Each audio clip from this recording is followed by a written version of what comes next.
Chat, I'm sorry. Good morning. Man, I'm just running behind this morning. I apologize. Good morning. Good morning. Happy Tuesday. How is everyone? Happy Tuesday, I hope, anyways. What's up? What's up?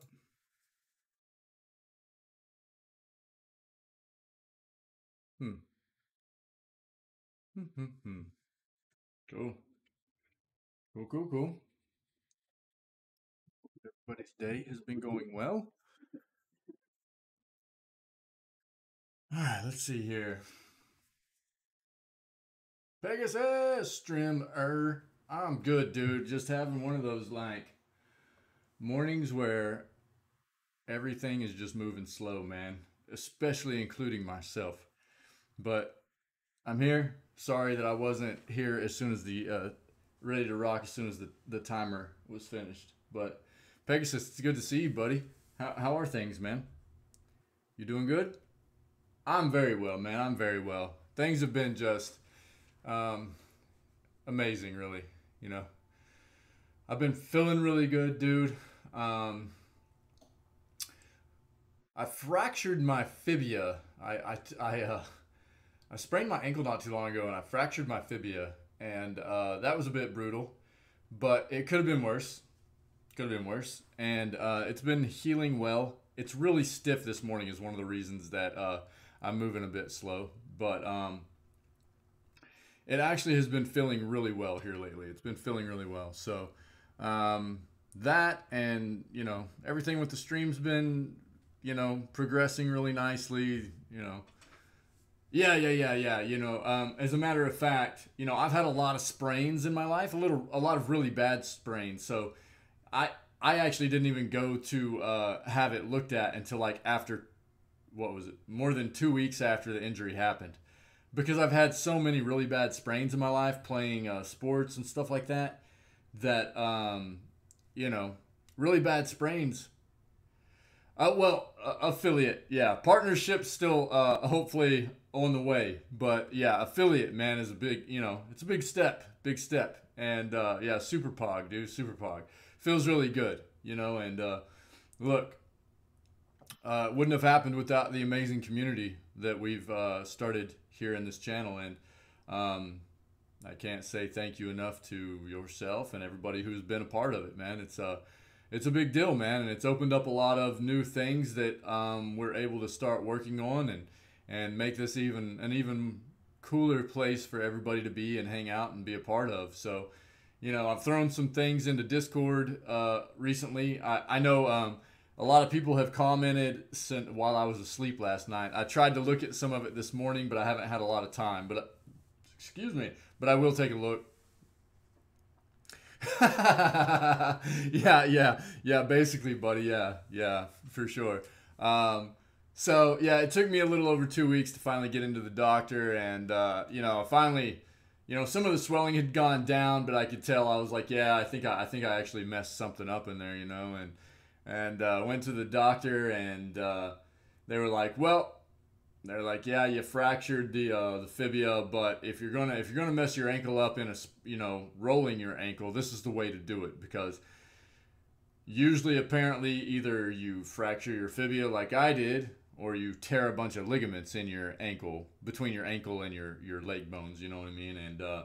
And that's really bad stuff when you start tearing ligaments in there. So for me, it's just trying to make sure that I take it easy for the next 2 or 3 months. And let me turn this music off. Jeez, my bad. Trying to make sure I take it easy for the next 2 or 3 months, and just rest. And but sometimes, man, I wake up in the morning and it's just really stiff. You know what I mean? So that's kind of the way it was for me this morning. But we're good, man. Everything's all good. I appreciate you asking. Like I said, made affiliate is it was actually kind of funny, because on the 29th we were hanging out in chat, and somebody, I think it was Knox had actually brought it up. um, oh, hey man, good for you, good for you. Yeah, yeah. I know a lot of people are hesitant about the vaccine and everything. I've had mine for a while, and I don't know, man. I think it's a good thing. I think people should take it more seriously. Um, I don't think COVID's going anywhere, man. It's a virus that mutates very easily. It's pretty nasty, and you know, I wish more people would follow your example there, Pegasus.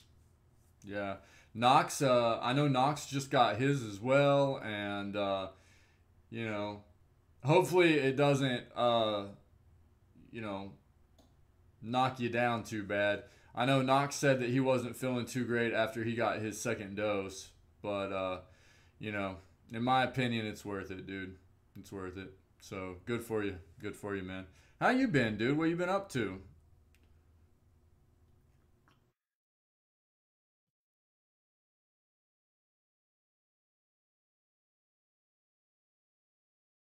I'm gonna jot a note down in here real quick in my phone.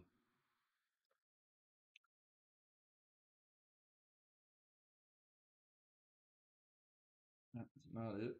There we go.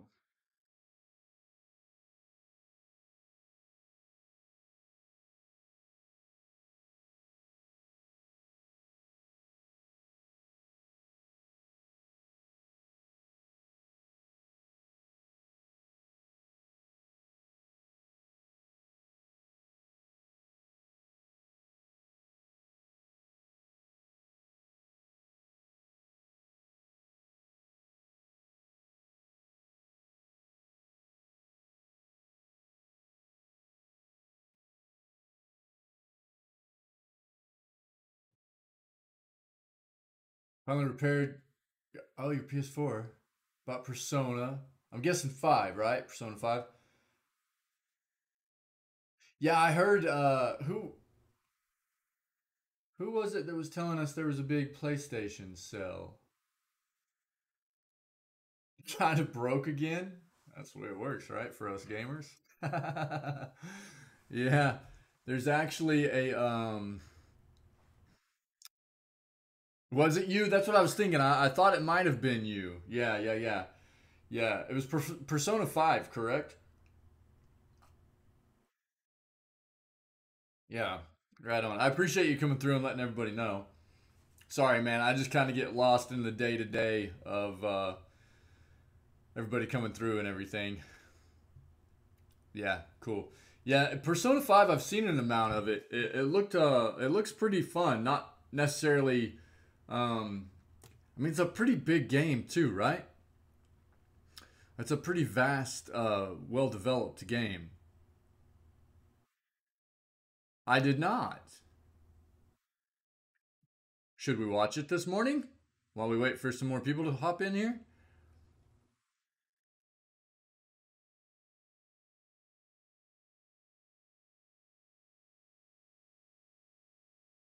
When did it just like just drop last night or something?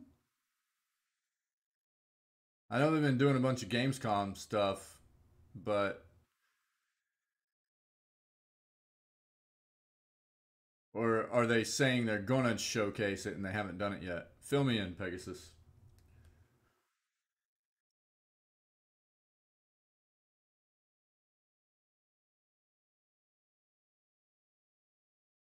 Okay. Oh, of course they can't. Of course they can't, dude. Yeah. Okay. That's what I was figuring. It was probably gonna be something like that. Yeah. Cool. Cool. We might have to bring it up during lunch today and see what's going on with it. Yeah, you know that's funny because every time a trailer comes through, I'm like, that game's a myth.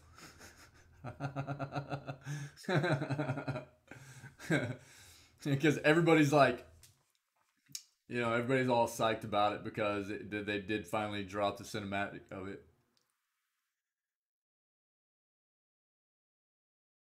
Oh yeah, everybody's hyped about it, dude. Everybody is.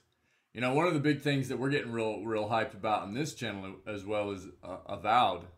Have you did you see the Avowed stuff with us? We pulled it up the other day, but I don't know if you were hanging out or not, Pegasus.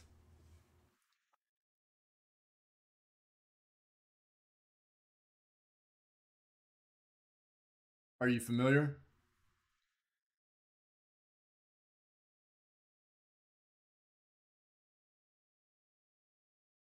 You think so? Okay. Yeah, so Avowed is basically, we have a lot of people that are big fans of the Pillars of Eternity universe in the channel, right? And Avowed is basically like, I hate to call it this. Correct. Yeah. Yeah. Yeah. So you probably were here whenever we looked it up. Yeah. Yeah. And that's what I was going to say. I don't like calling it Skyrim uh, for Pillars of Eternity. But yeah, that's basically, yeah, that's the easiest way to describe it to people, because anything that's medieval first person, they immediately go to Skyrim in their head, or Morrowind, Elder Scrolls, whatever you want to call it. But yeah, for sure. What are you getting up to today, man?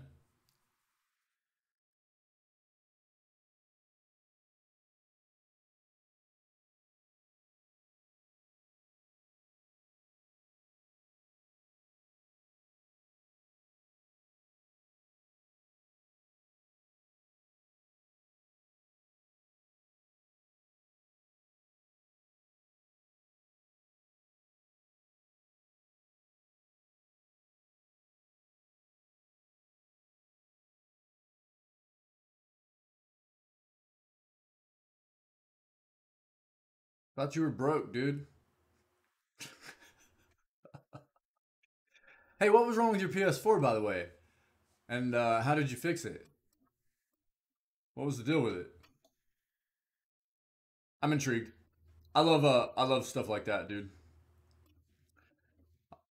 I've always like taken computers and gaming systems and torn them apart and put them back together and stuff like that. So I like hearing about stuff like that.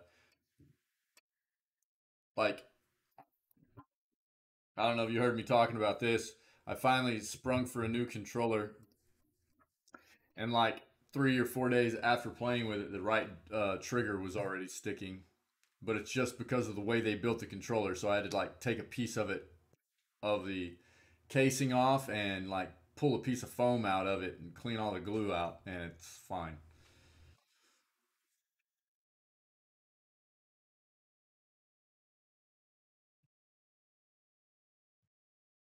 I actually need to take a look. I have a game in my cart right now. I'm probably gonna pick that up.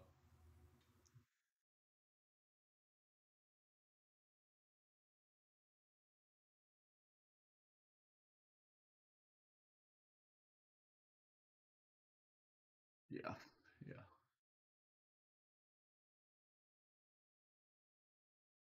that's really weird.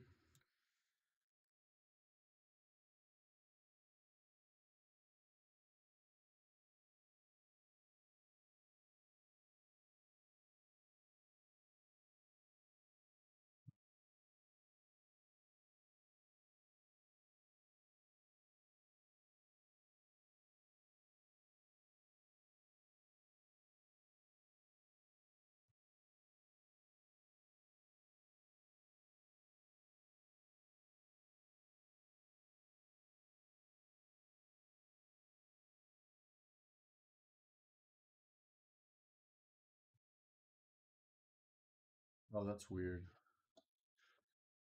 Yeah, no, I know. I know, man. I was just kind of messing with you. Not that, bro. Yeah, I know, dude. I know. um, the OG PS4 is a very picky disc eject button. Oh, really? No way. Oh, cool, dude. I wonder how hard it is to repair yourself. I might have to look into it. So that's like the first PlayStation I haven't bought, dude, is a PS4. Um, I still have PS1, I have PS2, and I have PS3, but I didn't ever spring for a PS4. Um, I just I couldn't justify spending the money on a PS4 when they came out. I didn't have enough time to pour into games. I was playing a lot of PC. Whenever I had time to play games, I was playing PC games. And even though there were a lot of proprietary games that came out on the PlayStation that I really wanted to play, I just couldn't justify spending the money on one. Um, but I'll probably go ahead and grab a PS5 now if I can find one somewhere. And yeah, I need to grab a capture card, stuff like that, because we're gonna try to play Breath of the Wild like we've talked about. Um, there are a lot of proprietary games that I didn't get to play on PS4 that I could play on PS5 now. And PS5 is gonna have a lot of cool games coming out for it that I won't be able to play necessarily on PC will be proprietary as well. So and now that I'm streaming, I need to be doing stuff like that. So I'll probably be trying to grab a PS5 as in sometime in the near future. They're so hard to get a hold of right now, man. It's just kind of ridiculous. It's ridiculous how long it's taken um,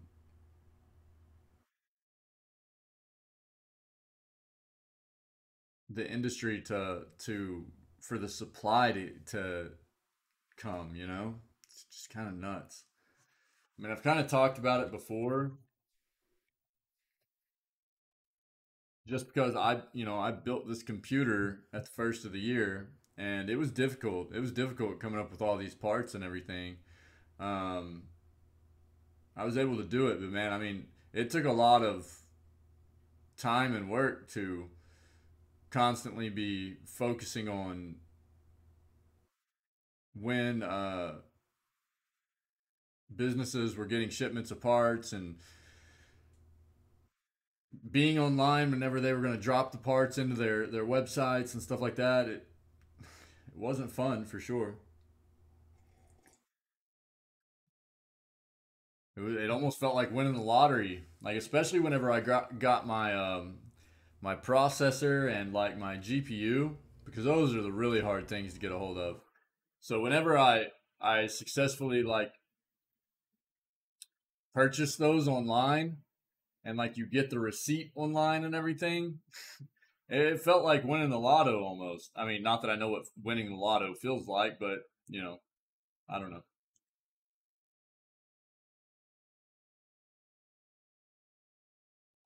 It's later. Let me do this.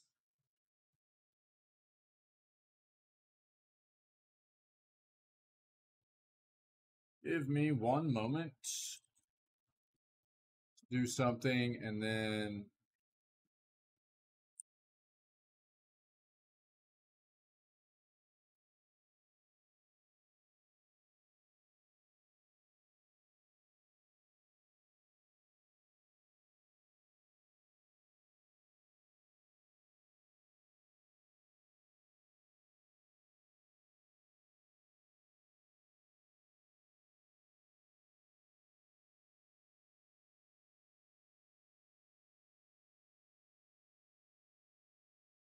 okay.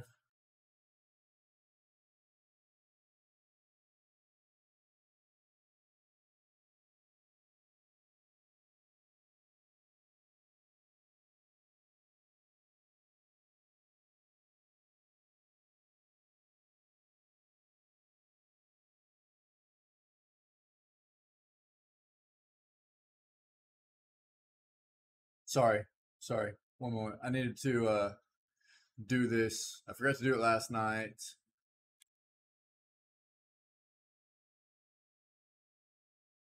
Okay.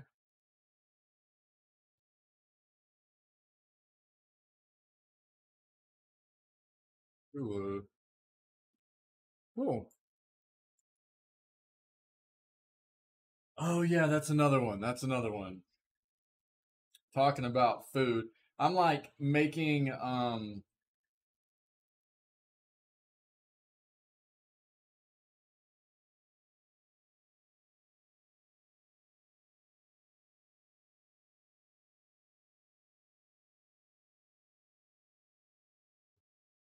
I've pulled the community. I don't know, Pegasus, if you've seen everything I threw into Discord, but we're like trying to come up with ideas as a community for, you know, emotes and um, what we want our channel points to be called, and all kinds of stuff like that. Now that we're affiliated, we need to start working on all that kind of stuff. And, um, you know, I mean, obviously it's not something anybody else really needs to do or has to provide input for. It's absolutely something that I could do on my own, but I would love for. Oh, okay. Cells are insane. Oh, are you serious? That's awesome, dude. That's awesome. Very cool, man. Cool, cool, cool. That's really neat, dude. Awesome. Yeah, man. Well, that's what I just did actually while you were lurking. I forgot that they had let me grab it real quick. I meant to do it last night and I got so caught up in working on other stuff for the stream that I forgot to do it. Right there.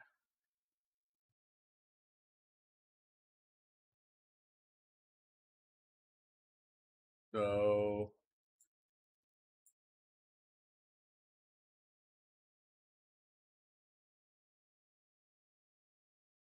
go up here. So I actually just bought this on Steam, Pathfinder Kingmaker. Um, it was like 18 bucks US with tax. So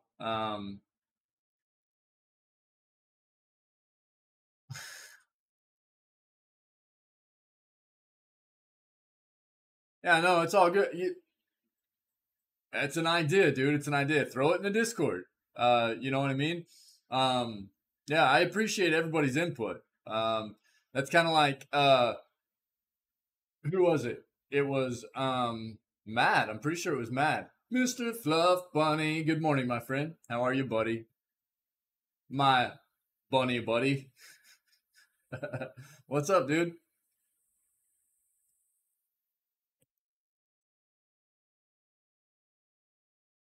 How are you, man? I grabbed Pathfinder. Feels bad. Sorry, dude. I'm sorry. I'm so sorry. Oh no. Oh no, dude. Crap. Hold on. I need to actually go yeah, let me see something real quick. Let's pause that. Um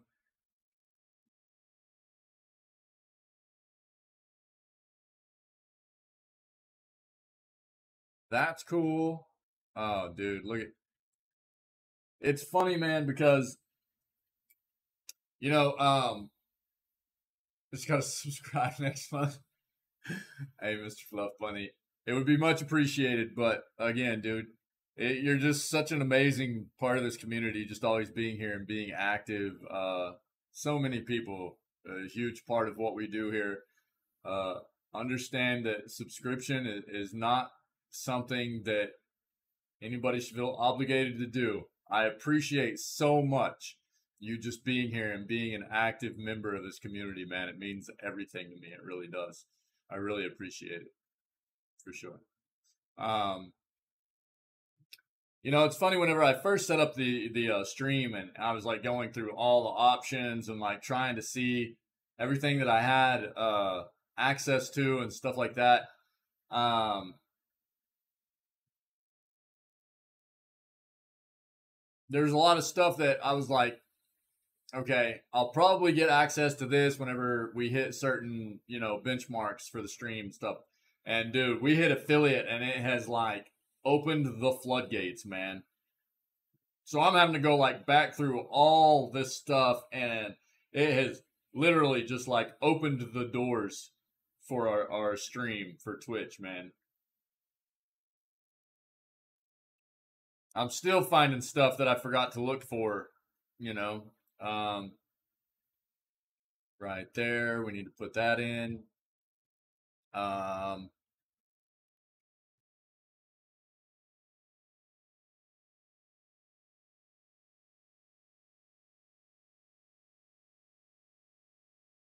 let's see. See, that's crazy.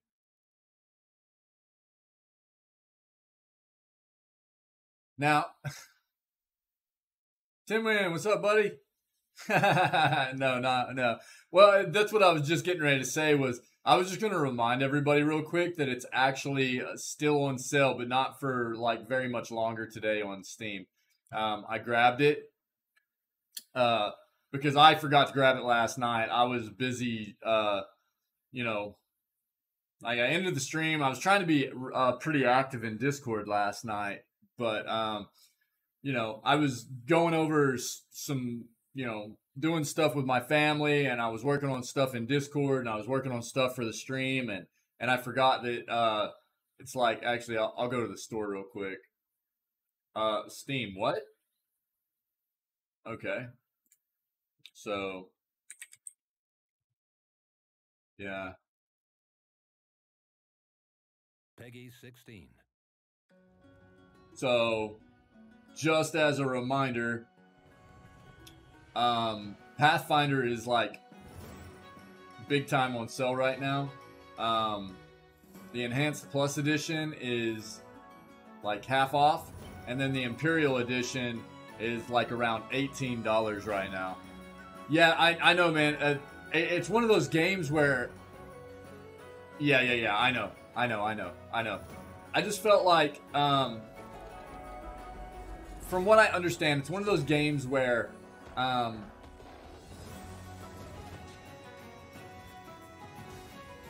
people either like it or they don't, and I figured at some point I would just, maybe try my hand at it.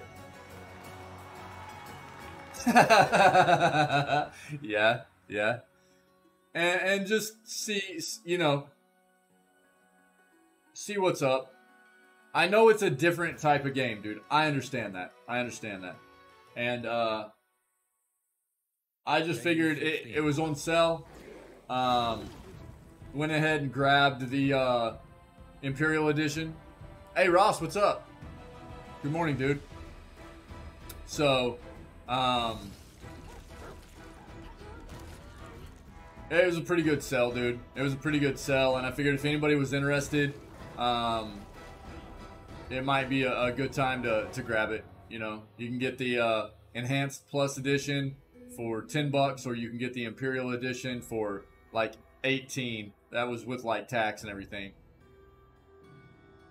So yeah, I know very little about the game. I've never played it, but I've read reviews on it, and they're it's basically like one way or another. People are like, it's a different kind of gameplay, but I enjoyed it, and or it's like people are like, I hated the way it played. It's not my kind of game,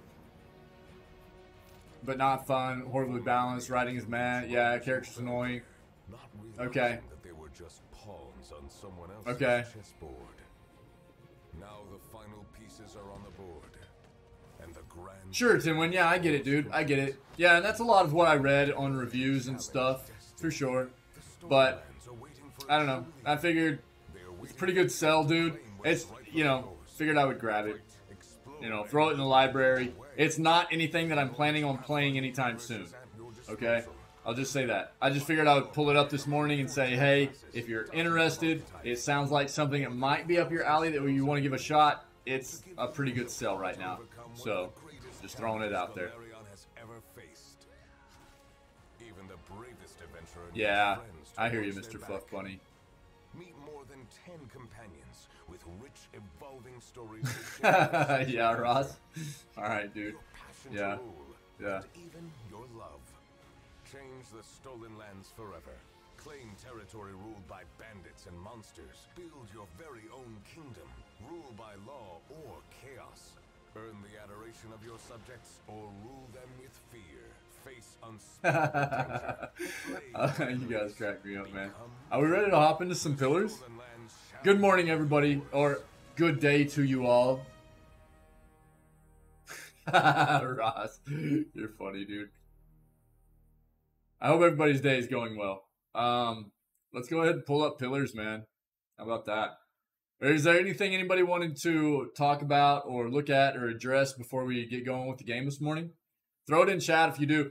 Hey, by the way, Pegasus is hanging out this morning and was talking about apparently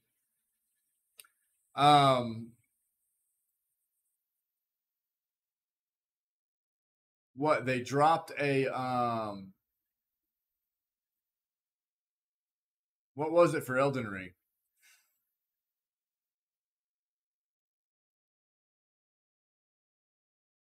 Now, it's nothing we can see, right?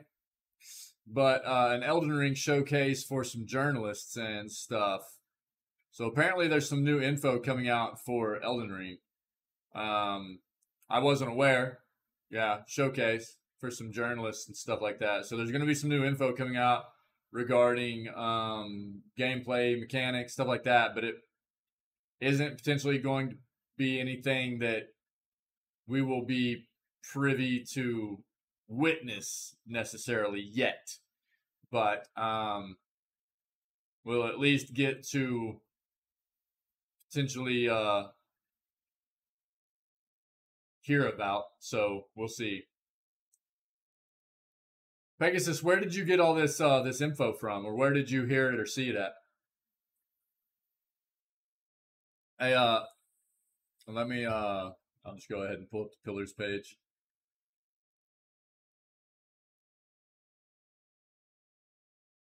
What? I can't see. It's right here.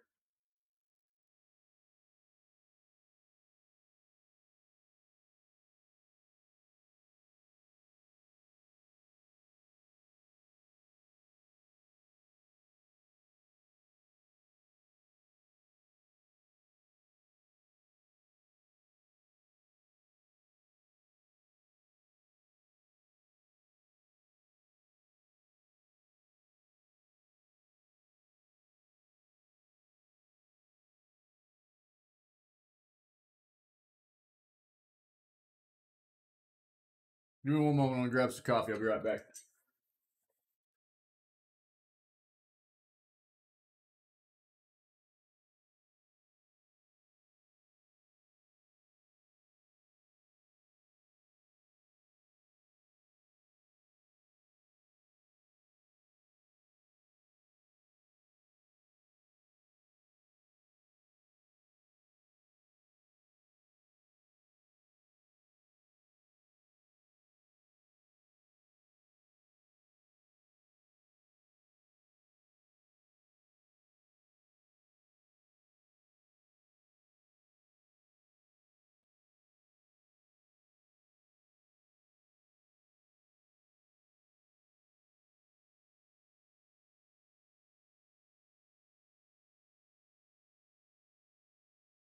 Okay. Eurogamer? Oh, okay. Oh, okay. Gotcha. Gotcha.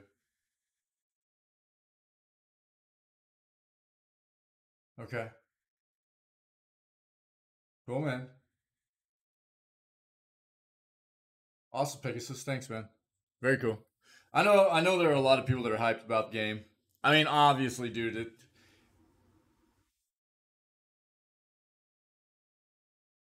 yeah, no doubt, Mr. Flay. Were you not able to sleep, dude? What's going on, man? I tell you what, dude, I was moving slow this morning for sure. My ankle's really stiff this morning too, man. Just moving a bit slow. Hey, everybody that has been commenting in Discord and everything too, thank you. I haven't had a chance to get in there and look at everything yet. I woke up this morning and saw all the comments and that there were a lot of comments in Discord, and I took a moment to hop in there and take a look. Really appreciate it. Really appreciate it. Bird, I forgot to feed them. So basically, the cat was about to eat the bird.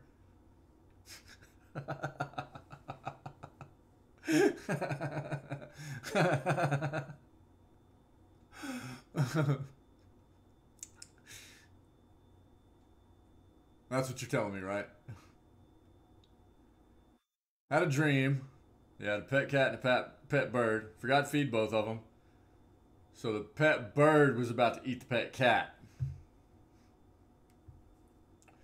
That's the way it was supposed to go.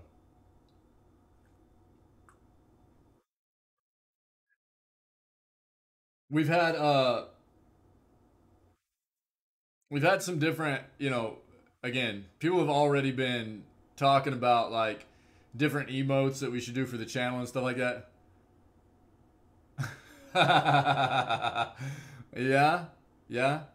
There have also been a lot of cats that have been very cool about taking on other babies, like species of babies, as their own. You know, it just it just depends on the personality of the animal, man. Really, it really does. Um, it's hard to say. I'll start pillars up here, but we'll talk just a moment longer before we hop in and get going here. Uh, Before we start, again, I would just like to say thank you to everybody for, I tried to throw some comments in Discord last night to try to get some conversation started about some of the things that we can that need to be addressed as far as the fact that we are affiliated now, right? Okay, so Mr. Fluff Bunny, this is what I'll say.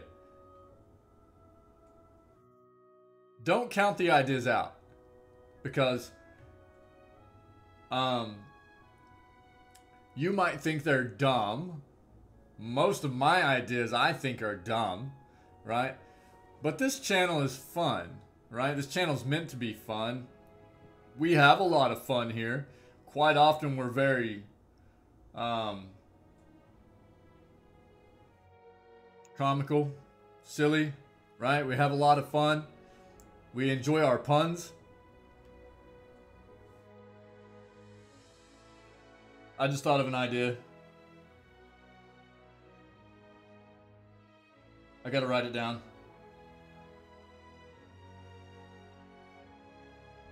A jogging emote. Let's go.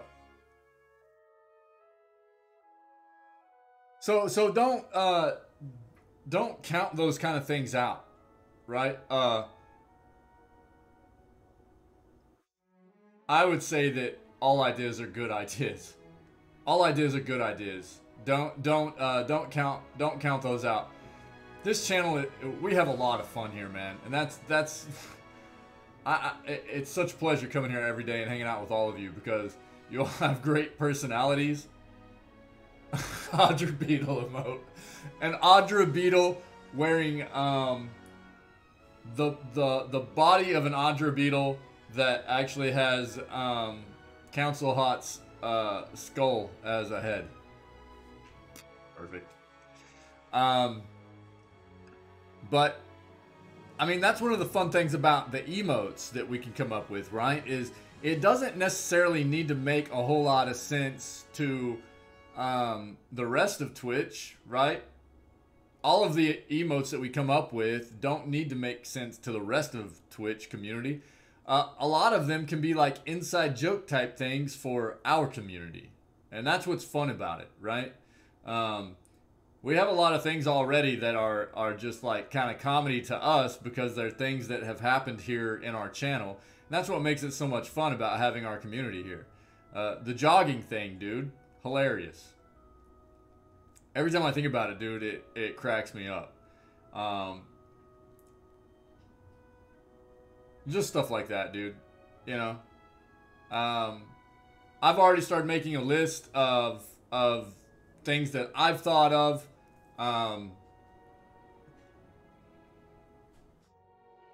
Things that just stuff that I've seen in Discord so far that people have recommended as far as emotes and stuff like that, and it's great stuff, man. So if you anything, dude, don't be afraid to just throw an idea into the Discord for ideas and recommendations and stuff like that for, you know, emotes or the channel points or what have you. Anything that we're addressing to try to, you know, progress and you know, customize the channel as we are, because now that we have more options for customizing the channel and the community, I want input from our community. It only makes sense that the people that have helped to build the community have input on what's going to be fun and entertaining and in customizing it as we move forward. I want that from everybody. So don't be afraid. Don't be afraid to comment. We're silly here, man. My ideas are ridiculous too. So it's all good. It's all good. Let's hop in here. Let's do this. Oh yeah. Let's go, chat. We good? The things that I actually have written down so far are like a swear jar emote, which I think would be kind of funny. A Java emote or a coffee emote, because I love coffee. I know some of the other people in chat love coffee too. Coffee, Java, espresso, what have you. A feels good and a feels bad emote. That was actually brought up in Discord last night. And I think that's actually a pretty good idea because I say that quite often whenever I'm playing games. I think a get wrecked emote would be a good one. A foodie emote, because a lot of us love food, man, in the channel. And a jogging emote. Now, we have to come up with ideas on what these emotes should actually be, right? But that's a start, dude. It's a start. And we actually have a pretty solid pixel artist that is a part of this community, Helios, that I can reach out to when we have a good number of ideas for things that we want to get created. I don't mind trying my hand at it as well, but I'm not necessarily an artist.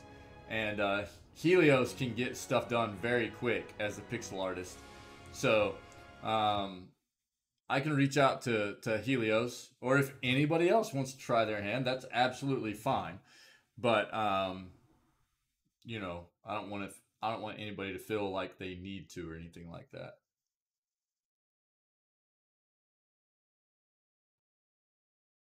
Oh, I love that coffee. Yes? Council hot. Cool, man. All right.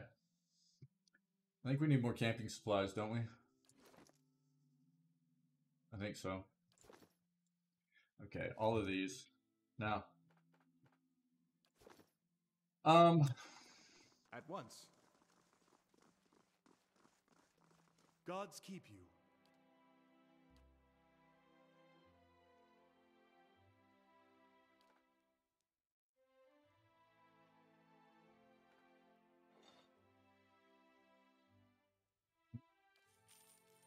Cool. Good. Okay. Yeah, that's what I thought. Shouldn't have anything else in here. We already checked, right? Yeah. Good, good, good. I'm here. You want to be a part of this, buddy? There we go. All right. Now, do we want to just progress with this as our party? Or do we want to change anything? Now, this is what I'll say. We still have Haravius's quest line to look at or to pursue. We have Durance's quest line to pursue. Everybody else is finished. And at this point, we are just looking at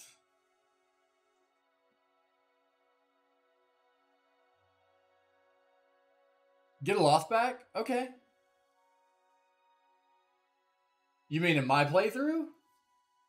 Okay. We can do that. Who do we want to replace, though? Aloth is very powerful as well, especially because he is soulbound to I think the name of the weapon is geared, right? The actual weapon that is part of Cade Nua. Pretty sure the name of it is geared, Gyrd. I could be wrong. It's been a while since I've played with it or seen it. The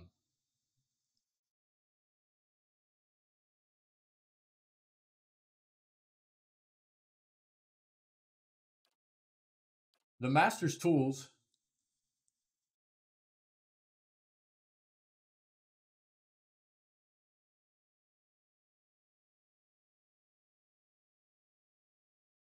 Oh, we need to go back there. I forgot about that.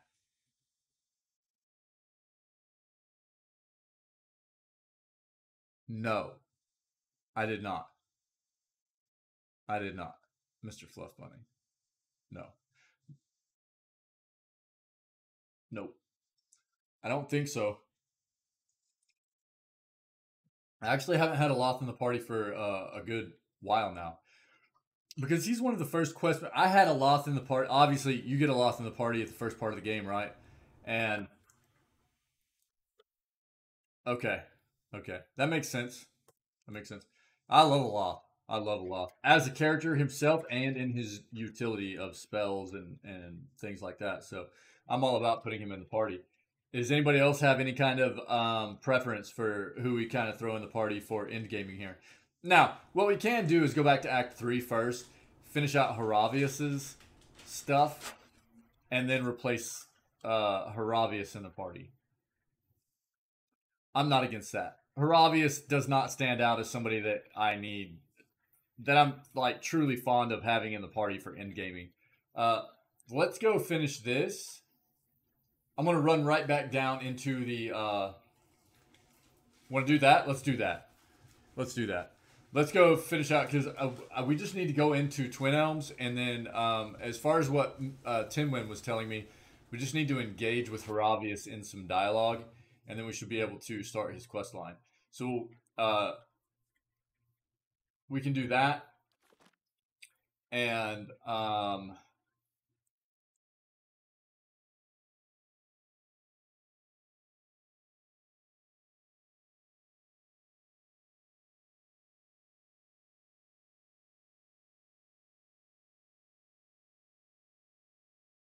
I like Kana a lot, but I also would not be opposed to a fanboy emote.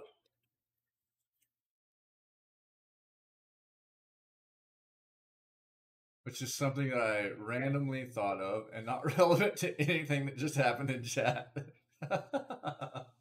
Okay. Okay. Again, please. So I love having this stuff thrown into chat while the stream's going on and everything, but please, all these ideas are great, and the best way for us to not lose track of them, and I'll write it in my phone as well, but Discord, please throw it into the Discord suggestions. Like I said yesterday, I threw a I at everybody in there and was like, hey, we need to. I would love to have input and suggestions from everybody regarding emotes, and please reply to this post within our suggestions channel and at myself. That way I make sure to see it. So anything you come up with is not a bad idea. Never a bad idea. Not that it'll necessarily make it into, what we use, but it's something for all of us to discuss and everything, right? And decide on what would be the best use of emotes and best ideas for emotes. So please, thanks so much, Pegasus. Appreciate it. Of course, please throw that idea into Discord, the suggestions channel, and reply to my post from yesterday, please. I think what I would like to actually do is, I like Kana, but replace Haravius with Aloth, and then maybe even replace Kana with Zawa. Everybody let me know how you feel about that. Would we rather have Kana or Zawa?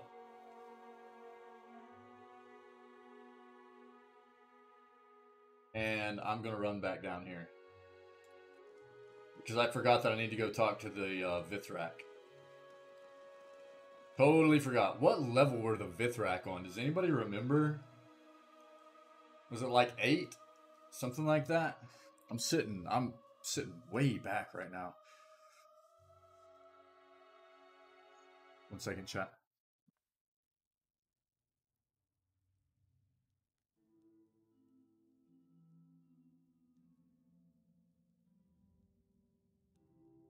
Absolutely.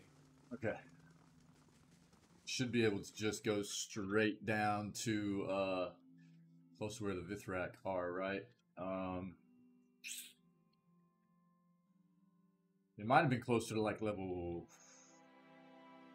9 or 10.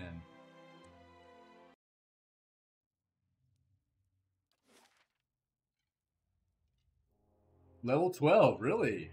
They're way down there. Okay, can I get this master staircase open?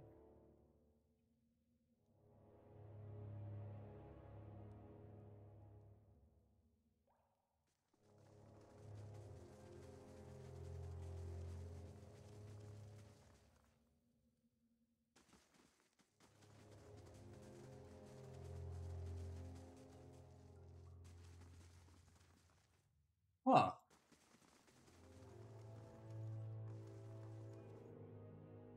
Gotta sneak. Just gotta sneak.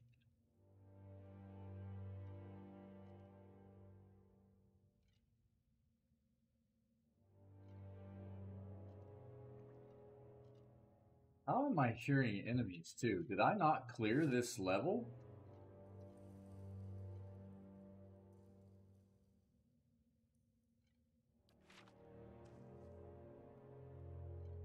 How did I not get that master staircase open?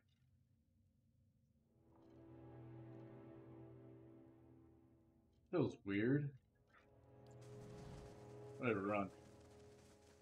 Go!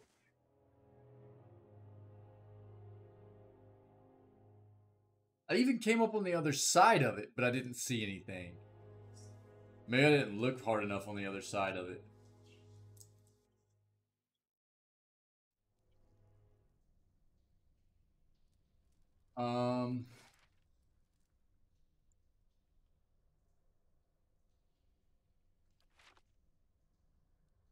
Oh, are you serious? What?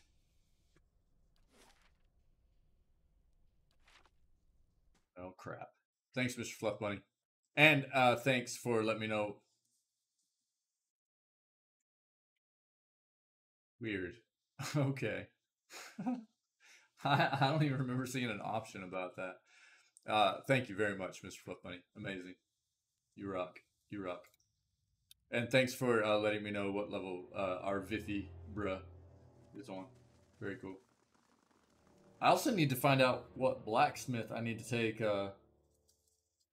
those items to. It would be nice if it was just a blacksmith here at Caed Nua, but would it be there's no way it would be White March stuff, right? Because this isn't part of White March? Endless Paths, completely not part, right? So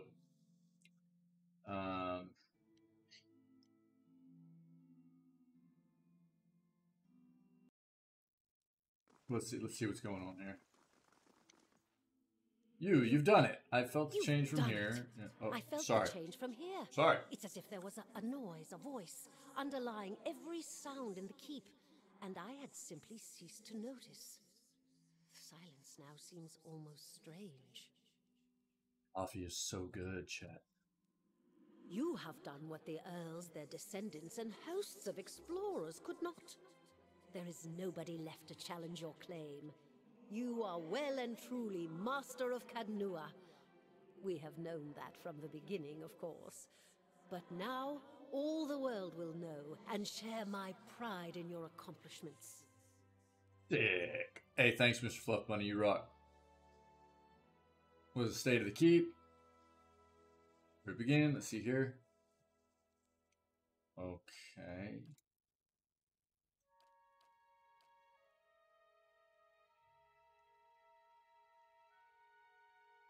Poor Greg.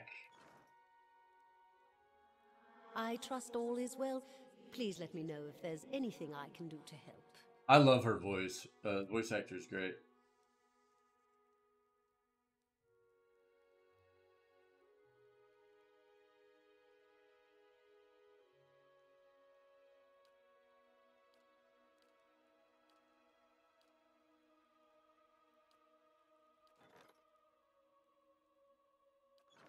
Yo. I'm here. Questions?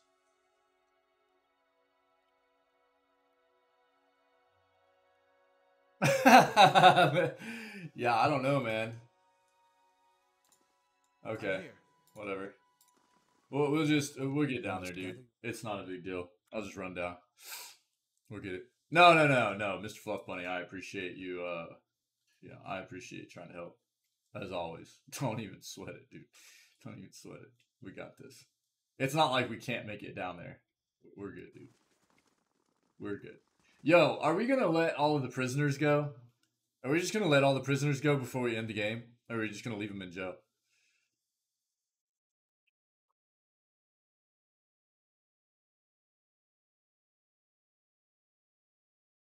We've had like all these, well, all these three.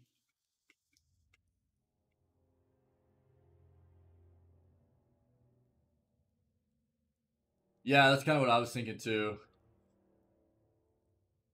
Because PoE 2, if we have that kind of option, they're getting flogged forever, probably. Yeah,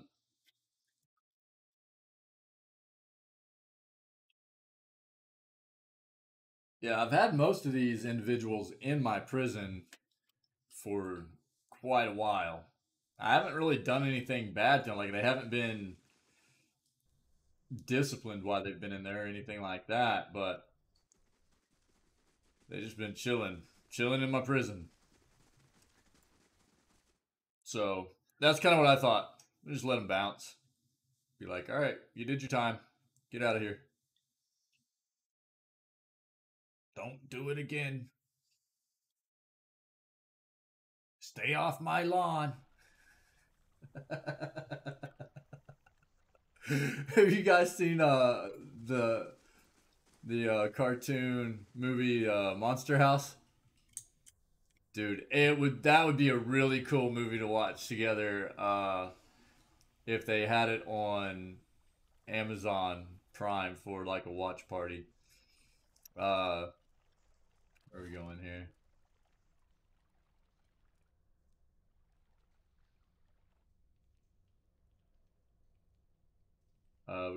We should be able to just go here. I love that show, Monster House. It's great.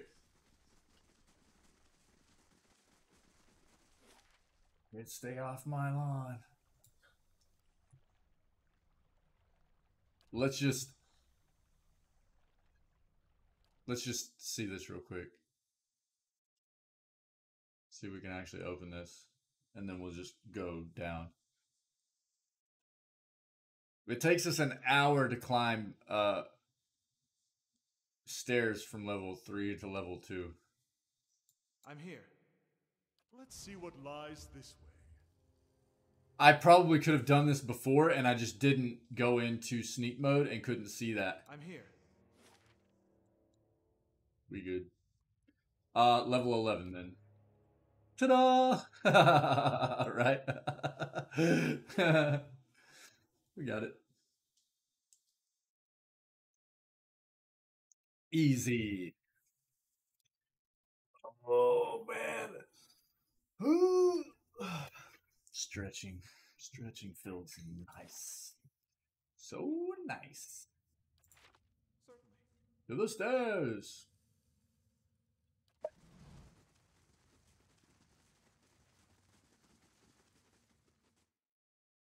to the Vithies.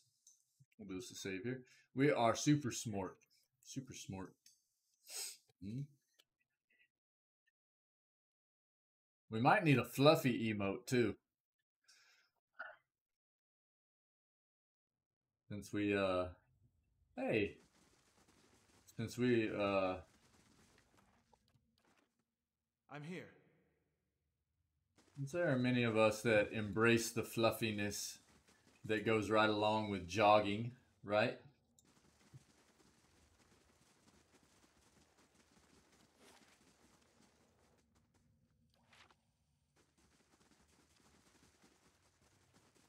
You like that, Mr. Fluff Bunny? Is that a good idea? Well, I mean, perfect for the name.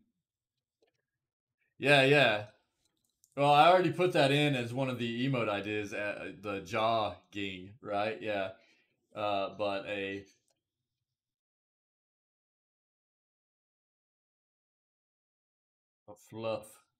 fluffy emote might not be a bad idea either, or a floof, fluffy.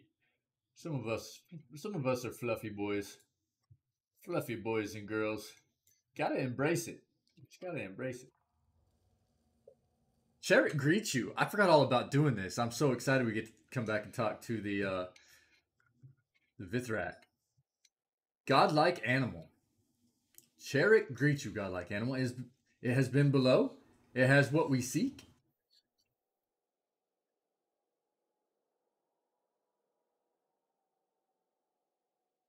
Floof. Yeah, man. Your scouts weren't so grateful. They tried to ambush me on the way back. But did they? Because I didn't come back up the stairs. Let's just give... yeah,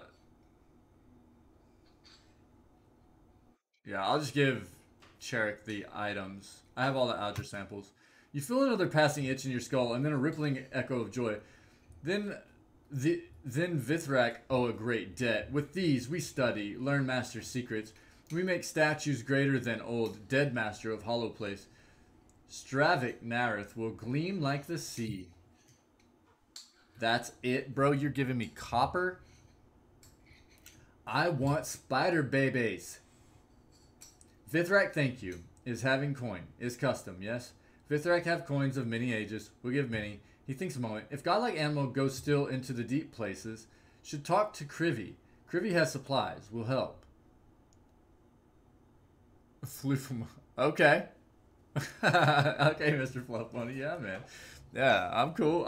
Again, this is the kind of stuff we just need to start throwing ideas around, dude, because, you know, I'm going to throw stuff out there that everybody's going to be like, nah, that's dumb. And then I'll probably come up with something that I'm like, man, that's probably stupid. Everybody's going to be like, yeah, let's do that.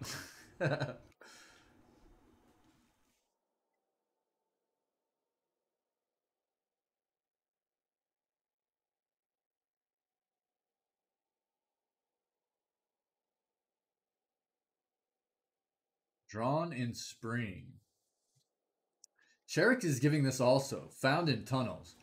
And does not suit Vithrak. Keeps godlike safe. Yes, will bring fortune. Glad to help. Vithrak, remember, long after sun falls into sea. This is start of something. New turn of the will. Cherrick turns toward the nests lining the wall. Young will live in better place. Cool. But he said to who else did he say to go see?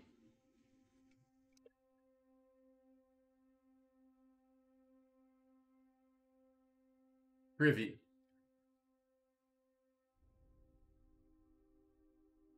Privy has supplies. Okay. Let's see what we got here. Ooh, look at that. Dagger looks good. It's superb and does dot damage. Cool. Let's read this. Look how pretty it is, dude. It's an Audra. It's made out of Audra, isn't it? I bet. Let's read this.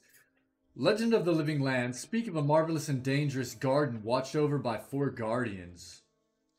Northern wind, southern gale, western sun, and eastern moon, to protect the garden from those who would disturb its wonders, and to protect hapless wanderers from the ravenous beasts and carnivorous plants within. The guardians diverted travelers with their respective domains, frigid and buffeting winds glaring daylight in the darkness of night. 3 would stand alert each season while 1 guardian rested. It is said that western sun summoned drawn in spring each year after awakening from winter slumber.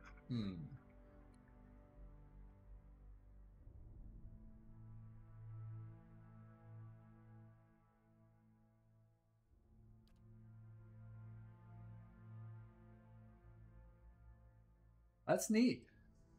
It's not like it doesn't seem OP or anything, but pretty cool. Pretty cool. This shield actually should probably be used. This is the aura. +5 all defenses, friendly aura, 3 meters. That's kind of nuts.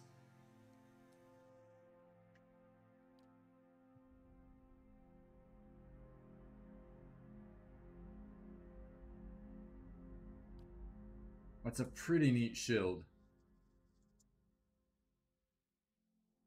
Yeah, we'll see. We'll see. Whenever we do some of the party management, when we move some people in and out of the party, we'll take a look at some of these new items we got too. Get a little bit of some optimization going on the equipment. But it's probably going to be better than Barricade.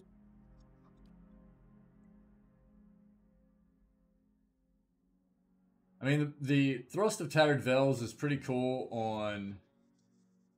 Now we get 12 deflection. We still get 12 deflection on this because it's superb. 8 deflection plus 12 deflection. So 20 deflection in all off of that.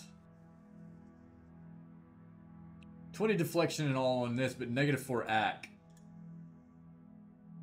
So we would have more accuracy off of the Little Savior. We wouldn't be getting attacks with a secondary off of this. But it would enhance everybody's defenses within 3 meters of Outsider. Which is pretty cool, man.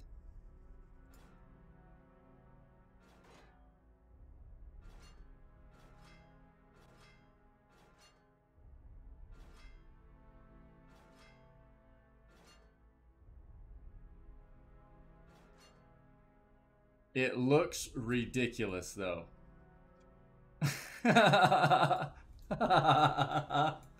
It looks so bad. Why can't we just have a soulbound shield, man? Come on.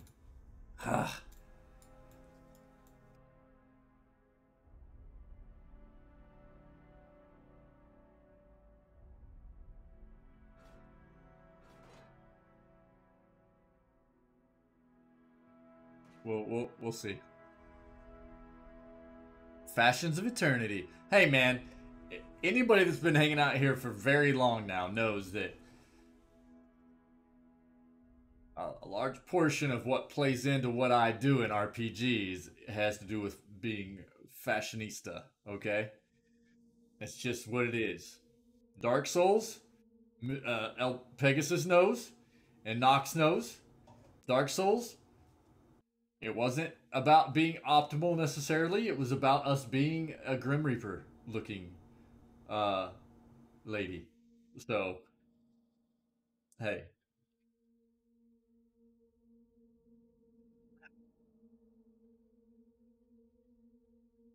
Precursor. Hey, Precursor. Good to have you. How are you, Precursor? Welcome to the channel. I too wear my finest tank top and sandals whilst playing video games. Yes, absolutely. Yeah. Cool, man. Hey, okay, cool, man, cool. Awesome. Good to have you. Where was Krivy at? Krivy was just right over here, correct? If I remember correctly, this is where Krivy was. Krivy was the one that was... Howdy doody. Fan of Pillars? Precursor? Most people that show up right now are fans of Pillars. Where? No. Praise, reward, Terry not. Okay. Why can't I not remember? Oh, precursor. Hey, cool, man. I can respect that. We've actually had some other people come through in some of the other games we've played. Like, we just finished Bioshock 1, and we had a really cool uh, community member come through that was like, I don't really play games, but I love watching Bioshock, you know? Or I love watching video games, and Bioshock's one of my favorites to watch. And it's really kind of refreshing to see people come through and hang out that, um, not that you're not a video game player, but that just enjoy watching people play certain games that they don't necessarily play themselves. That's pretty cool. That's pretty cool. I will say that if you get the chance, I highly recommend you play this. It is a great game, especially if you're into RPGs, especially traditional type RPGs like this.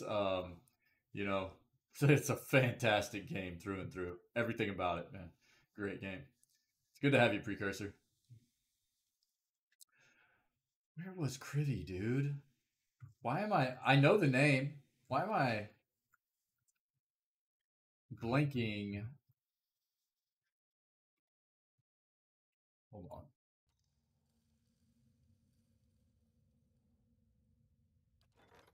Anybody else remember where Krivy is?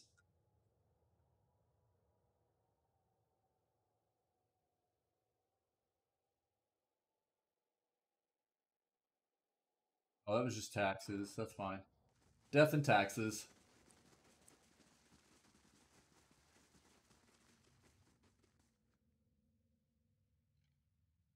The Precursor, have you seen the majority of this game? I guess that would be my next question for you. Oh, there's Krivy. Oh, okay, cool. Cool. I'm guessing if you like to watch it, you've seen a good majority of the game, probably. Just want to make sure because we're like you know we're pushing in-game stuff right now.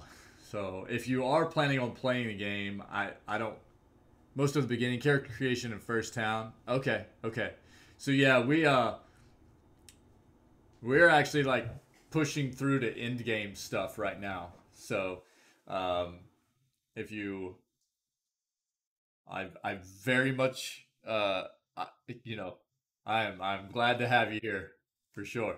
I I just I don't want to spoil anything for you if you're going to end up playing this game because this is a fantastic game. And as a lover of video games and you know not liking to have games spoiled for myself, I'll do my best to let you know whenever we're heading into um,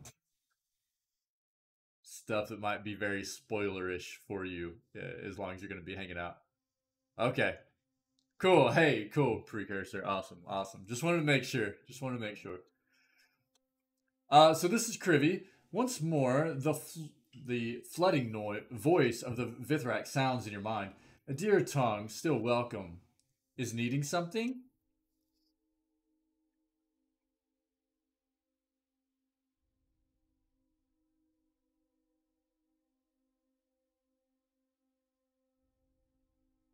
Did this happen? Let's go with number 2 first. Your leader said you had some supplies to sell. Yes, Cherik is saying you help us. Krivy is collecting supplies a dear tongue can see. Okay. These are not bad scrolls to have, the confusion scrolls. Paralysis scrolls. We have so much of this kind of stuff, we're not necessarily going to need to buy that. It probably wouldn't hurt necessarily, but how many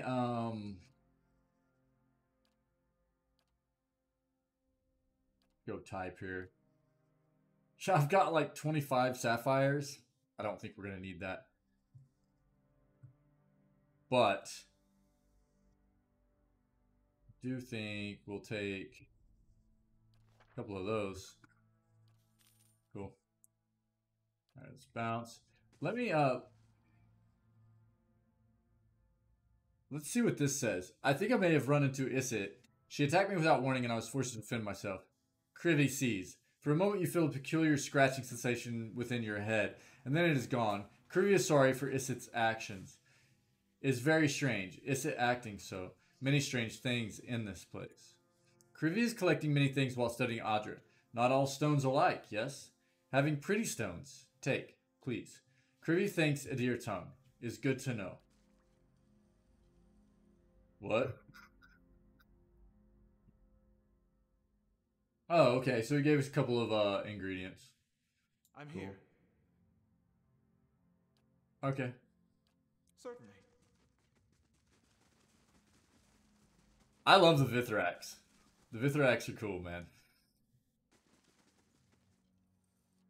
It'd be very, very cool if you could actually create your character as a Vithrak. That would be neat.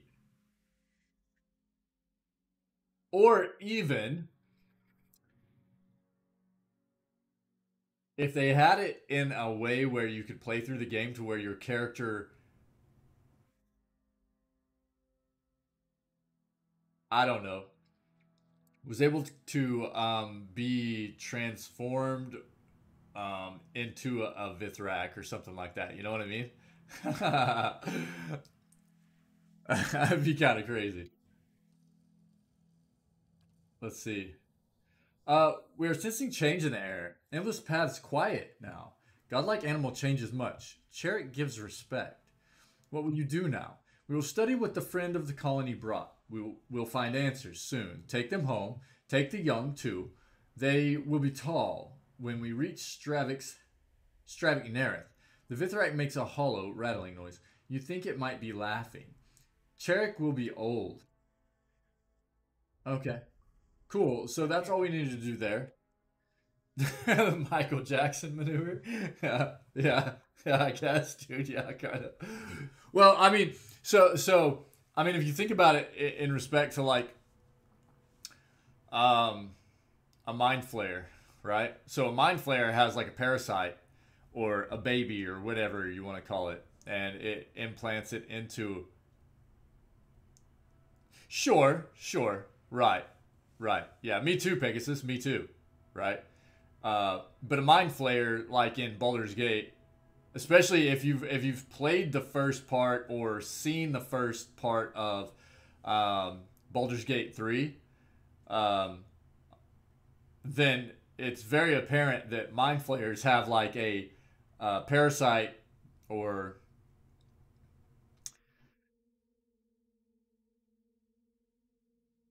it's basically what it looks like. It's like a parasite that they insert into a host, and it slowly transforms the host into a mind flare.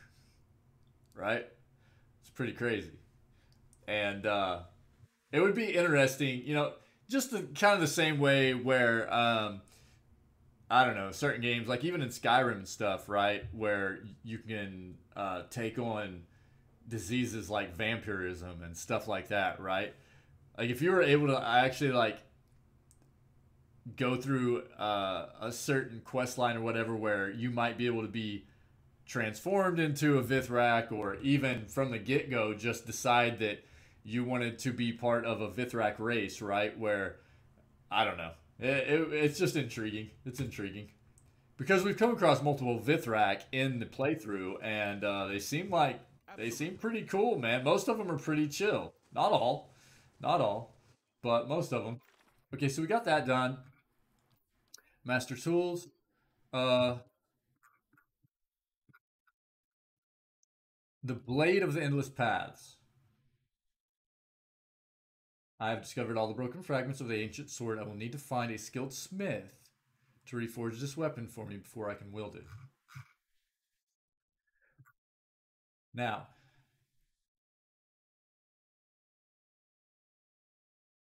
okay, let's go back up.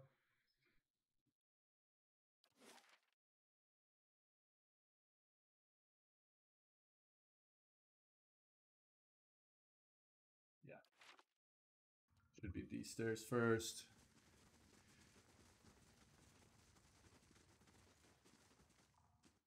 I want to try to find where we get this sword forged or put back together.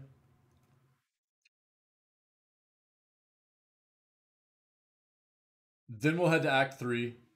We will finish Haravius' quest line.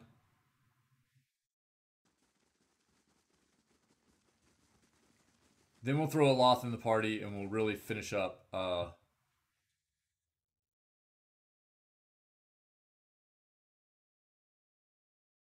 Act 3.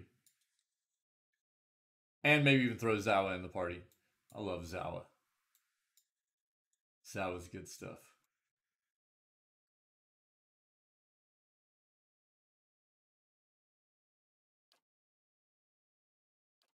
Okay.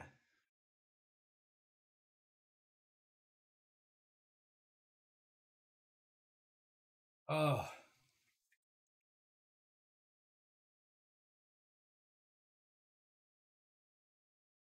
Zawa. You know, like, not as beautiful as the Anguithan ruins near my home, but your fortress is impressive in its own little way. Thanks, Haravius? Okay. Now we've got Chapel, Curio Forum, Artificers, Botanical, Craft.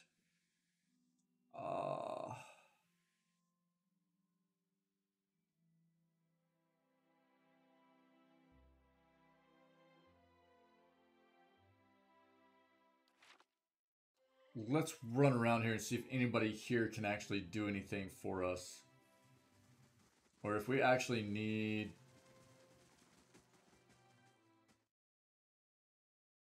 It's weird that the journal doesn't, like, give you any kind of hint as to where you might need to go. I mean, my first thought was we need to go back to... Certainly. Well met, friend. Well met, friend. The White March.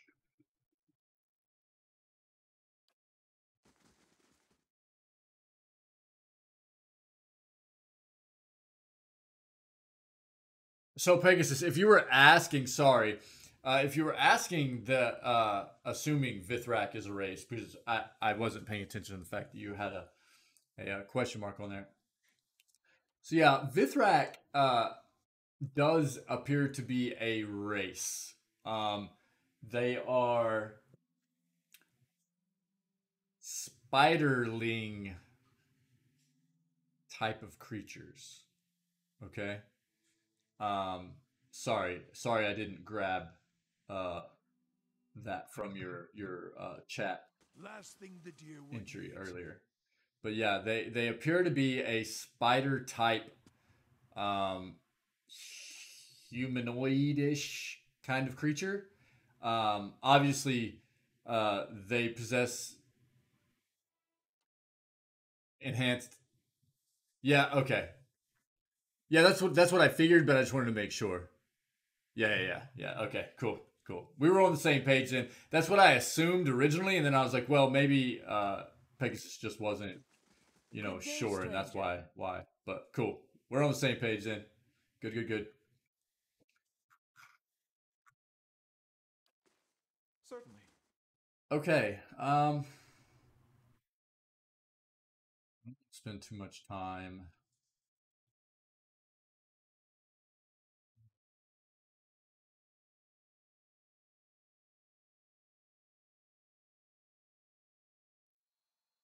Not as beautiful as the Anguithan. Oh, you gotta stop her, obvious.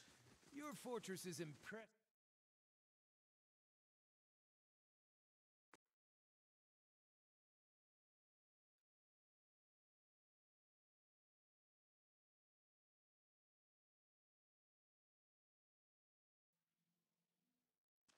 Gods keep you. Farewell. Okay, I don't think it's gonna be somebody here at now.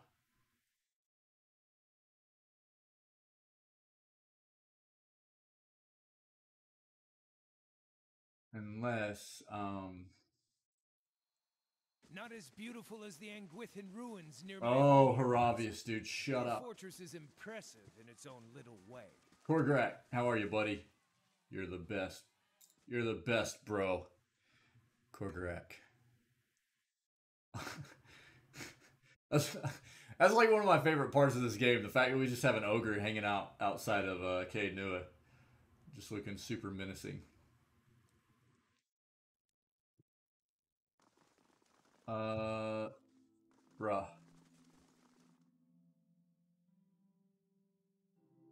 Do.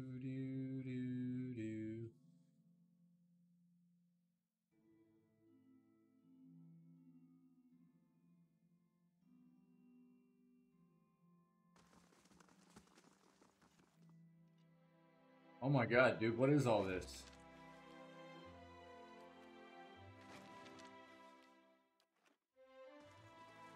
I really just haven't come through here and looked at all this stuff since I built all this. Get out, dude, for real. Margrin's fire casts light in Oh my gosh, dude. This is actually have like every single book in it. Oh my god, dude. For real.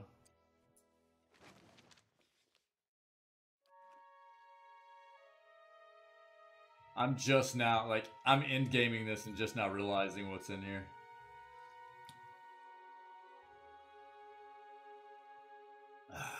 Wow.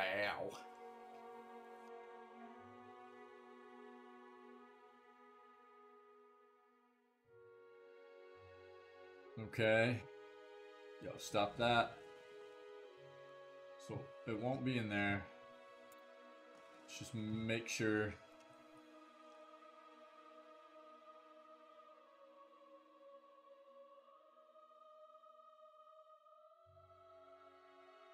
I'm trying to think back to where else there could be, like,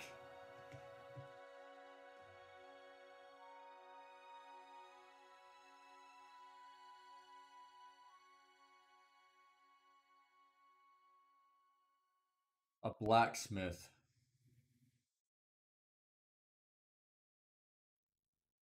to handle this weapon, putting this weapon back together, other than the White Forge. I mean, that's the one place that really just stands out to me.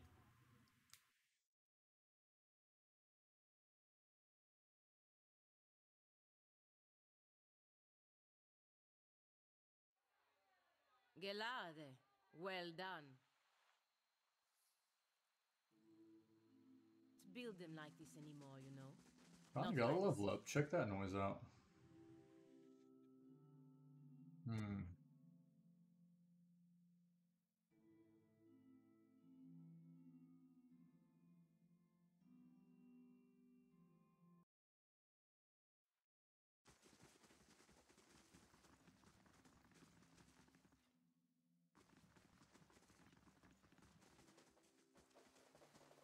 There you go.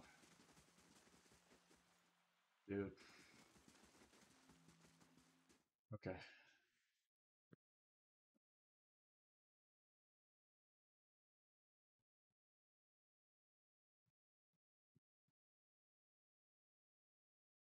We'll rest real quick.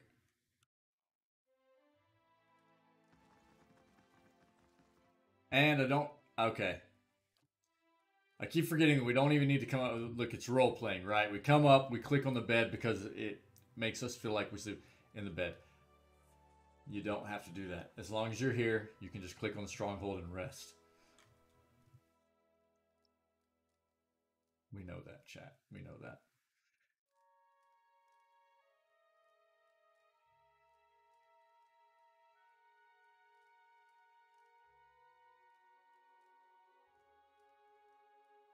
We're going resolve. Let's go. Get all that charisma.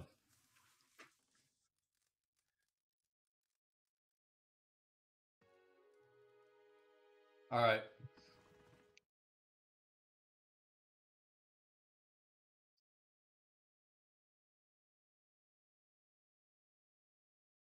I think blacksmiths, I keep going back to Dark Souls. Thinking about all the different blacksmiths we can go to. Not the same game.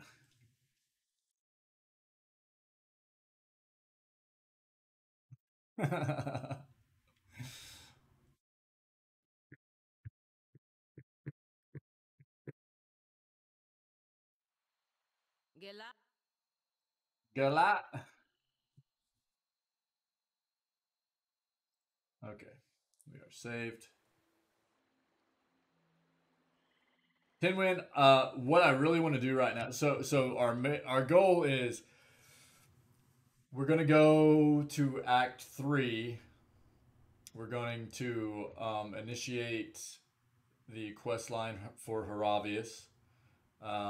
Get his quest line done.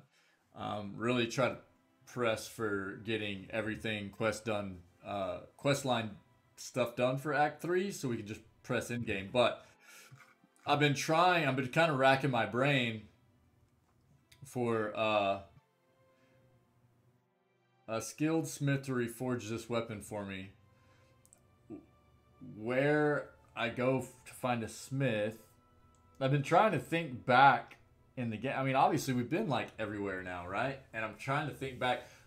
Obviously, you think about a forge, right? It's like the White March, but the endless paths aren't necessarily something that are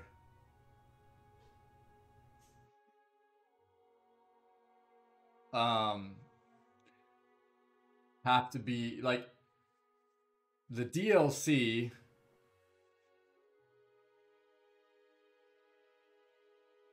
Well, so correct me if I'm wrong, right? Before I get a tip, correct me if I'm wrong, but the entire DLC area is not something you have to actually have to do Endless Paths, right? Endless Paths is something that's part of the main game. So you can actually get these sword pieces and everything without actually having the DLC, correct?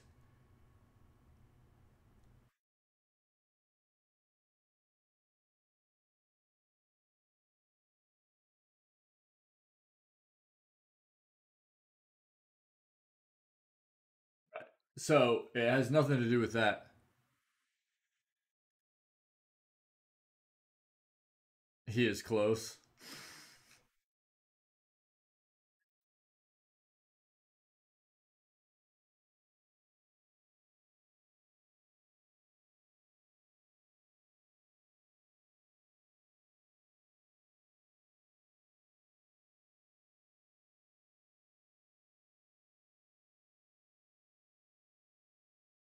What do you mean, Mr. Fluff? But like I've been close, like where I've been looking at everything?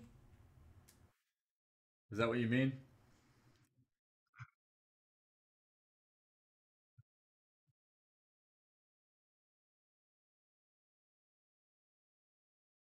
Sure, Tinwin, yeah. Yeah, I don't want to waste a ton of time trying to figure this out.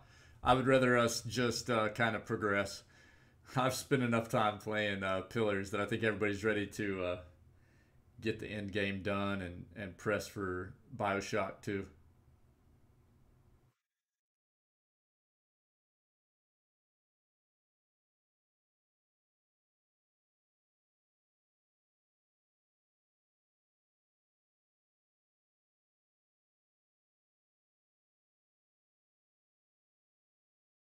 Really?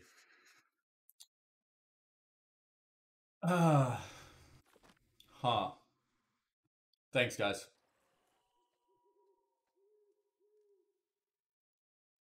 So we have to go back to Council Hut. I'm joking.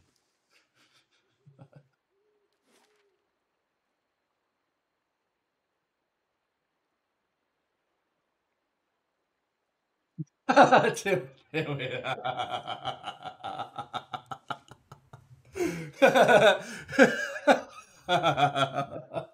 I love you guys, man. I love you. Oh man, good stuff, dude. I still might be wrong, but let's go. Let's go take a look here. Was that First Fires or Brackenberry? First Fires, right? Let's see. Let's see if I'm grabbing your hint correctly. See if I'm hearing what you're screaming or if I'm deaf.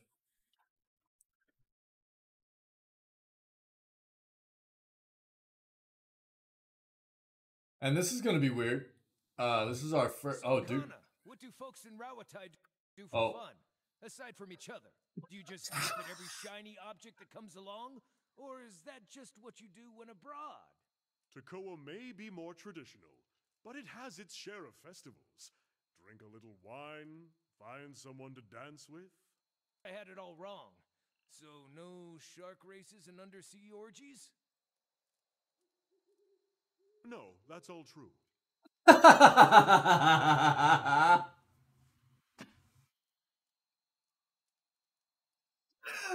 Oh my god, dude. Hold on.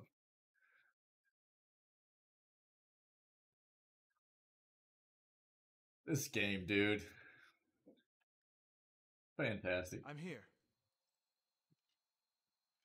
What a trip.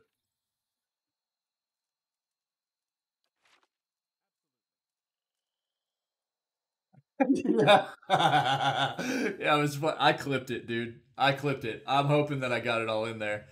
Whenever I clip stuff, it only clips like 30 seconds of it, but I can go back today after the stream and make a highlight. I've got some other stuff that I need to go make highlights of too. I've been so caught up in all the affiliate stuff, you know, that I keep forgetting to do it. So, God, that's a great couple of lines there, man. Oh my God, it still does not beat the dude having Haravius in the party though. Holy crap! Those are so Haravius, and Zawa. Yeah. I know. Yeah. Pegasus, did you not hear what the game was saying? Yes?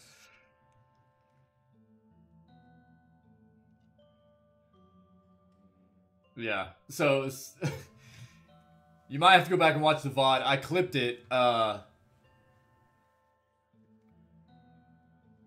It'll probably be under the channel. I clipped it, so it might be under the channel under clips of our channel. You can go back and take a look if you didn't hear it, dude. It's pretty funny, dude. Yes?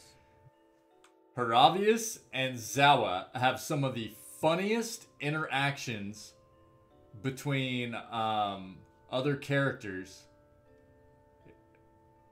They're absolutely wild, just wild and hilarious. I'm here. Just hilarious, man. Okay. Absolutely.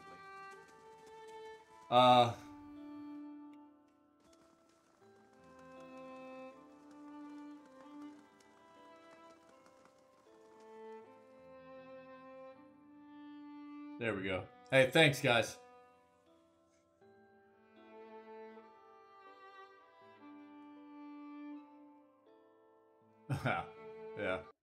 Yeah.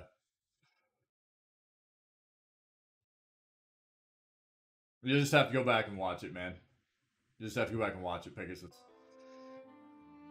The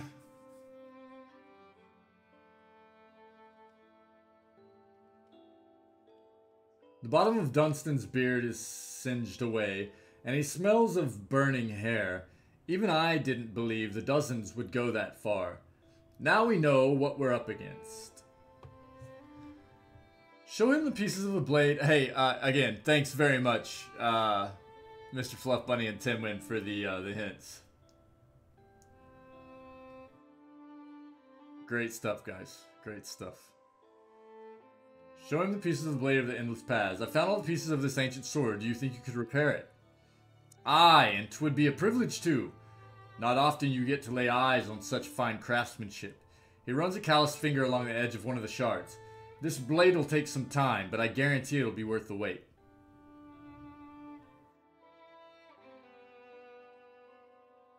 This one. Crucible Knights.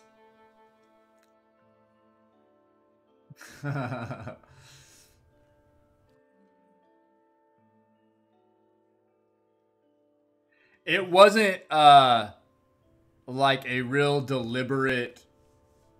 Yeah, it wasn't like a real deliberate thing. It was just like whenever I came through Defiance Bay in the first place, I was just like just doing a bunch of questing, man. And it just so happened that like I came through here and was getting stuff done and had yeah, precursor for sure, right? For sure. Uh it just so happened that this was the quickest kind of or it was the quest line to uh I guess get my way into the trials or not the trials, but the hearings or whatever that I had already worked my way into.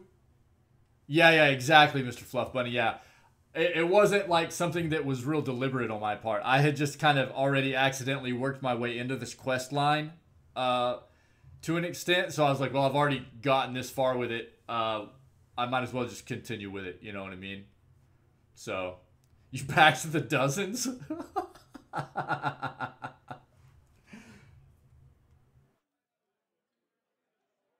How did that work out for you?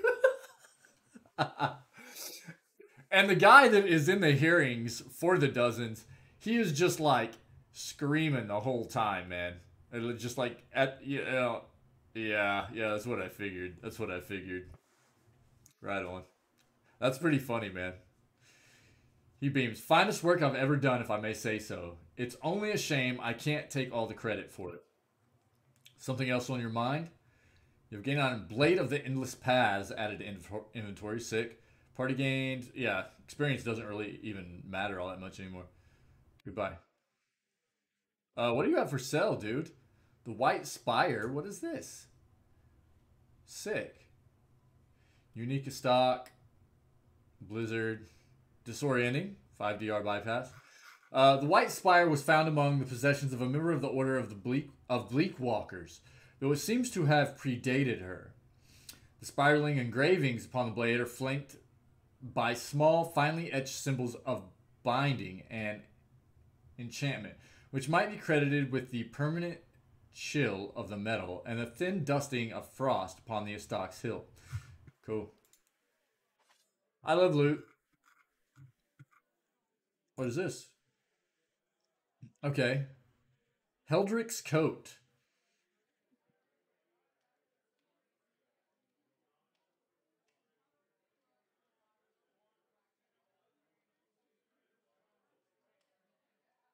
Okay. An anomaly among Red Surins, Heldrick was a renowned explorer. If there was a stretch of land that could be tread upon, he endeavored to reach it. He became enamored with the harsh beauty of the white that wins after an early expedition and resolved to travel there as often as he was able. Accustomed to more temperate climes, he pulled the coin he'd gathered selling exotic artifacts to commission armor which might protect him against the bitter cold of the southern reaches. Okay. We love loot. Shot in Fate. Ah, cool. Cool. Yeah. And that was on yeah, a crit hit, yeah. Forge Masters, 5 DR burn, cool. Hey Mad, what's up, buddy? What's up? How are you, man? Oh, Mr. Fluff Bunny said my character was pro animancy, and when I was giving my testimony, the Duke was like, "Are you guys sure that's your advocate?" That's awesome, man. Mad, what's up with you, buddy? How's your day going, dude? We're gonna grab those because we love loot. We love loot.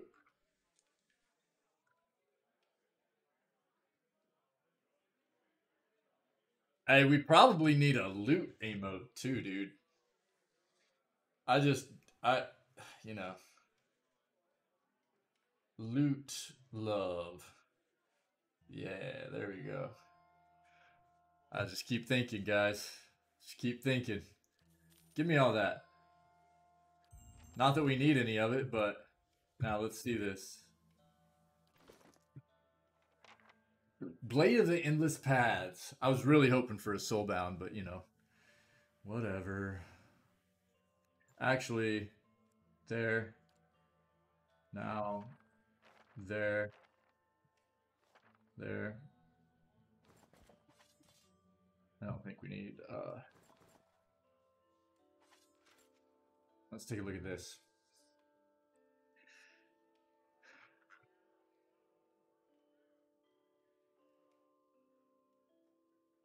Two-hand is stock. In the base game, there is only one soulbound weapon. So you're talking about geared, right? I'm probably pronouncing that wrong, but you're talking about the weapon that Aloth has right now in my run through, my playthrough. The one, the Cade Nua weapon. Yep. Wow, it's a really powerful soulbound though. That's a pretty amazing weapon. I really like it, anyways. Wow, dude, really? So all the rest of these soulbounds that we've gotten, I guess you're right, dude. We've gotten so many of these through the DLC areas. I wasn't even thinking about that. Tinwin, great info, dude. Great info. Thanks, man. Wow. So, just... I know you guys have probably told me this before, and I apologize for not remembering, but PoE 2, I know there's a difference in the equipment and stuff, but are we still dealing with, like, uniques versus soulbounds? Is that still a thing that we're dealing with in PoE 2? I know there's a difference in the way uniques and items work and everything, correct? But are we still dealing with that difference? Like soulbounds versus uniques? I don't think so, right? Superb, plus 20% attack speed, plus 10 accuracy. Ah, okay, cool. Cool. Thanks, Tinwin. Thanks, buddy. Awesome. Cool. Appreciate it, man.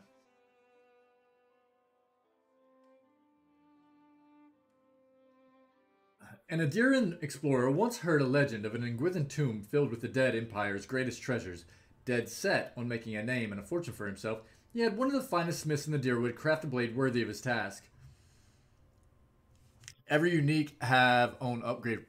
Oh. Okay, so what sets apart... So I guess what is the difference between a unique and a soulbound? Or what sets them apart then in PoE 2? Can you... Is that something easy to explain?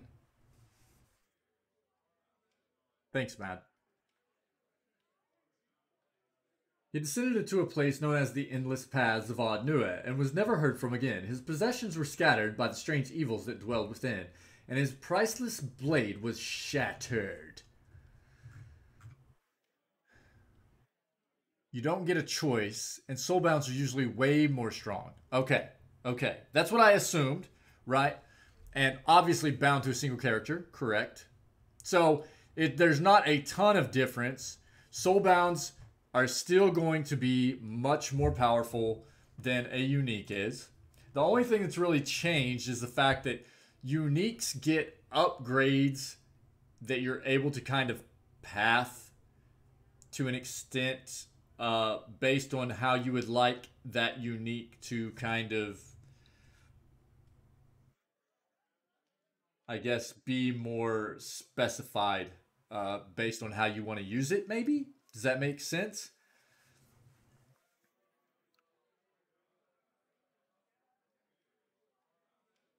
Or I guess in how you would prefer it to be utilized, right?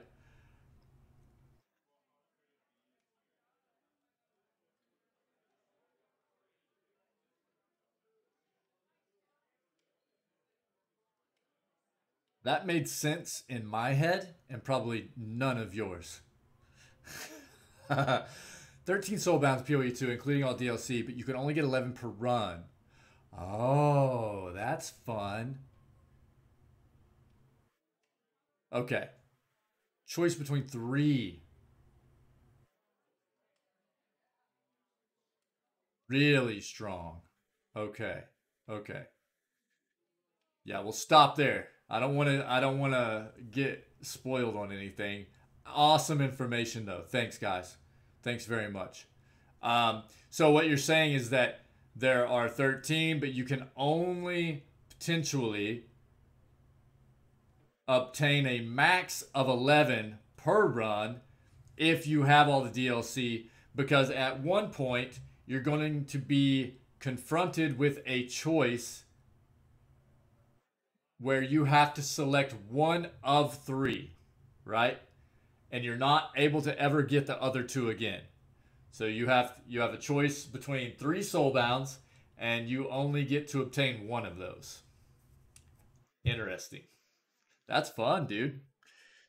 Cool. I can't wait, dude. PoE 2 is going to be so much fun. Very cool.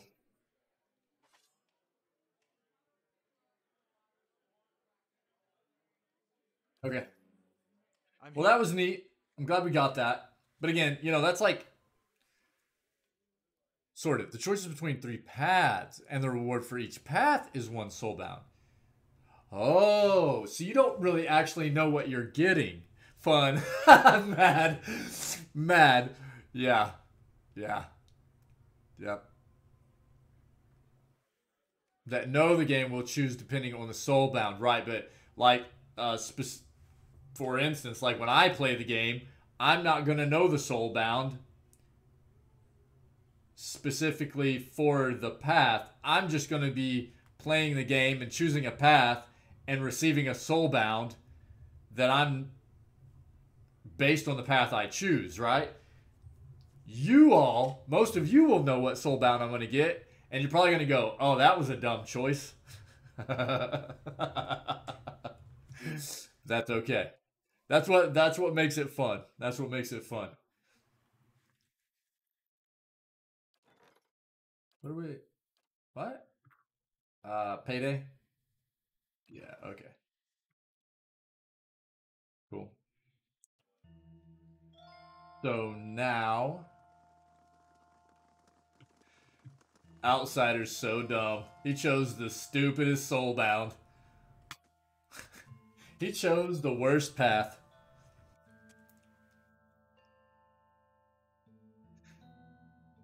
He's gonna get the soulbound that turns every enemy he hits into a dragon. As far as I can see, there are 16 soulbounds and PoE baseline. Oh, right on. Cool.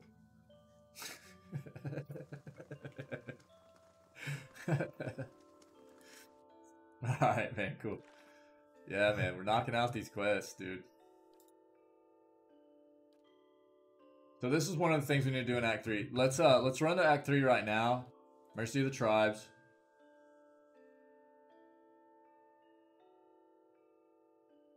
Oh, really? In your opinion, yeah. Okay. Well, we'll just see how it goes when we get there, I guess.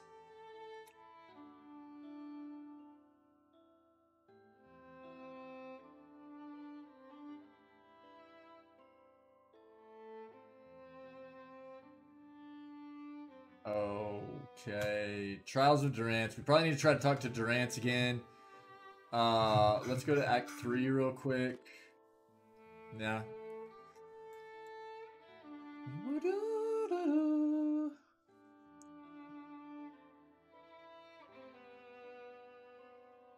Very little story you're coming in. Oh, okay. Okay.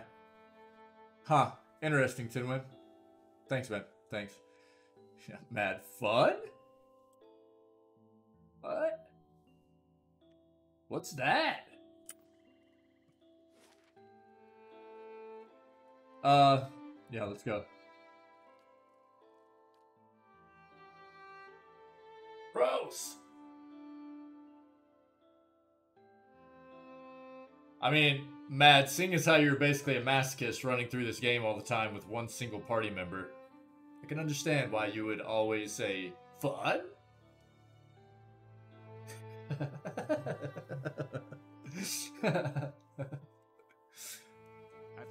Just kidding, dude. I know that you enjoy what you do, man. And it's a pleasure to get to watch a lot of it, really. I'm glad that you've been sharing it with us. It's really neat. I appreciate it.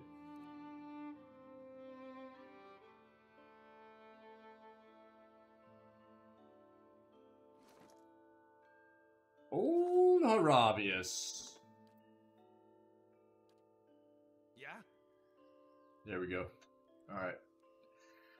As a peripatetic loner? Loser. I'm not familiar with that word. Let's look this up. Let's educate. Let's learn something new. I might have butchered the pronunciation there too.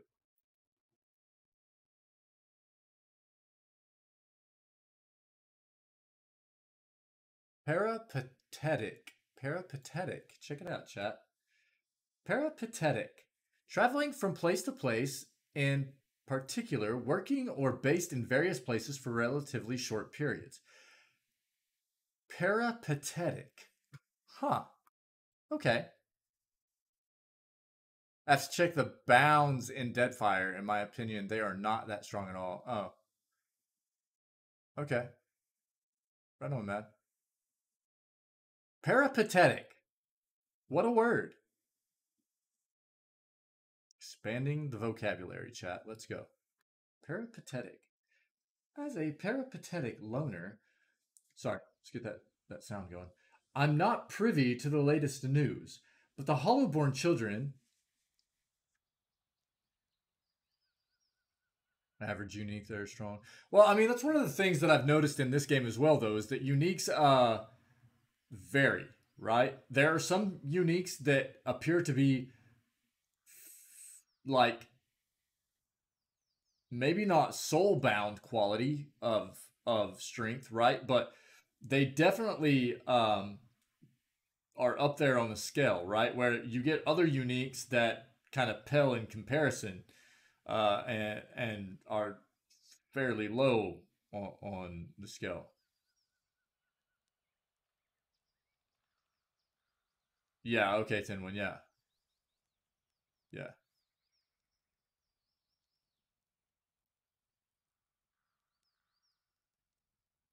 But the Hollowborn Children is a tale that has reached even my reclusive ears, or rather, ear.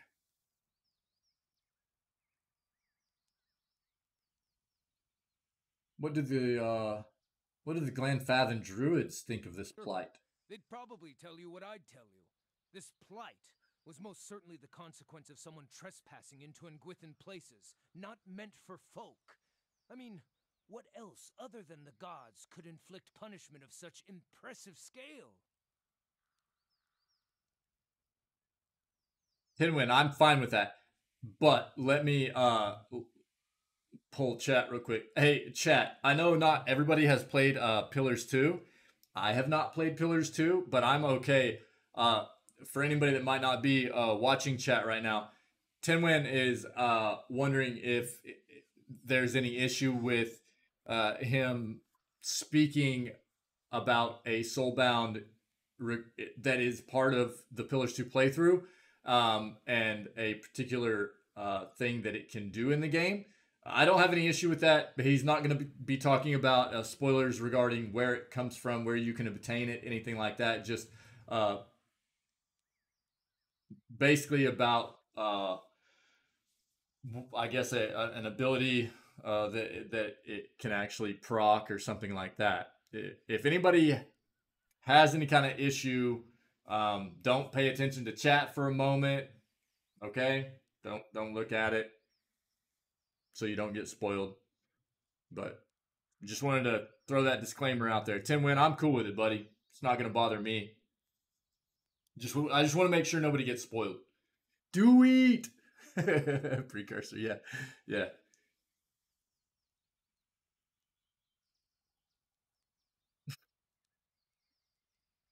Speaking of coffee, yeah, I need to. Hey, everybody, give me just like 3 minutes. I'm gonna grab some more coffee real quick and take a real quick bio break, and I'll be right back. Okay, we've been at it for like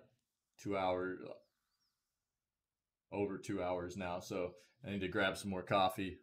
Give me like 3 or 4 minutes. I'll be right back. Thanks, everybody.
Sorry, chat. All right, let's see this. So, it's an ability called Sacrifice, which allows you to... Oh, here, let me take this off real quick. Break time's done. Hey, Mr. Fluff Bunny, I remembered. Boop. 3-head might be turned into 4-head, dude. Potentially instantly killing a monster that has reached a near death. Oh, okay. Which is a state that is when they are 1/5 health. So 20% health remaining. Grow up so fast. Tear. So 20% health left, right? And it works on any opponent. No way, dude. That's broken, is what that is. Yeah, that's broken, dude. That would be different if it was like even a 10th health. Something like that. 20% health, dude. That's a pretty high threshold. It's a pretty high threshold. Yeah, God, what is the name of there's actually a skill in Path of Exile. I can't think of the name of it right now. That kind of works the same way, but the threshold isn't that high. I'm pretty sure it's more around like somewhere closer to like 10% health. It might even be lower than that. But whenever you land a hit on an enemy that has a certain amount of threshold of life left, then they die, right? That's a high threshold of life for enemies, and that's crazy that it works on like bosses and stuff, man. That's pretty nuts. Pretty nuts, dude. Cool, Tinwin. That's awesome info, dude. Thanks, man. Insane. I guess I told everybody not to read chat, and then I read it out loud, so sorry. Back to being a 3-head streamer. Sorry.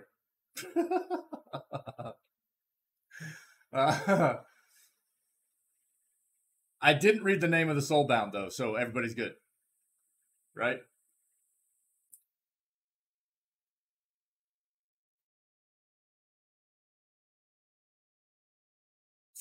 Sorry. God, I'm the worst. Hey, this coffee's good, though. Love that Java. All right, man. You know what would have been really cool in this game? Like, we hit this piece of voice acting. To have a button to where you could have the character go through the actual lines again would have been really neat. It's been a long time since I've spoken with my circle. They'd probably tell you what I'd tell you. This plight was most certainly the consequence of someone trespassing into and within places not meant for folk. I mean, what else other than the gods can inflict punishment of such impressive scale? Excuse me. That was the coffee talking. What are your thoughts on the Hollowborn? I wanted to pretend it was just a rumor when I first heard of it. He totally skipped this first line, too. Anytime a life is separated from its soul... Okay. Wanted to pretend it was just a rumor when I first heard of it. Curse the dear Woodens for being ignorant to spoilers that breed out of control. But soulless babies? What heartless gods would inflict that kind of tragedy? No parent or child deserves to be a part of that horror. Talk of other matters. Need something? What is this, dude? Pull him aside from the group? Can we discuss our party members? What is this? I've never had this option. Let's talk about Durant's. Oh, is this going to be an option? Yeah, dude. It's about to get real. Let's talk about Durant's, dude.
Yo, yo, yo. We good? Good now?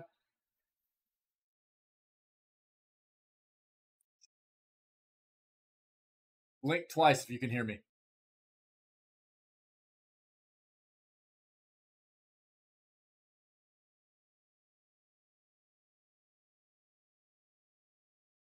Yeah? Okay. Blink, blink. We're gonna that's gonna have to be another emote probably, because I always say that to people. Hey, thanks guys. My software closed without any kind of warning. Hey, thanks very much for letting me know. Yeah, my software just kind of closed out on me. I love the software that I use. It is very, very good at drowning out background noise. But every great once in a while, it will just like close out and I will have no idea that it closes. It doesn't give me any kind of indication that it's closed. All of a sudden, my mic will just not be working in OBS because the software closes, right? Even though my mic is on, and my mic isn't muted or anything, it's the fact that I use the software as an integration for my mic, right? So thank you all very much for always letting me know whenever stuff like that happens. I appreciate it. Kind of what I was saying was, you know, just like this playthrough, PoE 2 is going to be blind playthrough for me, first playthrough for me, and it's just going to be not anything we're running to do optimal. It's just going to be something to do for fun. Super evil paladin having fun running through PoE 2, and you know, we're just going to be having fun with it. Yes, you know, so many of you have so much knowledge about the game, and it's like, you know, for what? What? What do you mean for what?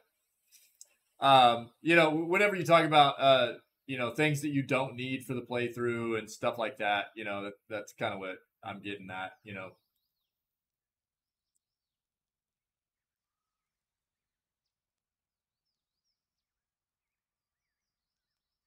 Evil paladin. Let's go. Mm-hmm.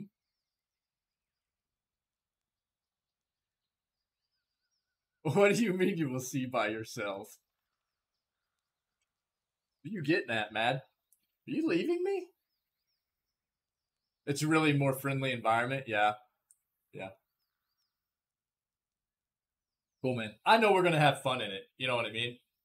It's going to be a good time. I'm excited.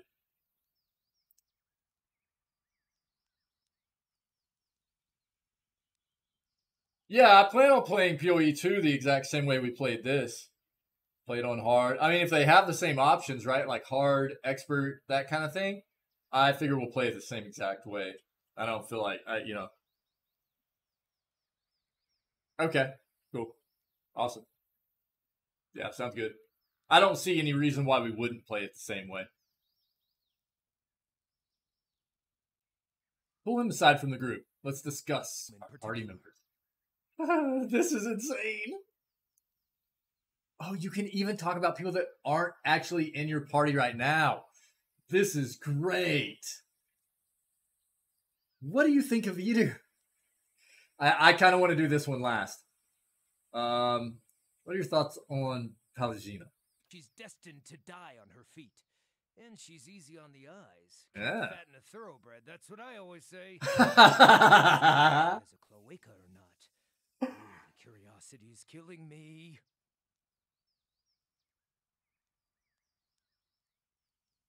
I know that, Tinwin. I know, dude. I just appreciate a bit of a challenge, you know?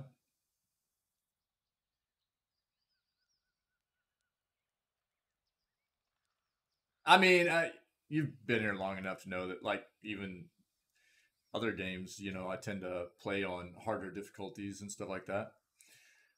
I know that you're going, well, here we go. It's going to be another super long playthrough. Not needed and stuff, but just, you know, I enjoy the challenge, dude. I like to play games on a higher difficulty. It's just something that I enjoy doing. I don't know. I get more enjoyment out of games playing in a higher difficulty. I just do.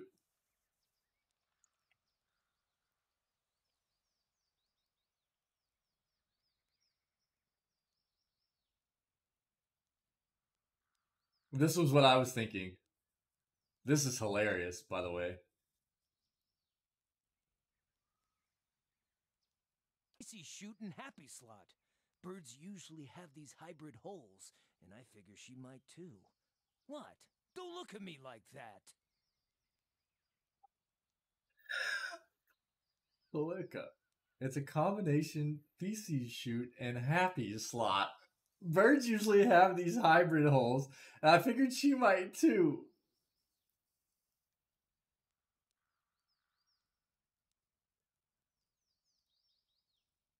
Oh my god, dude.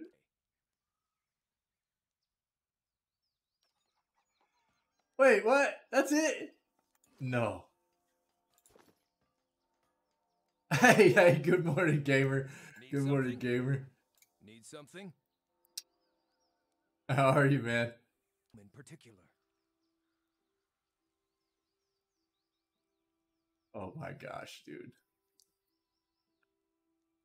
What do you make of a loft? Though I could pitch a tent with the pole wedged up his anus. 2 cents? Not quite. Well, whatever it is, take note of his mood swings. I don't think he's unstable. I just think he has a lot going on up there. Okay. How are you, gamer? It's good to see you, man.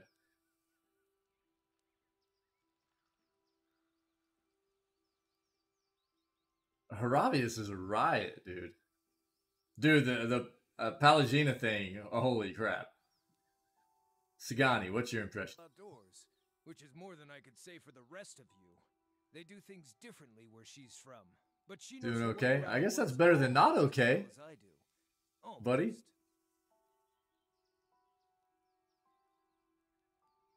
Okay. Any thoughts on Kana? The remainder of a 4th Haravius inside that giant. Gods, am I glad he's friendly.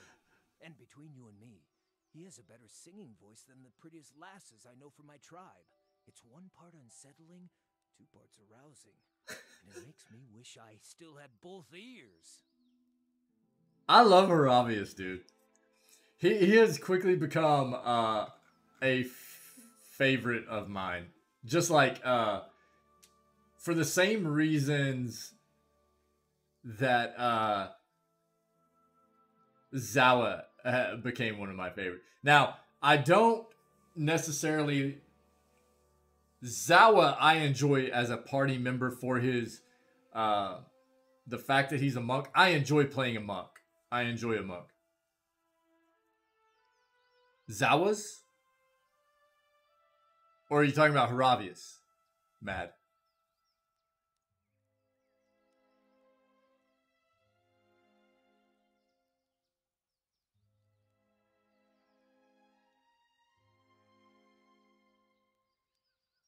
Haravius, that's why we're talking to him right now. But I saw this stuff where he can actually comment on all your party members, and I have to see all this stuff first that he says.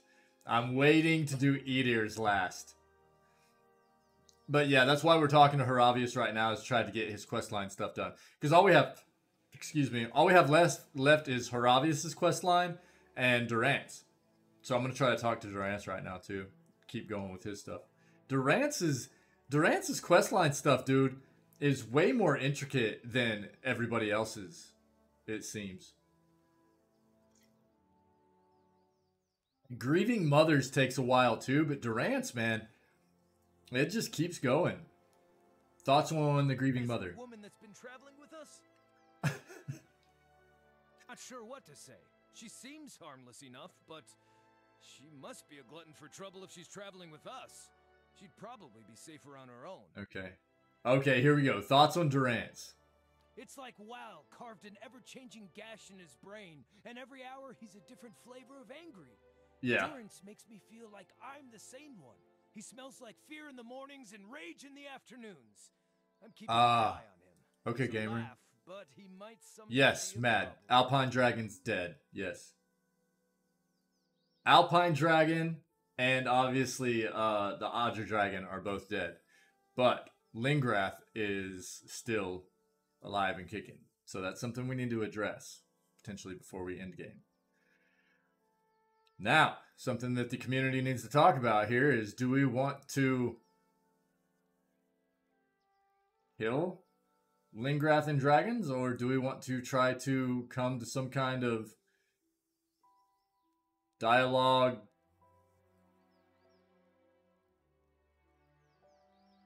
situation where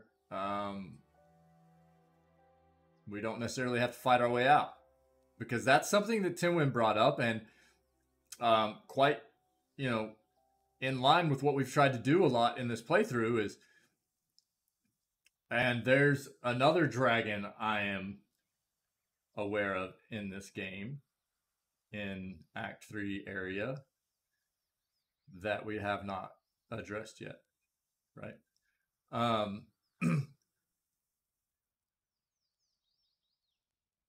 Tinwin says go dialogue.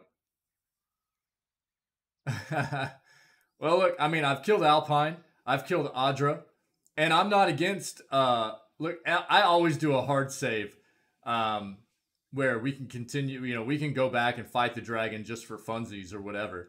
My thing is, I want community to have a say in what we actually do for endgame story-wise. That's what's important to me.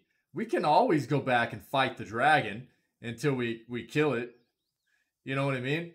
I love a challenge. I love a challenge. And, you know, I have many hard saves in the game to where we can go back and redo fights and stuff like that. I enjoy that.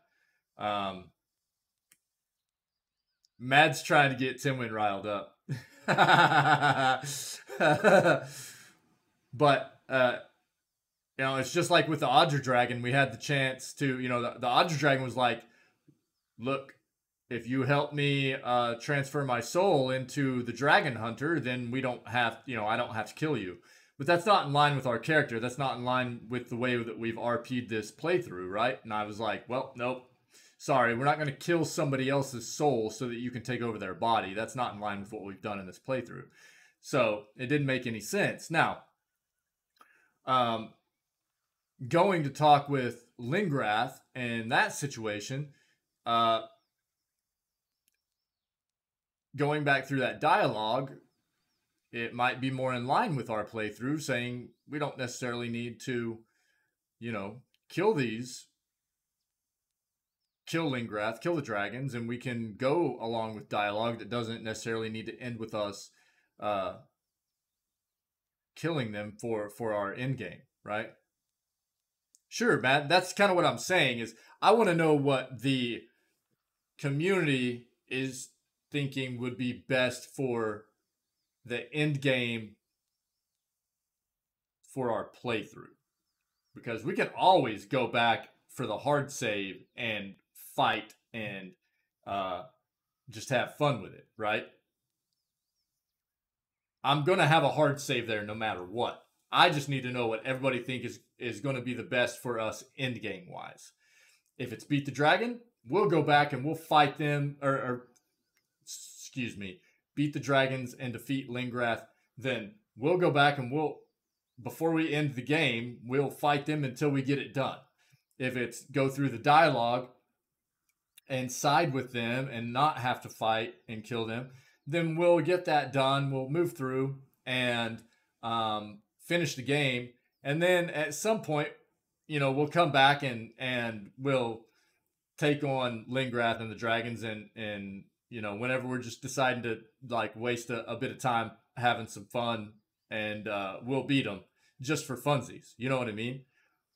But I don't want to waste a ton of time beating them if the community, because I don't know how many attempts it's going to take for me to beat them, right? And it only took me, 2 or 3 attempts for the Alpine Dragon. It only took me 2 attempts for the Odds Dragon, but I don't know how many attempts it would take me for Lingrath.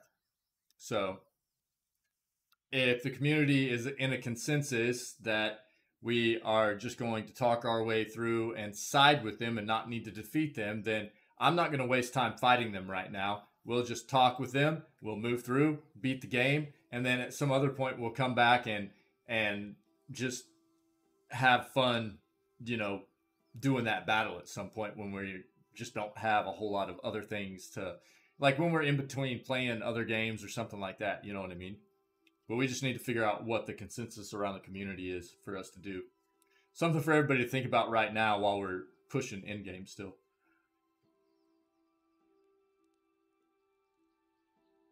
Yeah, Durant's makes me feel I'm the same one.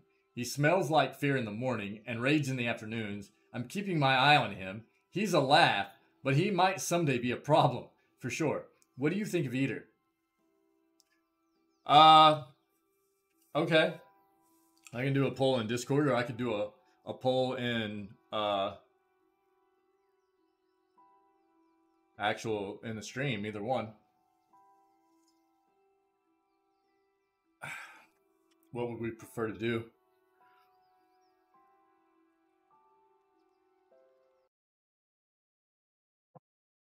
Let me see here.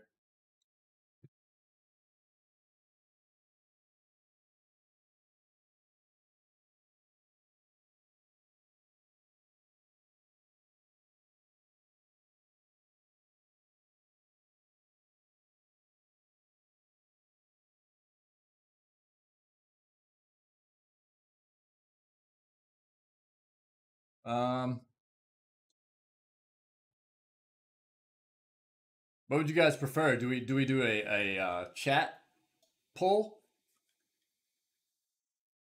or do we do it in Discord? Because now that we're affiliate, we can do this kind of stuff. That's fun, man. It's pretty neat. Here, I'll throw one in chat, and then we'll see how it goes. Okay.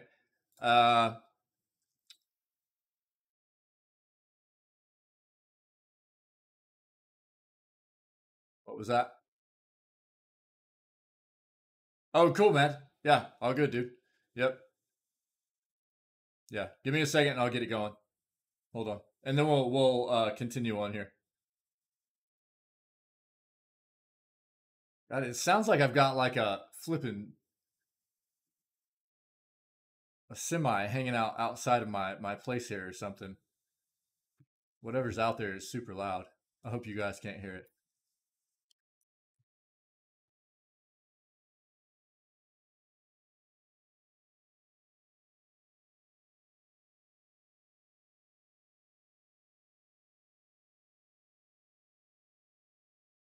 Let's see.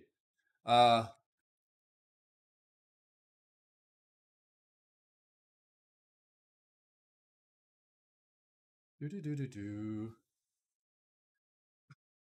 me get this up real quick too. This will make it a little bit easier. Boop.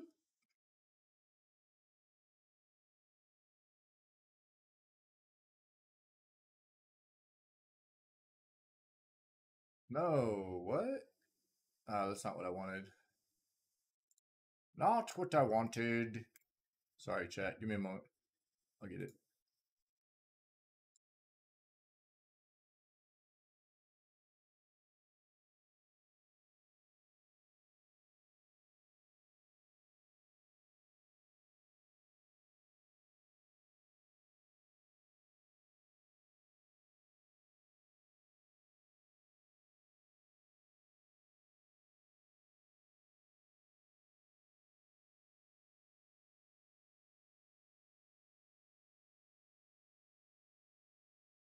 Okay. Here we go.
I'll actually give it like quite a long. What we got in chat?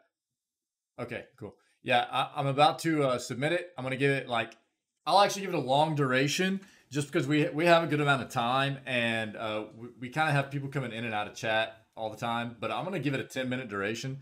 Uh,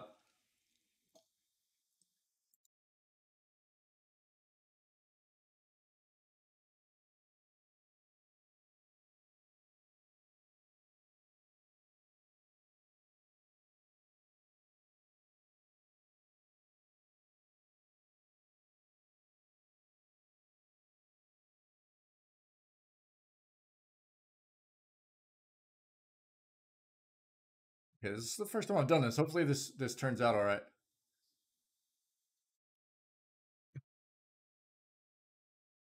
All right, you guys see it?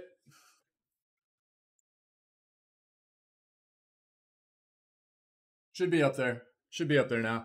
I gave it 10 minutes. That's about the longest I can put on there. But hopefully it'll give everybody a chance to kind of give their opinion on it. Sorry, this is the first time I've done one. Took me a minute to get everything kind of going for it. But whenever we do polls from now on, it should be a bit easier for me. Feels good though, man. All these nice, cool new things we got for the stream. Uh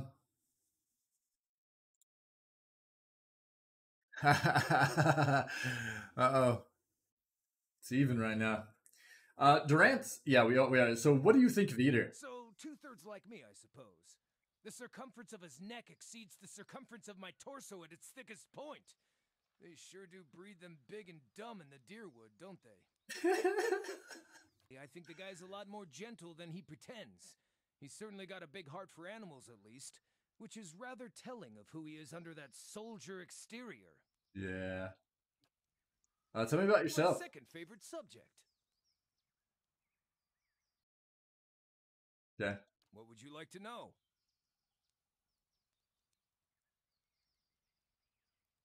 Oh, look at that. Okay, cool. How did you come to be trained as a druid?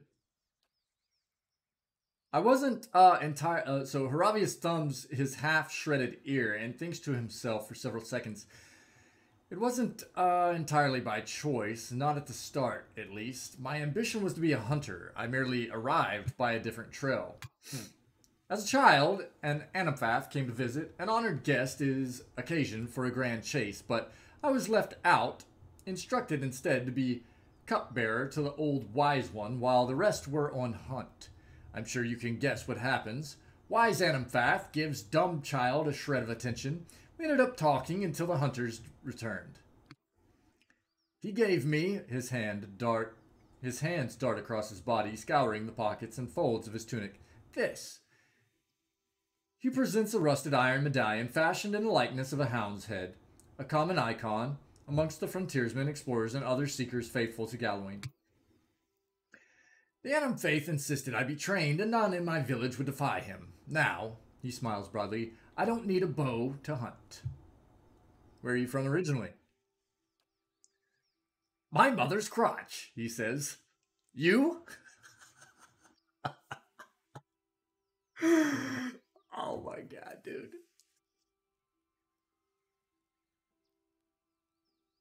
Oh my god, I want to answer with number 3 so bad, dude.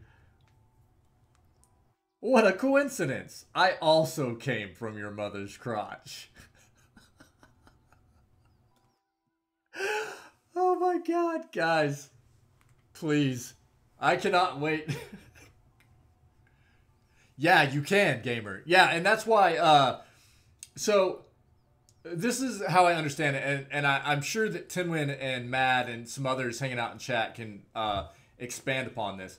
So you are able to transfer your playthrough info from your playthrough of PoE 1 into PoE 2, but it also does a very good job in PoE 2 of allowing you to kind of recreate your character. So you don't necessarily have to, even though you transfer your character over and everything like that, you don't have to play as the same exact class and like we're a kind wayfarer paladin, right?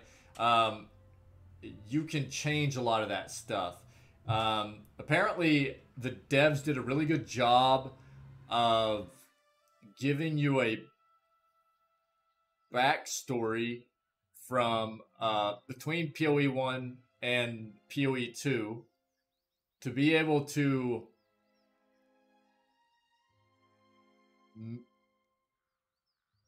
create save choices in Deadfire. Yeah. Yeah. So they made it, and what we're gonna do, gamer, is actually as soon as we finish. Very cool, man. Very cool. As soon as we finish PoE 1, we're going to take a look, because we're not going straight from PoE 1 into PoE 2. We're going to take a break and play Bioshock 2 in between starting our Pillars 2 playthrough, right?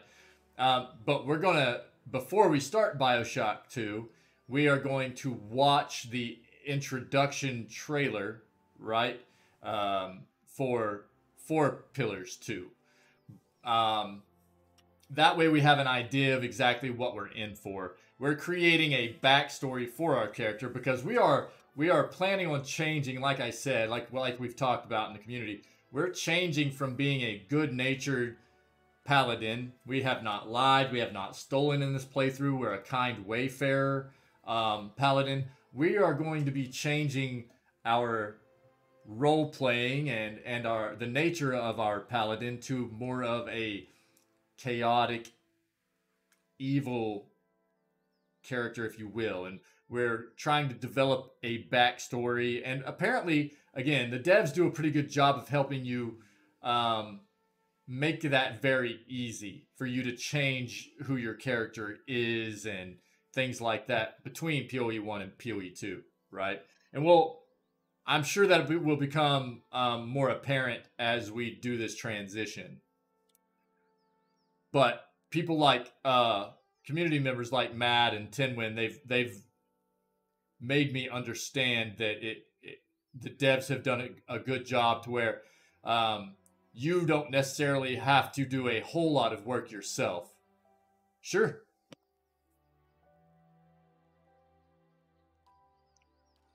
You're lost. We should be able to still get into dialogue with him, right? Need something? Yeah. Okay. Yeah, character sheet. Let me know if you need me to go up or down, Matt, okay?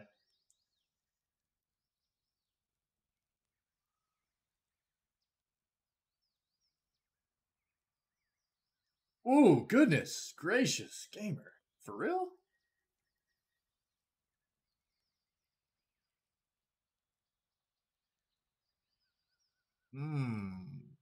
Are you sure you won't be able to transfer? Have you researched it?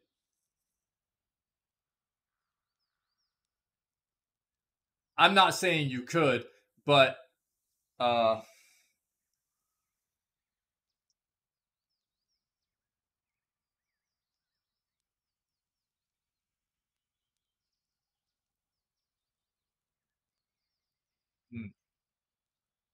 that feels bad. That feels bad.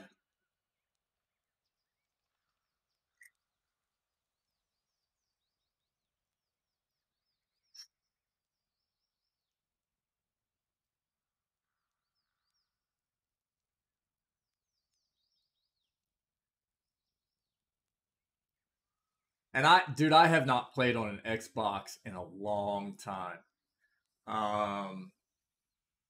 Is everything that's Game Pass, save wise, done on the cloud?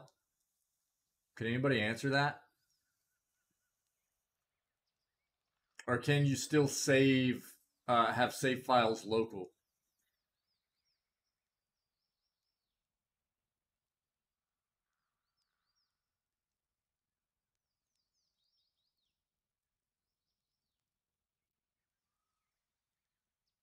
Well, we're running out of time on the poll, everybody.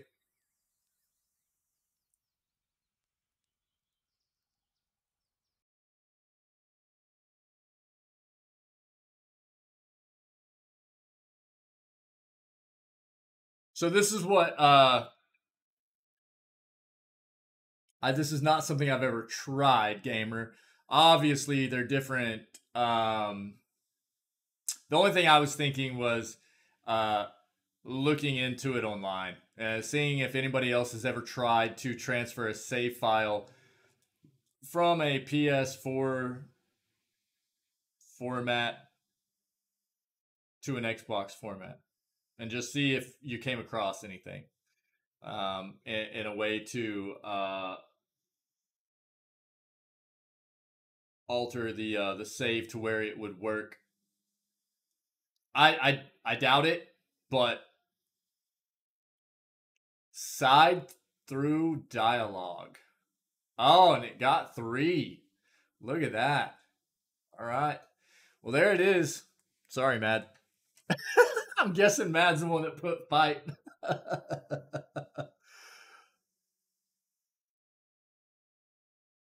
Twitch Pro. Mr. Fluff, but me sitting here for the past 10 minutes being like, poll, what poll? Yeah. Yeah.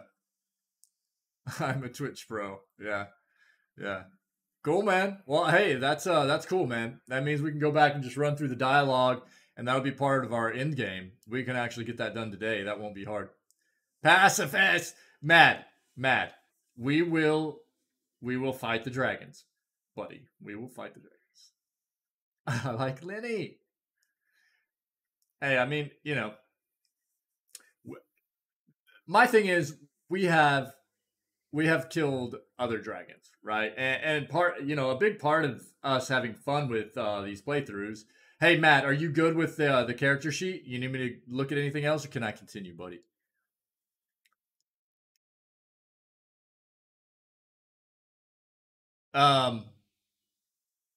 Is having fun with the role playing. Yeah, you good? All right, man. Let me know if you need to look at anything else. I have no problem. Anybody that's in here hanging out that wants to see anything, don't ever be afraid to ask. We have fun here, man. I'm not rushing through anything, so just let me know. Our character's getting beefy, dude. We could even buff up the defenses a little bit more if we wanted to. We'd lose some offensive secondary stuff, but we could boost the defenses a bit more even if we wanted to across the board here. But not looking bad. Not looking bad. Okay. Let's continue this. Yeah? Need something?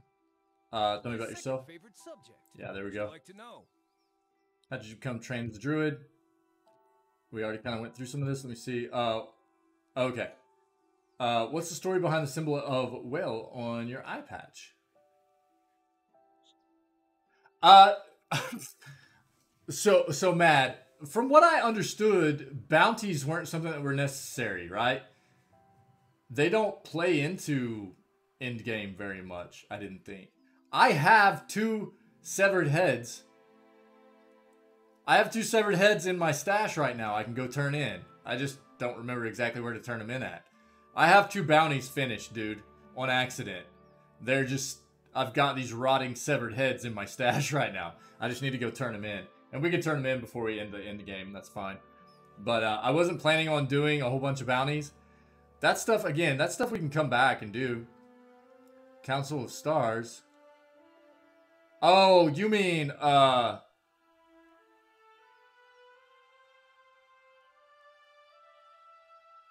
at some point, let's just plan on, full party now as well. Cool, gamer. Yeah, again, gamer, I don't know if you've looked into the potential of being able to take a save from a PS4 file on Path of Exile and, like, put it onto, like, a... Yeah, not necessarily to give good rewards. Yeah, right on. Yeah, and that's what I was, Okay, cool, Matt, cool. Yeah, hey, thanks for hanging out, buddy, as always. Yeah, I don't want to drag this out any longer, really. Bounties, yeah. You too, buddy. You too. Be safe. We'll see you in a bit, probably. Okay, man? Bounties don't really add anything to the end game. They're not really a necessary quest but what I think we'll do is we'll come back to PoE 1 at some point and just maybe as a kind of a funsy thing, we'll take on the bounties. We'll do the Lingrath fight. Stuff like that. Does that sound like a plan? We'll find a good time to do it. We'll find a good time to do it. I would rather just push for the in-game stuff so we can kind of get that going, you know? What's the story behind the symbol of whale on your iPad? And again, gamer, I just didn't know if you might be able to take a save file from a PS4, throw it onto a USB, put it onto a computer, and maybe change or alter the format of the save file to be something compatible with an Xbox Path of Exile, Pillars of Eternity play. You know what I mean? That's all I was trying to get at. Probably not, but might be worth looking at anyways, or looking into, you know. Well is known as the eyeless face. Alright, yeah. So his symbol seemed a good fit for my eye patch. Ah, cool. He absent-mindedly runs his finger along the strap of the patch band. Whale iconography is rather popular in my home tribe, but it seems he is not as widely venerated here in the Deerwood. I remember thinking that if I consecrated my eye to he who obfuscates and reveals, then maybe with enough devotion, Will would make use of old ruined thing. Yeah. He pulls on the eye patch strap and lets it go with a loud snap. So, if you think you see me staring at rumps and cleavage, it's really just the will of Whale controlling my gaze. Honest. What's your relationship with Galowing? I was raised a disciple of the Seeker God. He is the champion of the hunt, be it the simple struggle for sustenance or the scholarly pursuit of knowledge. I love how, like, enamored he is with the thought of Palagina. It's pretty funny. In my older years, I found he cuts himself off, shakes his head, and starts again. Life has shown me I am more suited to the ways of Whale. The furious hunt for knowledge often outpaces the journey to real understanding. Druids are known for changing into animals. What sort of creatures can you become? This is one of the dialogue options that I think somebody was telling me about yesterday, right? He takes a half step backward as you ask the question. All sorts of things, he says quietly with a long, uncomfortable gaze. Haravia stares at you blankly, arms folded. Let's discuss something else. Oh. So we have a lot of different dialogue options at this point.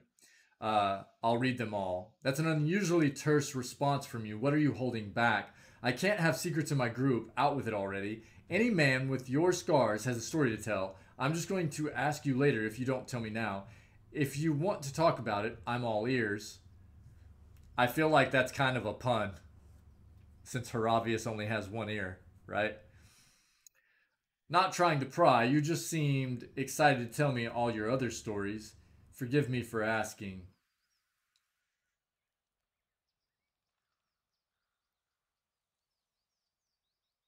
Hmm.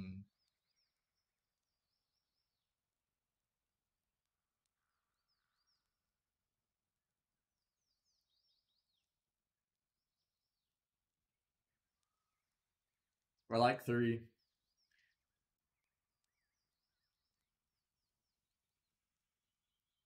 That might be a bit forward for how we've played our character, though.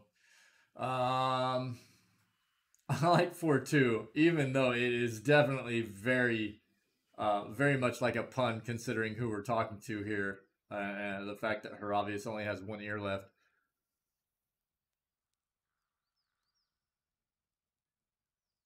Oh yeah, gamer, I hear you, man. Yeah, I quit worrying about. Yeah, I mean, I hear you, and I haven't been big into like console for quite a while now. The past few years, really. I've always played a lot of PC and console over the years, but past few years, man, I've really gotten back into just the core of PC gaming. So a lot of my stuff, you know, I don't know. I quit, it's really cool. Kickstarter backer, yeah. And I don't know, like I kind of got to a point where I don't know that I ever really worried all that much about like 100%ing achievements and stuff. I just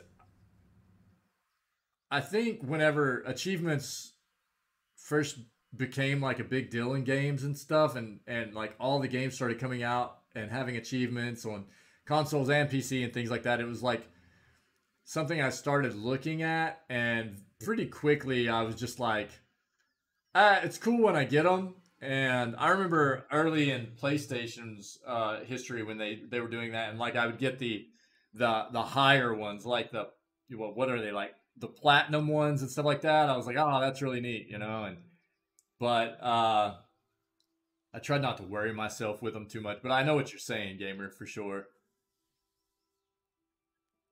Yeah, yeah. I think I'm gonna go with number 4 just because of the pun in it. It's pretty funny. Man. Oh, he really did. It was a pun. Oh no. Oh, he looks at you with a blank, stern expression and points to his half ear. Very funny, making fun of a disfigured man. Well, I mean, you can always go and look at all the achievements that are there to obtain, right? So it's not like it was a spoiler necessarily, correct?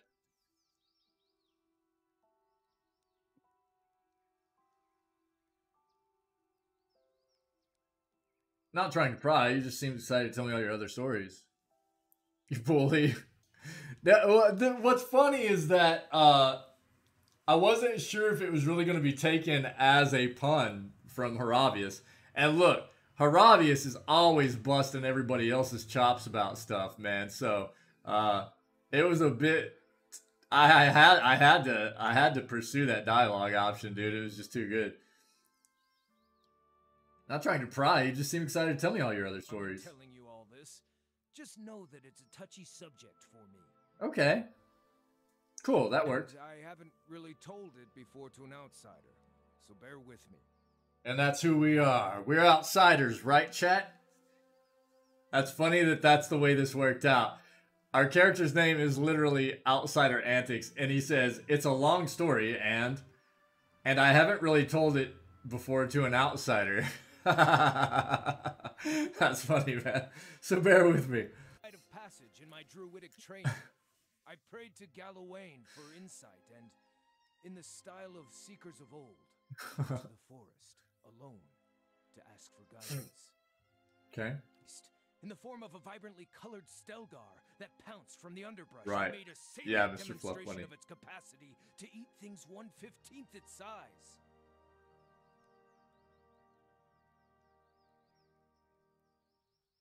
Oh, okay. Probably because it got released on PC first, I'm guessing. That would be my assumption, anyways.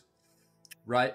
It probably didn't get released on console until after PC. So the achievements for things like being a Kickstarter aren't going to show up on console. That would be my guess. Only on PC.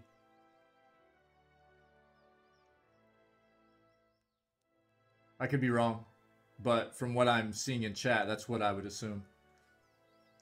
Then I got my answer, he shrugs, an answer at least, in the form of a vibrantly colored Stelgar that pounced from the underbrush and made a silent demonstration of its capacity to eat things 1/15th its size. You're alive today, so how did you fend off the beast? That's terrible. I am thankful you managed to survive. Let me guess. The beast knocked some sense into you. As awful as that sounds, it's one amazing rite of passage.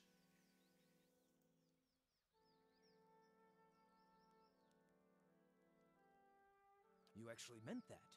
Thanks. My kin didn't find anything positive about this tale.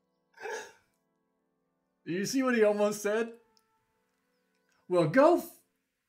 He shakes his head. Oh, you actually meant that. He was about to curse us out, dude. That's why we need a curse jar emote. Or swear jar emote. Swear jar.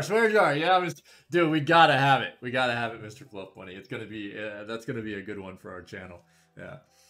He blushes and looks down at his feet with a smirk. Thanks. My kin didn't find anything positive about this tale.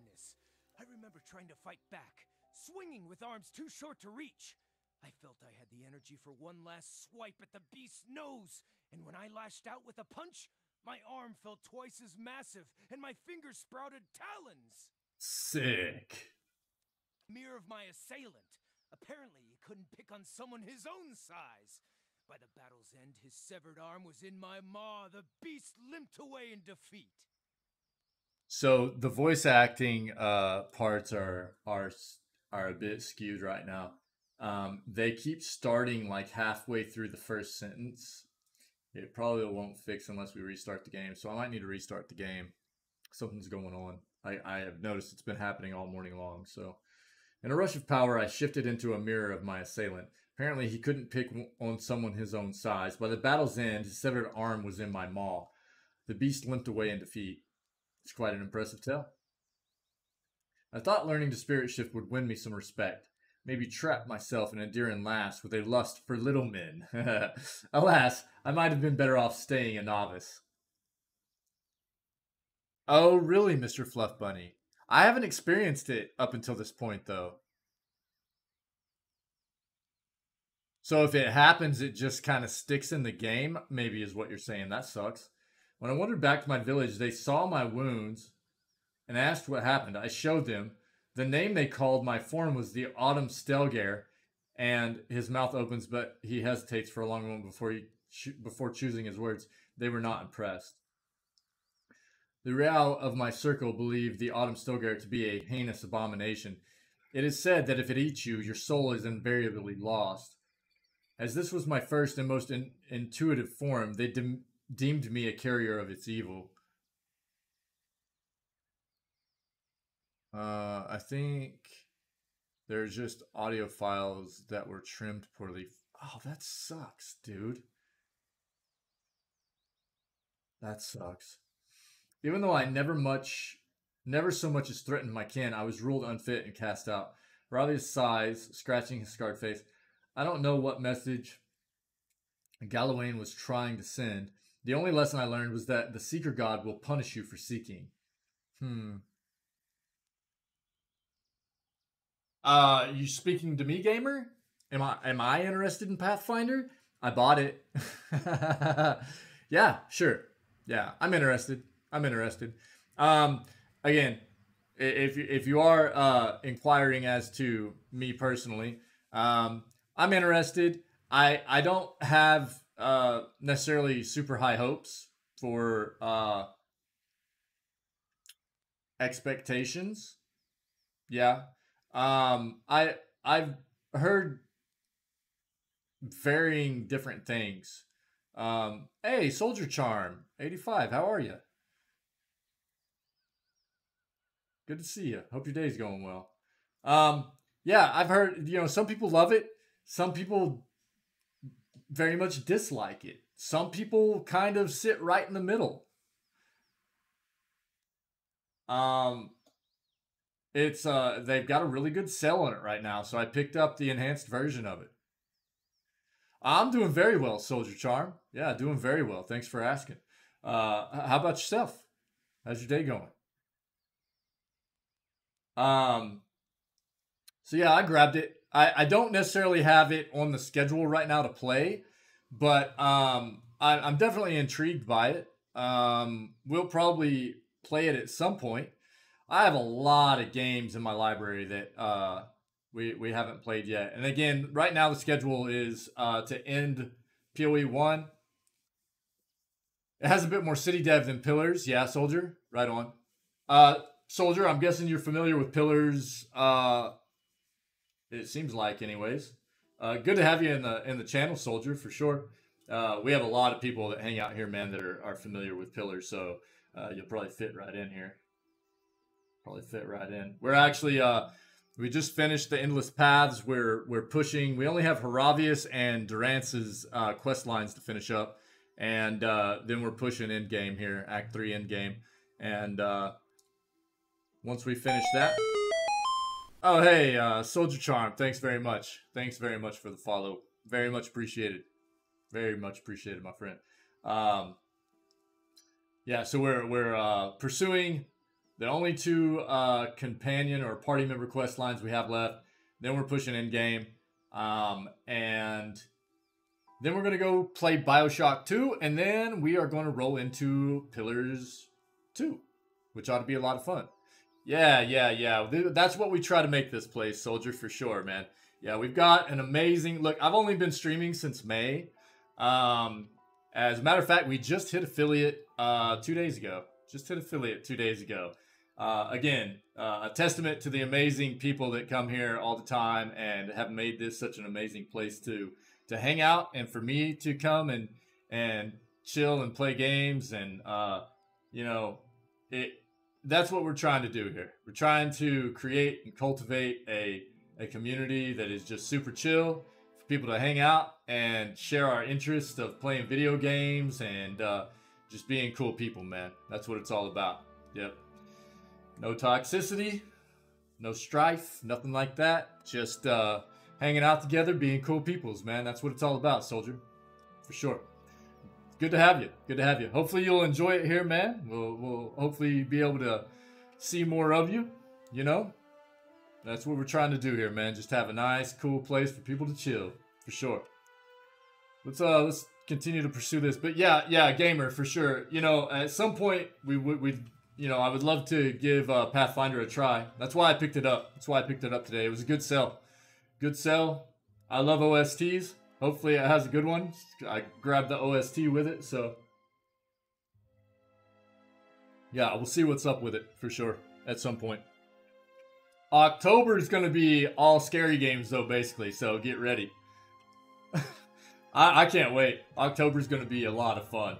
I've got all kinds of alerts and stuff I'm already picking up for you guys to try to scare me with and stuff. It's going to be a good time, I think. Even though I never so much as threatened my kin. Yeah, we read all that. Punish you for seeking. So, you're some sort of soul cannibal? You didn't choose your spirit shifting form. Were you at least recognized as a proper druid? Can you learn to spirit shift into something less terrifying? Thank you for sharing your story.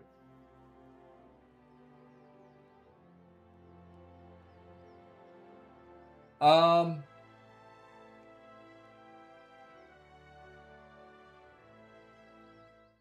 going to go with 3. Were you at least recognized as a proper druid? His brow furrows. No, but I know I passed an initiation rite 5 times more perilous than any of those kin betrayers that insisted I was a failure. Okay.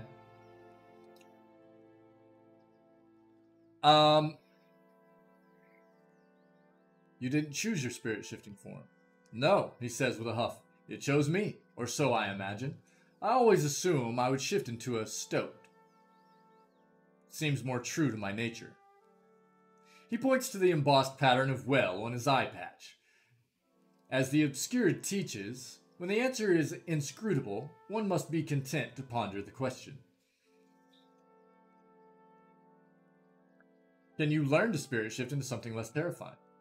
Already can, and sometimes do, he says with a beaming smile that quickly returns to a scowl. But the druids of my circle assign great meaning to one's first form. I'll always be unclean to them. I want to know what he'll say to this, but I don't necessarily want to pursue this dialogue either, because I don't think he's a soul cannibal. I'm afraid what this might... I'm just going to say thank you for sharing your story. And if you can't trust me, odds are low you'll leap in front of a flying arrow to save my life. It's to see if they know more about my spirit shift. If our journey takes us there, perhaps they can enlighten me with more information about the Autumn Stelgar.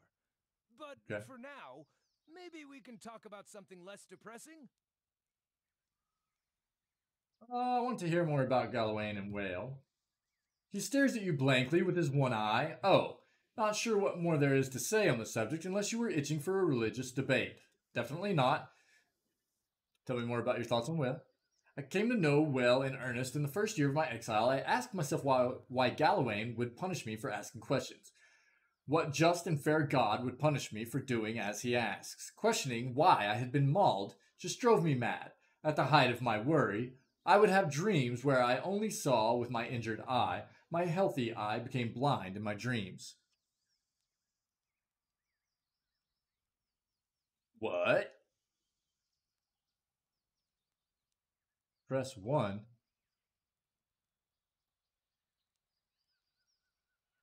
What's that gonna do, Tinwin? You mean like my party isn't selected? Yeah, I was getting ready to say. Okay, cool. Yeah. He lifts up the eye patch to gently itch at the socket. You catch a quick glimpse of a puckered and scarred abscess under the whale-embroidered patch. So one afternoon, I stitched a stylized eye motif on the patch. I like to think of it as my self-initiation rite into the brotherhood of Whale. Whale is not an instructive or overbearing deity. He does not freely dispense wisdom and expects all of us to question and explore with our own minds. Whale reminds me that curiosity is being receptive to any and all truths, not hunting for any one answer.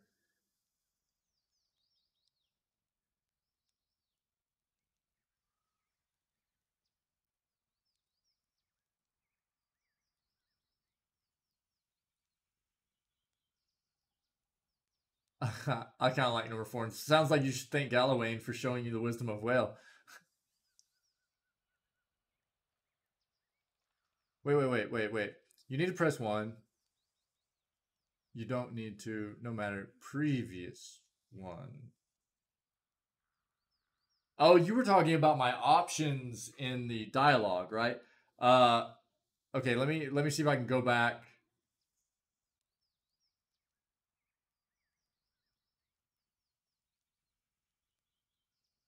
And see where I was. Did I miss out on something, Tinwin?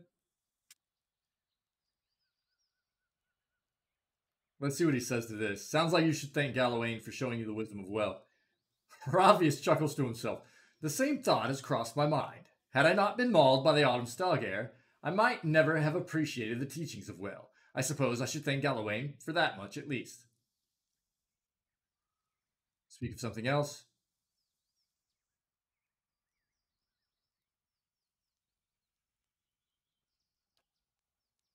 It wasn't entirely by choice, not at the start at least. My ambition was to be a hunter. Yeah. Okay. We've already done this.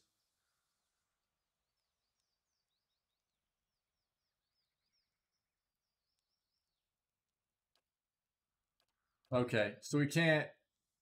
Galawain and Well. Tell me more about Galawain. Frown overcomes his face as he ponders your question. I guess, sorry, man, if I missed out on something, I do apologize. Consider it a lapsed devotion. I will always respect the Seeker God, but he visited ruination on me when all I sought was knowledge, just as he taught it should be. He meshes his fingers together and flexes his digits until the joints pop and click. Galawain left his mark on me. When I see my shifted reflection, I'm reminded of his presence. Galawain still inspires my fear, just not my worship. So our options are, in fairness to Galawain, you did learn Spirit Shift after the attack. Are you not thankful for that? Do you think there's any possibility that Galawain is trying to help you, albeit in strange ways? A lesser man would accept the indignities of the gods and ask for seconds. Good on you for walking away from Galawain. If a god gave me a task and then crippled me for following instructions, I'd be as angry as you are.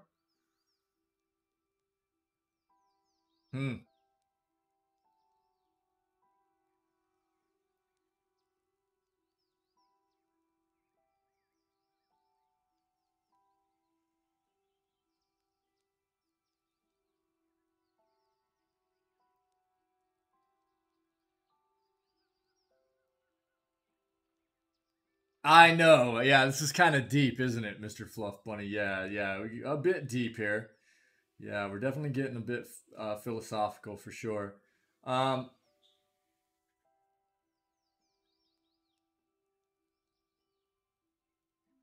why I kind of want to respond to Haravius with a question. You know, do you think there's any possibility that Galawain is trying to help you, albeit in strange ways?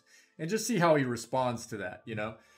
Leave it up to Haravius to kind of ponder that question and see how he responds to us. How do you guys feel about that? Or do you think we should address it in another way?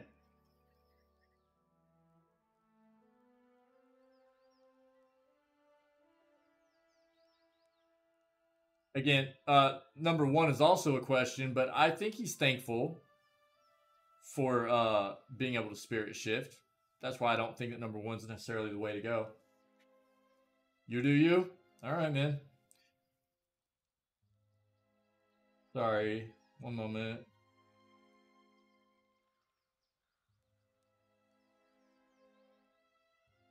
Okay.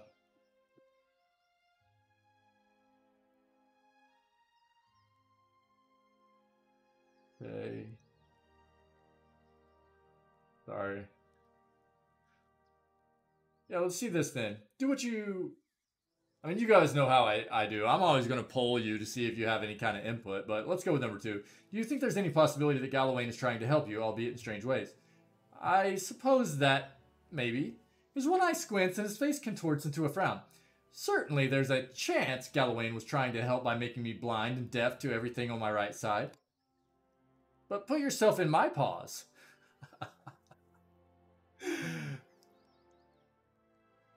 Do I then go back and commune in the woods to him again and invite another attack? It would be a suicidal leap of faith to ever go asking Galawain for anything. He spits on the ground. Anything. Think of something else? Okay, thank you for sharing. We should be on the move. And thank you for listening. He says with a slight bow before falling into the marching order behind you. Okay, cool. Yo, Tinwin, thanks for the nudge, man. Making me realize I needed to initiate the dialogue with Haravius here in Act 3. I appreciate it, buddy.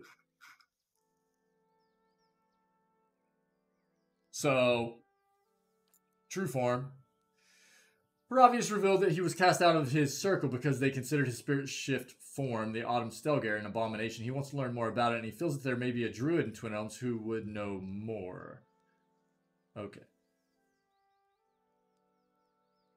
So we need to pursue that.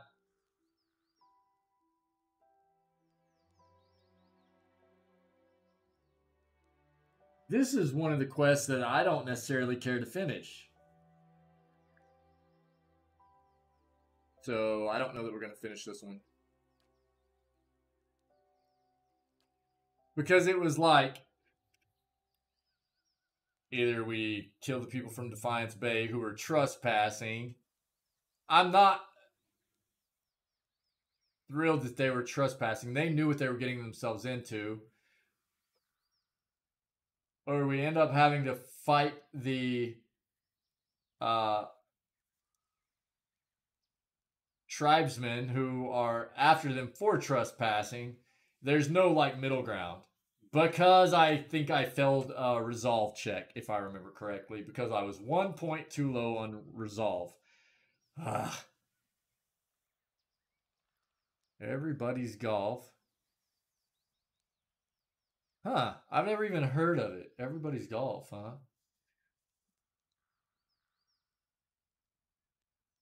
Right on. I'm glad you're having fun, gamer. Cool. Phylactery.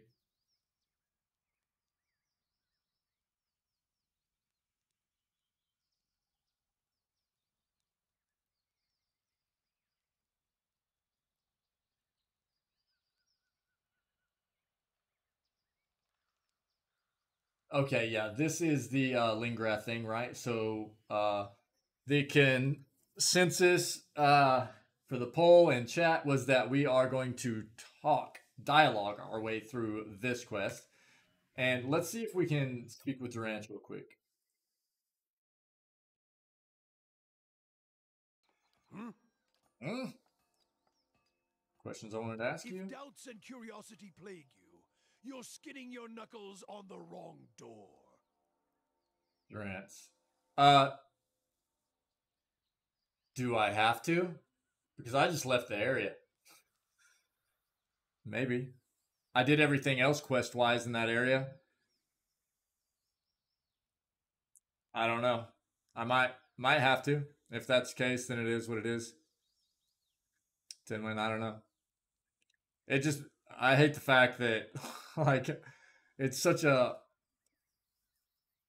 bad situation. And again, really the way I feel about it is that the people from Defiance Bay were trespassing. They kind of knew what they're getting themselves into.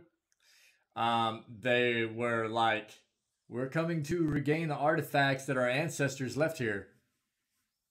That's exactly what I was thinking, Mr. Fluff Bunny. That's kind of what I was trying to do. That's exactly what I'm trying to do. Just not address it. Just leave them there. In a stalemate. Why not? If the game will let me, that's what I'll do. I don't think that I need to go back to that area necessarily. I left it. I don't think there's anything that says that I have to finish this quest. Or that quest. So we'll just see if we can leave it as a stalemate.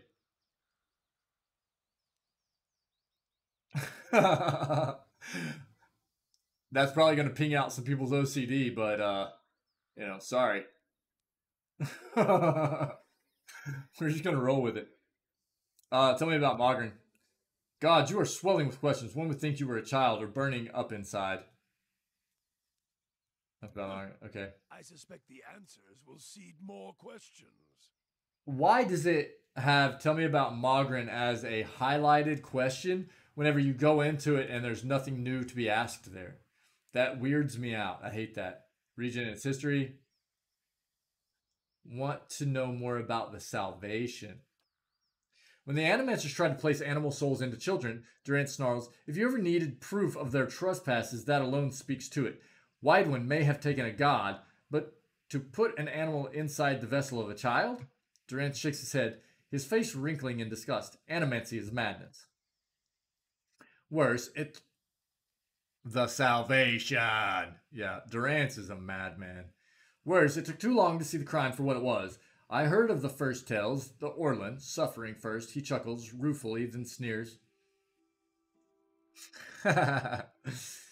Like they always do. Animals within animals, compounding the madness. I'll probably address... hey, I threw a new rule in the Discord for anybody that hasn't seen it. I'll address it during lunch, too. Just trying to get... You know, our community is growing. And...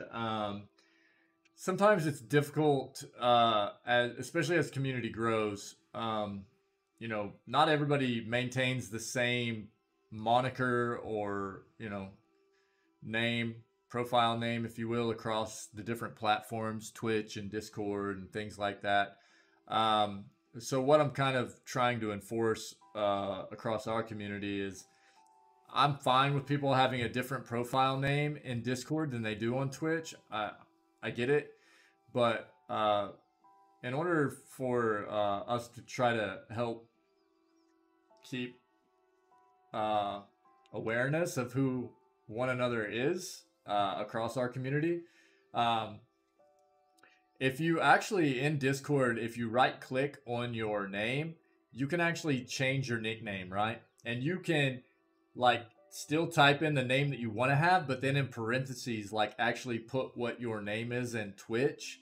That way people will have awareness of who you are in Twitch as well. So it remains obvious who we're communicating with. And, you know, I think that's important for us as our community grows, and just wanted to throw that out there. I made that change in Discord yesterday.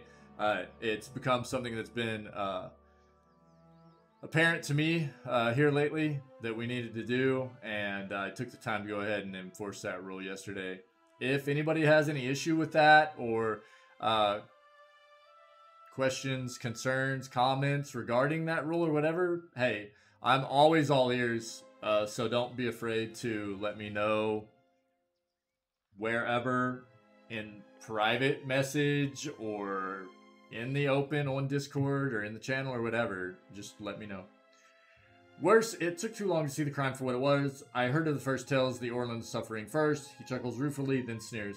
Like they always do, animals within animals, compounding the madness.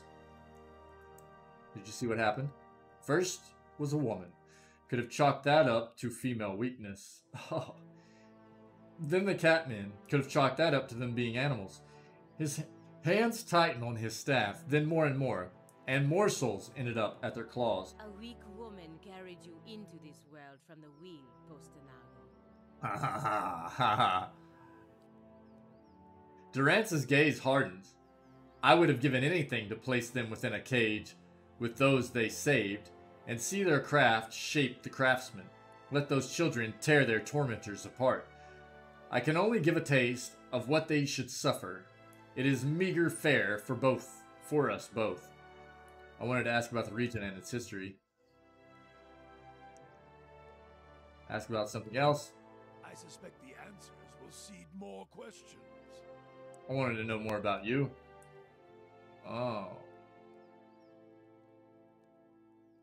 You don't dress like a priest. You look more like a pirate.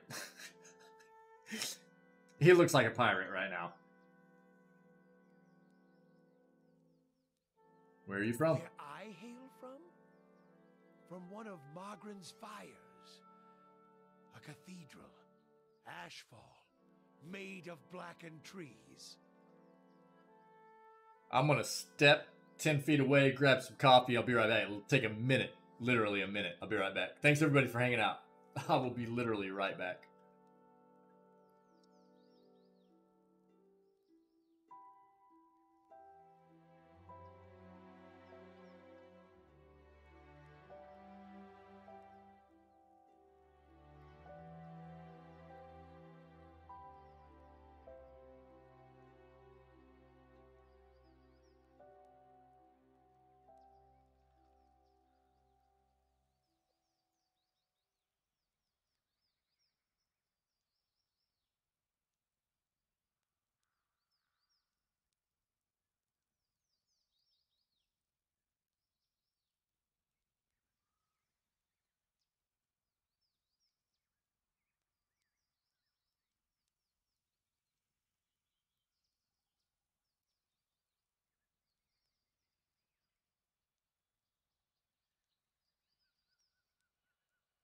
Okay.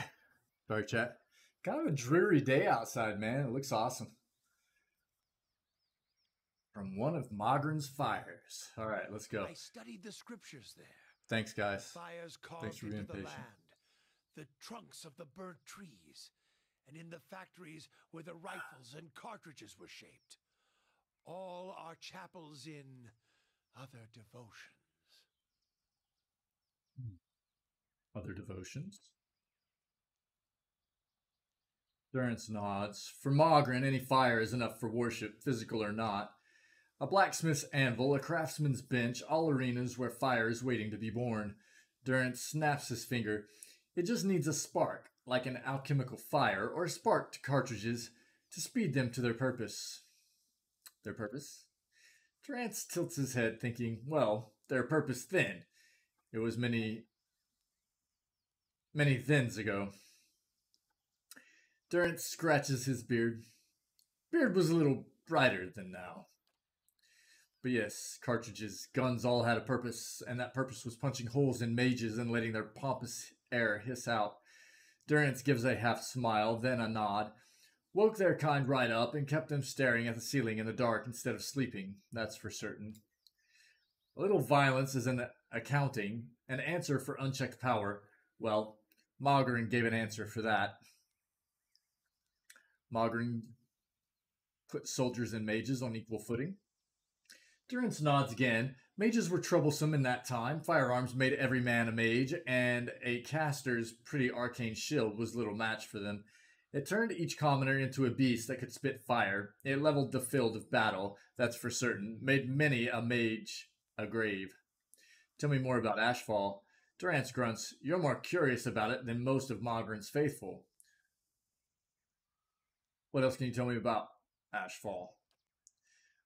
What more to tell? Durance frowns, his hand tightening on his staff again, his fingers seeming to sink into the wood. It's one of the greatest fires of Mogren, the high seat, he shrugs. Some say the blackest, not of evil, but of ash, all that remains after fire has fed. He pauses. I called it a cathedral before. That's not the full truth of it. It's more a battlefield. It lies in the heart of the War of Black Trees. Its timbers built from the burnt forest there, each timber blessed by fire, and one of Mogren's greatest battles. Many of us helped shape the war effort there, with flames and firearms. What is the cathedral like? Massive, beautiful, blessed by the goddess. Flame cannot strike it twice. Durance's eyes travels to his ashen staff, studying the etchings. Beneath, tunnels and chambers, bellows and fire pits, and many of the faithful, looking for a means to bring fire to the world. He turns his gaze from the staff to you. Guns, explosives, alchemy, all of these are holy symbols, and we are eager to share. That staff of yours seems like your holy symbol. Are you a servant of Will? Let mysteries and questions remain with him, at least until the next time we need rest. Oh God. Oh hey gamer, thanks buddy, thanks, I appreciate it. Yeah, and I understand everybody wanting to have their usernames and stuff like that. It's a matter of us trying to keep track of who everybody is because obviously whenever people first come here, they become part of the community through Twitch, right? And we all get used to Mr. Fluff. Okay. Thanks, Mr. Fluff Buddy. I feel like you should have had a lull there. You should have had a lull emote there, Mr. Fluff Bunny. Gotta add that underscore. Yeah. You got me there for about a half a second. Yeah, it's just, again, because people, they come into the community as part of Twitch, right? And it just caught my attention that we have members that join the Discord, and it's a great utility for us as a community to continue to engage and build the community and everything. But sometimes, especially as the community grows, it becomes difficult if people have a different name in Twitch than they use in Discord. And actually, Gamer, it helped bring the issue back to my attention because you joined the Discord, which I appreciate very much.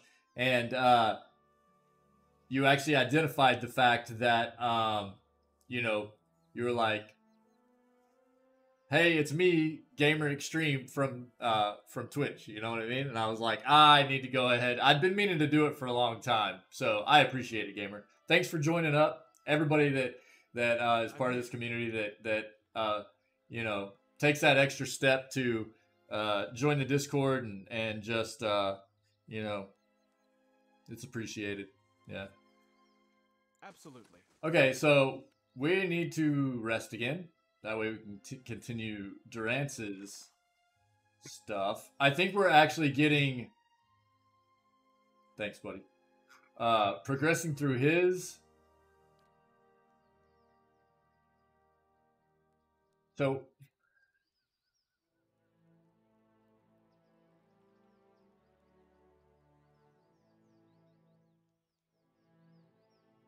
I think I know where we get this.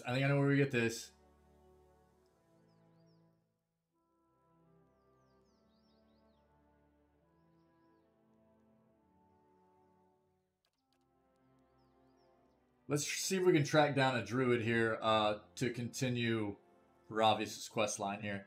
We really need to finish up his quest line so we can replace him with a Loth.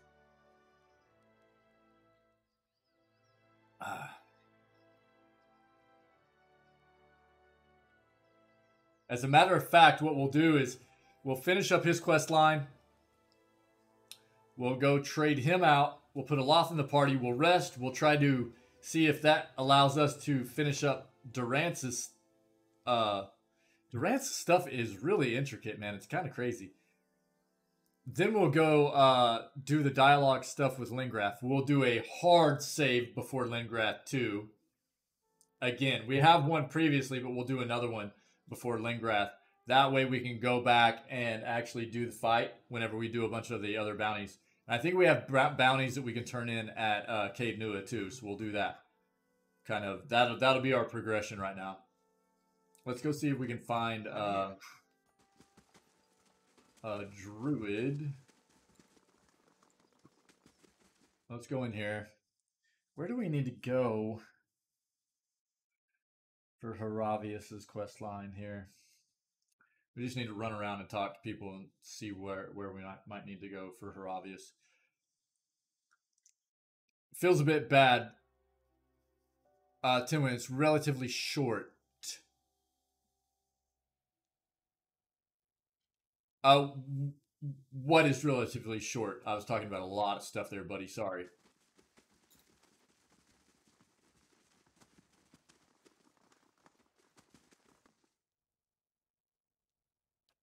Okay, nothing there. You mean Durance's stuff?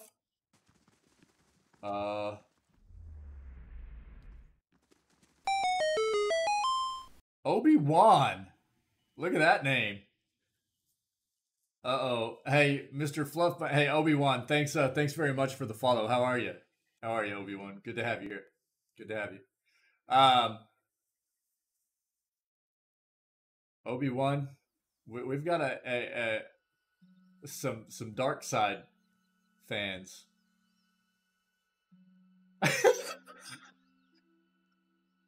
There it is. And Mr. Fluff Bunny's lightsaber, I'm pretty sure, glows red or orange.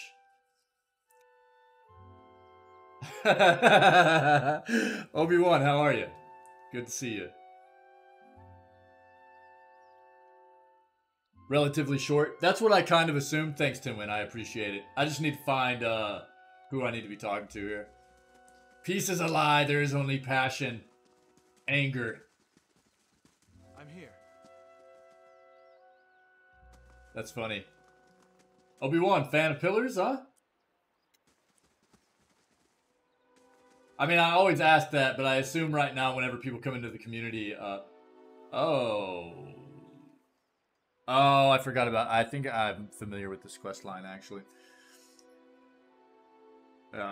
She'll pay, that witch. I'm gonna turn the camera a bit here. There we go. A little more centered anyways.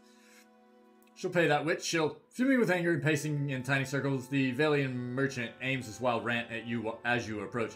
You there! Have you come here to trade with the savages? Learn from my example and take your business elsewhere. Spittle accents his every sentence. Liars, cheats, swindlers. That duplicitous Beazle, Alari.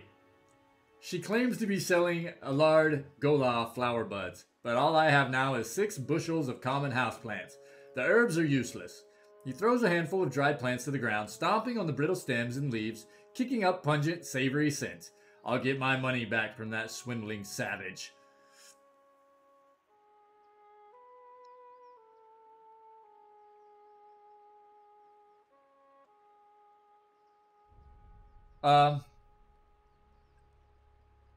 What is Alard Gola?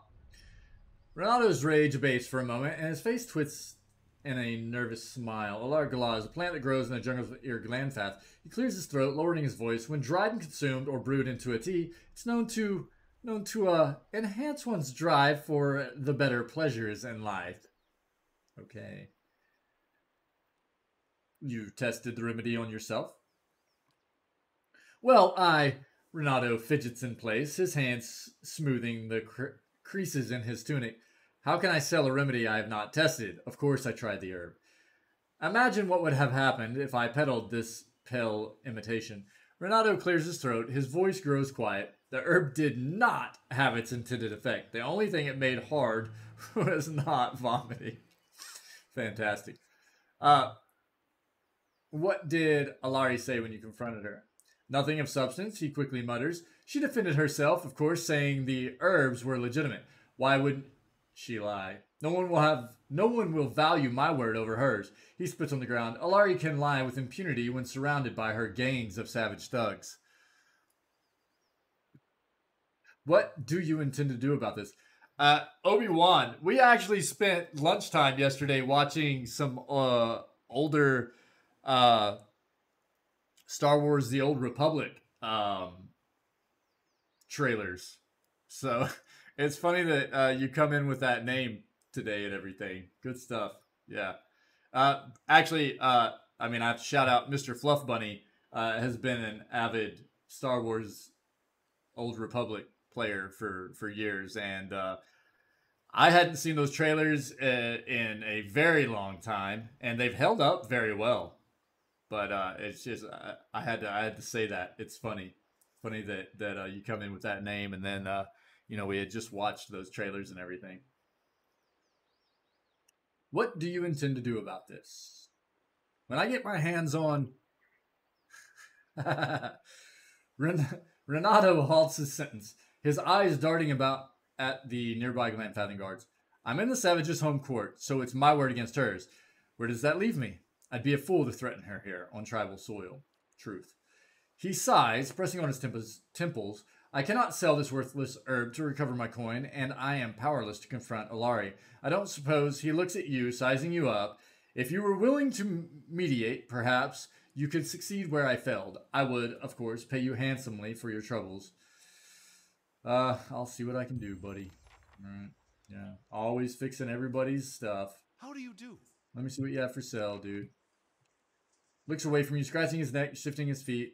I am destitute and have but a few meager offerings left to sell. How dreadfully embarrassing. If I can recover my investment from Malari, I'll have funds to resupply my stores. Until then, you're welcome to take a look at what I still have in stock. Okay. Don't need.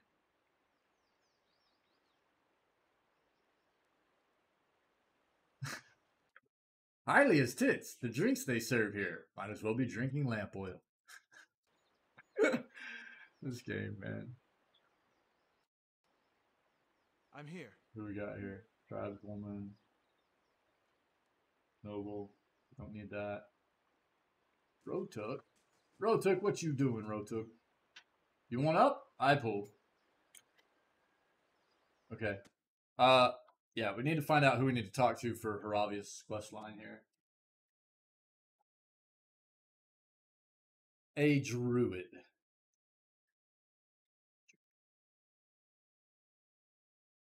Yeah. Yes?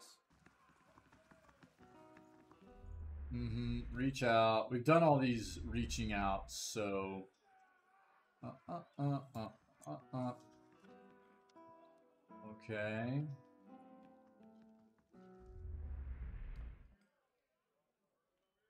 I don't think that's going to be part of it, so we're just going to keep moving.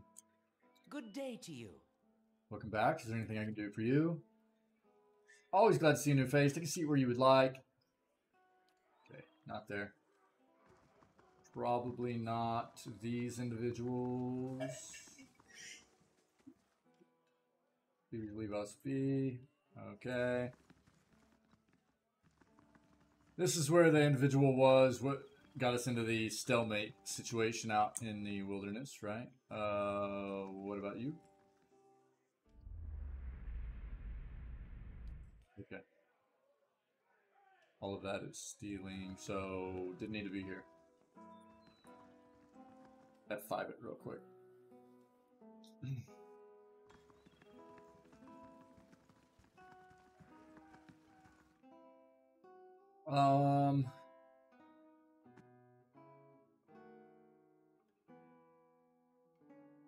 Probably gonna be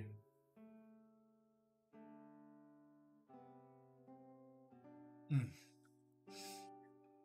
we've got some white chicken chili in the slow cooker for dinner, and it smells fantastic, chat. Smells good.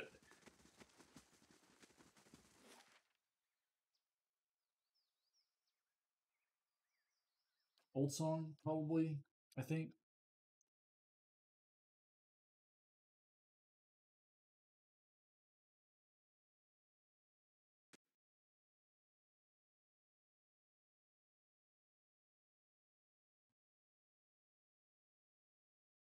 And I'm getting hungry, so. Estremore. Bye. Estremore. Protector, tribeswoman.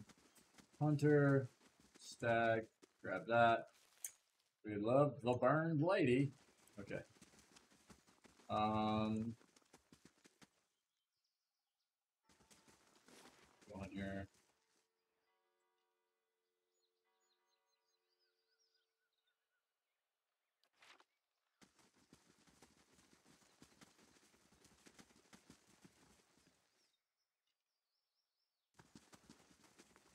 Too many kids. Builder's wisdom Oh, okay. to you. What can you tell me this place? Old Song is a secret site, home to many of the builder's finest works. Yeah, we've got a quest line we have to finish for that individual too. We're gonna get him a bunch of birds that he wants to eat so he can sing better. Yeah.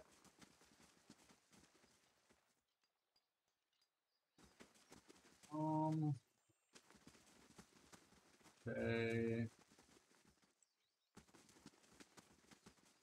Here. Protector. Warriors.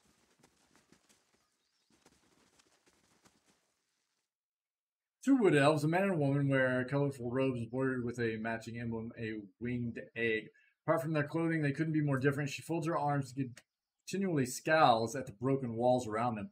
He, on the other hand, mutters prayers, his shape-dappled face as tranquil as a cloudless sky. How are we supposed to worship the Sky Mother from among the weeds, This Here we is a go. disgrace.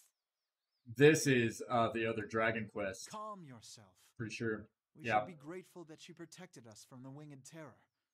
Besides, even here we have a visitor.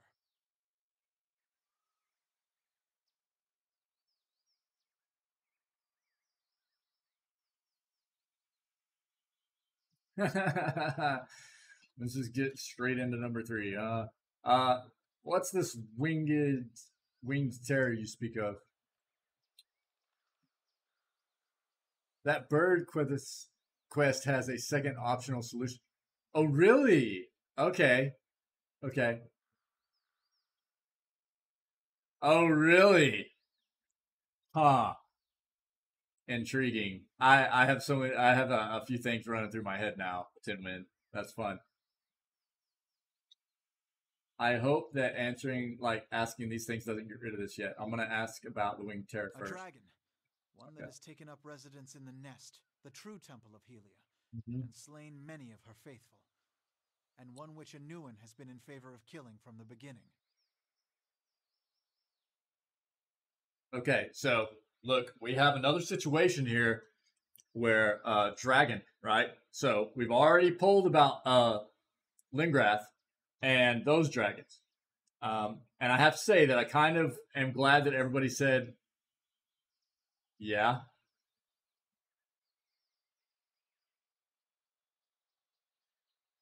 Cool, Tinwin. Awesome.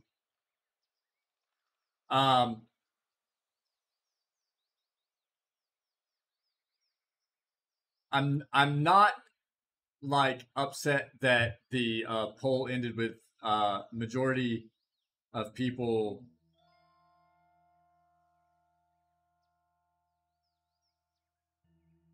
being cool with us just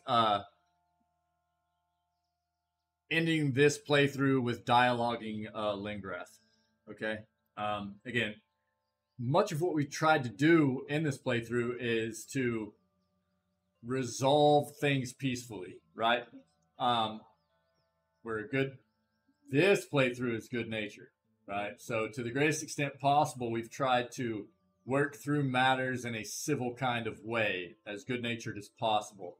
And so if we can get that done, we've tried to the greatest extent possible. I think that's a good way to approach Lingrath's situation. Again, we're going to hard save there, and we're going to come back at some point, play the game, do some bounties, beat Lingrath just for fun and stuff like that. But as far as in-game stuff, just dialoguing through Lingrath, I think is a good situation. We're going to have to address this dragon situation as well, though. But no, you advised caution. Now word spread that the dragon ate a few of our followers, and anyone willing to slay it wants an Anumfoth's ransom for the job. I told you a larger party wouldn't stand a chance. By the time the first half reached the top of the mountain, the second half would still be stuck in the pass. They'd be burned alive. Contrary to Anuin's suggestion, I am in favor of sending someone to kill the dragon. But I suggest a smaller party, and one willing to seek Helia's blessing.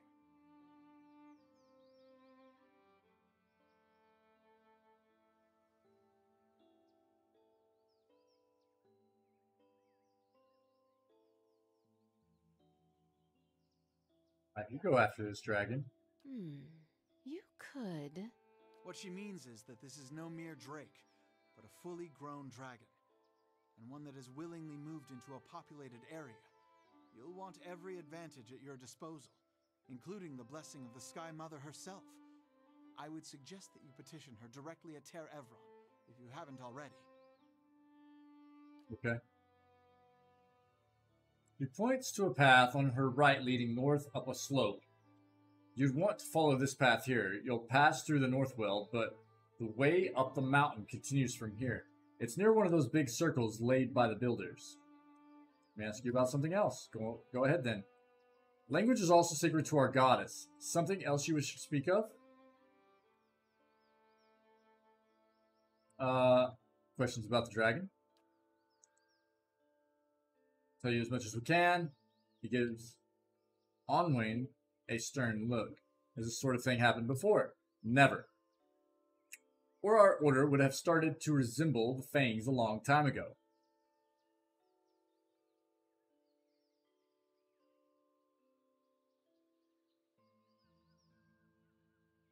Perhaps there's a reason this has happened now. She scowls. Let us be clear. You suggest that there's some misdeed in our midst? That we've committed a crime against our goddess or some other and received our just punishment? Unwin, please. He lays a hand on her shoulder. She shakes his hand off. I don't know why these things happen, why our own mother goddess allowed scores of her followers to perish among flames. She narrows her eyes, speaking between her teeth, and if you ever discover why, I invite you to come back and tell the rest of us. How did the dragon come to be here? With a great beating of wings and a fiery roar. Who knows why those beasts come and go? It's here, and that's what matters. If you're asking why this has happened, only the gods know. I suspect it's a test of faith from Helia herself. But who can say? Well said, Heravius interrupts with a chuckle. These two have a little bit of whale in them. He breathes in deeply, smiling as if awash in the smell of baked goods. This is a mystical playground controlled by unknowable deities. There are so many other things to worry about. then the how and why of, well, anything. When did the dragon first show up? He looked skyward, thinking. It was several weeks ago. The creature cloaked the sky like a thundercloud and descended upon us all at once. There was no warning. Can you tell me anything else about the dragon? She opens her mouth, a crooked sneer on her face, but seems to think better of whatever she was about to say. After a pause, she says, nothing. That's all I wanted to know about the dragon. This is the Temple of Hylia. You hear this, Wag? She rolls her sky blue eyes and elbows her companion. Relax, Anuin. I'm sure he meant nothing by it. Forgive my consort. She's been rather excitable of late. This is not, as you seem to recognize, our actual temple. It's merely a shrine we've set up after the business with the dragon. Okay. A chanter named Dillam told me he could restore this district with his songs if I found some exotic birds for him to eat. Okay. Let's see what happens here, dude. She sneers. And if he told you that you could jump off Madamere Bridge and sprout wings, would you believe that too? It's a foolish superstition and nothing more. The queen of the birds blesses us with her attendants so that we can hear their songs and not eat their flesh. Kana. Hylia bears a dozen different faces. Ask 2 midwives and you'll get 5 tales, and none shared between them. The Orlans have a difficult time of childbirth. I suppose it's only fair they eat the Sky Mother's children in turn. She raises an eyebrow at you. Or do people from the living lands eat their teachers? I suppose I'd believe anything about that place. I'd like to know more about Hylia. She's the goddess of song, art, Hylia. I don't know which one it is. And brilliant, speaking to her followers in I can't remember it anyways. Inspiration and bird song. It is said that she wears a cloak adorned with a feather from every bird known to Kith or Wilder, and that she manifests in the flocks themselves. Aye, and in the screams of childbearing, which I can assure you is not so beauteous a thing. And this is true, which is why midwives are widely considered clergy of Hylia, as are many artists and poets. In any case, those of us who follow her feel closest to her splendor in a place where we might share light, song, and a view of the blessed sky.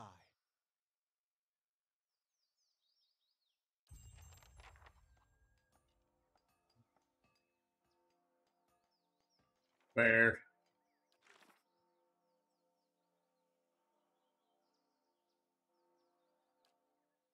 The mountains above to announce something sinister haunts Hylia's temple. I've been asked to confront this terror and putting an end to it. That's weird. Sentence structure.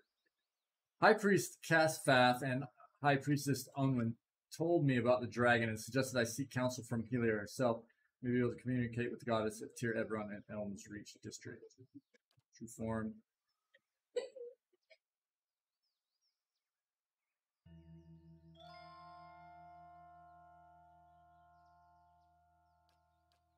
Okay.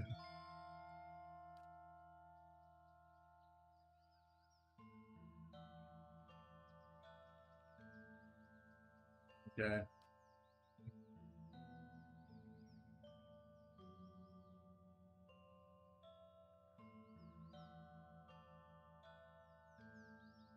Okay. I'm here. Protector. Yo, what?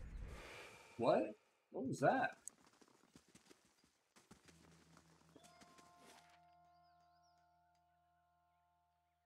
Elm's Reach. Let's go.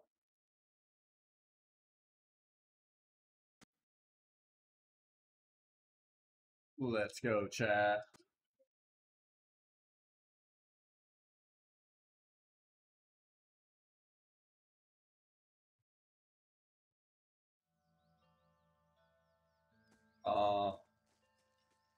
That was weird.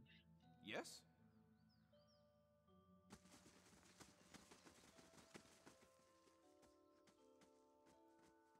Okay, let's go in here.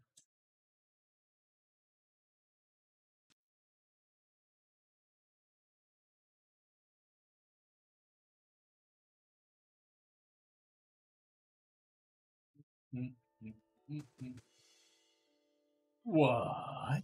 What's this? Scarlet Guard. Spell defense bonus, athletic and exceptional.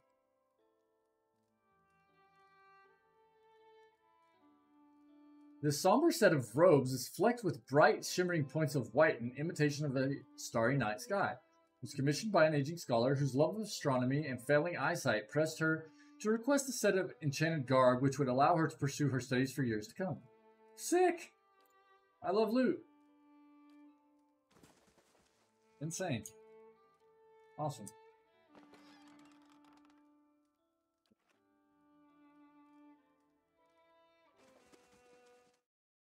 Cool.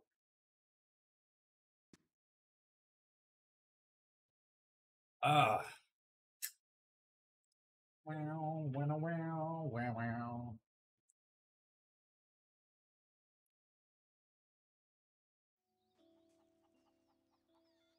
Saves.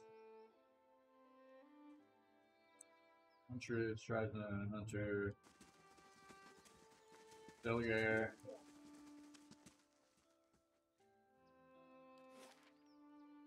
Yeah. Here.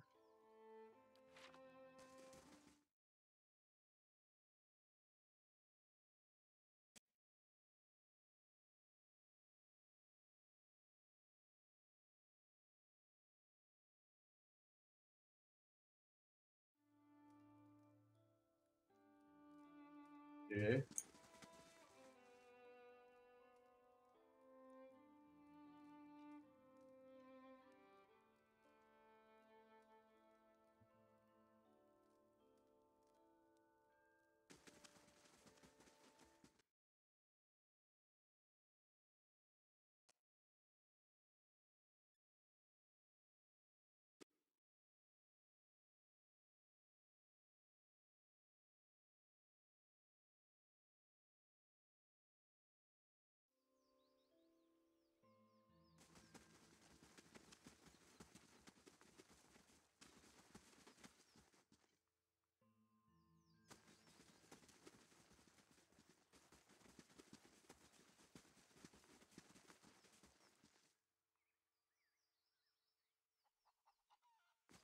Hail, Estremor. Later. Right. For you. Hail, Estremor. May your time in the Golden Grove be enriching. Though his eyes are closed and his posture still, the man before you keeps his head aimed at you and is carefully following your movements. And hail to you, Autumn Orlin, the man says with a bow to Haravius. All right. Haravius' eye widens in surprise, and his one good ear stands on end. How on Aora did you...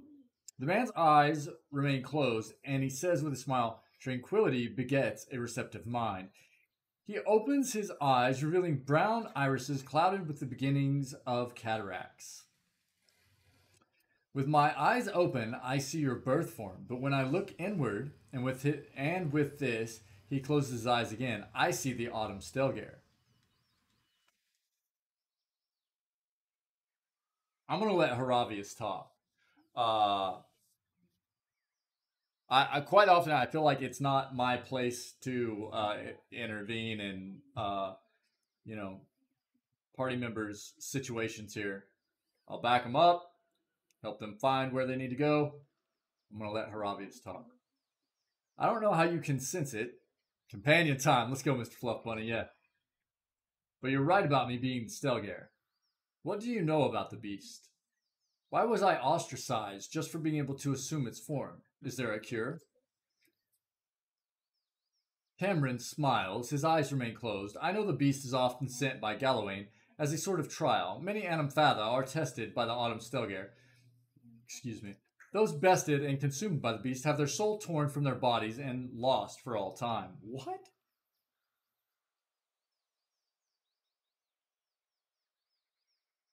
Wow. Insane. So, my tribesmen were right.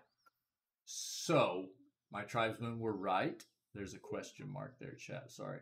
Haravius looks crestfallen. His posture slumps. His gaze drops to the ground. Are you saying I have such a terrible power? This must be some sort of... If your spirit form were a bee, would you be mystically compelled to make honey? Were it a bird, would you spend all day making nests? Tomrin opens his eyes once more and looks Haravius up and down before wincing, and shutting his eyes once more. I am saying this is what the animal your form resembles is known to do. It seems you are eager to leap to your own conclusions. I would not normally advise one to speak with a circle of blood sands, but given your circumstances, the ethic knoll may prove of insightful. He turns and, with his eyes still closed, points to the northwest. Read the stone slabs carved by the druids of the blood sands. There are answers to be found, as well as more questions, but you must explore them for yourself.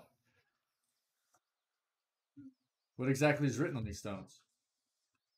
Much of it is utter rubbish on the incessant need for sacrifice, sacrifice. His calm countenance wavers as he says the last word with spit and a hiss. But amongst the dogma are a few bits of wisdom on Galawain. Your friend will understand. Is there any more you can tell us? Only to trust in Galawain, and trust in Whale. Both have blessed you in their own difficult ways. I appreciate the attempt to lift my spirits, Haravius grumbles, but that doesn't really help. Haravius sighs and digs into his ear stump with his index finger. But he has a point. I shall trust Will has something to show me in the blood sands. Let's get going. All right, cool. Things are happening. Oviate. Oviate's guard. Okay. Blood sands, right? Yeah. So we don't need to go here. Twin Elms. Tier Everon.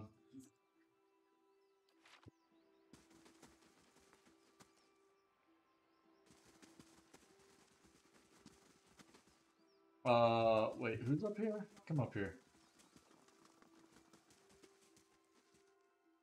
Icewind.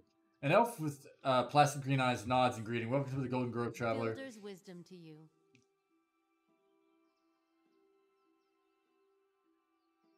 Do you seek the wisdom of our herbalists or simply to bask in Waritha's glory?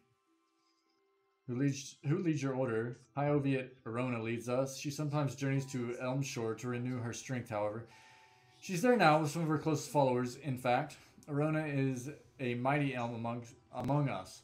She's lived for generations. There are none who understand the world as well as she, and we are fortunate to have her wisdom to answer our questions. I'd like to know more about Arona. Her eyes brighten. Why? You must meet her for yourself. She is wise and kind, and she has led our order from the beginning. Yet she walks among us and gives freely of herself. She turns her gaze to the great twisting elm. That is what so many of us cherish about her. She is present among us in a way that the gods never are. Tell me about the Golden Grove. We are the Oviates, druids, philosophers, and students of nature. We gather here to share our knowledge and celebration. She gestures to another elven woman standing near the entrance to the grove. Many travelers come to us for poultices and remedies. Bleda understands the cures and poisons of nature like no other. What do you believe? We believe that knowledge is found in the earnest exploration of the natural world. She tilts her head. We do not, as some have said, oppose the gods. We simply believe that we have found a brighter, more peaceful path than devotion. I must go. Okay. Go. Oh, it's you. You have stayed true to our Thanos, Inquisitor, when so many others have not. For every heretic we it's confess, Thanos. for every betrayer that burns on our pyres, new sheep continue to flock to Iavara Incios. But not you. Destroyer of I worlds. underestimated you in the beginning, but no longer. You honor me, Grand Inquisitor. It is not for honor that I summoned you today, but for duty. Too many of our own have confessed upon the wheel and the rack and the flame. Too many of our faithful have had their minds poisoned by the Kratom witch. The tide is against us now. We have but one option. Iavara's following must see her exposed for what she is. She must confess her heresy before my court. How would we reach her? Not in Kratom, surely. Their lord has embraced her heathen faith and protects her with his army. But in Oceanus, things would be different. The king of Oceanus is a sinful man. We have helped him to see the error of his ways, and now he fears for his soul. He would pay any price for absolution. But how would we get Iavora to move to Oceanus? You have already done much for the Inquisition. I wouldn't ask this were there any other choice. Okay.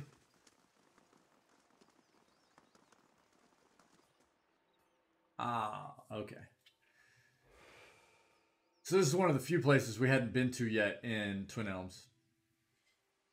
Two identical women seem to fade into view as they move away from the great trees that camouflage them. Their skin is tree bark, ridged and scaly, wreathed in a curling tangle of roots, buds, and blooms. Their hair hangs beneath the shade of serrated leaves like the drooping branches of the elms above, and the pupils of their eyes are encircled by hundreds or even thousands of concentric rings, as if to mark the accumulated wisdom of millennia. Turn around, flesh creature. Outsiders are not permitted to approach the elms. Outsiders! Let's go, chat. Do you not feel it, sister? Something familiar. An ancient soul, like the other one. Another defiler, no doubt. Let us fell him and be troubled no more. It would pay the debt of his predecessor. So it would seem, Rhiannon. But we must not hasten to judgment. I see a different motive here. Different questions in these eyes. That's right. What of it, young trespasser? Is it as my sister says? Or are you here to stain this place with foul deeds?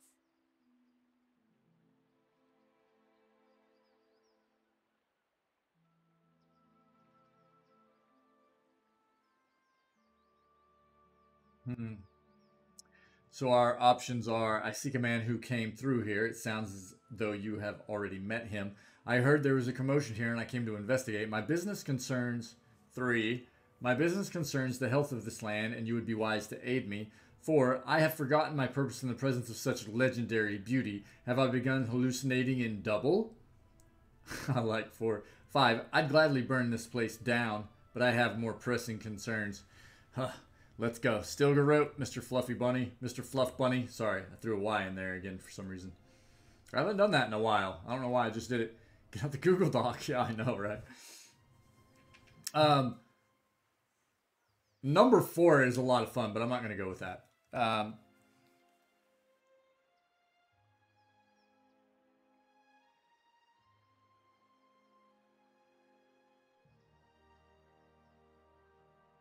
I apologize.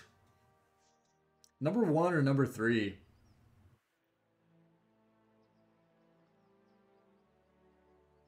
I think the most truthful here is 1.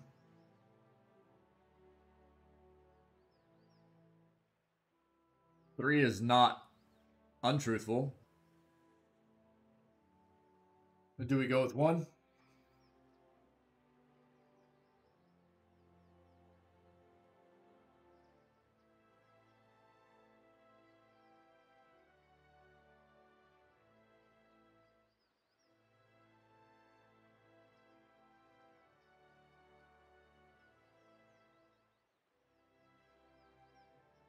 I think so. I seek a man who came through here. It sounds as though you have already met him. There, by his own admission, Sheetha. Really, sister? And you wonder why your leaves begin to fall out before midsummer. Clearly that man did not want to be followed. Whatever the relationship here, I suspect it is anything but cordial. Good. She turns back to face you. The answer is yes, old one. We crossed paths with Theos not long ago. It's Thanos. And we can tell you where he went. Sorry. But I find it curious that anyone would seek him out. Suspicious, even. If we are to help you find him, we would know why.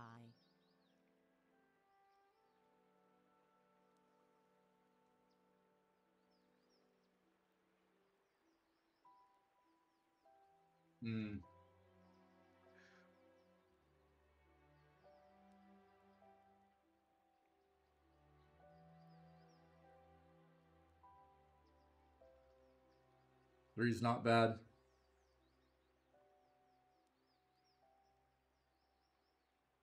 I think either 2 or 3. I mean, we know that he has done, like, we saw what he did in Defiance Bay, right? We know for a fact. So he killed Lady Webb, right? He killed the Duke, right? Or was it a Duke? What was the individual that was the head of Defiance Bay? Killed both of them.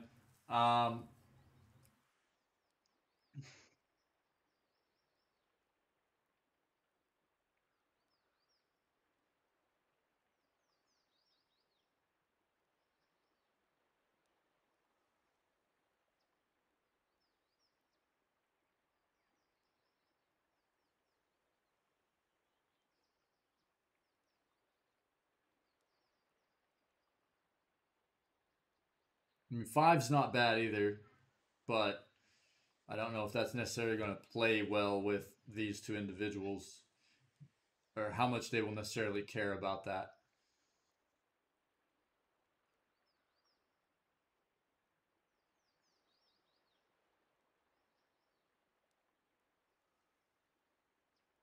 Do we go justice? Is that how we play this? We seek out Theos for justice. And how does this play into the transformation of our character? Mr. Fluff Bunny, are we right here? Are we right here, everybody?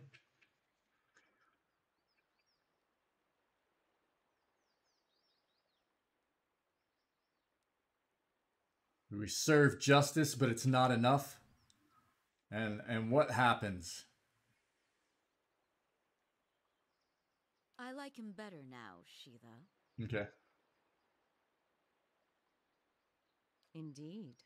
A kindred spirit, it seems. But that's what this is really about, isn't it? For justice! You are tied to him.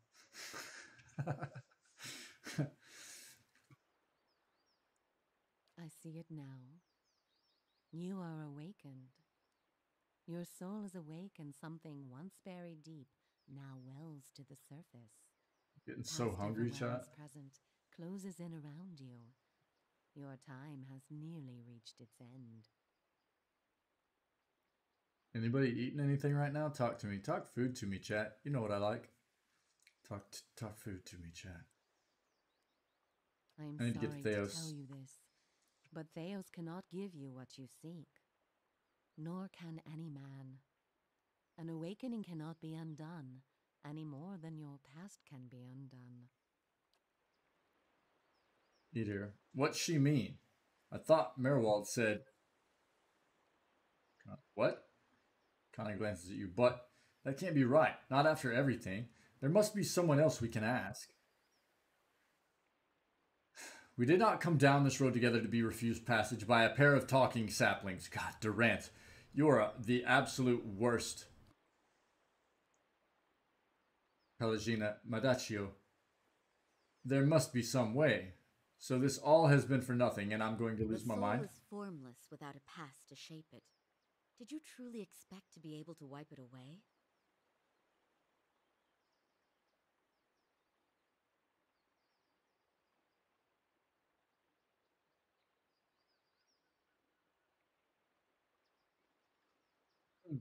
The soul is formless without a past to shape it. Did you truly expect to be able to wipe it away?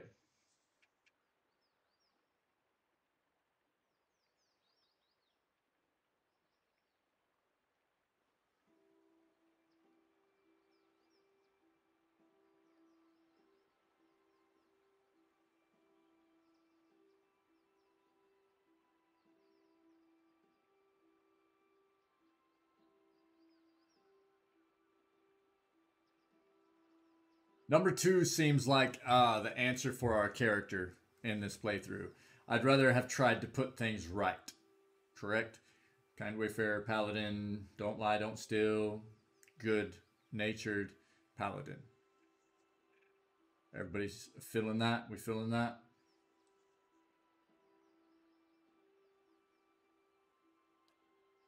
A noble thought, but for the lifetimes that separate you from your problems.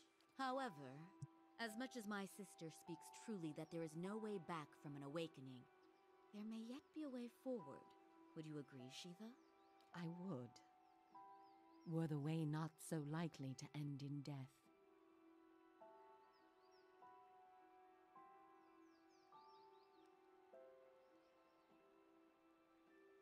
I love the dialogue in this game.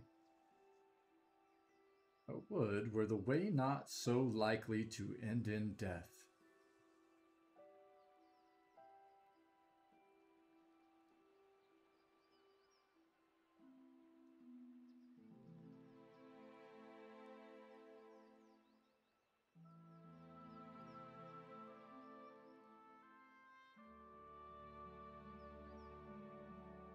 I kind of like number 2 in considering what we are planning for PoE 2 and our character. If we were under the impression that we were going into this with the thought that we were going to perish, and we were okay with that, and instead we didn't die but turned evil, how does that, you know what I mean? How does that grab everybody? I kind of like the thought of that.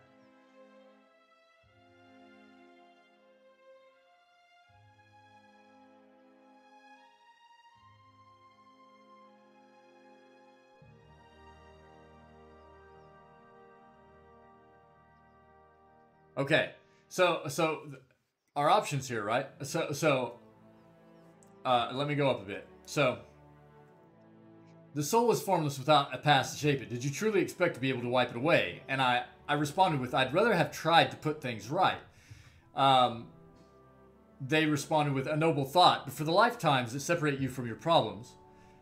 However, as much as my sister speaks truly that there is no way back from an awakening, there may yet be a way forward. Would you agree, Sheeta?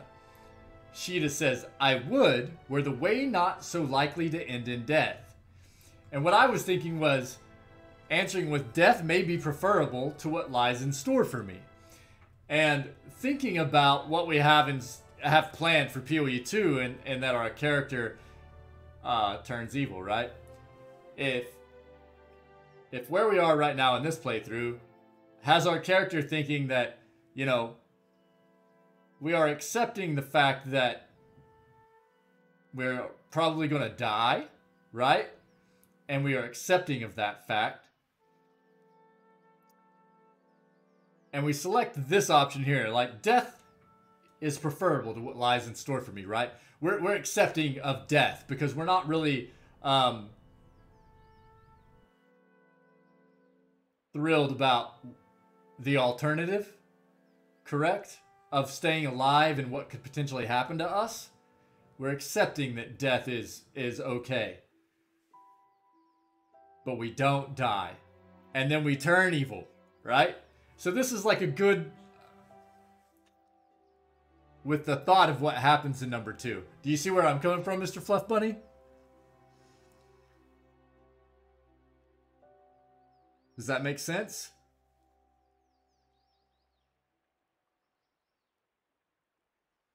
Am I just going too deep?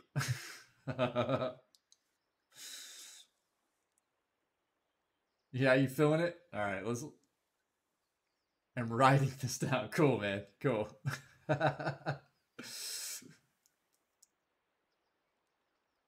You good with me going ahead and continuing this? Let me know. I appreciate you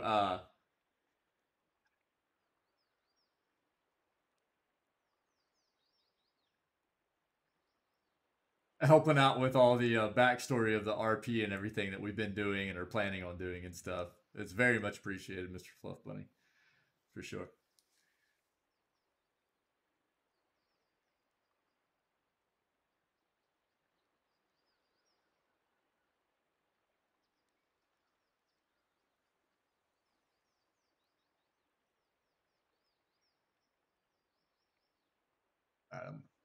Victory or death. Let's go. It may, but not all deaths are alike, and the man you pursue For is sure. first in thousands of them.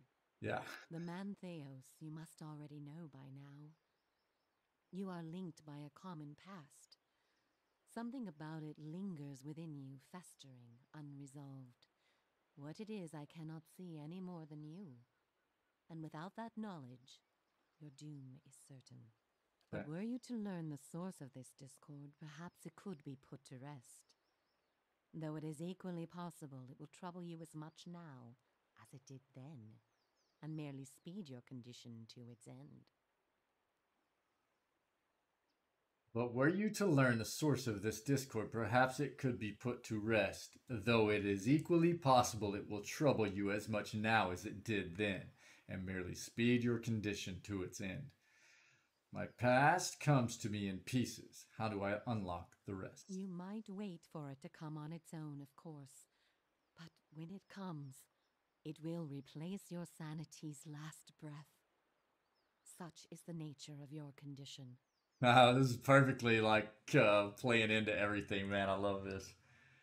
You might wait for it. The writing in this game is so good also. I can't say it enough.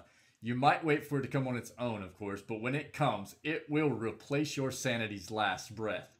Such is the nature of your condition. Or you could learn it from someone who already knows. Theos, would he remember? It is said the gods made his memory perfect, that he may never forget his charge. If he ever knew, he still does. Not that he would tell you, of course. You have followed the right person for the wrong reason, it seems. We see it often beneath the elms, the soul dragging mind and body to unknown places for unfathomable reasons.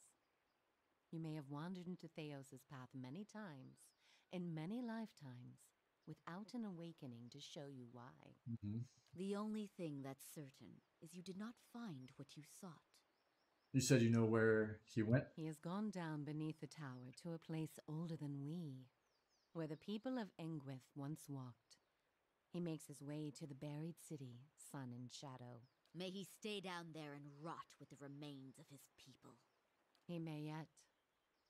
He won't be returning the way he came, that much is certain. He opened a secret path in the tower's base, and saw it destroyed behind him through some vile means. Is there another way to get to him? We know of one. On the burial isle, through the court of the penitents, Braeth Yaman. A shortcut, in fact. Don't be cruel, sister. The way my sister speaks of is not for the faint of heart. A great pit at the center of a forgotten court, where faiths were judged in place of crimes. To most, it is simply a gateway to death. With the help of the gods, it can take you where you want to go. What do you mean with the help of the gods? Pit is said to have been a means of judgment by the gods. Those cast into it are meant to die. It is that way you must pass to reach Sun and Shadow. The court is old. We do not know much for certain, but it would seem only the gods themselves can grant passage. What is this court? No more than a ruin now. It is older than we, a place for the trial of heretics. We were not here to witness it, but at one time there was a group that refused to acknowledge the gods. Neither the first nor the last, of course, but these were numerous and all put on trial for it. Those who did not repent were cast into the pit and imprisoned below. The fall killed them, of course. The prison was not for people but for their souls, and their sentences were eternal. It is said that many of the condemned repented. It didn't sound like she was going to continue. The gods to ascend from the pit, so long as they pledged their service to one of them. But these are old legends. How would I ever get the gods to help me? Behind us is Ter Evron, said to pierce the shroud itself and a place of communion with all gods. If ever there was a time for prayer, you have found it. The only way to get through this pit is to pray for help? Not the only way. Just the only one that doesn't end with your body impaled on jagged rocks. Okay. So, what about Raedric's way, though. If we figure out how Raedric came back to life, can we just jump down, end up on a spike, then pull ourselves off the spike, and then go fight Theos? The Way of Raedric. Who would I pray to? Any god you can, I should think. I would pray first to those gods you like best. I hope for your sake, the feeling is shared. Is there no other... Hey. Sith. Let's go. We're about to turn into a Sith Lord. Is there no other way?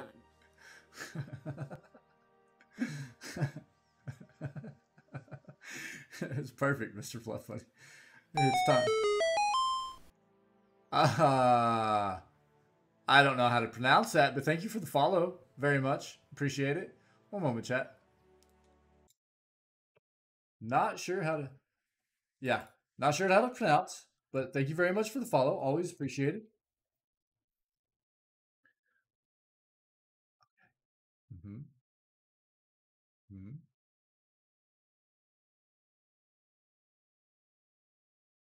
Yeah. Yeah. Yeah. That's a name. That's a name. Uh-huh. All right.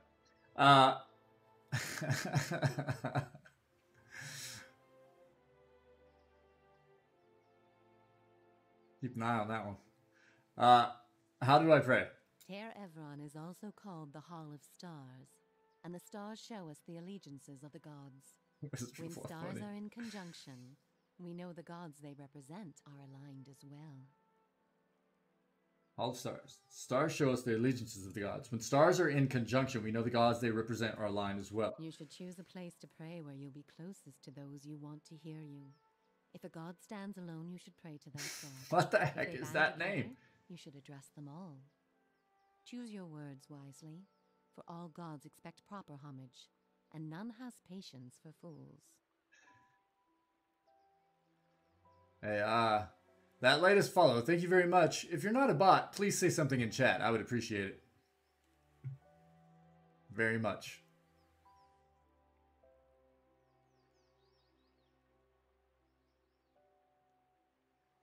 Other questions? What do you wish to know? How did you know I was pursuing Theos? The same way that you are no doubt able to peer into the ether and experience the souls of others. It is something we... Sorry. Some less. A gift common to many creatures of the wilds.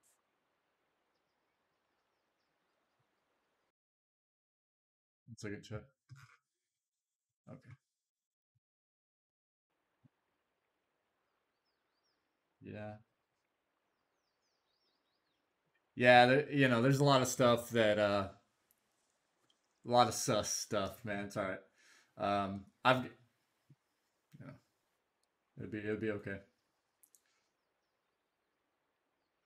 You share certain similarities with the man you pursue. For your sake, I pray they are few and of no consequence. You mentioned that people come to these elms without knowing why. A soul has a will all its own. Its needs and whims are seldom understood, but they follow them all the same. There's something about this place that reaches beyond our understanding, something like a beacon. The elms have a way of uniting souls that have been seeking one another, with or without their owner's awareness. Sometimes it is for love, sometimes for vengeance, sometimes for peace. Often it is for no reason we will ever know. In your case, let us hope it is for peace. Or vengeance. I want to know about the two of you. There is little to be said about us, for we are bound here, caretakers and defenders of this place. Our journey has been over time, but not distance, measured in observations, but not experiences. We have seen the elms grow tall. We have seen cities built, burned, and built again. The only constant has been the tower, a silent companion through the ages. You can imagine why this recent destruction has stirred my sister so. If you do nothing else, Make that man pay for what he did here. I got you, girl. I got you. Girl. Tree. Thing.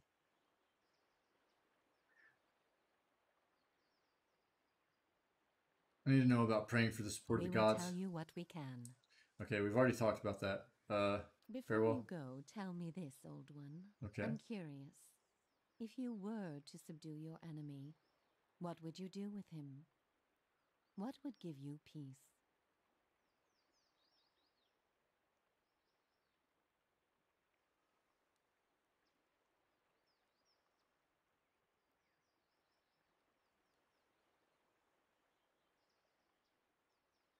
I would take his place in power for myself. In Pillars of Eternity 2.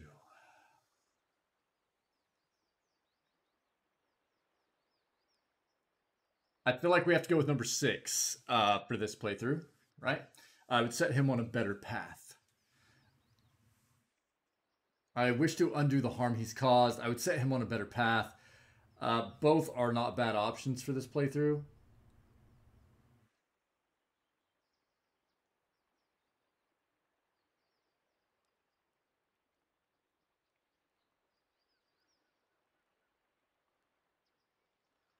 Yeah, I know. They're really tough, Mr. Fluff Bunny. Those are tough options to choose between there.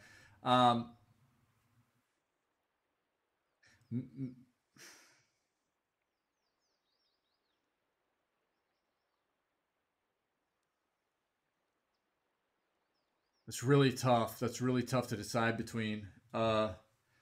Wish to undo the harm he's caused. We can't really undo a lot of the harm that he's caused. I mean, it's not like we can just bring people back to life. I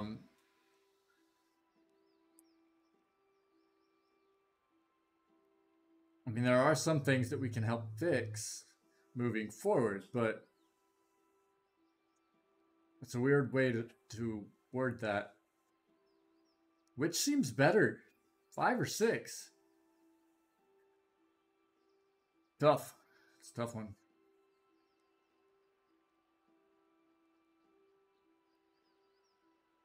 Probably give us more peace, I would say.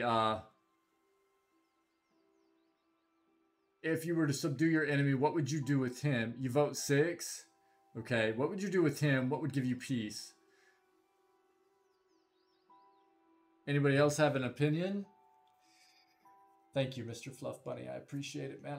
As always, dude. You're an absolute legend, dude. Oh.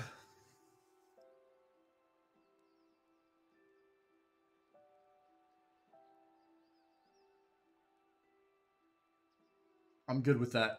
I'm good with either.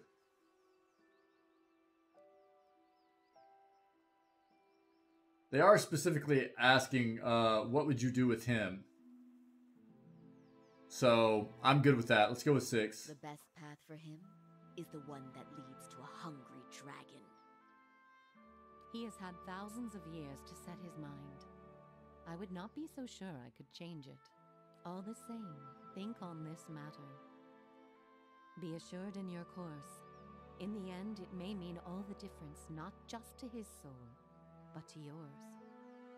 And be warned. Some questions have answers that can never be learned, and it is those that trouble the soul above all others. May you find an answer to yours. Good. I'm here. Alright. It is getting close to lunchtime, but I want to go ahead and go to the Blood Sands and get this stuff done for Haravius real quick before I go ahead and take lunch. Ah! So many things. So many things. Ooh, they who woke the stars.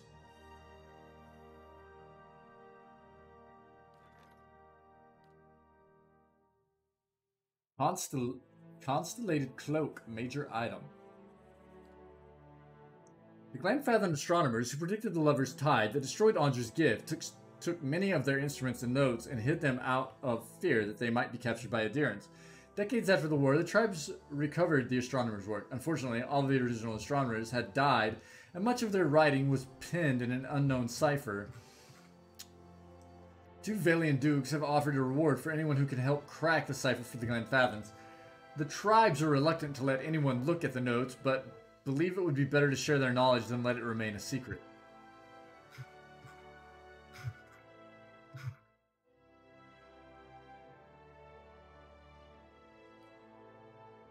Put the devil on it. Yeah. Yeah. Cool. Alright, let's go check this out.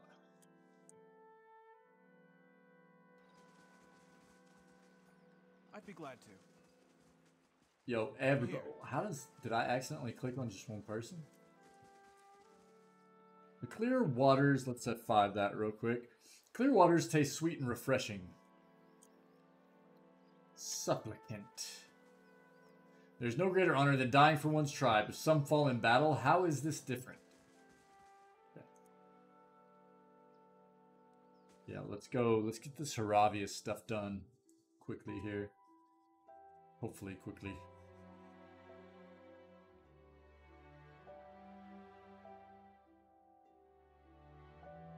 Woo! Hungry, chat. I have to get me some grub. Keeper Grost. Okay. A dwarven man stands motionless near the roaring fire that lights the cavern. Your sacrifice feeds the land. Supplicants come forth. A gust of smoke curls around him, licking the charred flesh that bulges on his forearms. They suddenly flex. Estromor, the dwarf, holds his fists in a tight grip. Your kin doesn't come here to share with tribes. What do you want? What's this place? Blood Sands. The dwarf picks on his scarred forearm. His guttural sigh mingles with the crackling of wood and bones behind him. As I said, Estromorwen rarely visit our halls. The Glenfathens call this place Blood Sands. We call it home. The Ethic Knoll have tended the land from within this cave since before the arrival of the tribes to Twin Elms. Garast crosses his arms. Be warned, Estromor. We bleed life to nurture it. Our sacrifices may strike you as savage, but the health of these lands depend on them, and it's unseemly for guests to insult their hosts. Tell me about the sacrifices. Garast spreads his stocky legs apart and locks his forearms. Everything must die to return anew, Estromor. Through the sacrificial rites, we offer supplicants the honor of giving their most precious gift back to their brethren, back to the land. The dwarf lifts his fist, thick and mottled by red scars. The blood gives us strength. Even the Glenfathens have come to depend on the blood paint. They brim with power before battle, all thanks to the sacrifices of their kin. Tell me about the Ithic Knoll. Our order has thrived for generations. Before we came to Twin Elms, our rites fed the lands of the eastern mountains. Now we share blood for Ir Glenfath.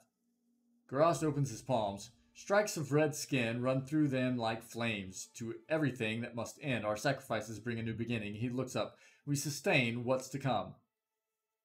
Okay. Good morrow, Keeper Garast. Remember, Estromor, you're a guest in these halls. Respect our ways, and we'll tolerate your presence among us. I'm here. Copy that, buddy. Smoke curls up from these charred skeletons. The smell is nauseating. Fantastic. And what does the flame reveal? And what does the flame reveal? Oh, wait. All of the Anamthalda have called upon the Ithic Knoll for war paint at some point. Okay. Yeah, should we just sneak to see what... Okay. We'll keep to ourselves. Keep to yourselves then. Do what you do. I'm gonna be where I'm at. Keeper. Hello, Keeper. Don't mind us. Just sneaking around. Nothing to see. Estromor. Keeper Weirda. The elderly dwarf blink at you, not quite looking at you. Her eyes are pale and clouded with cataracts. Looking Blood Sands, it is rare that an Estromor sets foot in these caverns. Her sightless eyes fix on you as she tilts her head. What brings you here, I wonder? What do you do here? I sell and maintain certain goods for the preservation of our order, and I perform some of our ritual sacrifices. Something more? How do these sacrifices work? Like any worthwhile ritual, it's too complex to explain in detail. It involves clotting the supplicant's essence, binding it to their life's blood, and drawing it into a container or vessel. Tell me about blood sands. This is the raw, bloody heart of Irglanfath, where some come to give their essence back to their people. Her dry lips bend in a sardonic grin. Where others seek a noble escape from their trials. The legacy of the builders to the tribes was not merely Audra and stone, but a sense of community, and it is here that Glenfathens come to sacrifice what is most precious, even their own lives, to preserve it. I'd like to see what you have for sale. Okay. Cool. Take those.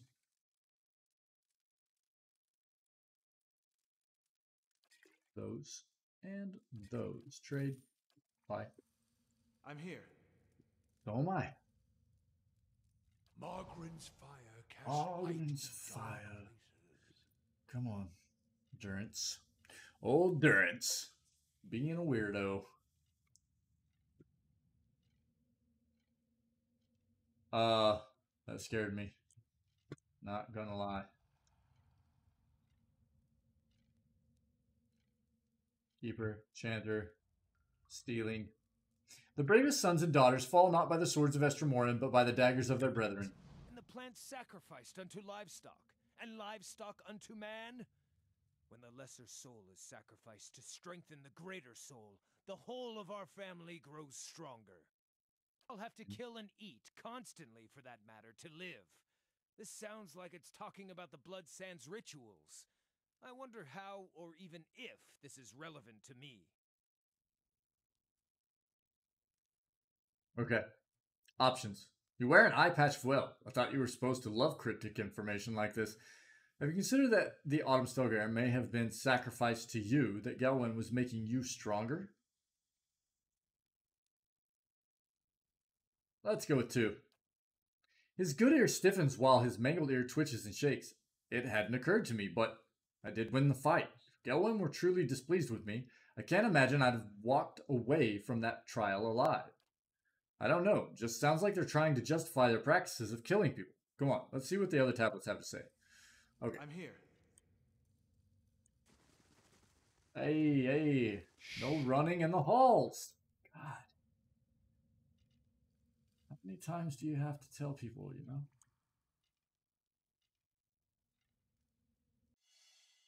Oh, hello. I think I see something. Are we going to have to fight if I open this?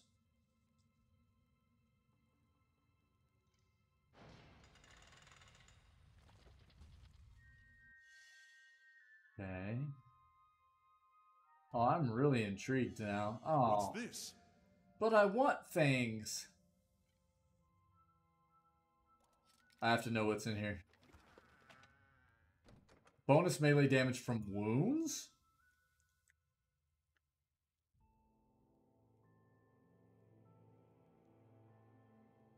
Chat. I want these so bad.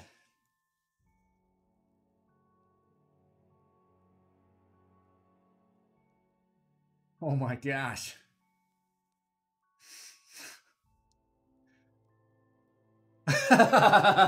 Please.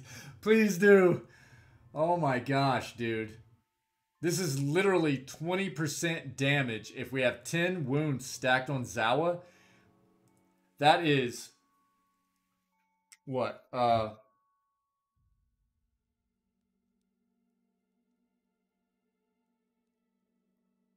Because don't you get 5%? I think we have a skill right now that, or a talent, whatever ability that you want to call it.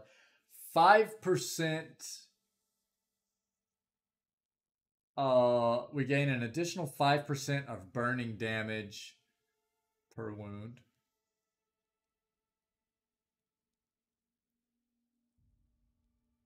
So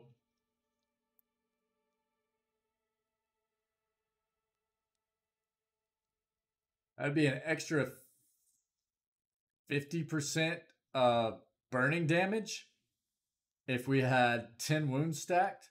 And then if we had these on, it's an extra 20% of damage is being done as raw damage per wound.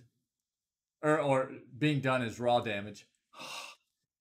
Let's just read this. I can't take these, it's stealing, right? But a monk from the Abbey of the Cloven Will mastered suffering by taxing her body to its limits each day. Such was her discipline that her sensitivity to pain and her ability to redirect it reached heights previously unknown in her order. Following her death in battle, the fellows of the Abbey gave her bloodied hand bandages a place of honor in their great hall. An unknown thief stole the bandages along with several other relics in 2802 AI.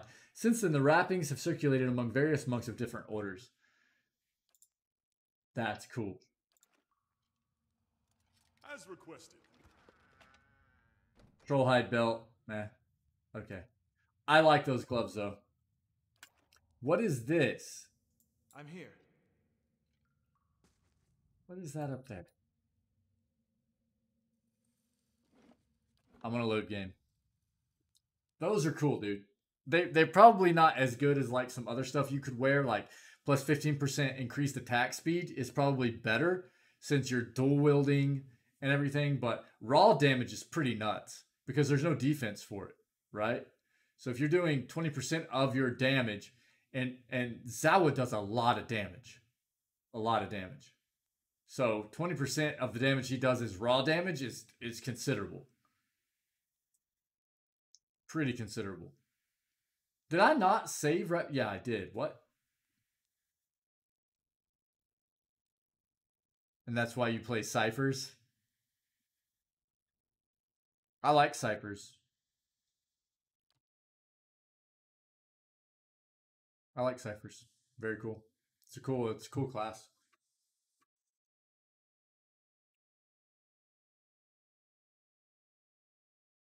Those are cool gloves. I'm glad that I opened that and looked in there. A lot of times I don't even look in like containers that would be stealing just because it. But whenever it's like a secret place like this, I'm just too intrigued not to. Ah ha ha ha ha. What's going on in here, everybody? This doesn't look sus at all. Oh yeah. Oh yeah. As your blood flows, so shall your essence. Your life's energy shall feed the soil, and your soul's energy shall enrich the community. This is by your own choosing, supplicant? Yes, the elf's voice is high, but even. The dwarf grips a hatchet with both hands and raises it over his head. He throws his shoulders forward and swings the weapon into the elf's chest, connecting with a meaty thump. Blood gushes around the blade, and the sacrifice's screams rend the air. God, look at all the blood, man. This is not sanitary, everybody. This needs to be cleaned. Haravius' hand clutches his chest as his eye widens in amazement. I did say I wanted to see the teachings of other druids, but I think I was imagining more dried herbs and chanting. We never did that. We never did that in my circle back home. Never. Despite his earlier agreement, the elf thrashes atop the stone table, his torso arching while his arms and legs remain tied in place. Meanwhile, the dwarf spreads his arms wide and allows blood to spatter his robes. When the elf is finally silent and still, the dwarf pulls his hatchet from the body and wipes it on him. Kana makes a disgusted noise and turns away. I think I preferred those rites when they were only words upon a page. Why did I look? It's not as if I didn't expect it. I'm here. Everybody creep. Everybody creep. Hello? Hello? Streaks of red-brown blood and globs of tissue have worked themselves into the minute grooves of the stone. I'd be glad to.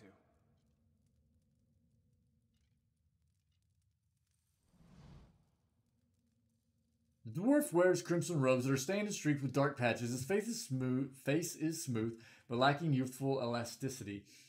It's as if the lines and wrinkles have been formed and erased many times over. He watches you with eyes like two black pits as he wipes his hatchet on his robe. Hell, Estermore. No one comes to Blood Sands without a purpose. What is yours? Who are you? I am the Archdruid of the Ethic Null. For centuries it has been my duty to guide our rituals and guard our knowledge. It is work that requires a certain resilience, but it is not without its benefits. Continue. Tell me more about Ithicnol. We are a druidic order that has been in Twin Elms since Ingwithic time. Ingwithin? I can't chat. Ingwithin times.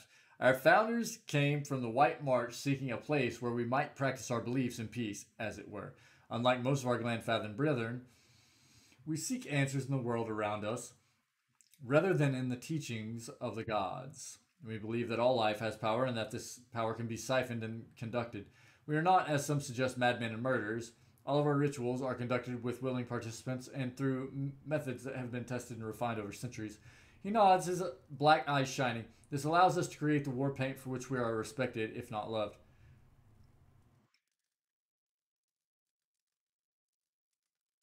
I want to know more about your sacrifices.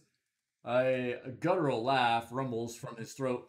We merely believe that in giving up something of value, the energy from that sacrifice can be diverted elsewhere. It is not so different from what folk practice all over the world. If you want to turn the soil, sell a ship, or move a cart, you must expend energy. He smooths his robes, but we're best known for our practice of kith sacrifice. This is the most potent form of sacrifice because it releases the most energy. We distill the essence of an entire soul into raw power that can strengthen the body, fortify the soul, and extend life. More than a little different from selling a ship, Kana squirms. An interesting perspective, even so. The Glenfathans are never half-hearted in their superstitions, are they? What's war paint? A special unguent binding raw essence to the wearer. It grants incredible advantages in combat and has made us indispensable to the tribes.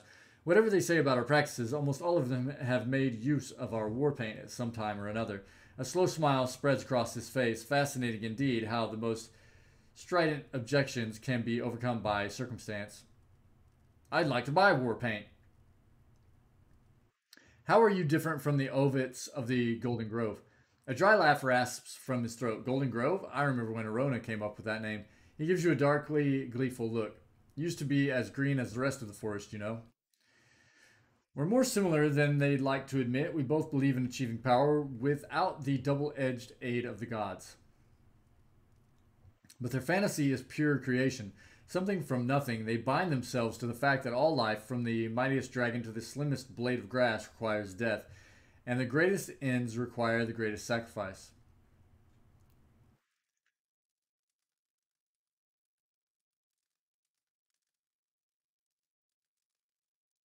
I agree. I just make sure I'm holding the knife. Come on, evil. Come on, evil.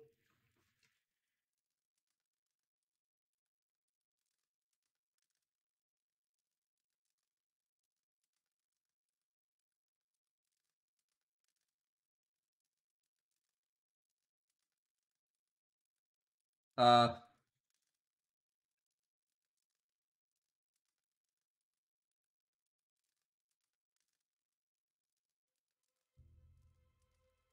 Their fantasy is pure creation, something from nothing. They blind themselves to the fact that all life, from the mightiest dragon to the slimmest blade of grass, requires death. And the greatest ends require the greatest sacrifice.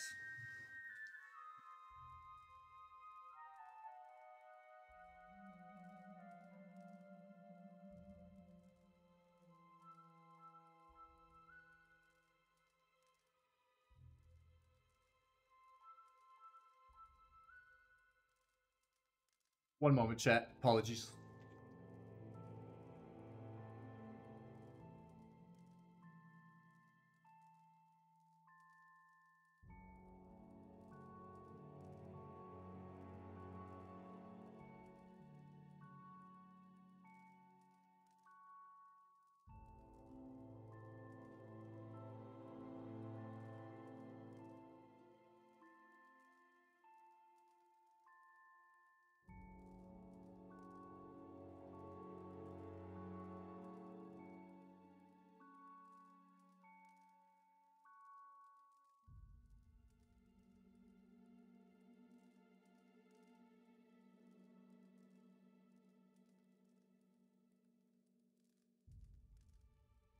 Sorry, sounded like somebody was knocking on the door, man. Guess not. Um, Interesting thought. I'll ponder it further.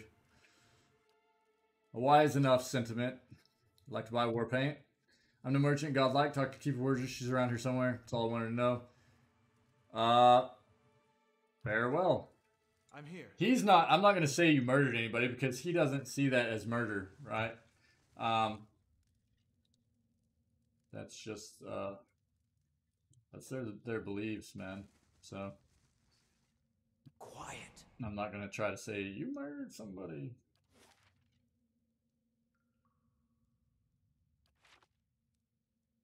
There we go.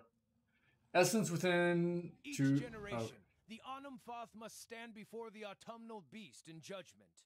The wise endure, passing on their strength. The weak are eaten, their souls ripped to pieces and lost for all time, removing such weakness from the cycle. Well, I guess maybe my tribe wasn't entirely wrong about my spirit form being some sort of soul terror. I suppose I was hoping to hear a different answer on the matter, but... Ravius shrugs, his arms slumped to his sides.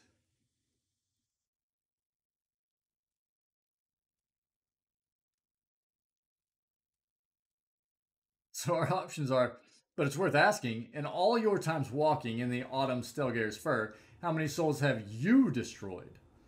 A truth is revealed to you, and you whine about your distaste for the answer? Well, we'd be ashamed of you. Did it even occur to you that Galwin was testing you and you passed? You seem so sad to have the spirit form of such a legendary beast. Don't tell me you never wished for power like that. I kind of want to go for 3.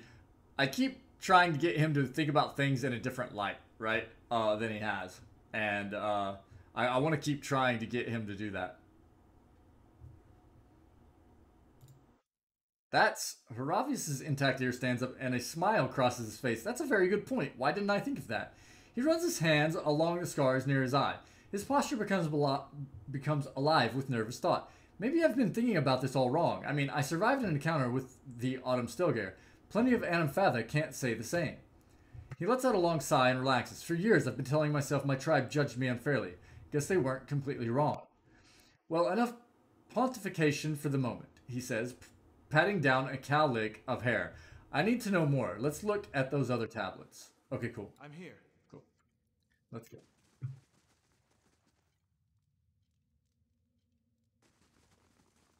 Quiet.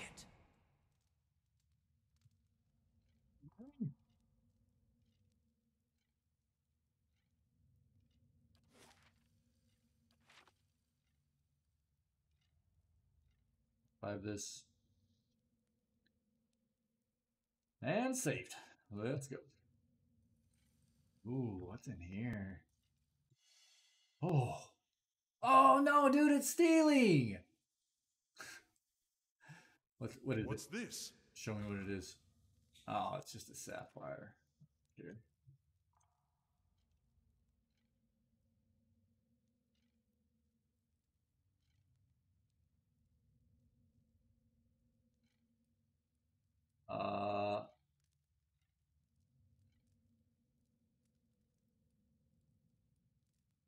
As souls split into multitudes, many lives come from one.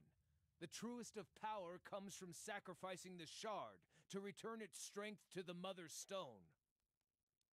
Truest power comes from sacrificing the shard to return its strength to the Mother Stone. The many lives from one sounds familiar. I was taught that sometimes between death and rebirth, a soul splits perfectly in two, creating two viable souls from one. Sounds strange, but it makes sense when you think about how the population has risen in generations. It's kind of a mathematical necessity that some process like this is happening. Our options are, thanks for the animancy lesson, but what do you think it has to do with you? Maybe the Autumn Stelgare has a very important role to play in this life cycle of souls. So why did Well lead you to this tablet?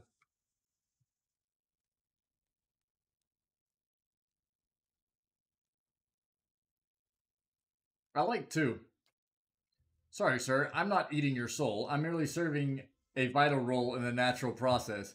Aravius rolls his eye. I see what you're getting at, but it's not making me feel better. Fungus that grows on crap has an important role in the natural order. That wouldn't make me thrilled to spirit shift into a crap blossom. Okay?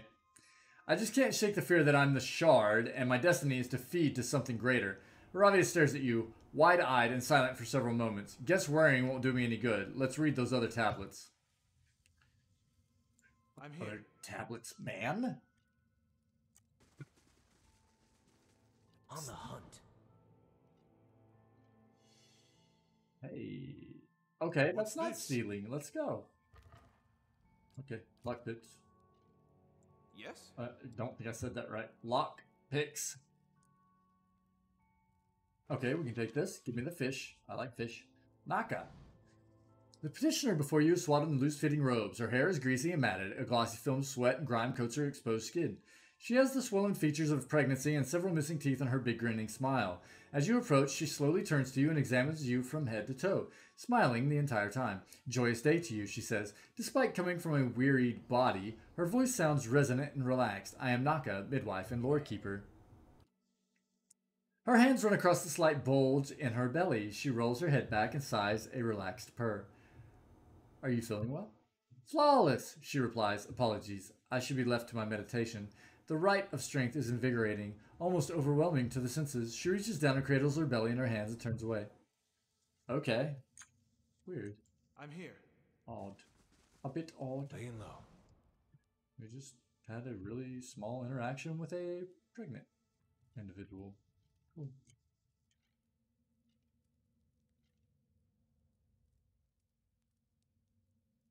Upon Burial Isle, the two men meet again for the first time, though it was the last thing they did. The many-colored beast rent them both asunder. They were, in death, merged and made whole again. On Burial Isle, the two men meet again for the first time, though it was the last thing they did. The many-colored beast rent them both asunder. They were, in death, merged and made whole Cute again. story. Two guys meet in the belly of a soul-eating creature.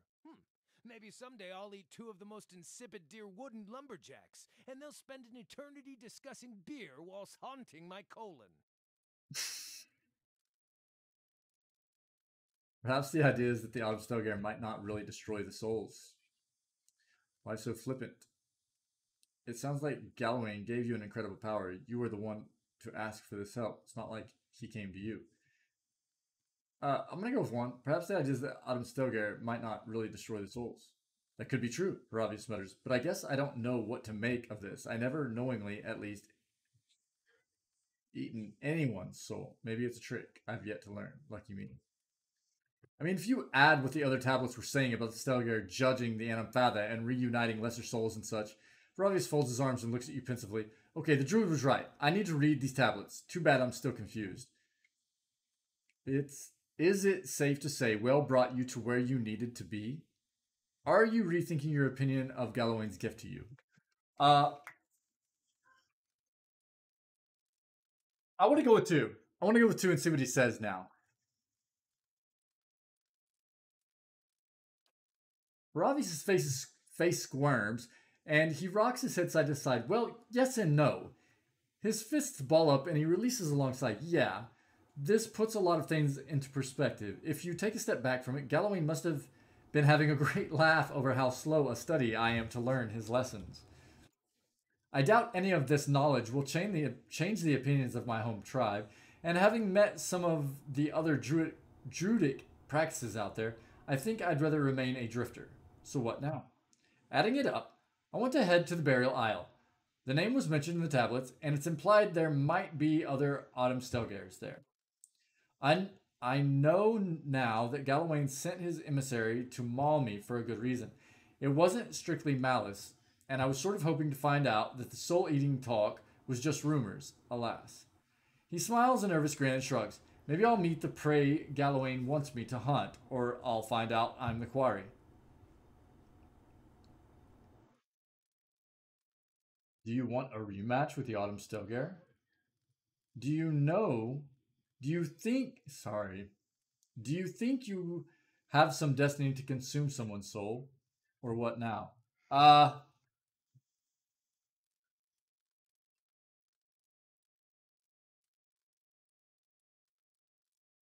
Didn't I just say what now? I just said, so what now? He told us what he wanted to do. Why would we say what now again? Seems really weird.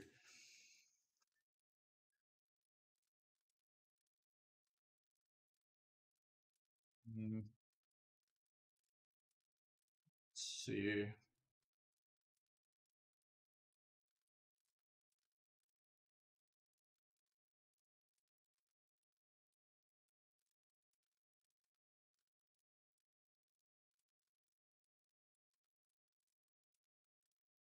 I'll just say what now again, I guess. I don't know.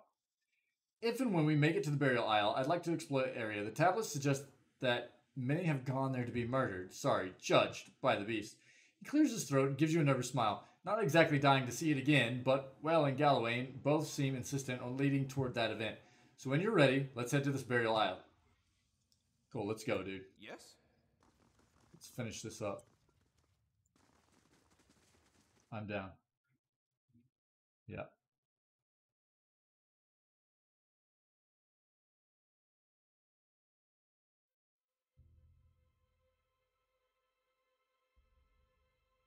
Boom. Boom. Cool. Now.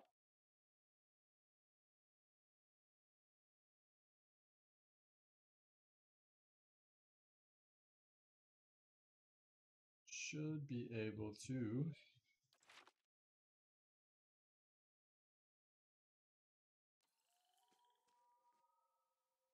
do this, right? Yeah.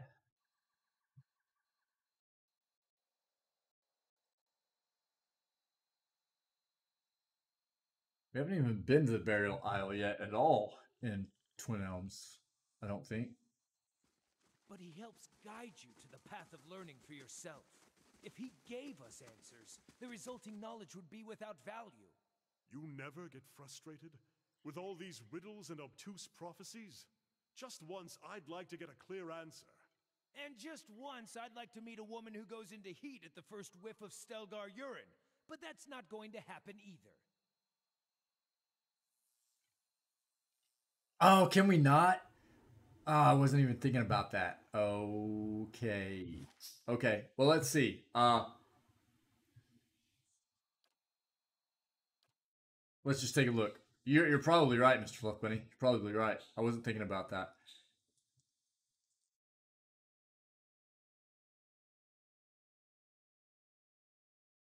If that's the case, that's fine. We'll just take a break here. I'll fix some lunch. We'll hang out. Take a look at some other stuffs.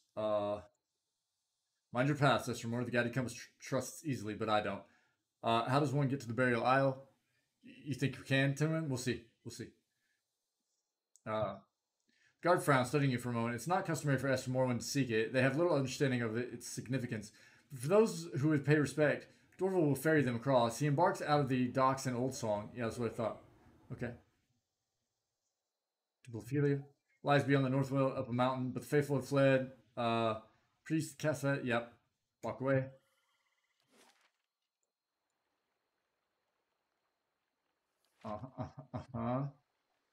Run! Alright, let's see.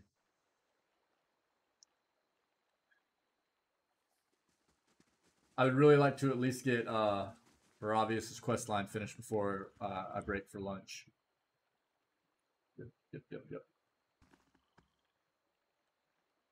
What brings you here? Take me across. I will. Take care that you do not lose your footing. These waters have a fickle temper. Cool. Okay. Now, this area actually has enemies in it, correct?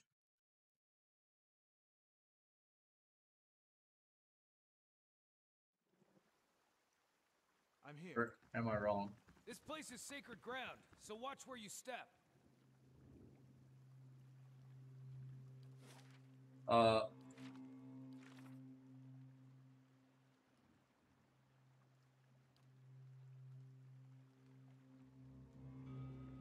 Explore the burial isle for one of these pilgrimage sites. Okay. Yeah. I'll stay out of sight.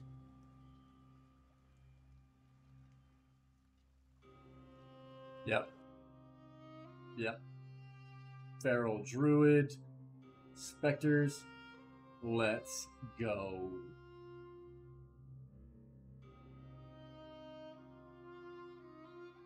Shouldn't be a huge deal, though. I don't think we saved, right? Yeah, quick save complete. Let's just, Need something? what are you doing, bro? Can you really not shoot up there? Get wrecked. Okay, there we go.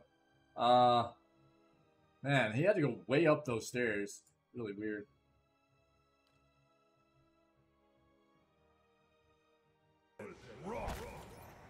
Why are you not doing what I... Is he because he's dazed or something? Okay, let's just... Come on, man. Let's go. Get up here. Get up here. Do what I told you to do. Oh, yeah! Feels good. That. Do this. Dude, there's all kinds of enemies. Let's go.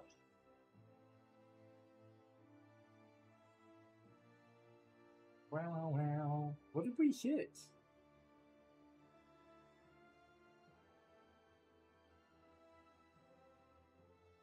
Badly injured.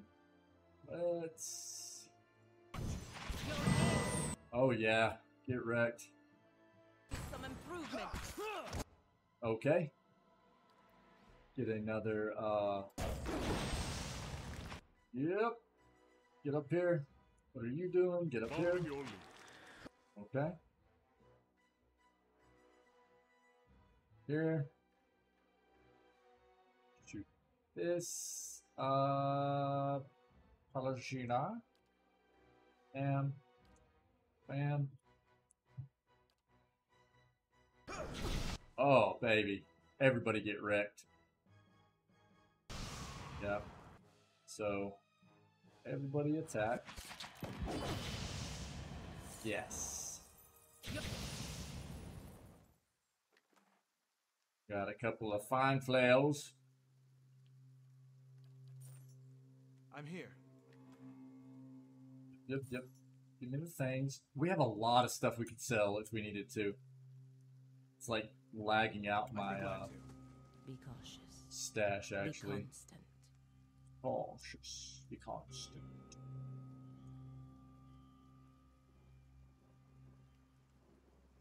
Got this. This is a really pretty place. I like it a lot.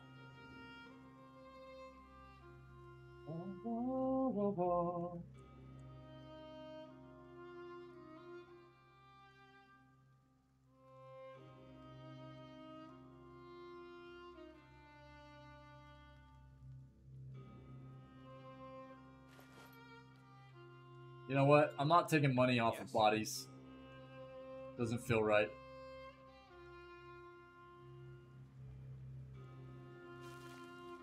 I need that money to cross over. Scafton.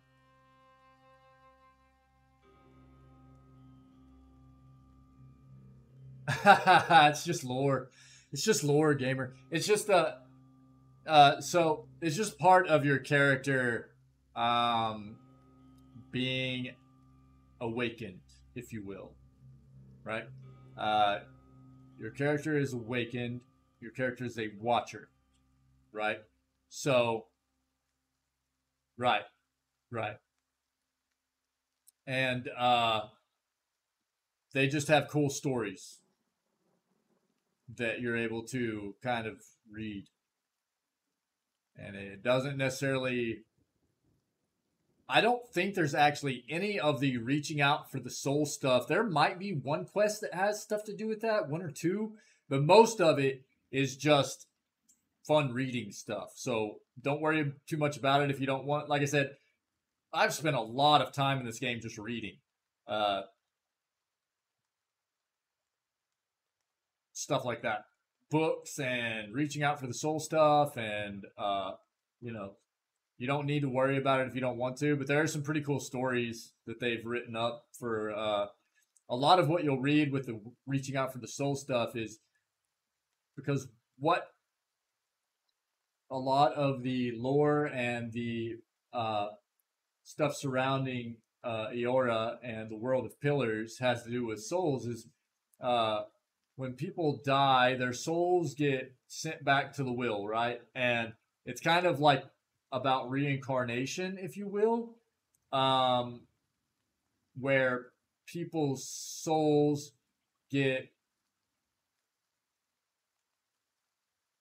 their histories. People's souls have histories, basically, correct? And sometimes these souls have memories within them and things like that, and somebody who is a watcher like your character can kind of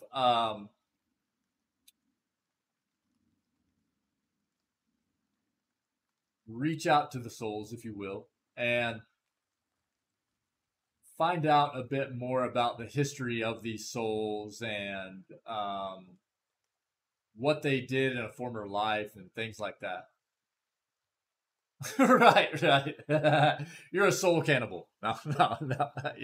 Yeah. Divinity Original Sin reference for sure. Yeah. And we'll play that at some point too. Yeah. I hope that I explained that okay. If I didn't, somebody else feel free to elaborate a bit more on maybe where I failed. But that should be kind of it. Scafton. Standing proud, gamer, let me know if you need a bit more than that. Standing proud and still, the Amaua before you is smiling broadly, showing several crooked and missing teeth. Sporting the physique of a man in his prime, his worn and weathered face appears too old for the rest of him. Cool, buddy, cool.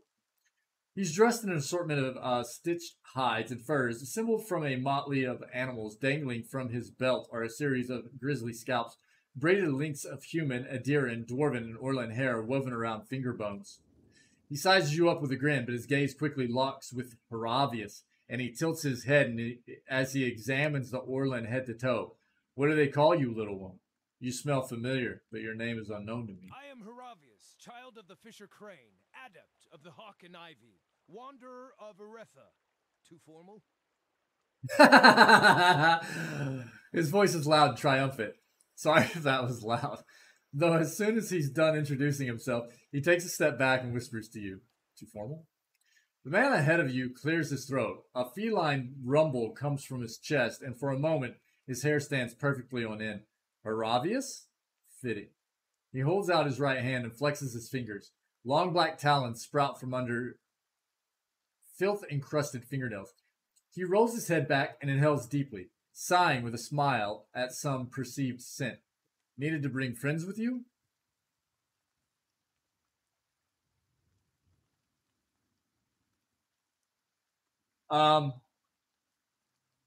It looks like you have friends with you, buddy. Am I wrong?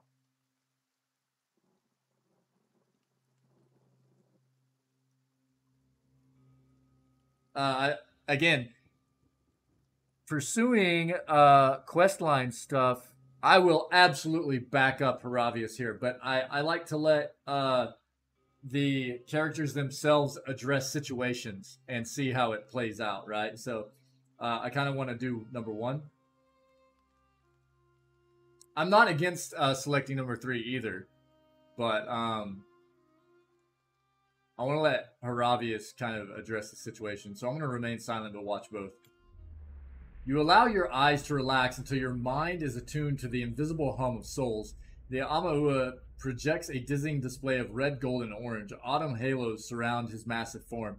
Where his feet touch the ground, you see a network of roots and veins that trail from his feet and sink deep into the earth. Turning to Haravius, you see glowing roots emerge from his feet, appearing as mirror images to the tendrils radiating from Scatheden. These roots of soul energy meet between the two men and then snake deep into the earth in one twisted root. You sense that these men have distinct souls, but only one shared past. The two men are a splayed fork in an otherwise unbroken line.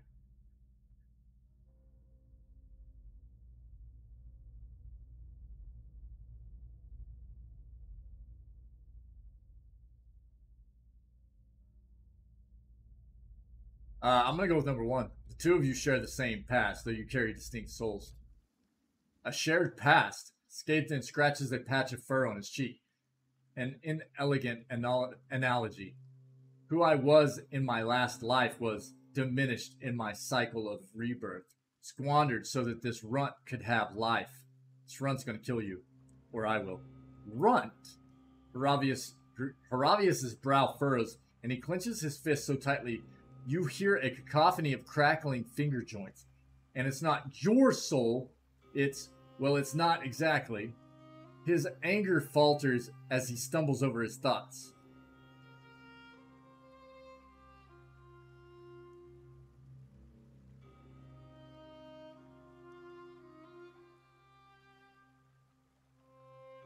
So our options are, were you visited by the Autumn Stilgare? I think that's very apparent. What do you want with Haravius? At this point, I'm just going to go with 2. We'll just get to the point here. What do you want with Haravius? Same as he wants from me, no doubt. Completion. He exhales slowly, eyeing Haravius as his nostrils flare. Galawain gifted us both with the stripes of a true predator. It is our purpose to erase the weak, ensuring only the strong proliferate. He mashes his fists together with a meaty thud. We must honor our god. He looks at Haravius' eye patch and shakes his head. My god. My... One moment, chat. Apologies. One moment.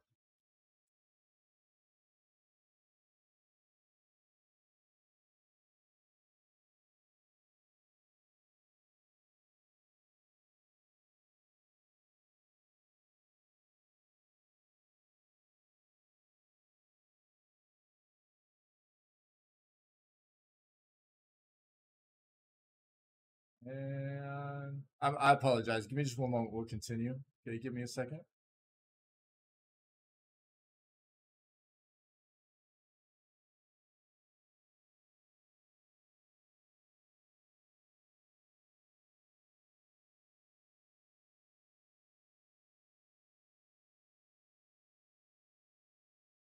Oh, give me a break. Fat finger.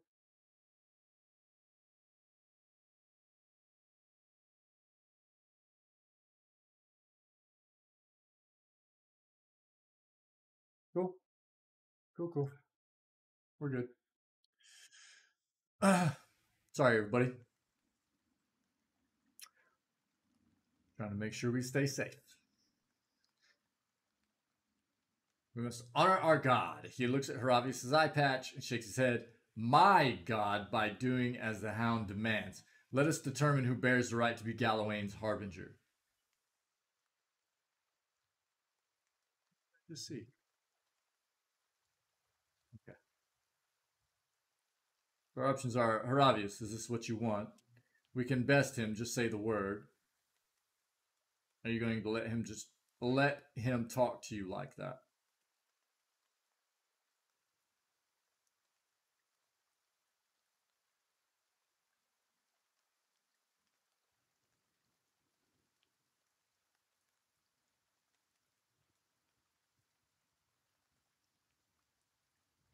This isn't our fight. Is how I feel about this. If this is the way things are supposed to go down, this is the way the world was meant to be for this situation, they need to fight it out, I feel. As much as I like Haravius and I wouldn't want to see him go down, I would like to say number 3 and kind of get him riled up, though. You know what I mean? What do we think? Number 1 or number 3? Absolutely. Yeah.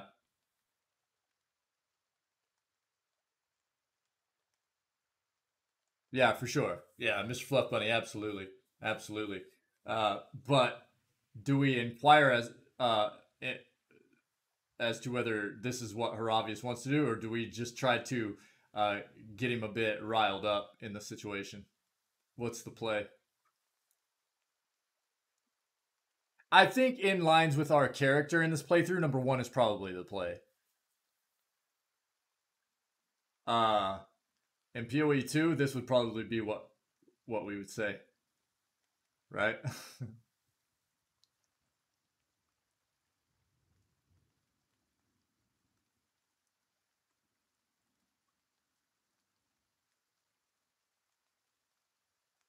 Yeah. Let's go with number 1.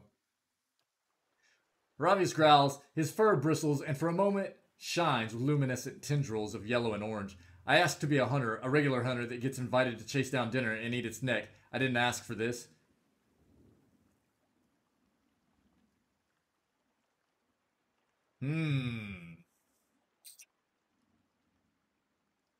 Well has led you to this moment for you to understand, not to whinge. You asked Gallowayne for strength, and you're angry you got more than you wanted. Yeah, tough one here. Tough one.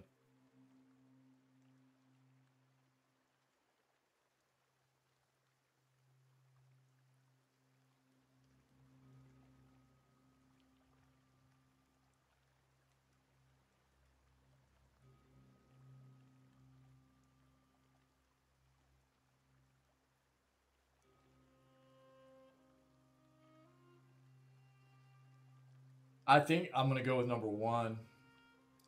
Again, seems a bit more in line with our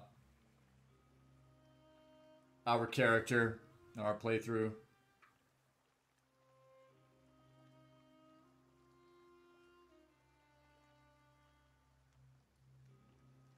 I like number 1, I think. You guys good with that?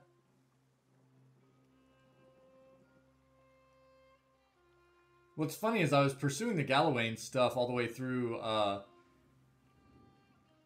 reading the inscriptions and everything prior to this, but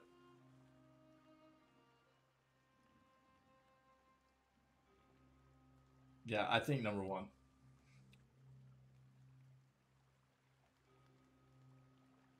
Aravius stares at you for a very long second before muttering to himself, Yes, yes. How astute of you.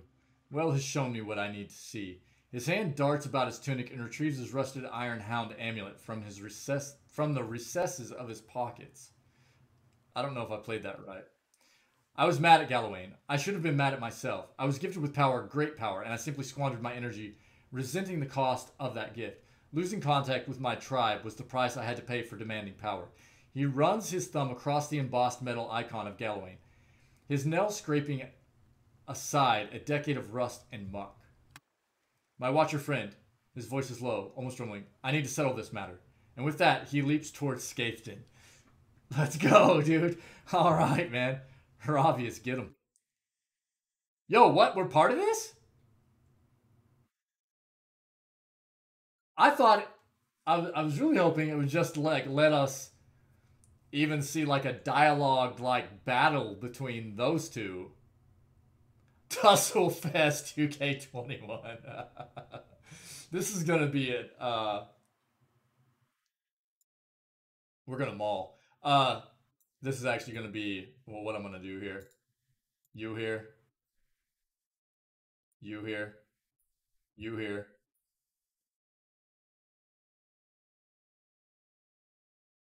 You.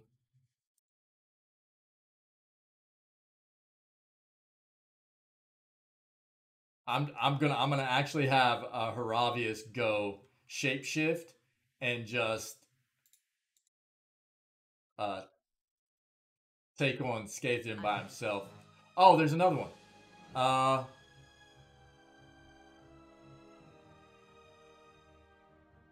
Durance, switch. Durance, take that. You go here. Okay. Right here. Okay. Cat.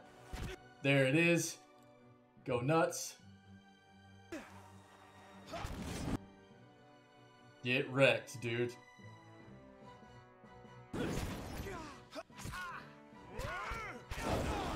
Get wrecked.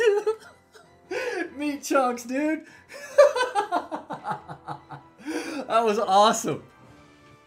Did you do it? He does a lot of damage, man. That's one thing I'll say for Haravius. Like, oh wow. By the way,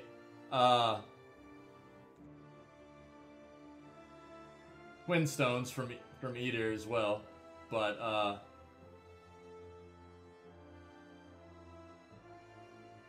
look at what Haravius does to yeah, Twin Stones is nasty.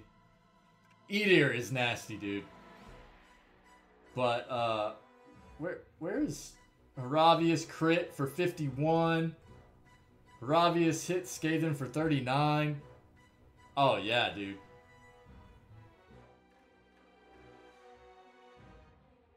Grazes for 16. Engage Skaven, so that right there.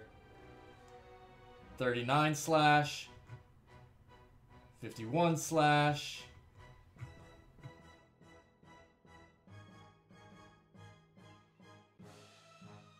Crit for 69 slash. And killed. And dude, those were really fast attacks too. He does a good amount of damage. It's pretty nasty. Now we're just going to go ahead and do this.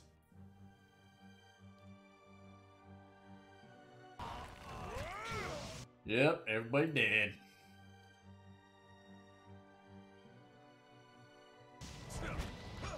Everybody dead. Everybody, come on. Everybody. Was that necessary? Haravius pants and wheezes, his one good eye locked on Skaven's corpse. Blood and sweat drip down his fur, and he rocks back and forth on the balls of his feet, as though expecting the body to stand back up.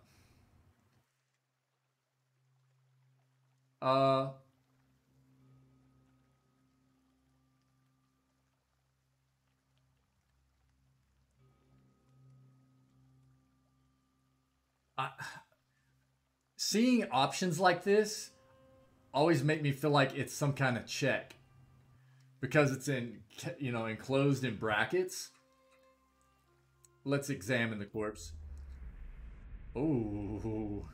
As your eyes relax and your vision adjusts to the hum of the invisible, you see a swirling pile of red, orange, and yellow leaves. The cyclone of foliage flies apart, and the leaves drift off into parts unknown. As Skaven's essence fades from view, you see a handful of autumn leaves circle about Haravius as his soul glows a bolder shade of orange. How do you feel? Way of Galawain forcing me to be stronger. Well, almost the entirety of that voice acting didn't make it there, so I'll read it. He paces several times around. Haravius slowly nods and smiles. Excellent, he says after a long pause. He paces several times around Skaven, his gait proud and relaxed. I endured Galawain's trial and vanquished my equal. The only thing I regret now are the years I wasted viewing this whole thing as a curse. The ostracism was, no doubt, just another way of Galawain forcing me to be stronger. Are we done here? Almost. We thank thee, Galawain, for guiding our hunt. For today we grow strong off the flesh of the weaker. Nice. I think we're done here. He stands up, straights his tunic, and smiles at you with a nod. Before the vultures get to him, figured I should take a reminder. He walks over to Skaden's corpse and places his hand on the dead man's mouth and tugs with all his might. Tendons and cartilage rip and tear with wet, grisly eruptions of blood until at last, the mandible is torn free. Figured I should take a reminder. Another fun clipping error? Yeah. Figured I should take another reminder. He says with a blushing smile as he examines his blood-soaked trophy. That's a sick piece of writing, dude, this entire piece. True form, baby. Yes.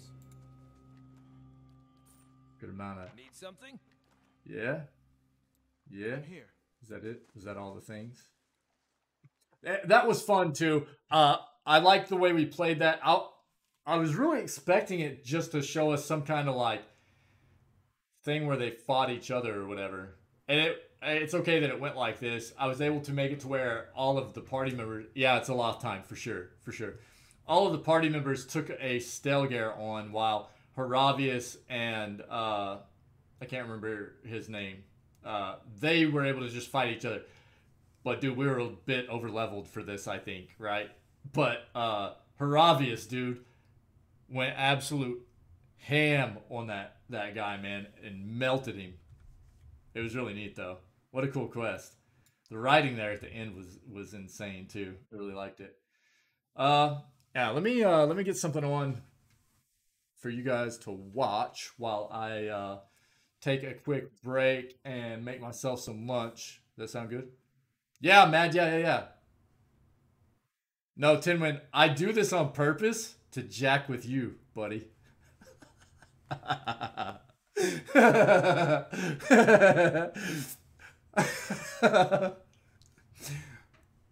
Wait, you mean somebody can be leveled up?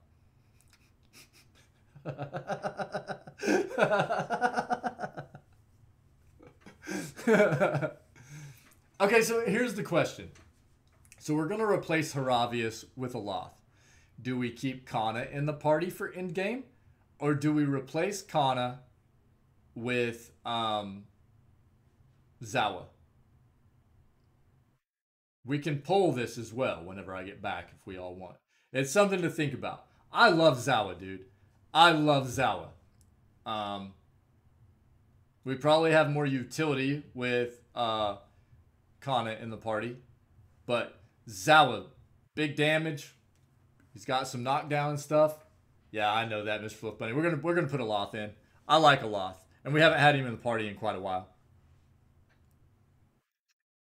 Well, I mean, I do. Look, like I've said though, I like playing these games. It doesn't matter to me in terms of power, just in terms of whatever people think's going to be the more fun for the end game to have in the party, because we're this is going to be the last time that we change the party up, because the only person we have left for quest line as far as party members is concerned is Durance. And if we don't want to have two paladins in the party, then we could take Palagina out, I guess. But I like Palagina. She's my Pillar's Bay. Yeah, it does. Well, again, look, guys. I mean, it doesn't. I like having input from the community and whatever. I mean, I'll throw whoever in there feels fun to me if nobody has an opinion. I love Zawa. I wouldn't mind having Zawa in the party. He's one of my favorite characters. So if nobody cares, I might throw Zawa in instead of Kana. But I'll always listen to what everybody wants to see as well. You guys know how I play this stuff, man. I play it for us to have fun together, not just for what's fun to me. So let's go to chatting for a bit. Let me grab something for us to watch, or for you guys at least. Oh. Oh, mad. Well, then, yeah, we'll definitely keep Palagina in the party then. I like having two paladins in the party, actually. And the fact that she is able to use Abaddons is not a bad thing for us in the end game, necessarily, either. With Edir having St. Idwin's Redeemer and her having Abaddons, not the worst weapons to be using on two different individuals going against in-game fight. So, yeah.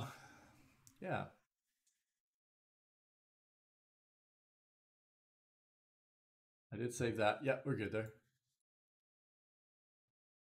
Let's take this up. Let's go here. Nope, don't need that.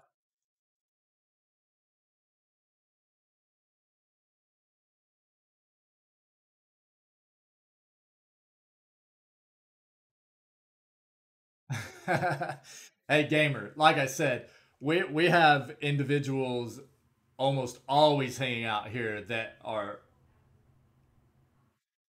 going to be able to answer almost any question you have about pillars. So,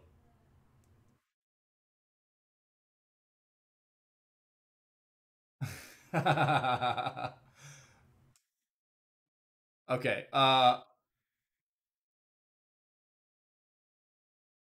Yeah, we'll leave it right there for now. we're going to go back. We'll change out party members, and then we'll continue pushing in-game stuff. Durant's is all we have left, and we'll probably be able to finish actually talking through his quest line stuff after we rest at Cade Nua when we change out party members. So that'll be good. I'm going to switch back over. Hopefully there's no DMCA stuff. I'll leave the volume on. Turn it down just a bit. I'm just going to turn on some more of the Gamescom stuff. As long as that's okay with everybody.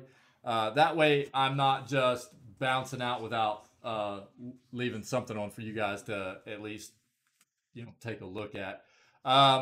Give me a few minutes. I'm going to take a real quick bio break. I'm going to grab my water and I'm going to make myself something to eat. Yo, if anybody has a request for something to eat or drink in chat, let me know. I'll do my best to bring you back something to eat or drink with me, okay? Cool. Hey, everybody, thanks for being here. Give me a few minutes. I'll be back. I'll leave you with this to watch while I'm getting my stuff ready, okay? Boop, boop. Boop, boop, boop. What? Okay.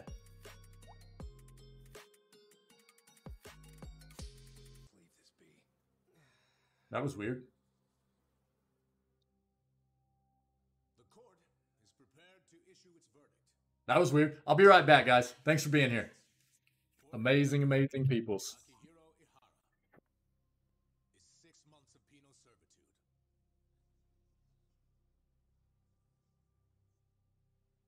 Yo, Mad. I'm going to go and die on my run because I have no idea how I'll be able to do more in-game stuff. Come back after.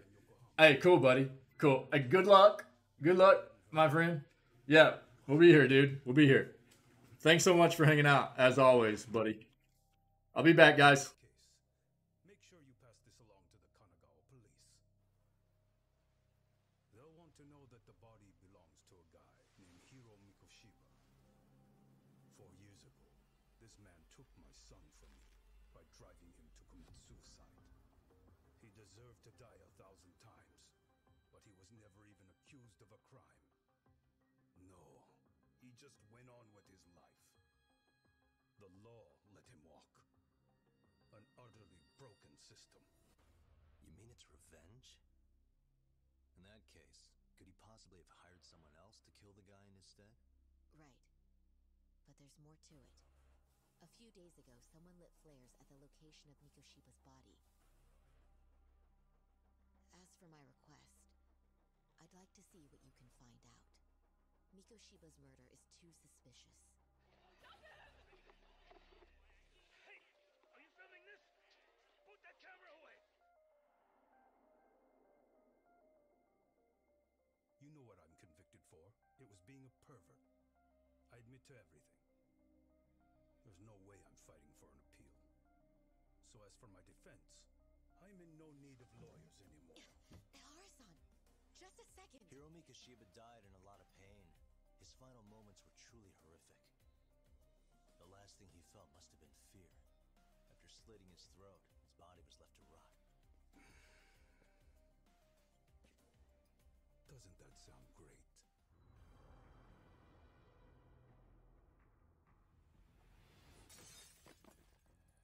Check outside. You saying Mikoshiba had more than one killer? And where are they now? You think these lunatics are still hanging around Ijincho?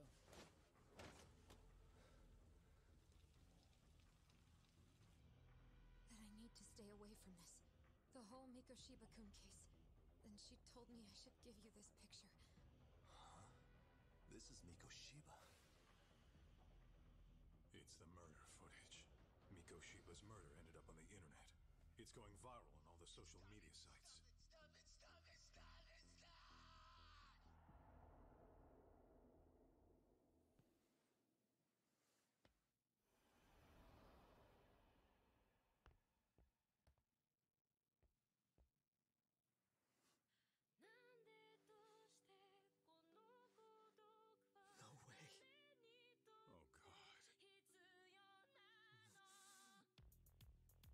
Oh, God.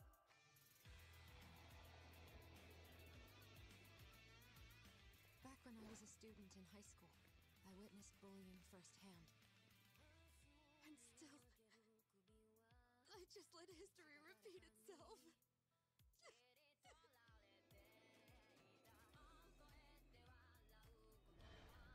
Segura! Masked men attacked us. I couldn't fight them. Were they any different from what the Liumang wear? If they want me, then come after me.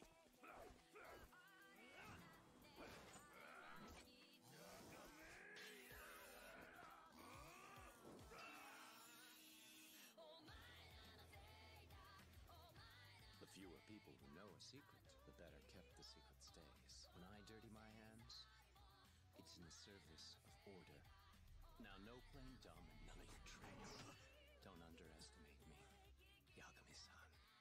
Believe me, I'm just as clueless as you are, much as I hate to admit it.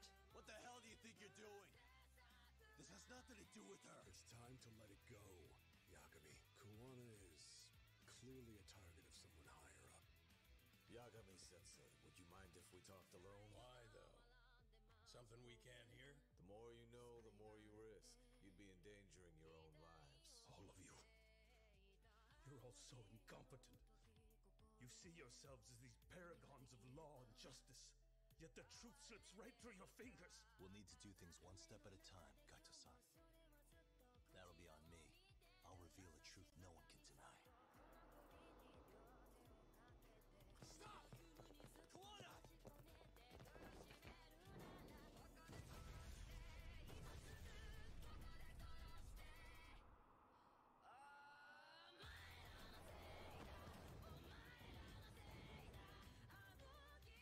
Everything you do feels justified. That's why you're able to look past the sacrifice and the damage you cause. That won't work. She can't say her piece without a voice. So if I don't raise mine for her, what justice prevails?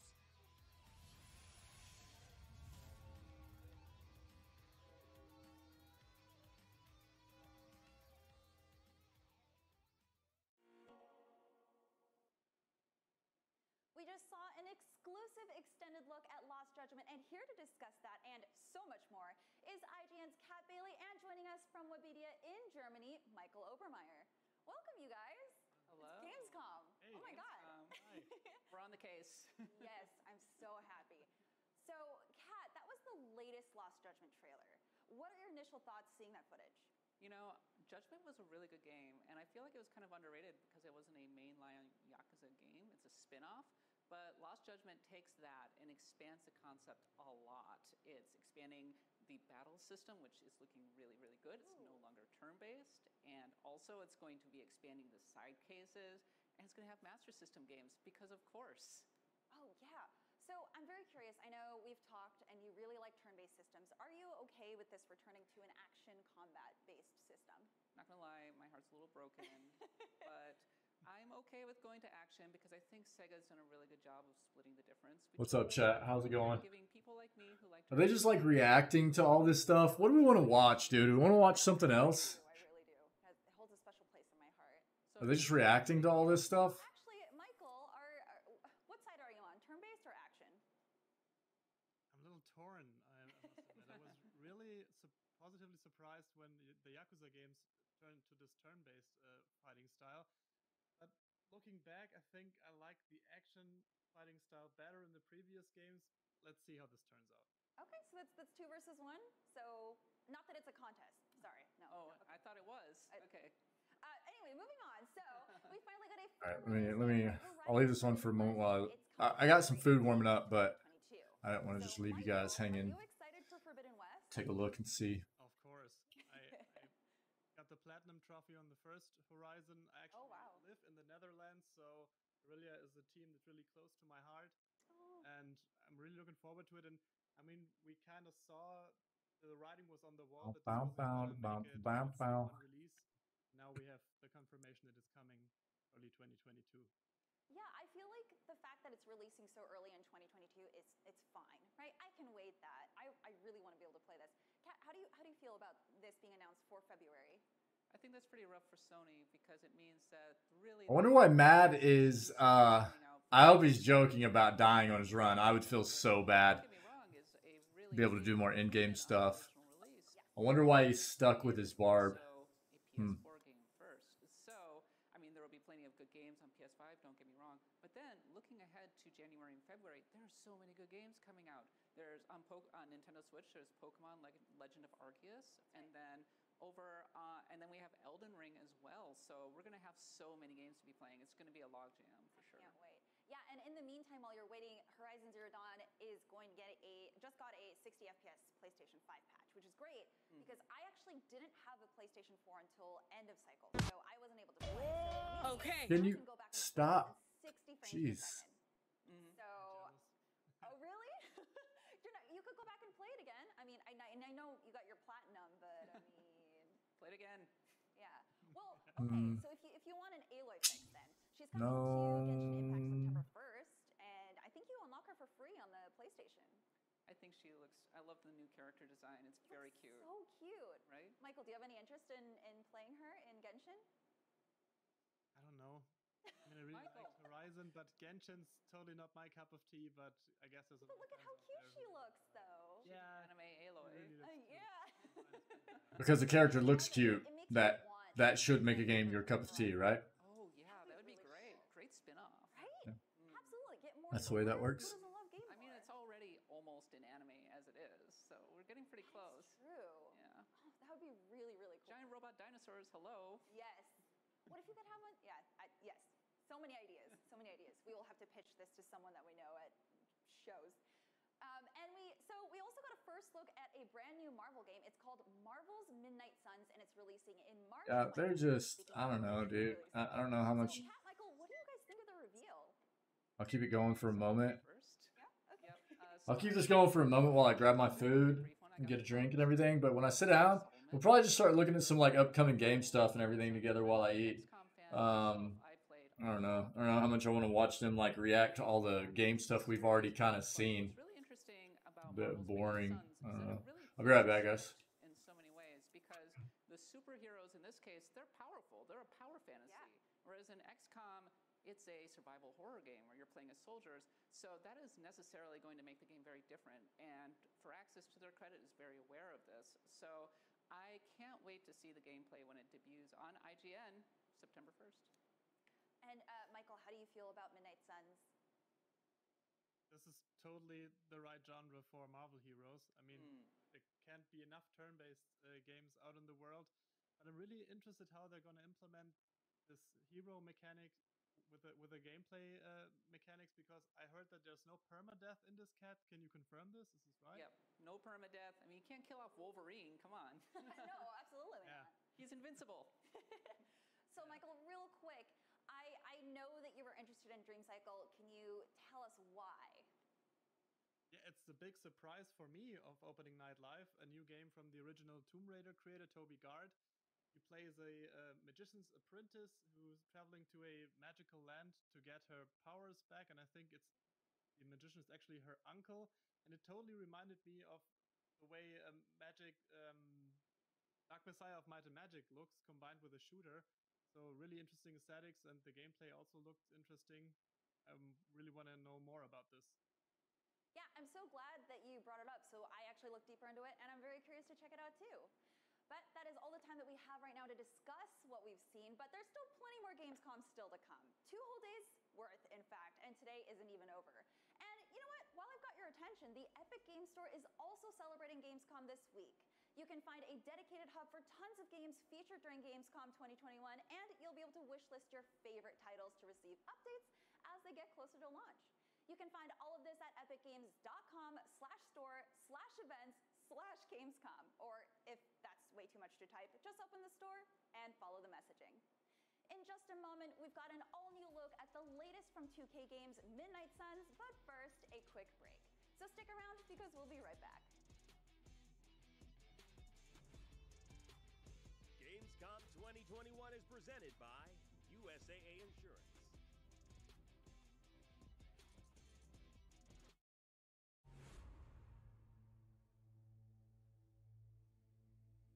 From breaking news and exclusives, never before seen looks at movies and games, to reviews, Sorry, chat. let's plays, and live streams, IGN brings you all the coverage you need, no matter where you are.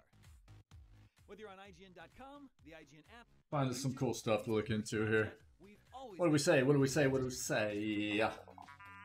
Yo, have you guys seen the new Metroid game coming out? Like, it's coming out in like a month. Just over like a month and a week. What are they showing right now before I turn this off? In a world with non-stop news about Marvel, DC, Star Wars, you need a show with accurate reporting, hard-hitting commentary, and Me, Akeem Lawanson, host of IGN's news show, The Fix Entertainment. Whether it's the latest superhero scoop, film fiasco, or anime announcement, I'll be here covering all the breaking movie, TV, and streaming news that matters most to you. They just keep going over the same games, dude. I'm not gonna sit here and it's a bit brutal. A bit brutal. Let's do this instead. Let's take a look at this. Later, stop. Nope.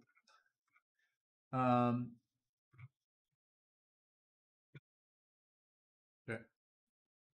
Okay. Also, go here. In a momento chat. And so let's take a look at some games.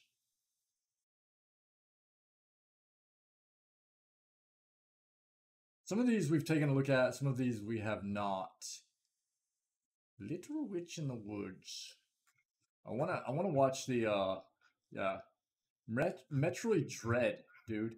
I had not seen like anything about this either. It's kind of crazy.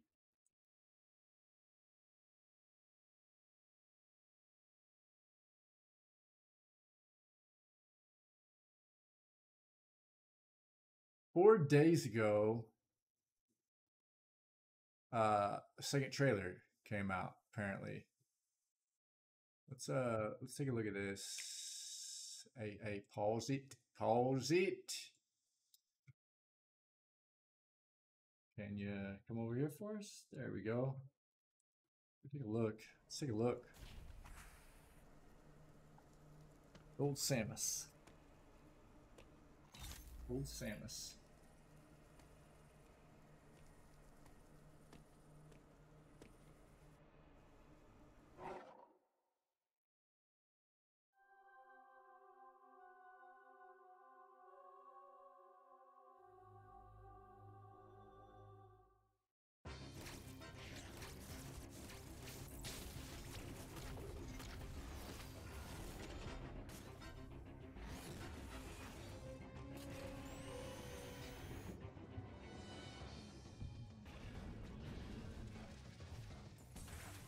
Have you guys have you seen anything about this yet?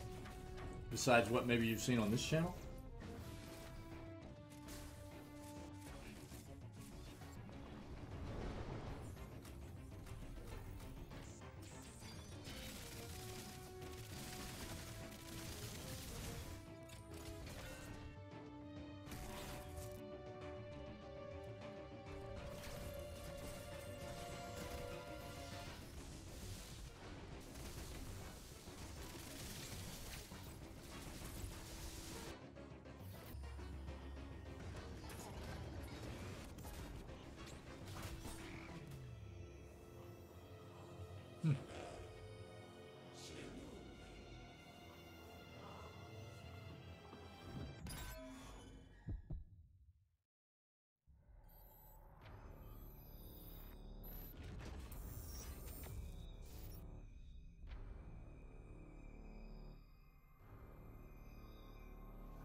Okay.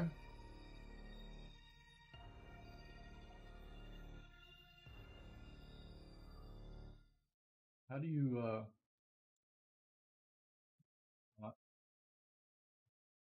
turn off autoplay? Put this here, go here.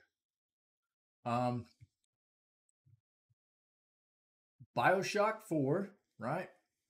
Let's go. Avowed, yes. Bring it. Like I said, we've looked at quite a few of these. Loot River does not look bad. A new Prince of Persia, dude. I had a buddy of mine when I was younger that loved the Prince of Persia games.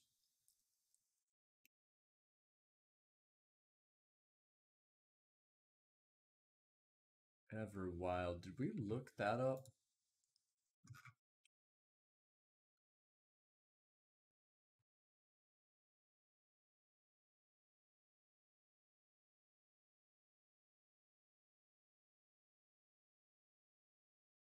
We loot this.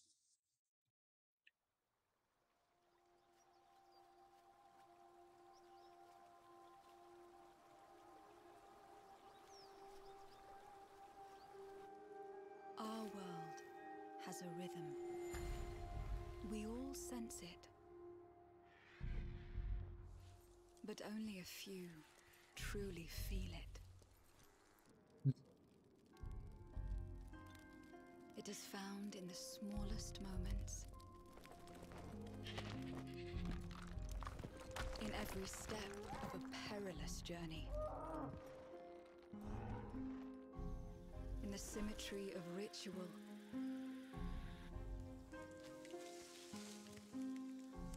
In the bonds we share.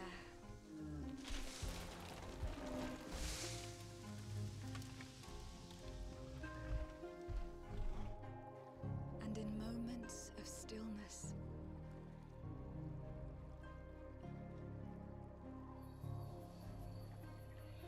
The artwork, the graphics, and everything look really good. Beyond the expected. Yuck! Awesome! To be a light in dark places. It looks really nice. To seek answers. Answers. Check. And to stand watch over our world. Our world has a rhythm. We all sense it. But only a few truly feel it.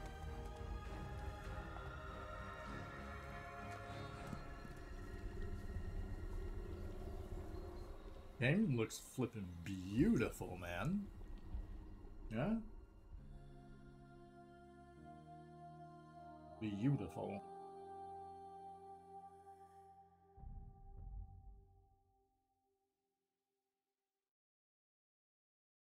Hmm.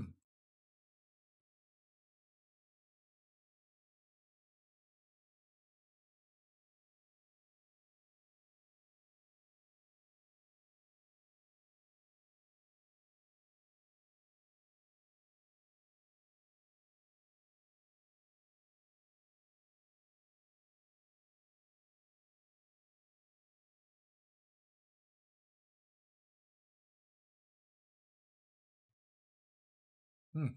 Looks nice. Skull and Bones. Oh, yeah, we already looked at this. Yeah. Hellblade 2. Okay.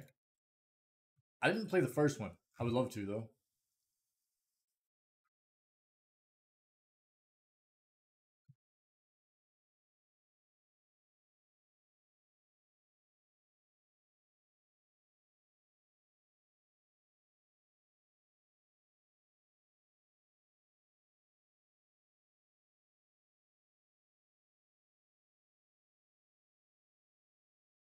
Did anybody play Hellblade 1?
Nice.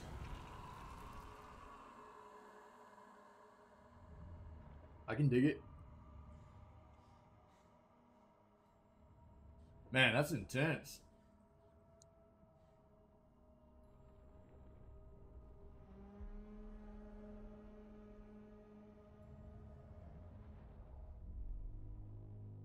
Pegasus, this is Hellblade 2's cinematic trailer. And hey, buddy, glad to have you back. Gamer. Me and you both, buddy. I have an extensive library of games, dude. I hear you. Not enough time, dude, in the day. But I would rather have that problem than the reverse problem. I guess. You know what I mean?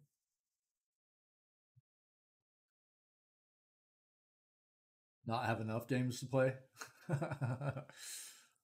Yeah, me either. So Pegasus, the past few days, man, we just kind of been watching replay footage of Gamescom stuff, but we got to a point where they're just watching having people like react to it and everything. And that's really boring to me. So we're just looking at some like upcoming game stuff. Yeah, that looked really good, dude. Pegasus, did you play Hellblade 1? I didn't play Hellblade 1, but I would love to.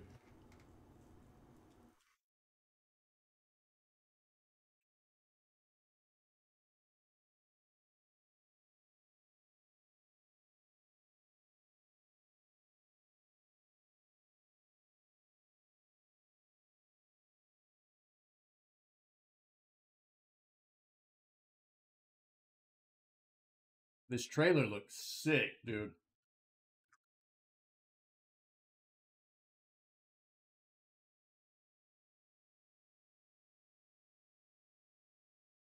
Still doesn't have a okay, right on. It helped. The first Hellblade was supposed to be. I'm pretty sure it got really good reviews, man. I don't know. Maybe we'll stream it at some point. Maybe we'll play Hellblade 1 right before Hellblade 2 drops or something. That way we can play them consecutively and get like the whole story behind, both playthroughs and stuff. Do something like that. Pragmata. That sounds so familiar.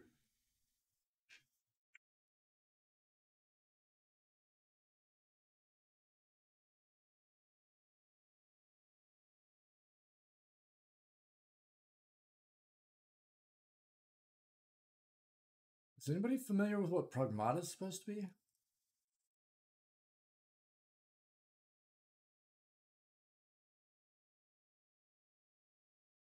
Let's see what this is.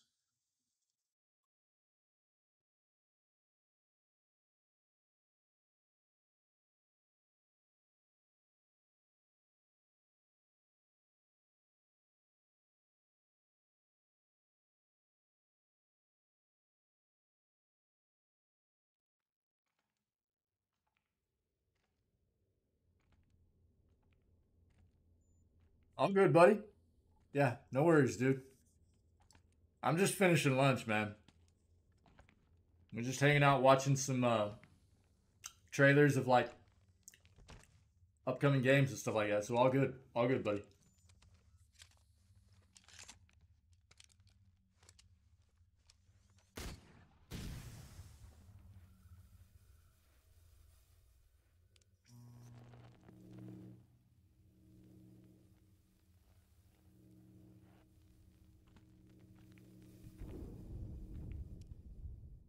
Why do I feel like I've seen something about this?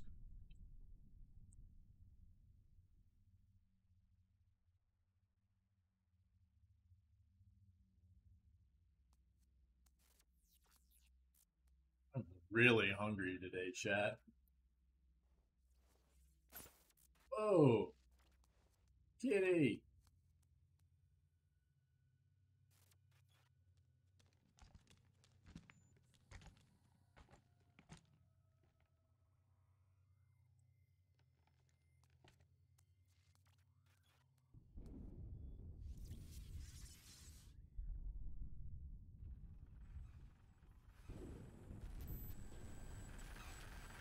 Wicked.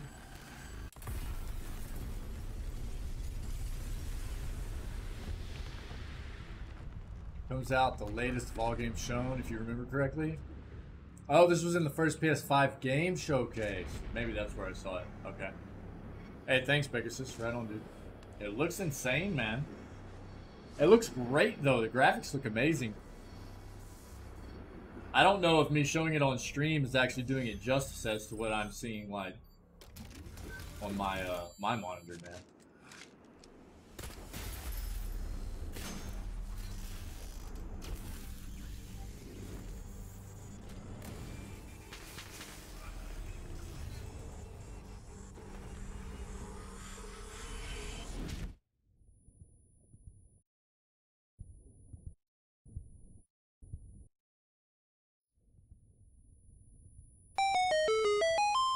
Oh my god, dude.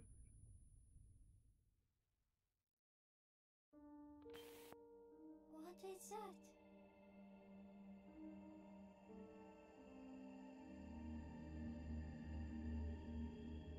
Freedom. Our freedom. Hey, thanks for the follow. Hoss 312 Hate Raid.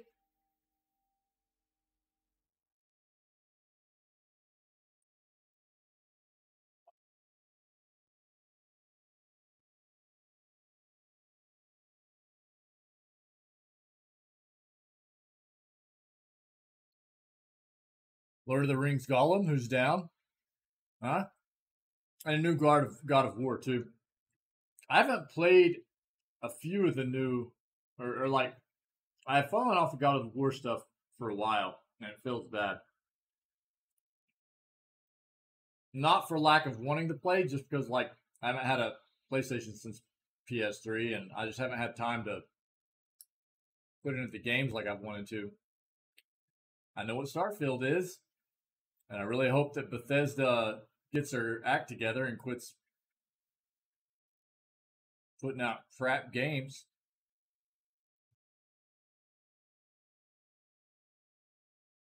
Hellblade 2's video looks sick. I hope it is good. What is this?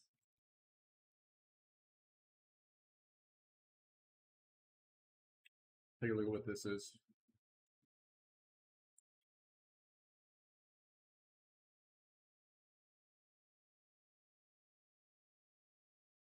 Excuse me.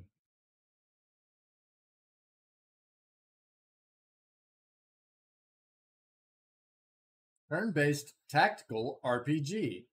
That sounds like some stuff this community could be interested in, potentially.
It looks cool. Let's be honest, though. Why play this when we can just get Final Fantasy Tactics, right? Come on, chat.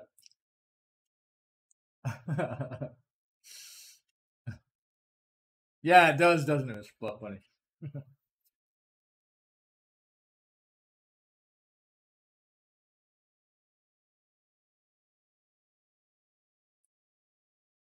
Breath of the Wild 2, chat.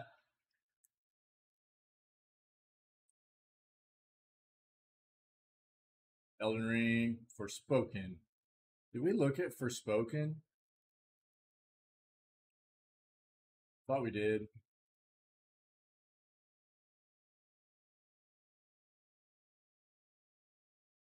I'm still hungry, chat.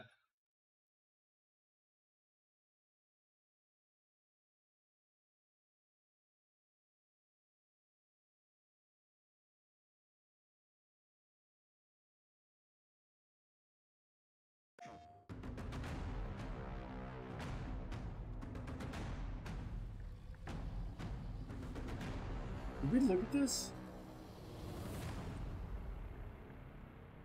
Hey everyone, I'm Ella Valinska. Today I am super excited to finally announce that I play the lead character Frey in working title Project Athia, a brand new IP from Square Enix and Luminous Productions about a young woman in a beautiful yet threatening world. Oh, The look at development Fire team Doggo. has been working super hard to create this remarkable journey, and it's been incredibly exciting to be a part of it. Frey is a character I immediately connected with when this. It's basically the opposite of Mad's dog. Mad has an ice doggo. Bring her character to life in performance capture and recording sessions. While we're not quite ready to reveal everything today, we do have a sneak peek at a brand new scene from the game and the final name to share. So please enjoy. Hide. Is that a motherfucking dragon? Oh, we did watch some of this. Judge Judy Slayer. Hello. Huh. Thanks for the follow. How are you? Is it gone? Yes, and we should leave this place as well. With that thing out there? Yeah.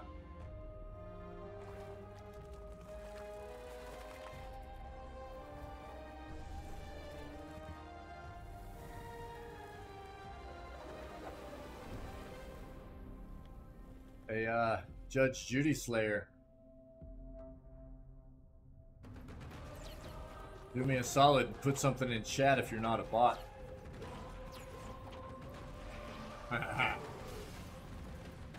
Challenge.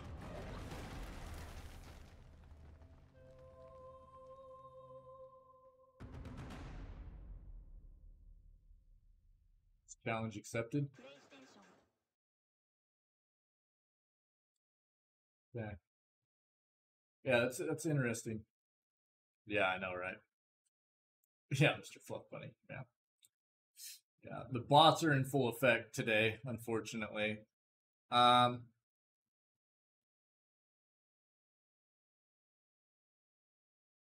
see something.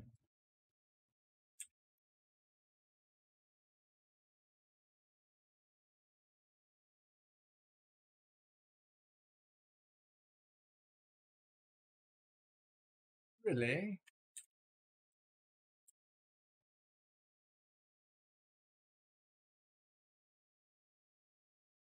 What?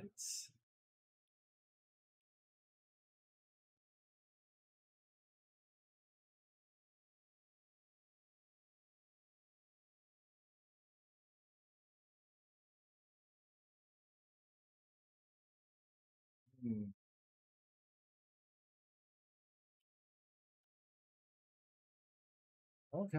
Well.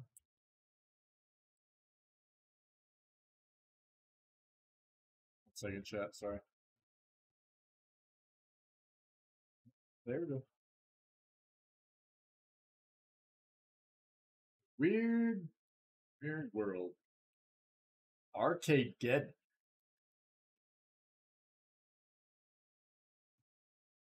I just have to see.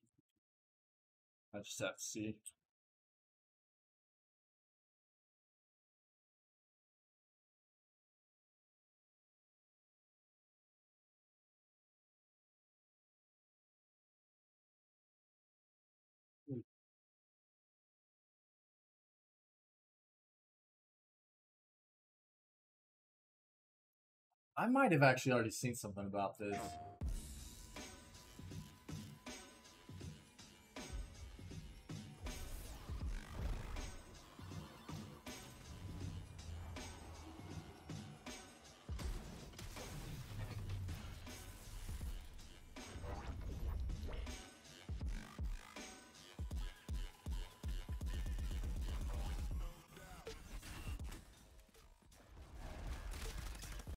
That music's really good, dude. Like, I was digging that jam. I'm always so worried about DMCA stuff, though.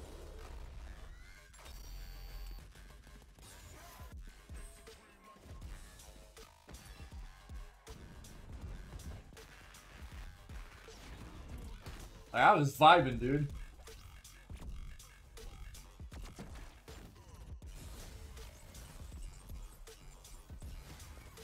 What kind of game is this?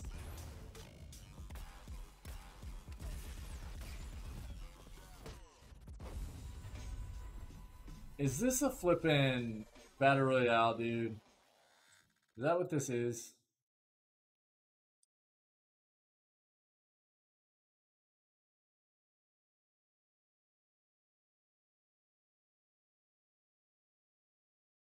It looks so much like Fortnite in some of those shots, dude.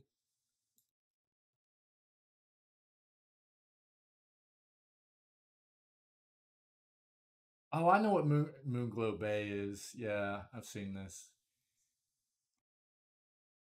Do you guys want to see what this is? It actually has like some sea monsters and stuff in it, I'm pretty sure.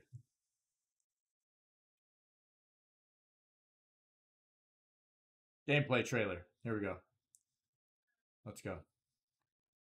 Hi, I'm Zach, creative director. And I'm Lou, art director. And we're the co-founders of Bunny Hug. With our lovely global team, we're working on our studio's debut game, Moonglow Bay, a relaxing slice of life. Get something else to eat real quick, guys. I'll be right back. Of people afraid to fish. So hungry, guys. Wasting away.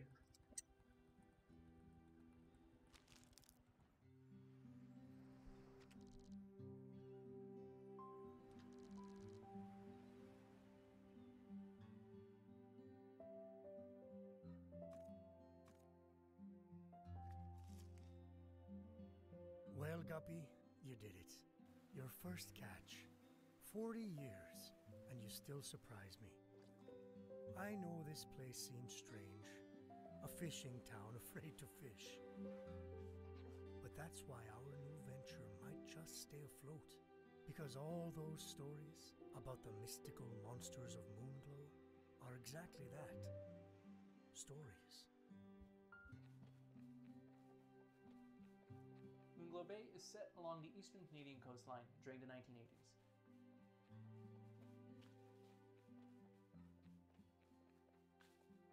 We've always admired fishing in games like Harvest Moon and Legend of the River King. However, it's very rare to see that feature as a core mechanic, let alone in an RPG. Lunch will be over shortly.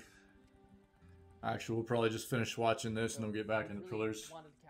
I've just got some snacks here that I can munch on while we play.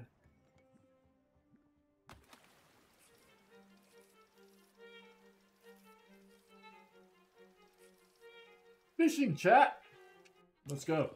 I love fishing in games. It's so much fun.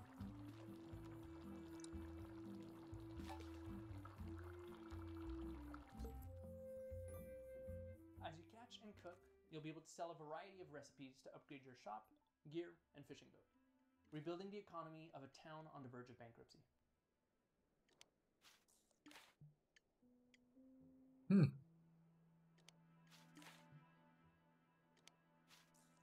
Today, we're excited to review the aquarium.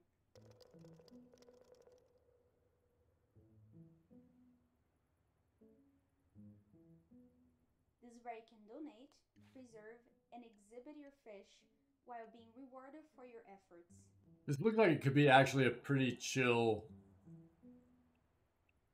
little game to play. 5 distinct story arcs with a fully inhabited town to traverse. It's not like necessarily my go-to kind of game or anything, but just for something chill to play for a few days or something, a couple of days, doesn't look like something too bad. We're also excited to share that in addition to Xbox consoles, Game Pass, and Steam, Moonglow Bay will be coming to Epic Game Store, which you can wishlist now.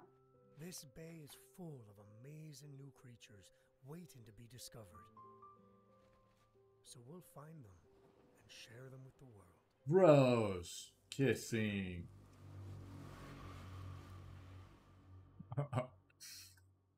As long as this book is by your side,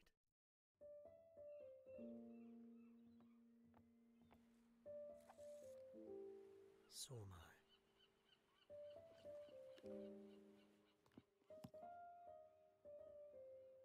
Welcome home.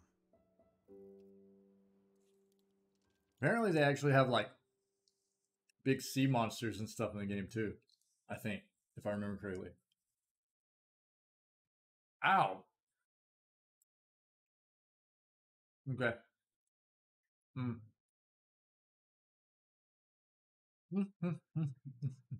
We ready? Hop back in it.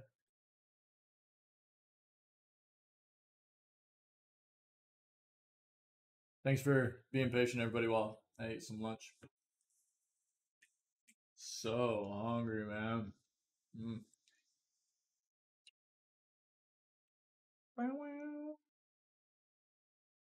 Let's go. Let's go. We probably need a send it emote. It's time to send it. Right? I'm going to write that down. So many ideas. So many ideas. And if I don't write them down, I'll forget all of them. Sorry. I need to do this sometimes.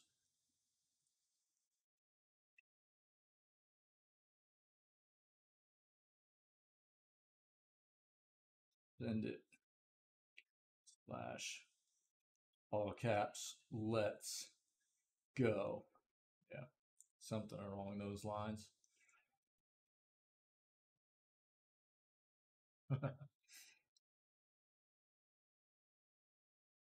Oh, yeah.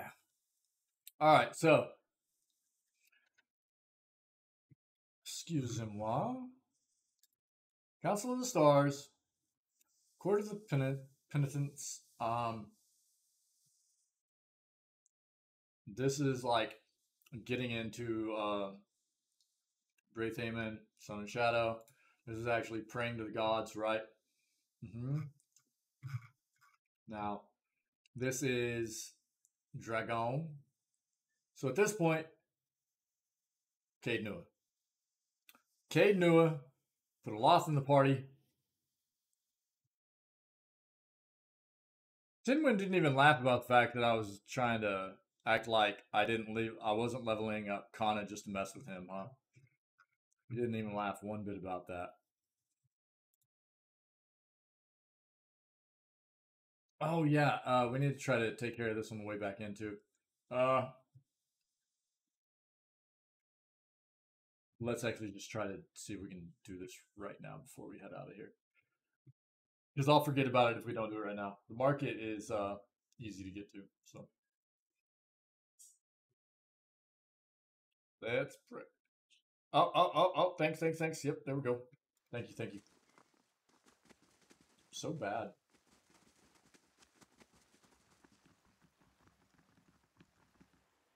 Go back. Thanks, Mr. Fluff Bunny. If it's not one screen, it's another screen that I'm forgetting, right? It's hard after lunch, dude. I'm so fat and tired now. Can't pay attention. Let's pray. Yeah. Okay. This should be her song. Yeah, let's go this way. Go this way.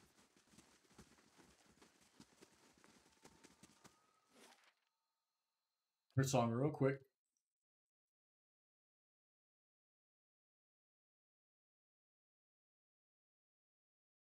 Grab a loft. And do we keep Kana in the party or do we go with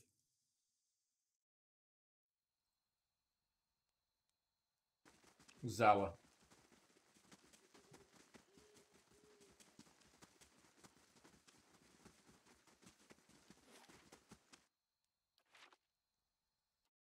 Oh, run! I don't know what I want to do.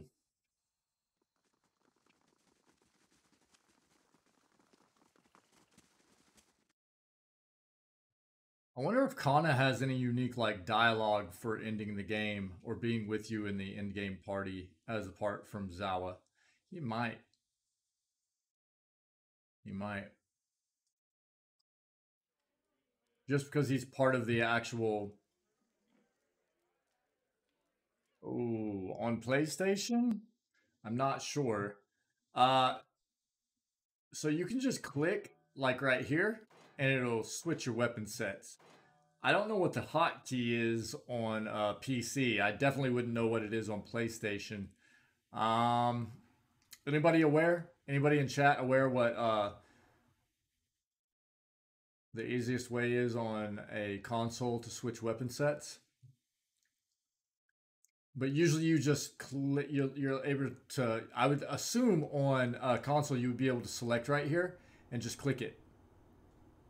I don't even know what a console is. Are you able to do that, gamer? Just select the weapon right here and like, or highlight it and click on it, and will it switch your weapon set? Let me know if that works. If not, we'll figure it out, man.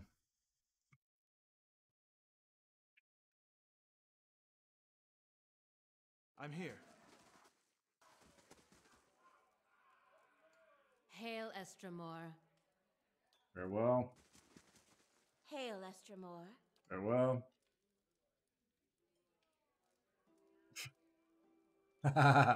Yeah. Jedi tricks, man. Welcome, Estramor, she says with curtsy. Alari's not here, so I'm running the shop while she's away. She glides her hands in front of the display cases of poultices and remedies. If you're looking for herbs, tinctures, oils, or ointments, I've got everything you'll ever need. Looking for Alari, where might I find her? She lives not far from here. A little girl points at the exit out of the market. Climb up the stairs. At the top, there's a circle of ruins. Do you know it? It's on the north side of Hearthsong. Anyway, her house is right there. The door faces those ruins. Cool. Cool, gamer. Awesome.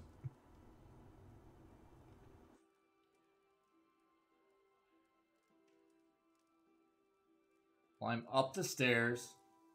Circle of ruins. Okay. Yeah, hopefully this is a quick quest. We can get out of here and go get a loft, finish Durance's stuff. We are well on our way, though. Well on our way.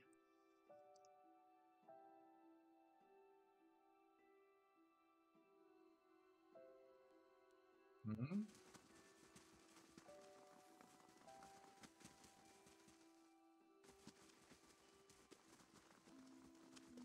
Mm-hmm.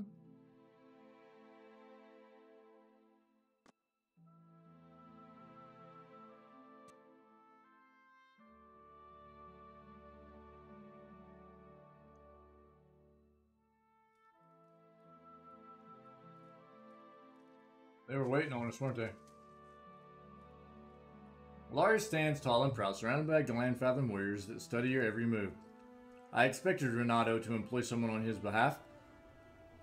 I'm surprised to see that it is you doing his bidding. She tilts her head to the side and blinks slowly. Does the presence of my armed entourage concern you? Were you expecting a defenseless shopkeeper? You were expecting a defenseless shopkeeper, am I right? Look, lady. I've slayed 2 dragons. Okay?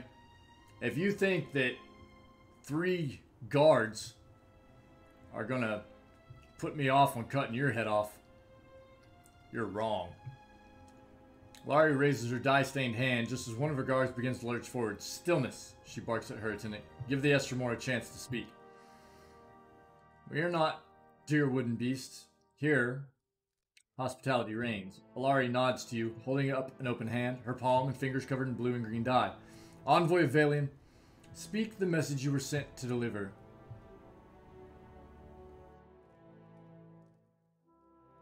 I want to hear your side of the story. The first step of any sensible path, she muses, scratching her chin. Renato did purchase from me several bushels of Allard Gola, and for it he paid a high price, but did so willingly, saying it was a bargain, right as he handed me his copper. It was after our trade that the Valian spit his venom. Alari's voice grows angry. Renato accused me of trickery, of fraud, claiming I delivered withered likeness of Allard Galat and not the genuine root. Such nerve, for in truth he is beyond the help of Allard Galat. She holds a blue-dyed finger in the air before curling it down slowly, smiling as she does. Renato's old bow isn't firm enough for a full draw. No amount of Allard Galat will give him the spear of a young hunter. Fair deal was made, and now Renato objects, angry that his withered family plow is beyond herbal remedies. She shakes her head, her voice becoming a growl. I have never sold anyone a remedy I knew to be false. If Renato does not silence his slanderous tongue, we will do it for him.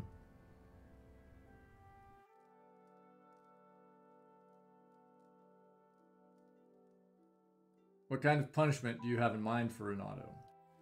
Renato has slandered his host, making him no longer a guest.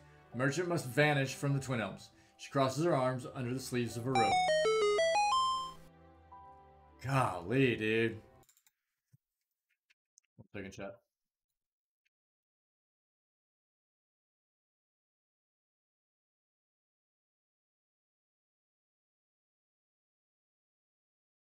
I know, man. It's looking brutal. Pretty brutal. We're good, though. We're good. But Glanfath and hospitality must be observed always. He is to be given a chance to leave on his feet before he bleeds on his back. Deliver in our name a warning. Tell Renato that if he does not leave, he will be accused of conspiring to pilfer Ingwithan relics from our lands. He won't risk a trial by the Council of Anamfatha. Alari draws a small wooden cage from the folds of her robe. If he won't listen, tell him that his faulty member will end in a cage, just like his black beetle. Food for our birds.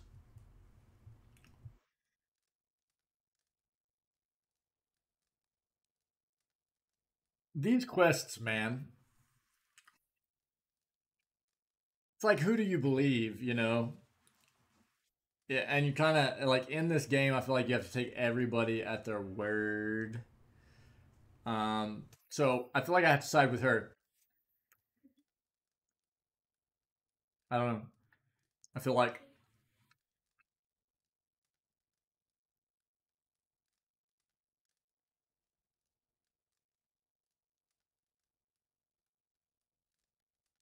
she's probably telling the truth. She's probably helped many individuals actually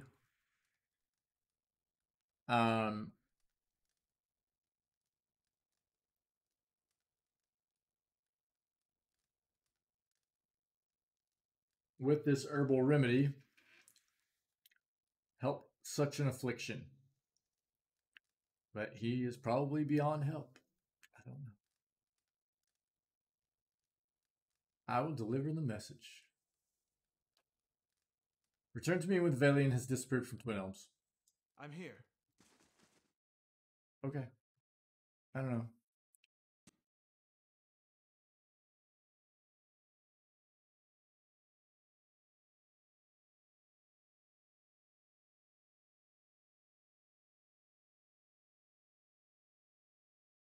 We'll just get this quest line over and be done with it. It just have to go like right over here. And then we go grab a loth. Mr. Fluff Bunny's homie.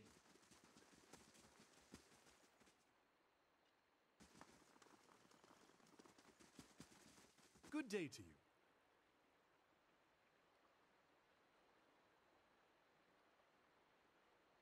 My friend, welcome back. Have you recovered my coin?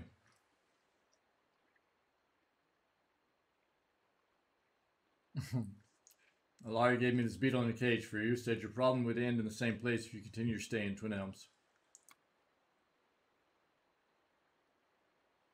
Renato's face turns bright as at the sight of the gift. Insufferable witch. She can shove that beetle in her fetid mating hole. Holy crap. Gesticulating with every word, spit flies from Renato's mouth as his voice grows louder. Her and her face-painting thugs will pay for this insult.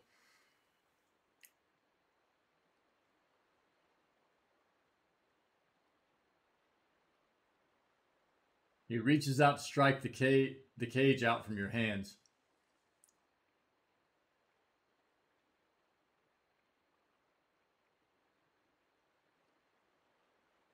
Do we command him to stop or just say, I wouldn't do that?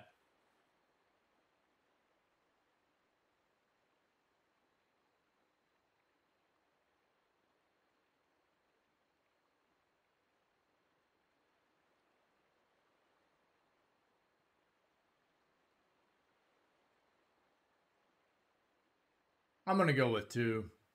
How we feeling, chat? I'm going to throw him in command.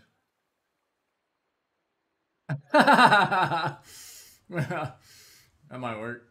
Let's go with 2 and see what happens. Your booming voice halts the Valian mid-swing. He backs away from you, for a moment terrified of your presence, but quickly regains his bravado and throws himself at you with renewed vigor. Madicho. The Valian merchant shouts at the top of his lungs, savage, filthy animals. This dang city will burn. You hear a whistling sound from nearby. I'll kill you. Renato's voice gurgles mid-sentence. Tip of an arrow, gleaming red, protrudes from his throat. Merchant quivers in a quick spasm, flailing his arms. He drops to his knees, spurts of blood flowing down his chest. You look up and notice Glenfathen Archer approaching the scene.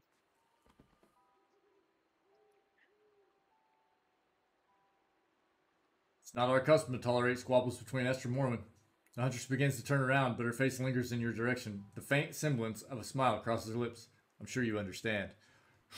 Mr. Fluff Buddy, yeah, dude. Before you can reply, she walks away, moving with confident strides. Renato's arms twitch a final spasm as the merchant expires in a bloody, crumpled heap. I'm here. What you got for me, bro?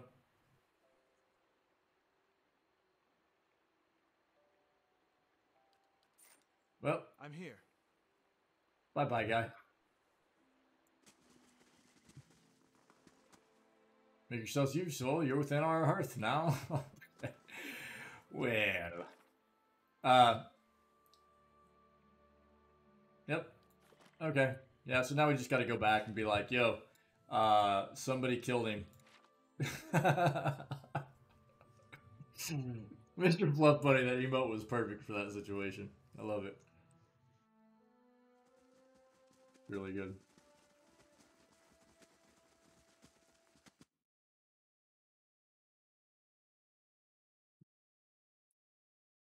Excuse me. I always eat too much. How am I supposed to get nice and fluffy, though, if I don't eat too much? Okay, Dan. Yeah, I know, right? Just flipping slaughtered the guy. You're welcome into our hearth. What news do you bring? Renato won't trouble you anymore. He's dead. Dead? Alari's eyebrows raise. Her posture stiffens. I'm not surprised, given his behavior thus far, but the death of a Valian merchant could bode poorly for trade.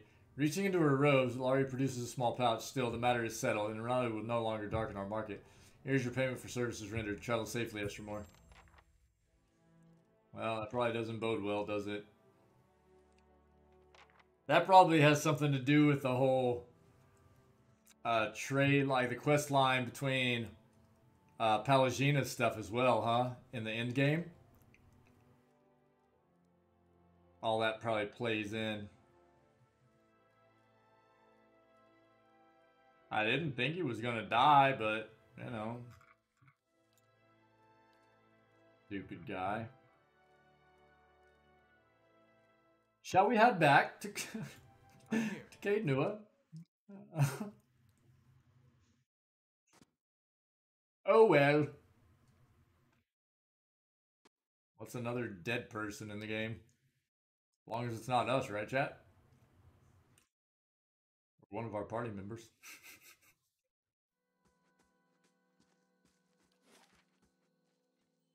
We can just go right here, correct? Yeah. The long trek back to Caed Nua.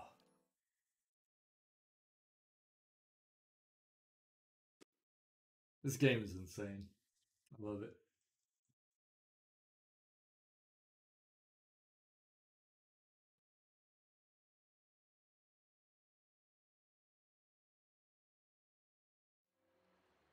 last thing the Deerwood needs is another foreign colony.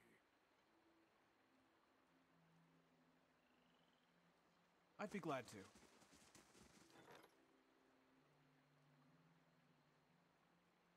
Well, that's fine. I don't really care about that.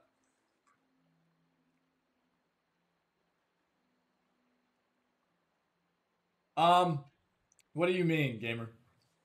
So, you mean like actions within this right here? And like the remaining turns and everything? Is that what you're talking about? I'm here. Yeah, that's what I assumed you were talking about. Yeah, like Mr. Fluff Bunny says, you don't necessarily have to travel anywhere. You can like, and I don't know how much of your Cade Nui you have upgraded and stuff, but like in Bright Hollow here, you can rest, right? Or you don't even have to rest there, right? You just right here, you can actually.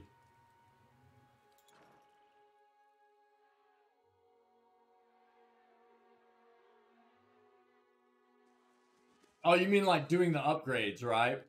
Like this kind of stuff. Is that what you're talking about?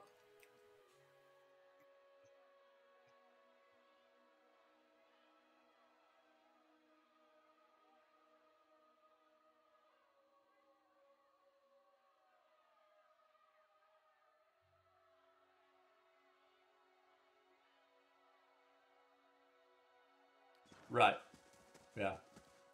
Yeah, this is what I was looking for. Yeah, thanks, Mr. Flip Money.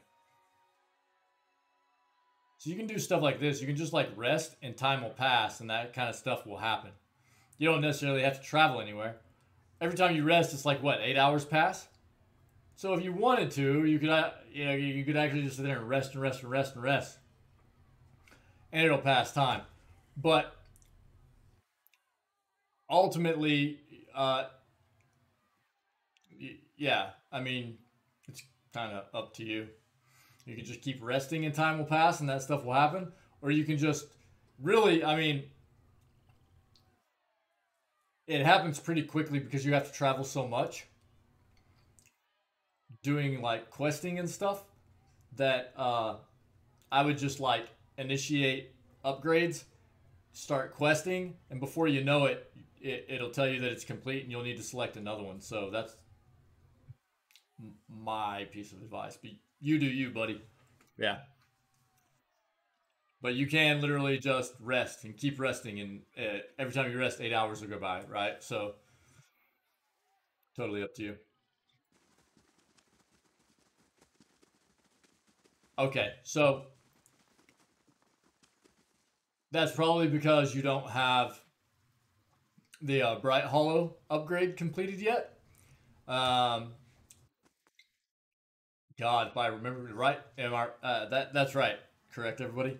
Once you get Bright Hollow upgrade completed, you can actually get the ability to rest here at your stronghold. Is that correct? It's been so long, dude, since I did that. Yeah, you can address your stronghold stuff from everywhere in the world. You just click here, and this is all you can address all your stronghold stuff. Anytime a like a quest comes up, the only thing you have to come back for, sometimes there'll be like people that come to attack your stronghold, and if you want to actually resolve it yourself, you have to come back to do it. But you can auto-resolve it, I'm pretty sure, from being away.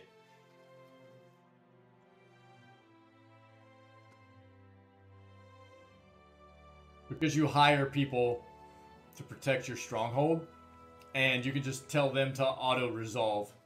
And some of them might die, and you'll have to hire new ones or whatever, but it's not a huge deal. I'm here. Is that right, everybody? Am I on there?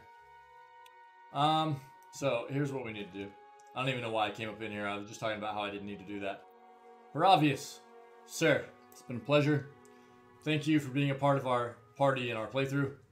What is this? Bro, where did we get a tiny beetle from? We just got this as part of that quest. We got a tiny beetle. Insane. Awesome. I love it. Very cool. Very cool. So, Haravius. Sir, go ahead and strip down. All right.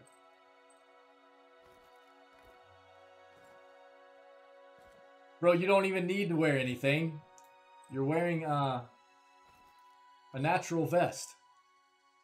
Bye, Haravius. Hi, love. Bye, buddy. Oh. Yeah, we'll leave that on you, but that's fine. We'll just let him hold on to his one-eyed Molina's Goldfinger Spike Flinger. That is the best name of any weapon in this game, by the way.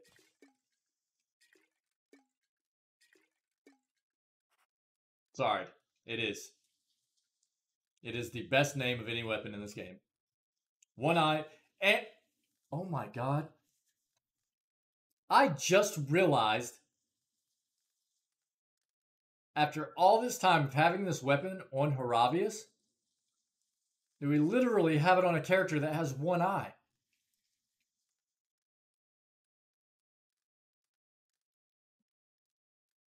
It's like the ultimate pun.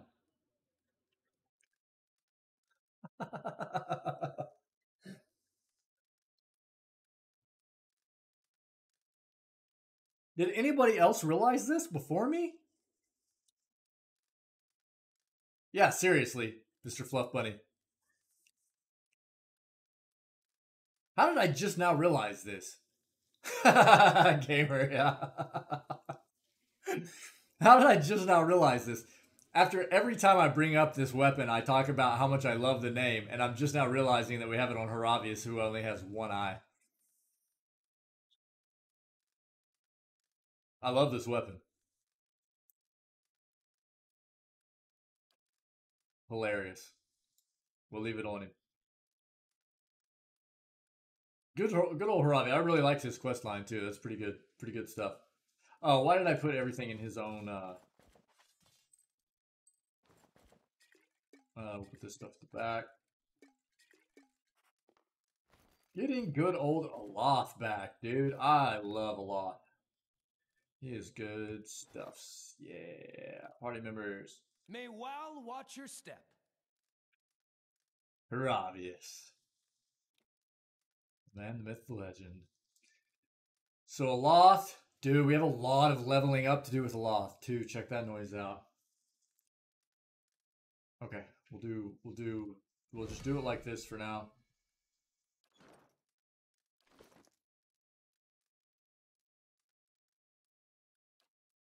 So Aloth already has geared Hwane's on, and pretty amazing weapon. I like it a lot. Pretty cool weapon. Look at the value of this bad boy. Pretty nutso.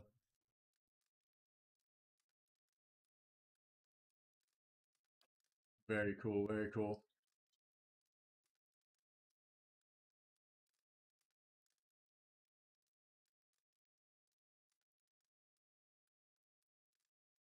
What? Whatever. Okay. We're not gonna need these.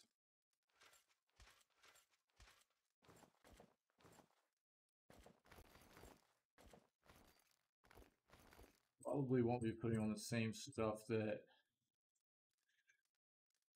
the Scarlet Garb.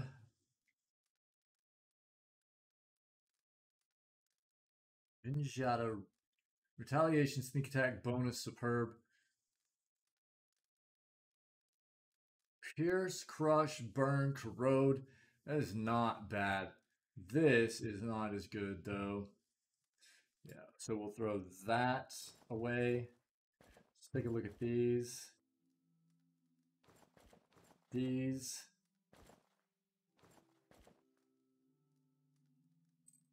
Those.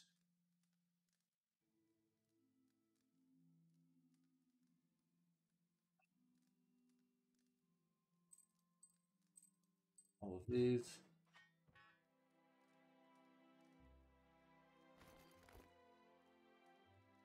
Might need to change out the helm.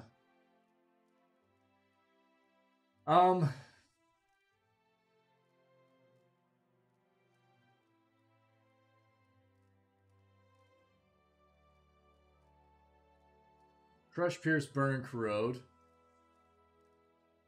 2% chance to cast Ice Strike when hit or critically hit.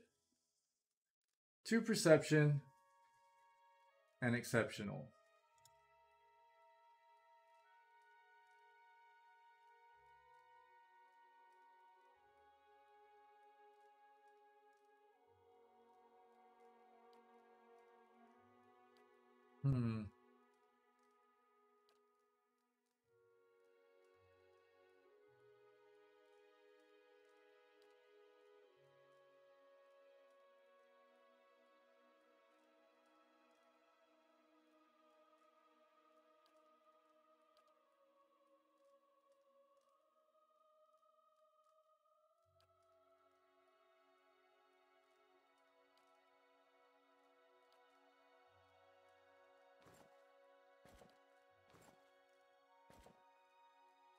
That actually looks pretty good.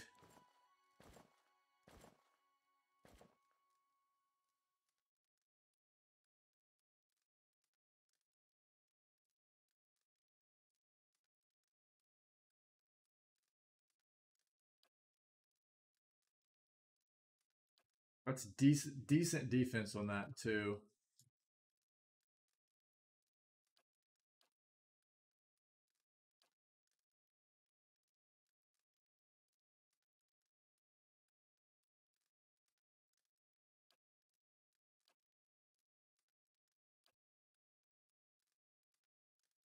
On.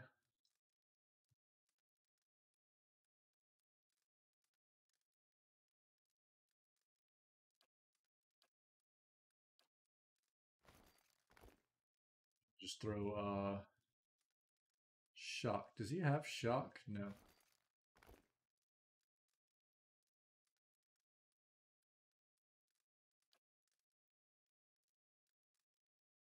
Sorry, I know this is not the most fun thing to watch right now. I'll try to get through it fairly quickly.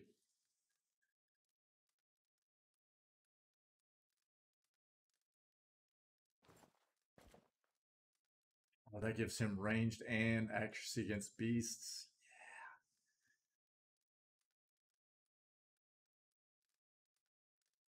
The only thing he doesn't have is slash. That's not bad. Oh, my toe. So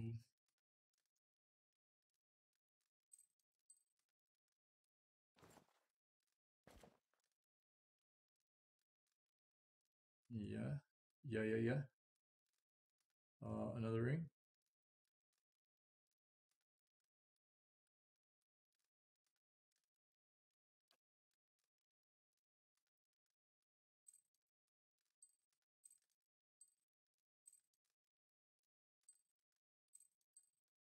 Oh, hold up. Check this noise.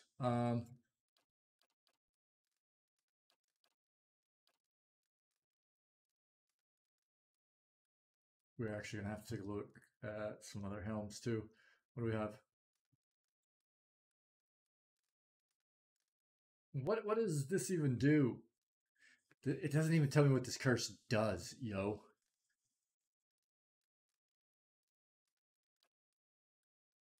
A witch's hat would look sick on him, though. Chat, one moment, please.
Okay, Ring of Solon. Well, that's what I was getting ready to say. Was I thought I had some stuff in here that.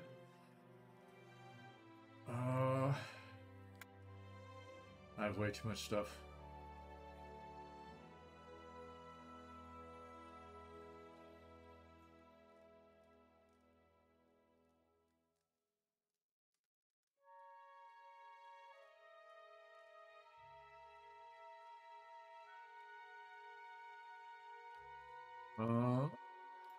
It's a lot of intellect.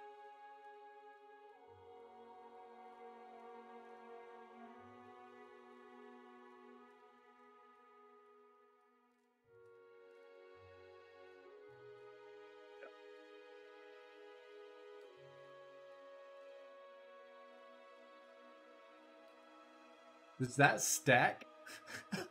Because I have 2. Oh, man. 3 hit.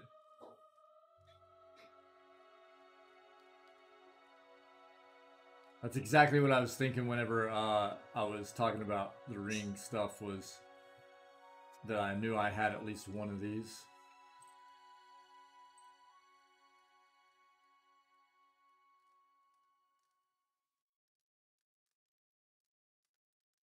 Yeah. Cool. Very nice. This is not going to be probably the best thing to have on him, though. I actually need to look at putting that on him. These are probably just going to be... Yeah. The way.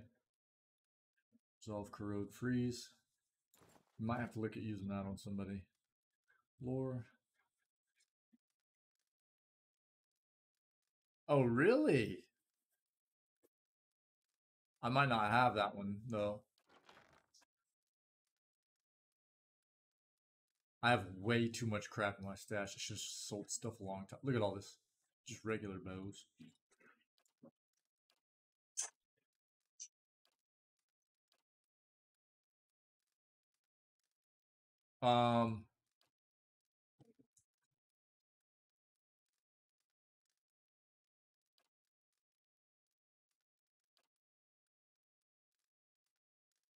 We're seeing... Hey, we could go hang out at the Refined Gentlemen's Club for a little bit before we end the game.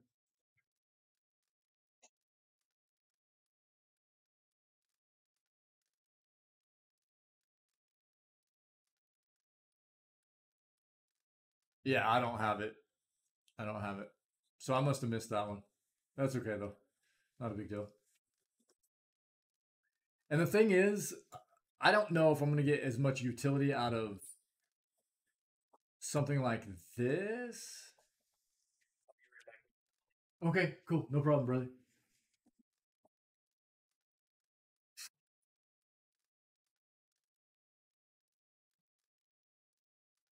Oh, really? 100 out of 100? Really? You can only get... Really? Really, gamer? You only have 100 stash item slots? I mean, look at this, dude. I get, like, pages and pages. That's just... Like, look at all the armor stuff. I just need to go sell, dude. It's nuts. I'm a hoarder. I'm so ashamed. Look at this. I've got 11 pages. Are you talking about pages, gamer? Or are you talking item numbers? At the Salty Mast? I don't think it's that huge of a deal, really. I don't know that I want to go all the way back to Defiance Bay just to grab it, Mr. Fluffany. I appreciate the info, though. I do. I'm going to put that up.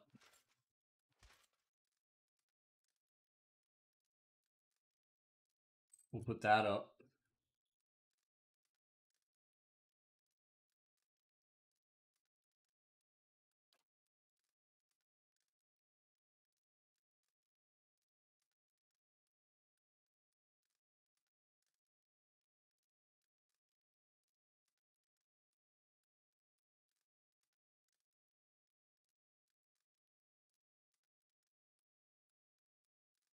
What the hell do we have? That's fine. Did he ever? God. Okay.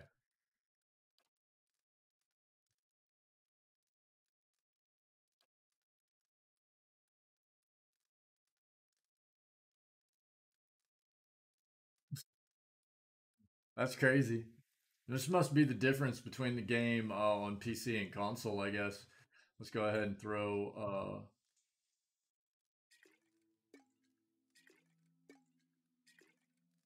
these things in here. A lot looks good with that red armor, but man, it clashes with that cloak, does it not? Holy moly. What a clash.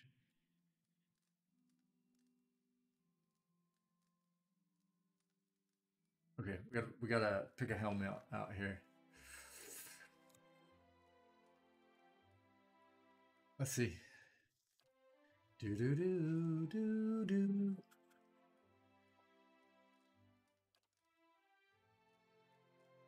Let me know if you need help with anything, brother.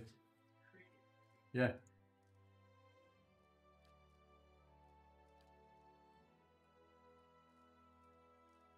You gotta take it out this way? Okay. 1 second, Chet. Be right back.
All right, chat. Apologies.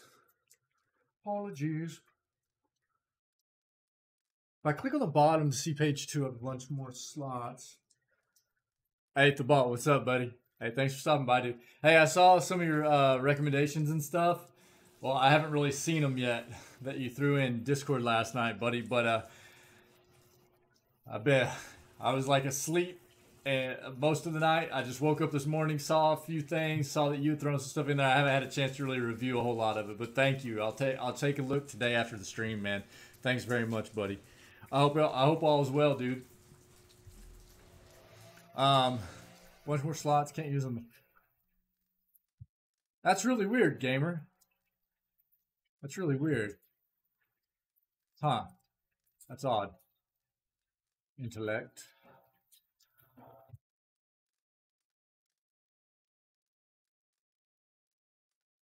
Oh, no, hey, man. No, don't be sorry, Thabalt. Don't be sorry. I mean, that's the great thing about Discord for us, man, is that it's a great utility.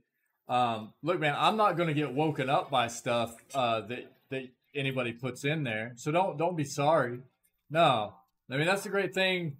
One of the things that I think is so cool about our community is that we have people all over the world, right? We have people all over the world, different cultures. We get to share those cool, unique things about our cultures together, and I love that. That's just a fact of the matter is that we all kind of have different schedules and everything, and that's fine. Discord is our way to kind of continue communicating with one another. It's a great utility for our community, and don't be sorry, buddy. Don't be sorry. I figured that I'm probably in there putting stuff in Discord while some of you are sleeping. You know what I mean? So, you know, it's not like it's like setting off alarms for me or anything. Don't worry about that. Yeah. No, you're good. You're good, brother. No, don't apologize. For me, it was just like, you know, I put some stuff in there, obviously, regarding us making affiliate, right? And looking for some input from a lot of the community on some of the things that we need to address moving forward. I'll be back. Yeah, all good, buddy. All good. Thanks, brother. Appreciate it. Yeah, okay, yeah. Take off the ball.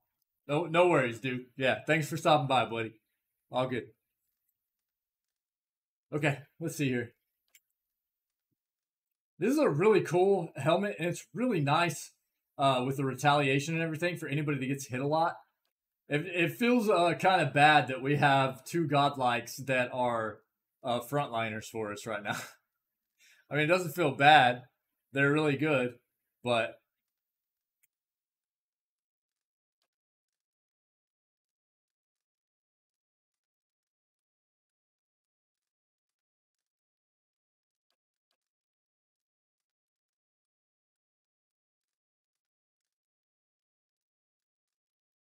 All immunity, confuse.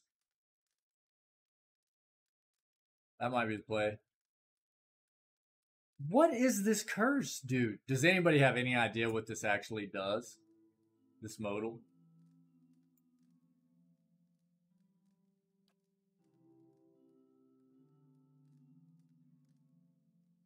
What? Wait. Can I put this on and find out? Hold on. We'll see if we can put it on and find out. It's all good. And we'll grab that. Yeah, let's see. Let's see if we can figure this out.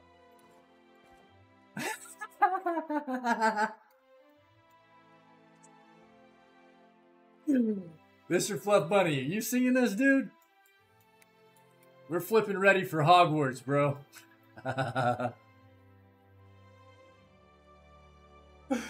Oh my god, dude.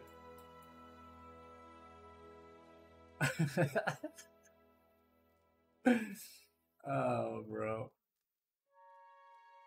Does it really?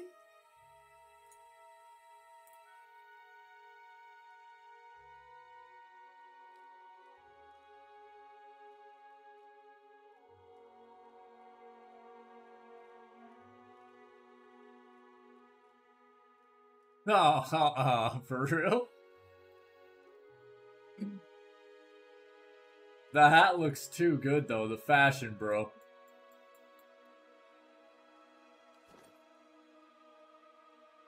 That is awesome, you guys.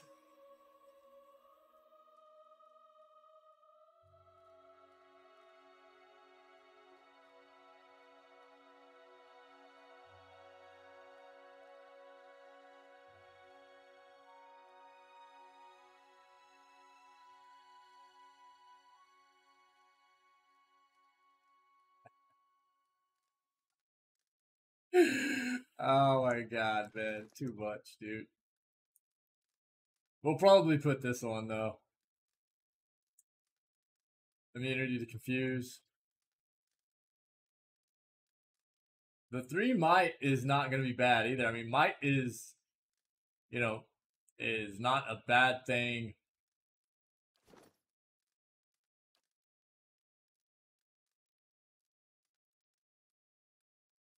Physical and spiritual strength, brute force, as well as their ability to channel power from magic.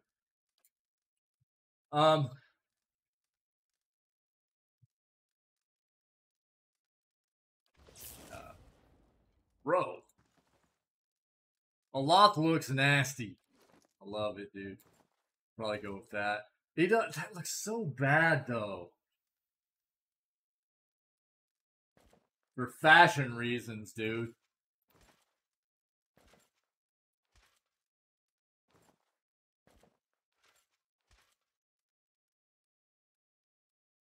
Now, here's the thing. Here's the thing.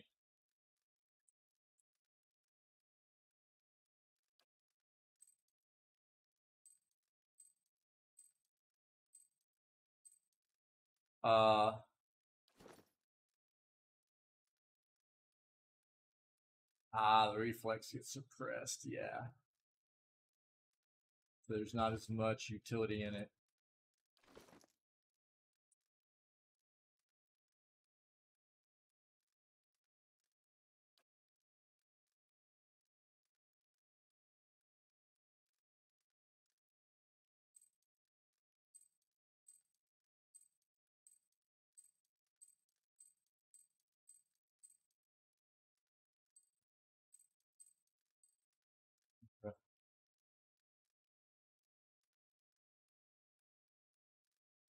Now, does anybody need corrode and freeze?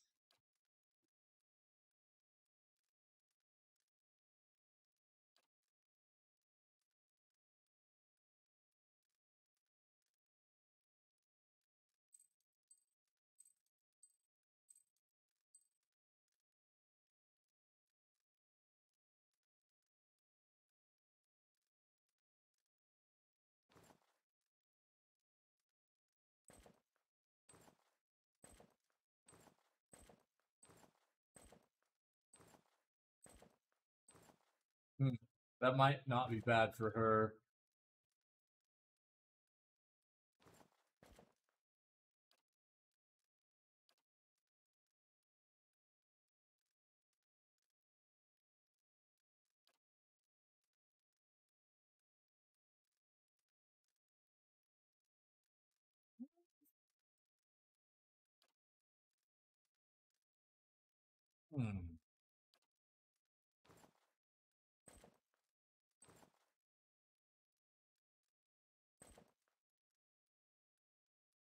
What?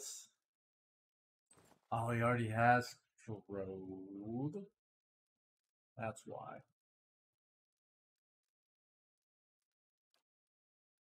But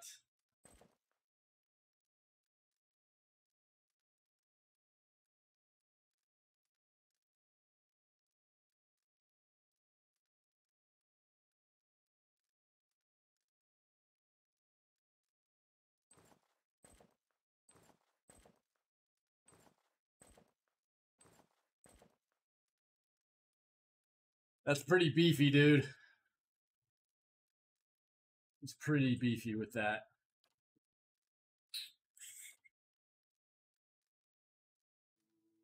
Yes. She just doesn't have burn.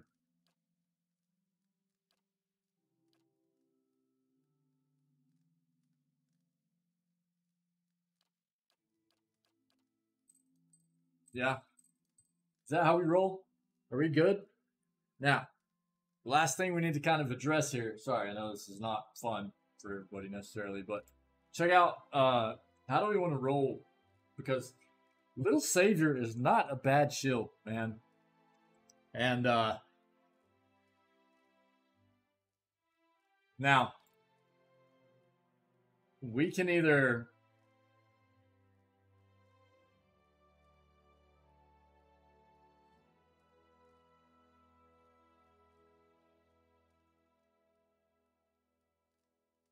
keep Kana in the party.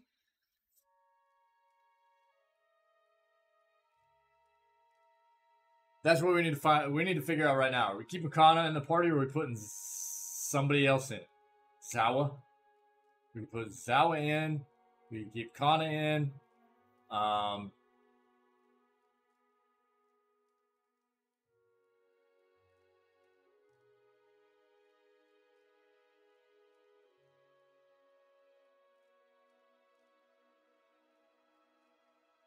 Who do we want?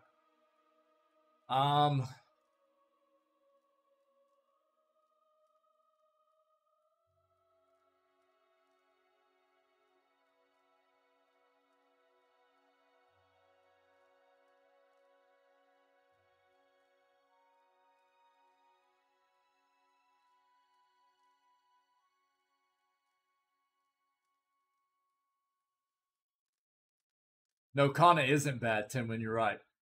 That's kind of what I was thinking right now, too, is that, like, we've got 3 really good frontliners, right?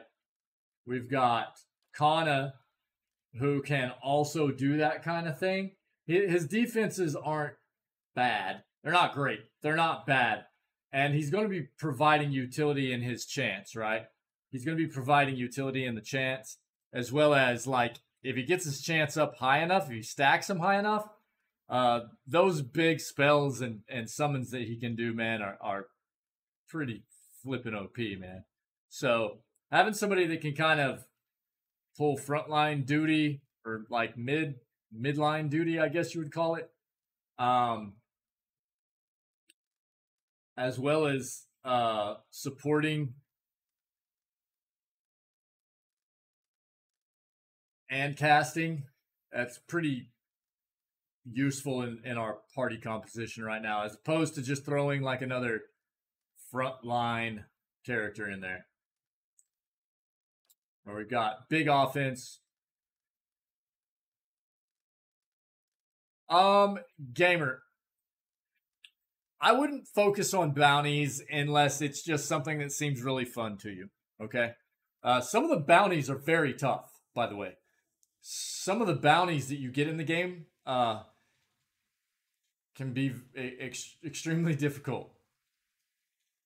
So, what I would say is, if you come across an area where you can just, you get a bunch of bounties in your quest log, kind of like this. Cool. I wouldn't necessarily worry about seeking out bounties early in the game. Just play the game. If you end up completing bounties while you play, cool. Once you get further into the game and you're more towards end game stuff, and you feel like you want to go ahead and like 100% stuff and do bounties that you haven't completed yet, then maybe do that. But there's some of these bounties, and I know that like Tinwin hanging out, Mad, if Mad's here, I think Mad might have had to bounce, but if he comes back,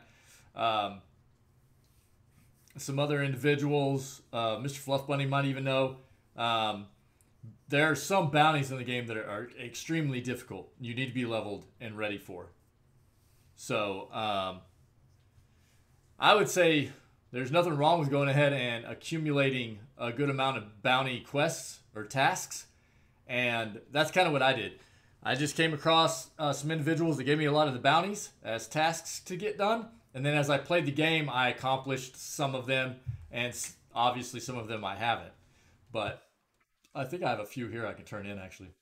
So we'll just stick with this party. I think this feels good. Now, do we want to...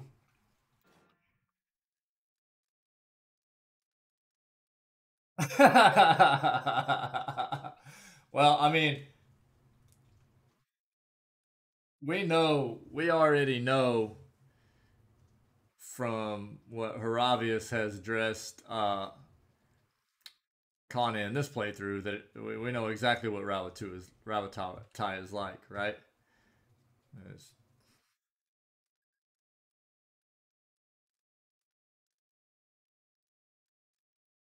I'm not going to rehash it, but I'm pretty sure I clipped it. So you can go back and take a look at today's clip that I made. If I want to see a shark race. Let's go, dude. So look, what do you guys think? Should we go for Little Savior or Badrigar's Barricade?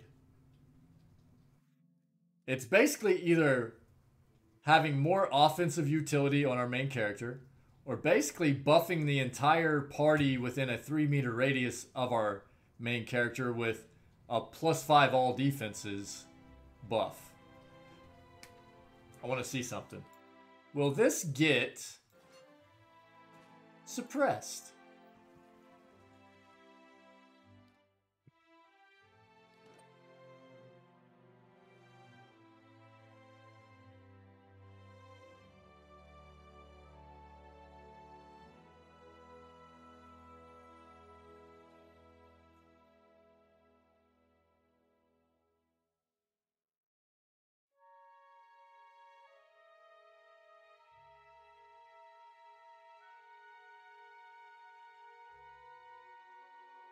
Bile Stompers. We should put...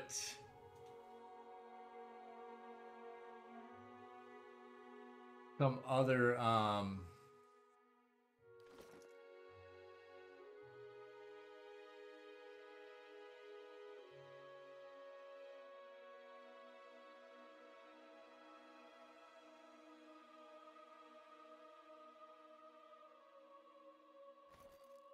We need to put some other boots on her. Who doesn't have corrode?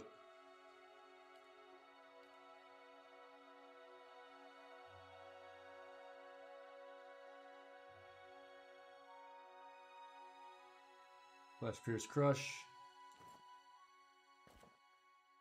Yeah, those actually work really well on him.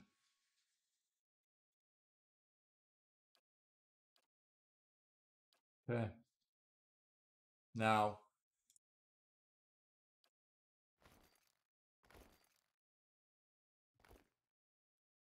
Okay.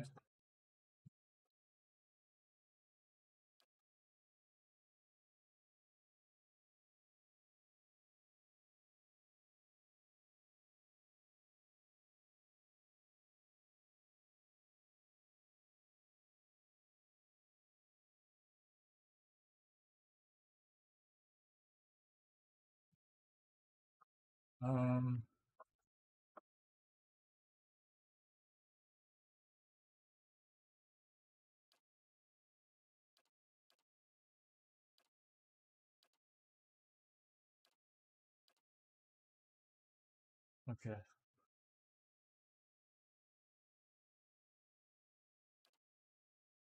Sorry, I didn't realize that she had two things on that were giving corrode, so that works better.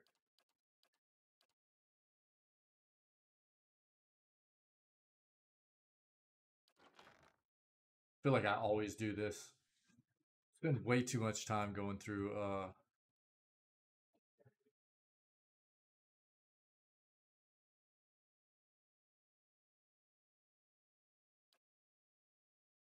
Chelsea, Salted Hands, Invigorating.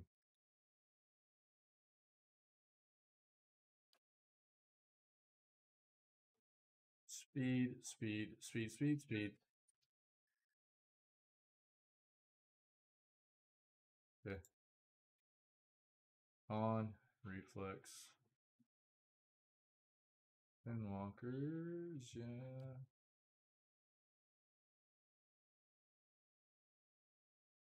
Why does it feel like you just don't get a whole lot of great boots in the game?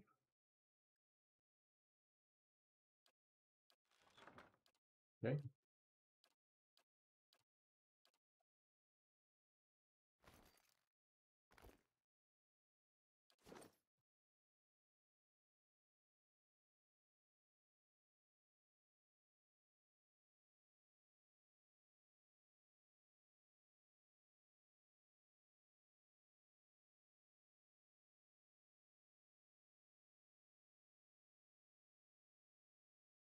Yeah.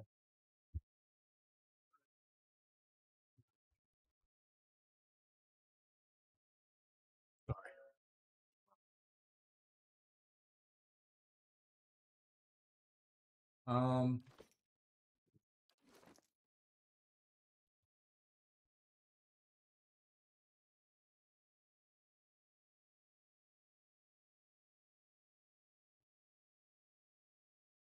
okay.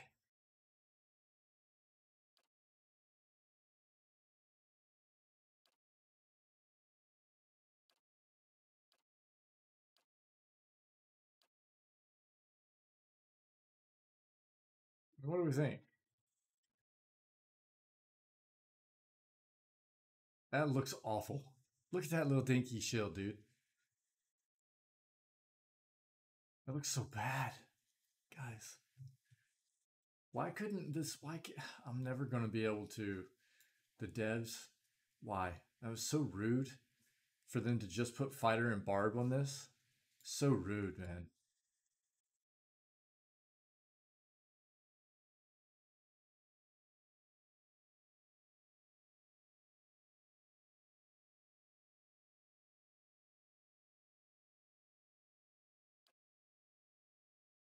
I honestly, I can't run around with my character looking like that. I just can't do it.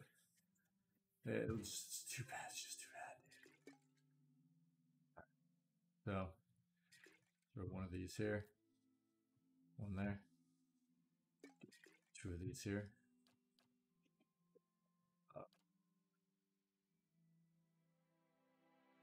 There. There. Perfect. Now, she should definitely have. Oh yeah. Yeah. Those up. And who had the extra ones? Right there. Perfect. There's something else.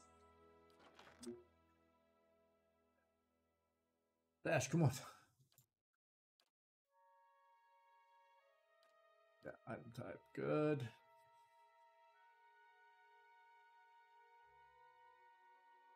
We have a ton of those, dude.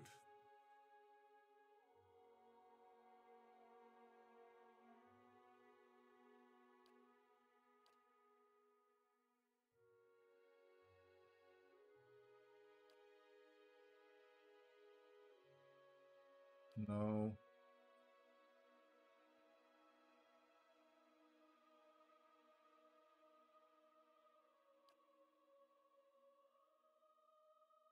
What's gonna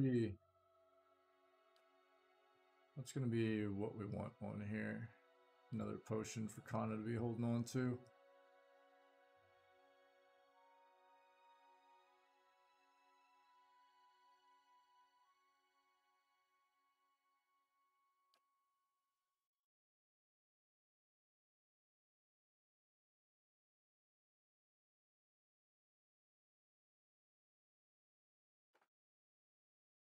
We've got enough of those.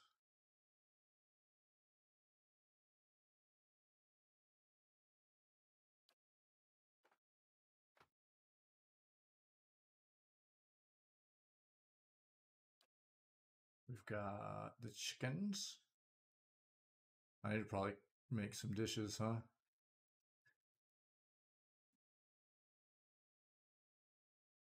Hmm.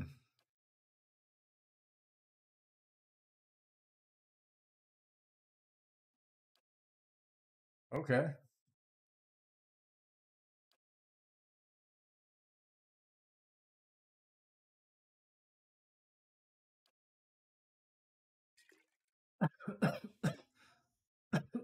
Excuse me, Chad. I'm sorry. That works.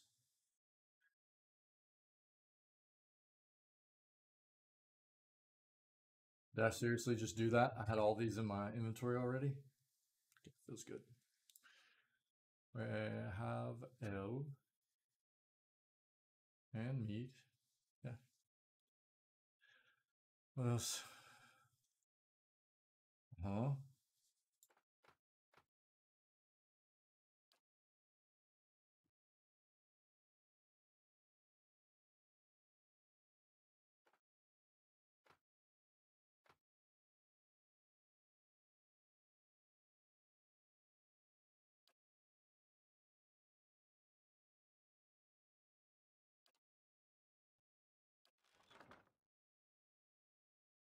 We can make it all.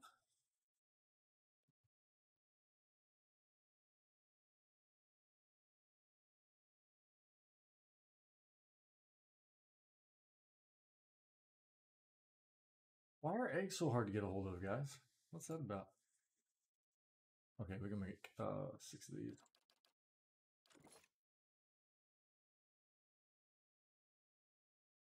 Dragon meat dishes. Holy crap.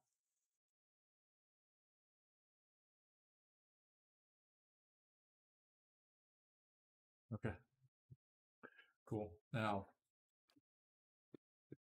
before I forget, everybody should be good to go, right? Yeah. Okay. Let's finish these level ups. We'll just keep throwing both of these into mechanics, I guess.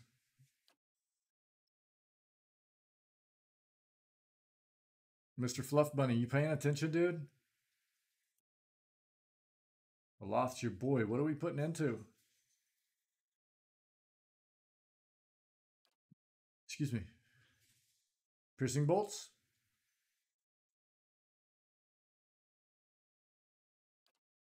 Piercing burst, this. Deadly force around the caster, causing enemies in the immediate vicinity to take piercing damage, bypassing their DR. Oh, dude, that's a pretty big radius too, huh? It's not a bad radius. 10 DR bypass. Wow. Okay. This is the one you were talking about, right? This one.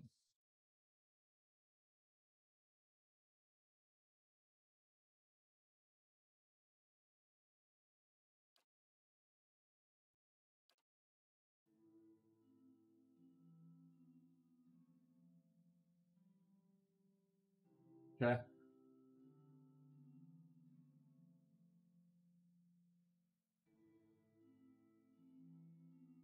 Yeah. Cool, man. Right on.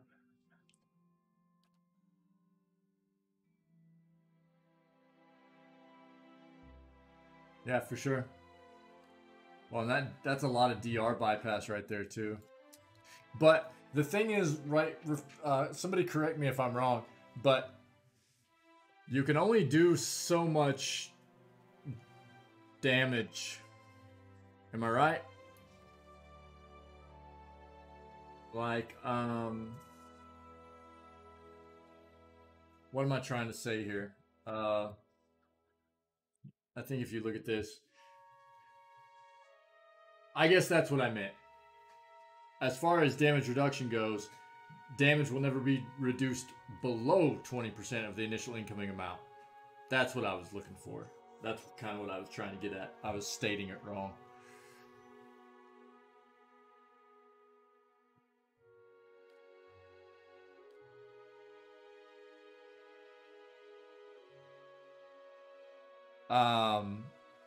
Battle Mage. Battle Mage stuff right here. That's pretty cool.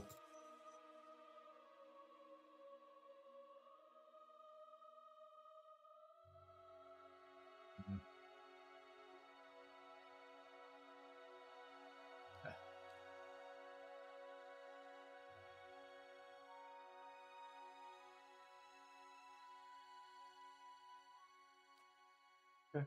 We'll go with that. No.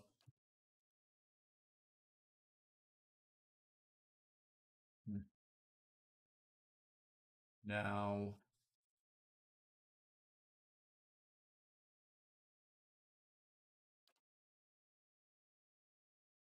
do we have a weapon focus on? We don't, do we? That wouldn't be bad, marksman.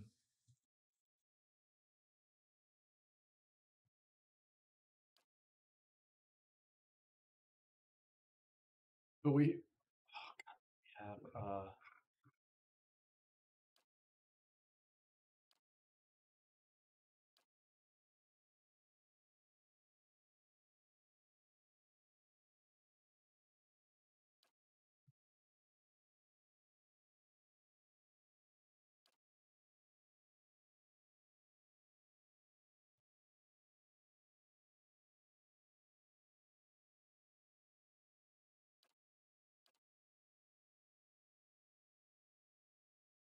Mars Tentacles level 4 is a pretty good spell since I don't think we have a lot of corrode damage.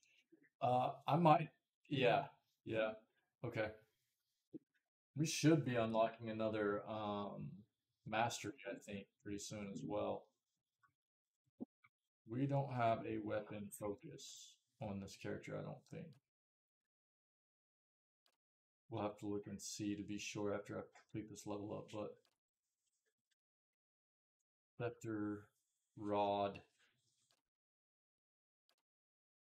Do we? We don't. Probably go with Noble. Probably go with Noble just because. But I'm going to go ahead and take Marksman on this one. Probably.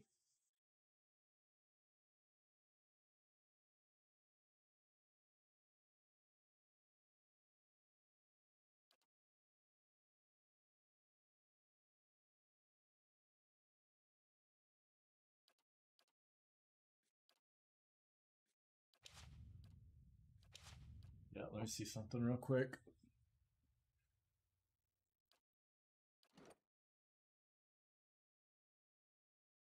Glass.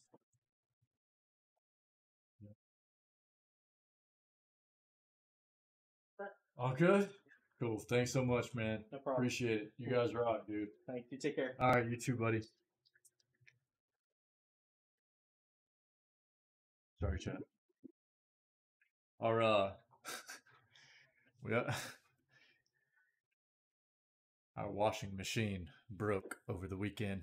We're in the middle of doing a load of laundry. We do a lot of our laundry over the weekends, and we're in the middle of doing a load of laundry, man, and the washer just stopped. Like, the washing machine is full of water, full of clothes, and it just stops, dude. And my wife's like, "Hey, the washer's not working."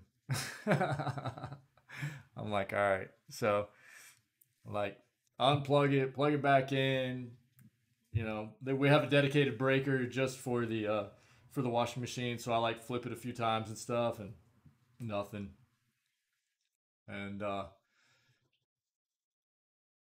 we have like, so where we live right now, luckily we live in a place where like we're renting, and we actually have our own washing and dryer machine, washing machine and dryer, but they won't let us use our own machines in the place, in the rental, right?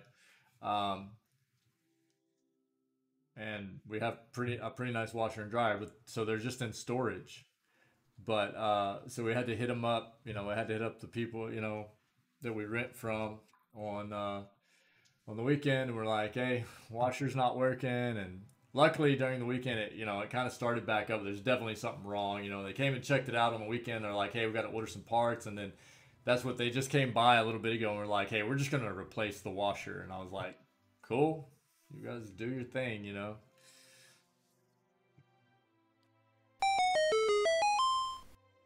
Lunar Sec. Hey, Lunar Sec. Thanks for the follow. Let's look at chat.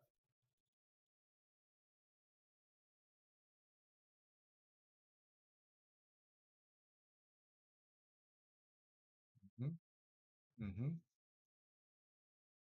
Hey, Lunar Sec. If you're not a bot, throw me a message in chat. Mr. Fluff Money knows every time too. He sees me. Yeah. Hey, Lunar Sec, thanks for the follow. Throw me a message in chat. Blink twice in chat if you're not a bot. Please blink twice. We're gonna have to have a blink emote, aren't we? Yo, we gotta have a blink emote because I say it all the time. It's happening.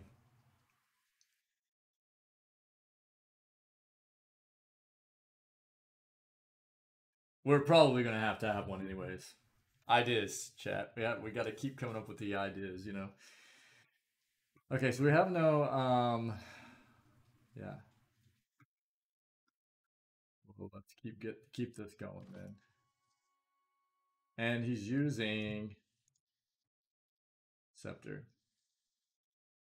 I forget that this is two-handed.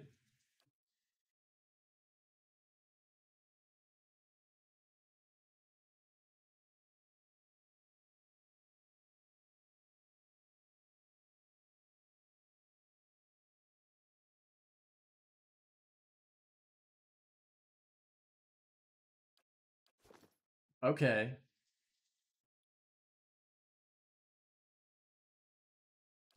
Let's keep this going. Let's keep this going. It's not looking good for you, Lunar Sec. I'm gonna need you to throw something in chat if you're not a bot.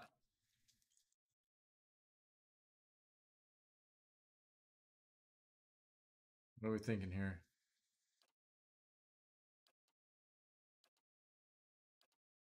Two left. I thought I had already been up into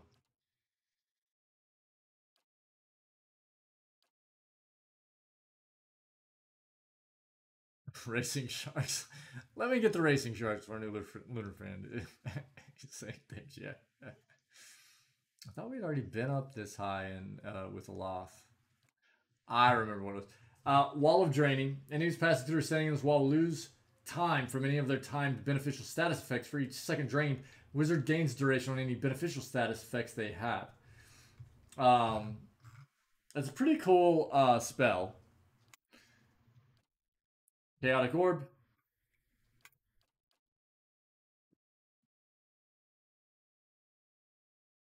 Chaotic Orb bounces between a number of enemies, dealing damage and inflicting a variety of negative afflictions, including petrified, paralyzed, weakened, sick, stunned, and blind. It's kind of nuts. It's kind of nuts.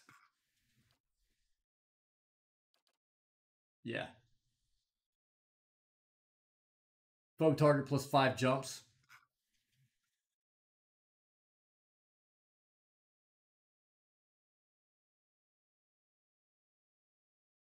That's a lot of fun. That's a lot of fun. I like that. The Chaotic Orb. Oh, you just said it in chat too, Mr. Fluff Bunny. Yeah, hey man, me and you, dude. We're right here.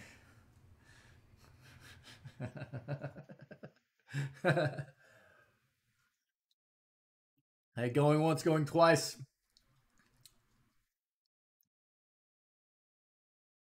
See you, Lunar Sec. Oh, hey, don't worry about that, Mr. Fluffman. Let's just look at what sounds fun, you know? That's kind of the way we've played this entire playthrough. Again, I don't really do this to do what's optimal. Just what sounds fun. Or, I mean, what sounds fun, or, I mean, even what sounds like it could be powerful, you know? I don't necessarily like to go with researching what the internet says we should be using, or what the most powerful level 7 spell is, or what have you. So, you know, we'll just look at it together and decide together, that kind of stuff. Lingrath's warding staff.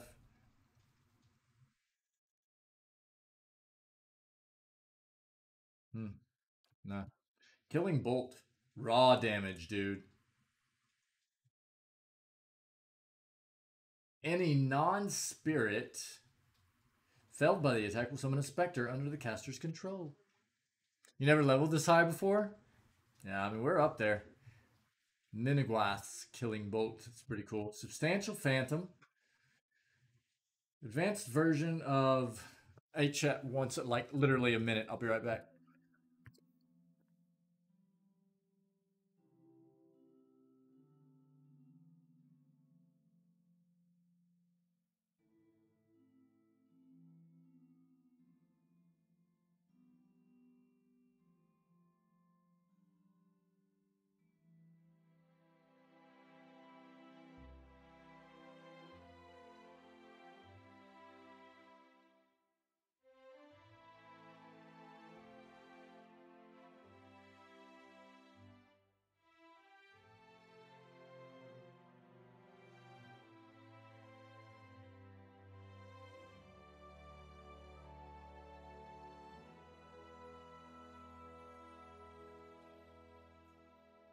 Apologies. Killing Bolt and Chaotic Orb. I'm down with it. What did the Phantom say it did, though? A lost duplicate.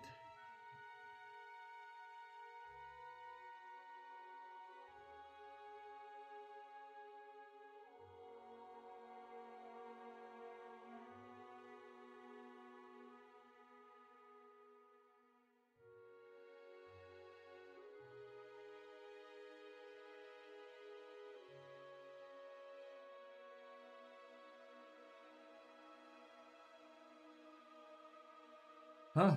Crazy. Yeah, Killing Bolt sounds cool.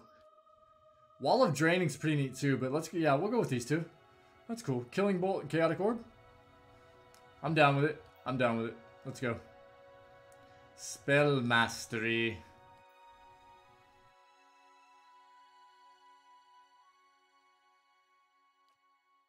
Noxious Burst. Fireball.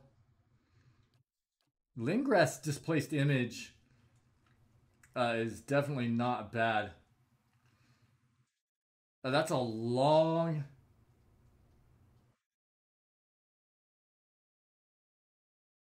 That is I mean, over a minute?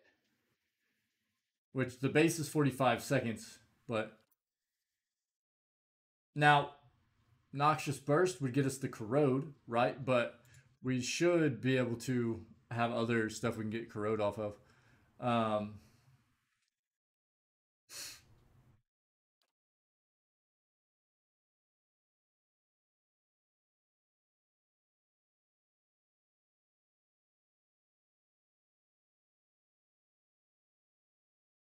don't know. What do we want to do here?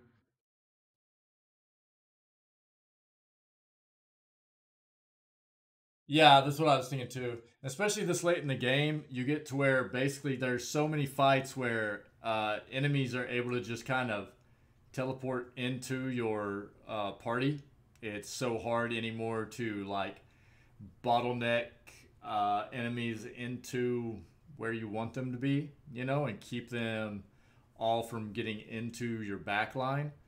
Lingras displaced image might be a really really useful thing for us moving forward. We'll go with that. Yeah, I think that's pretty good. Cool. Keep going with the mechanics. Why not? All good. Um, okay. Now here's the thing. We do have a ton of Grimoires too. We have a ton of Grimoires we can look through and just like buy all the spells. We can basically just like buy all spells if we want to. It's not a huge deal. Uh, yeah. Okay. Okay. Delayed fireball. Wizard hurls out a tiny ball of flame that sits for a fixed amount of time before exploding for heavy burn damage. But that's on everybody. It's not just enemies. Warding staff, no. Again, battle mage could be a decent battle mage skill.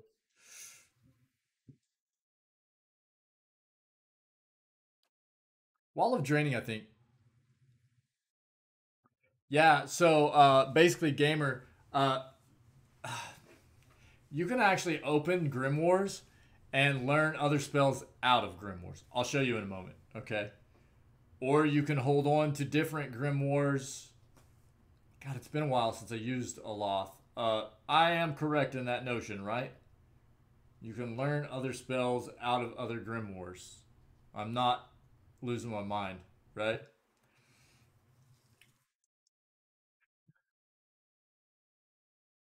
It just costs a bit of money.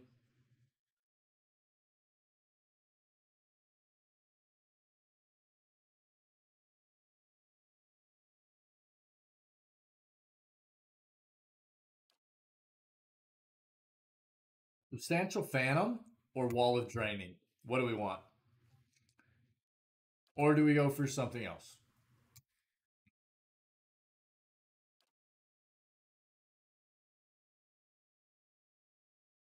I mean, there's some Corrode.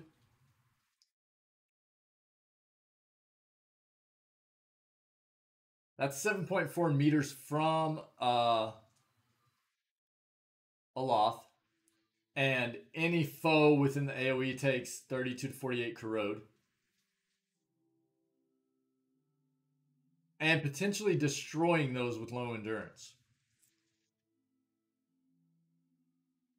It seems like a really cool sounding spell, to be honest. Which just makes me want to kind of grab it.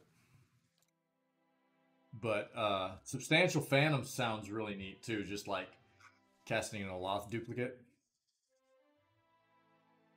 Yeah, sure.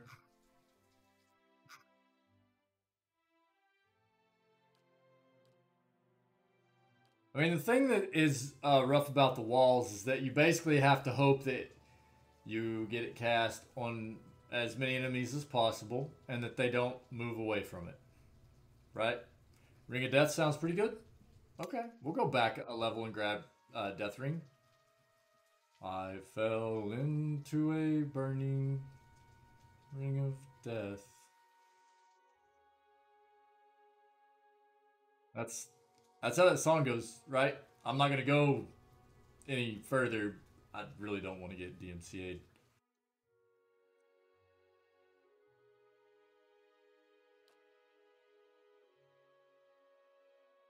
Offensive. Scepter or rod.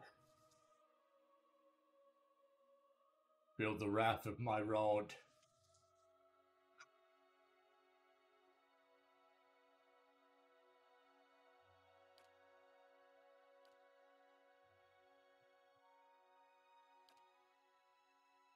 Oh, check it out, dude. Level 8. Cuttlebolt's Black Bow. Summon weapon, Cuttlebolt's Black Bow for 63 seconds. The wizard summons a frightful bow that does corrode damage to enemies and leaves them terrified. Each bolt of energy the wizard fires bounces to one additional target. It would be a lot different if you were like summoning a weapon that like attacked on its own. But to summon a weapon that you're having to use to attack with, it just doesn't feel good, dude. Kalakoth's Freezing Rake. Ghostly skeletal hand rakes across the area to freeze damage to enemies in the area, leaving them weakened and hobbled. Okay, weakened and hobbled. Yeah. Lingrath's Superior Elemental Bulwark. Wizard is protected by elemental shields that guard him or her against burn, corrode, freeze, and shock damage till they are overwhelmed or duration expires. Okay.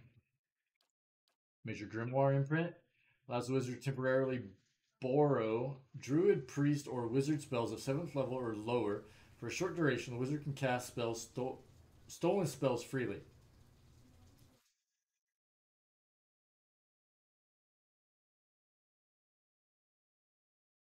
It's very rainy here today. I love it.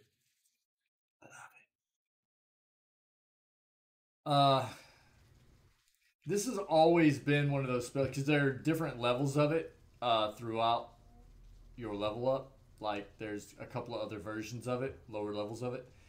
It's always been kind of intriguing to just be able to steal another wizard's spells, and you can just continue to cast them freely, right? But at the same time, you're kind of at the mercy of what spells that wizard has, right? So if it just has like mediocre spells, you're not going to get a lot of utility out of it. Minneletta's Piercing Sigil. The wizard invokes the sigil of famed Valian wizard Minneletta. When he or she is struck in melee, the sigil retaliates with pierce damage, pushing the target back and leaving them stunned. Nuts. Okay. Oh, stunned for 2.1 seconds. Yeah.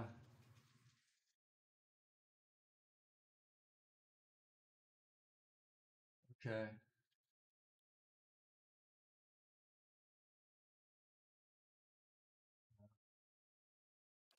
Wall of many colors. So, in other words, you're casting a rainbow. Summons a scintillating wall of varied colors that inflicts varied damage and afflictions on enemies passing through it. No way.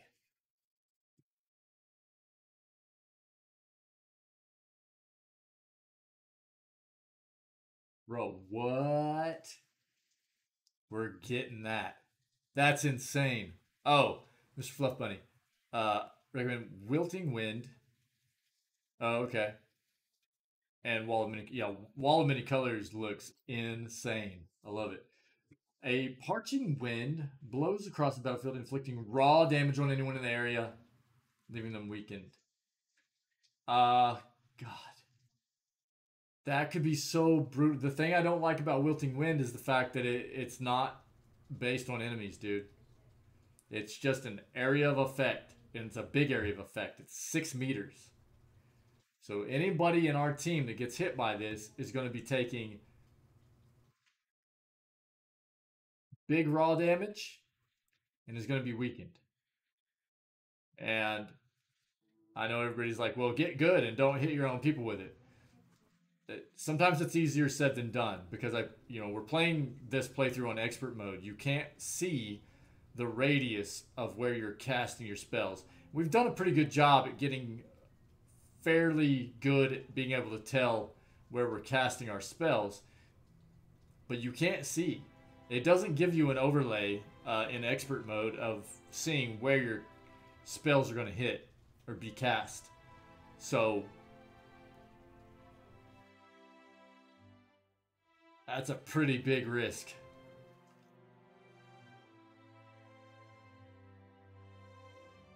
I don't know. I don't know about Wilting Wind.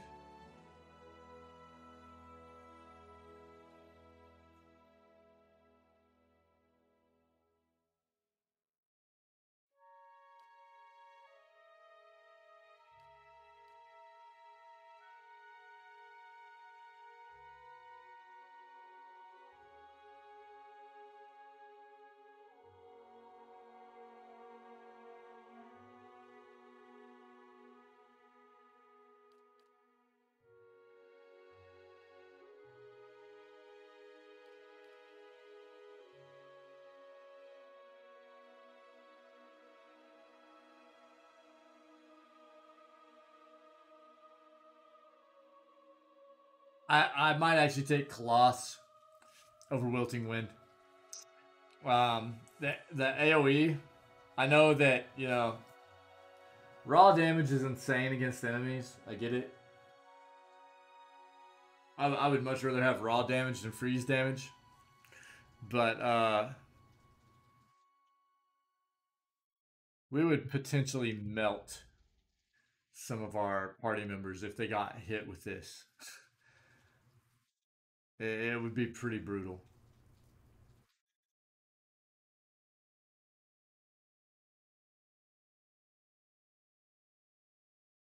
Which is why I'm really hesitant to take Wilting Wind.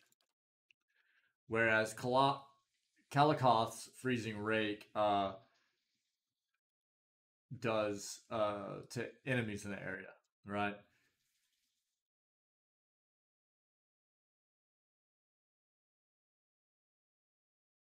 Now the thing that's weird about this is its range is 8 meters, area of effect length 7.4 meters. Now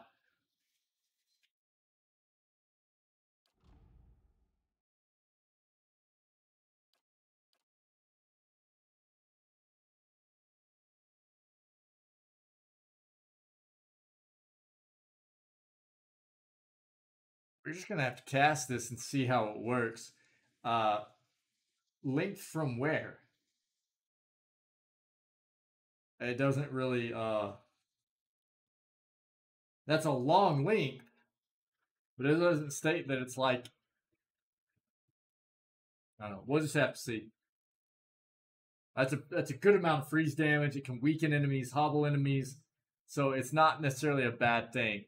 I would much rather have raw damage, but again, it's just too scary for me. I'm a scaredy cat. Oh baby. Oh god. Okay, Mr. Fluff Bunny. So it's really hard for me to want to take Mara's Writhing Tentacles.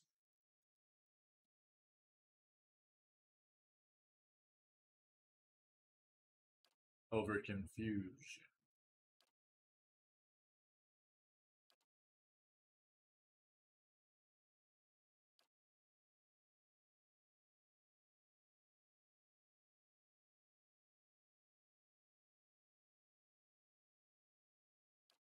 Fusion is such a great spell. I'm not saying Mara's Writhing Tentacles isn't, but God, what a choice. It's quite the choice to make.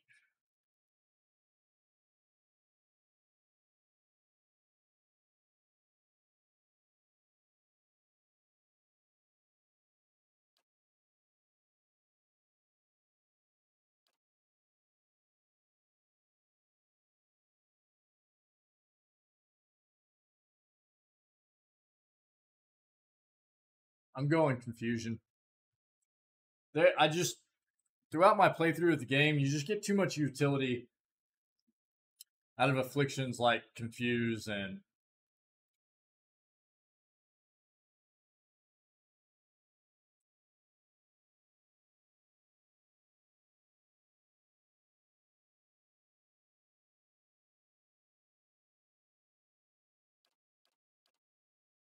think I gotta take confusion.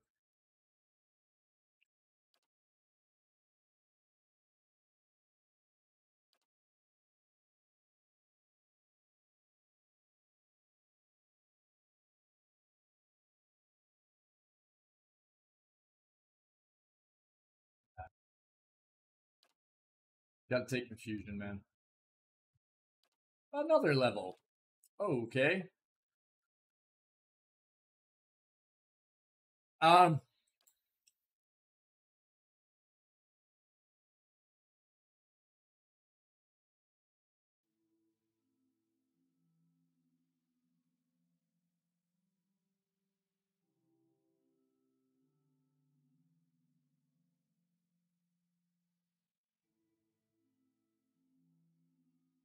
I would take this in a heartbeat. If it was even a really small AoE that could affect party members as well.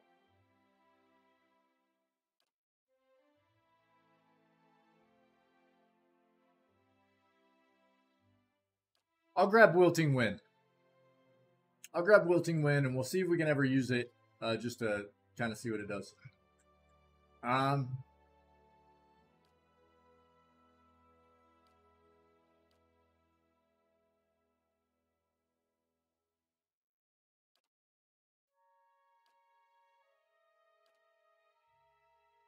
Melee only.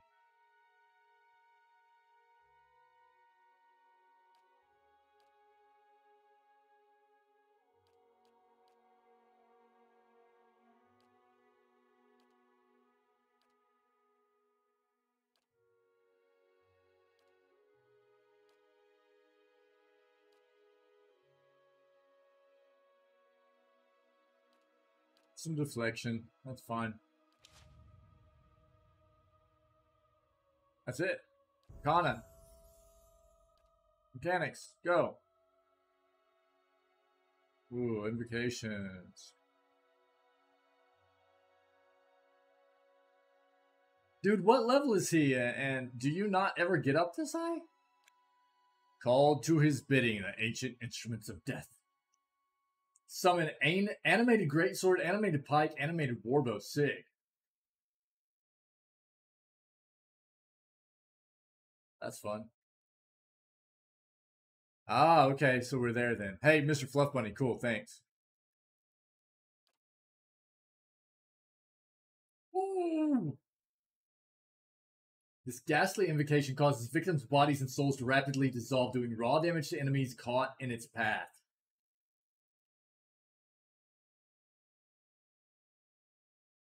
.26 meter, 90-degree cone. Raw damage. Oh. Destroyed. And AoE.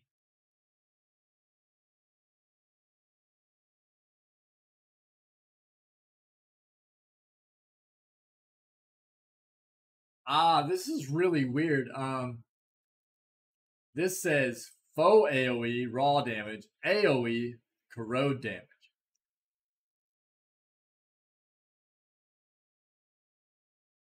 This makes me want to take called to his bidding.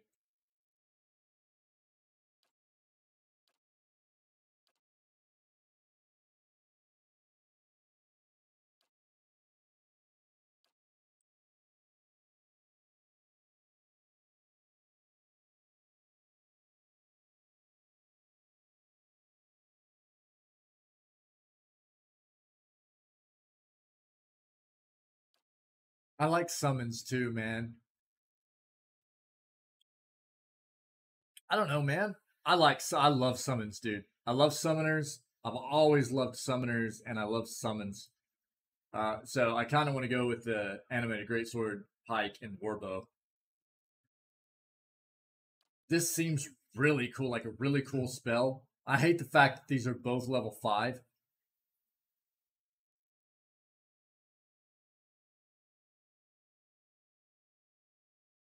Especially since we have ogres here. Summons, let's go summons, dude. Cool. Thanks, Mr. Fluff Bunny. I appreciate it, man. Do we not have a weapon focus with him? Really? And we have sword and shield, right?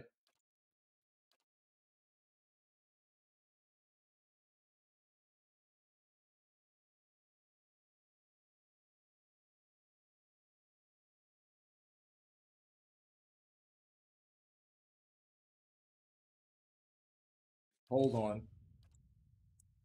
Hold on. Sorry.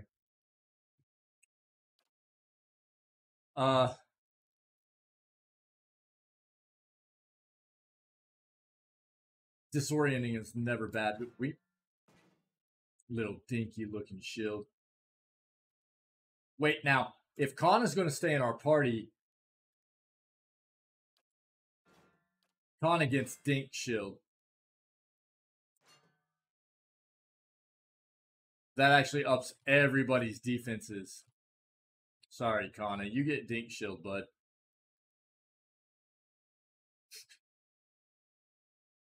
I can't do it to my own character. He looks awful now, too, though. I probably won't be able to keep it on. It looks so bad. It looks so bad. We had actually gotten some decent weapons in Buckler. Appreciate it. Hey, dude. There's nothing wrong with a buckler, but I mean, God, they could have done something with it to at least make it look like it was something other than like a glorified dinner plate or helmet. You know what I mean? Like, it looks awful. It looks awful, dude. You gotta. I mean, come on, man. It's hideous. It's hideous. You can't deny that.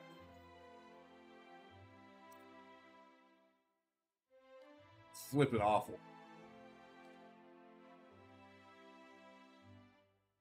Wait, did we get a new axe? Oh my.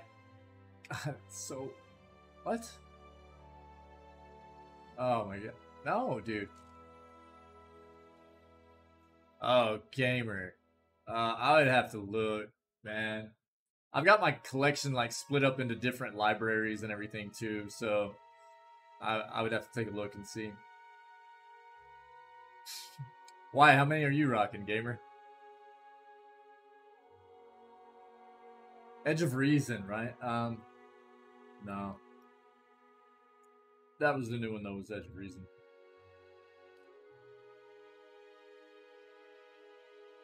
How many is too many, gamer?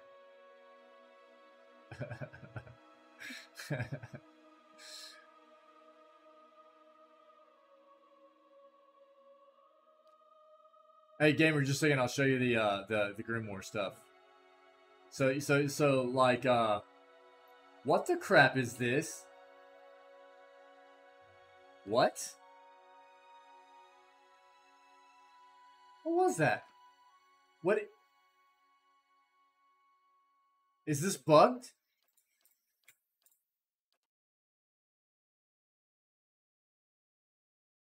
Is this bugged? Look at this.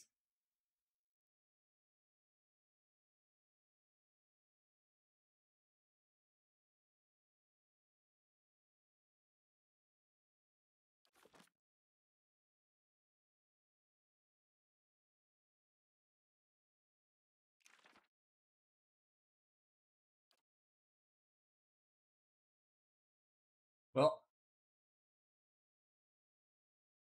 wait, what the? Okay, why?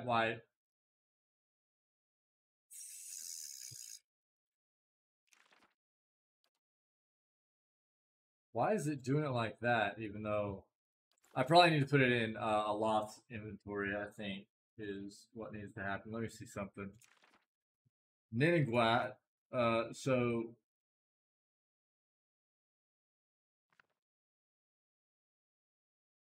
God, I need to sell stuff so bad. 88? Right on. Please, dude. My stash is so overloaded, dude. It's lagging out so bad.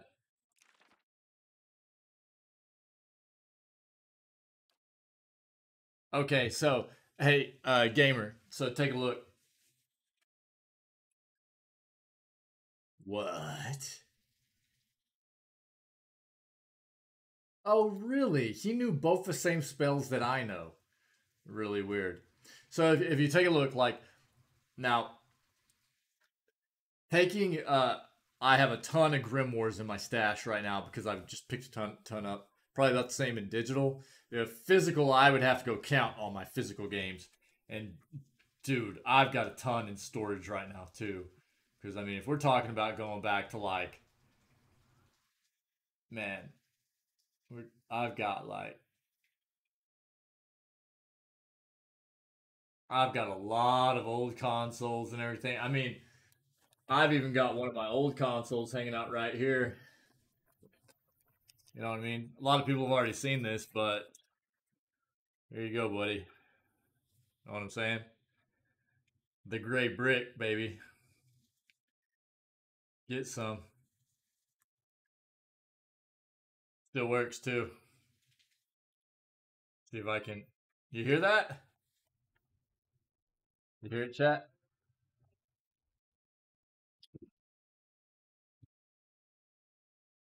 I don't know if you can hear it or not. Yeah, man. Kirby. I've got all kinds of old consoles and stuff, man.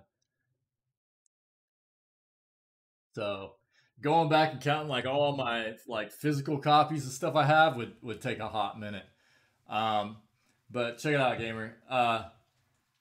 So you've got like your own grimoire, right? And this is where all the spells that you learn they go into, but you only have a certain amount of slots, and I think that's kind of how it works, if I remember correctly.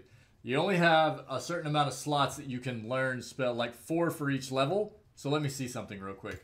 I can probably science this real quick. So let's go to level 1 for this. Now, if we tried to...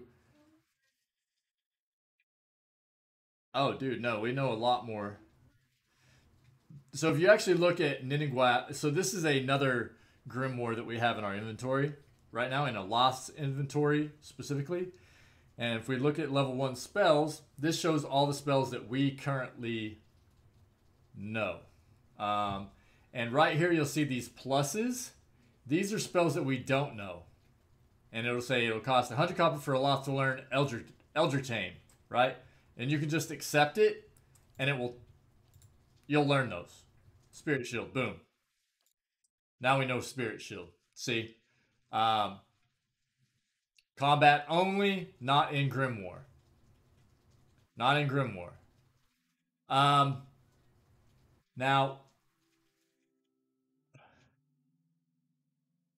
not in Grimoire.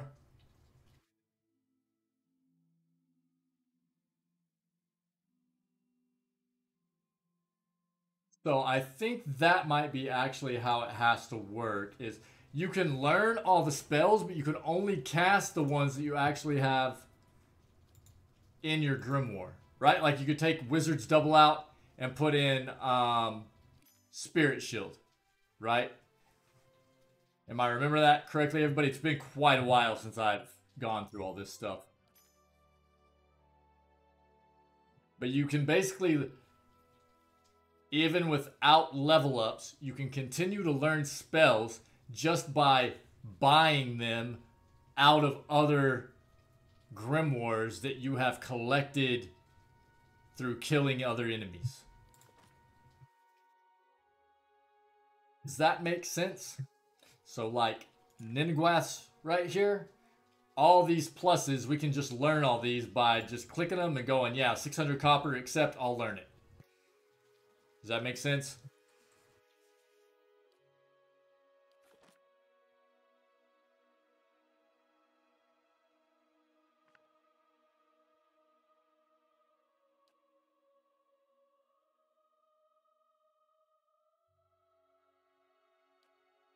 God, it is so laggy. So laggy. Priest. Yeah.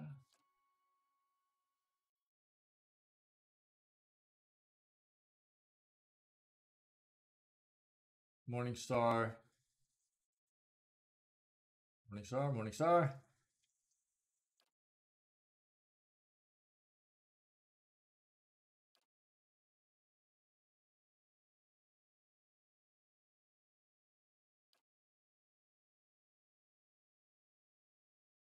It's taking way too long. Resolution. Bitter cut.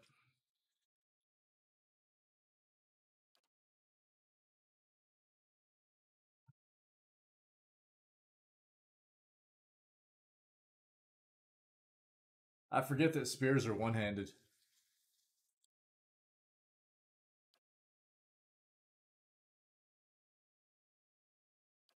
Oh, yeah. Now, I should have looked at that. But it's two-handed, right? Shame or Glory. Sheath in Autumn.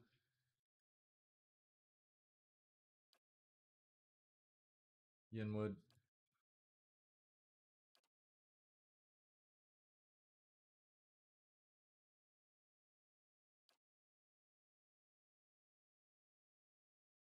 Yeah, all good, gamer. You're good, man. We'll just stick with what Kana has on. I'm actually not going to level him up yet.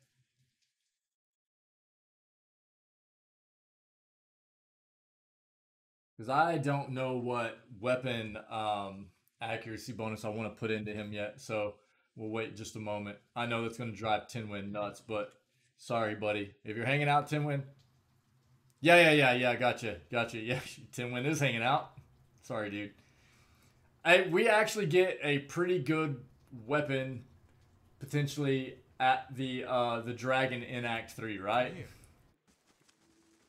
Is that correct? A one-handed weapon, right?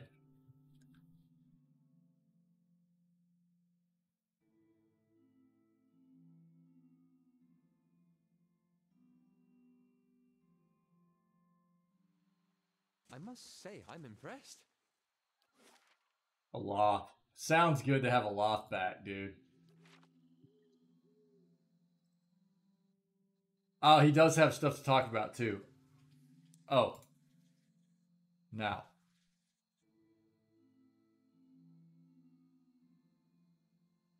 Yes, he has dialogue, and we're going to do it in just a moment.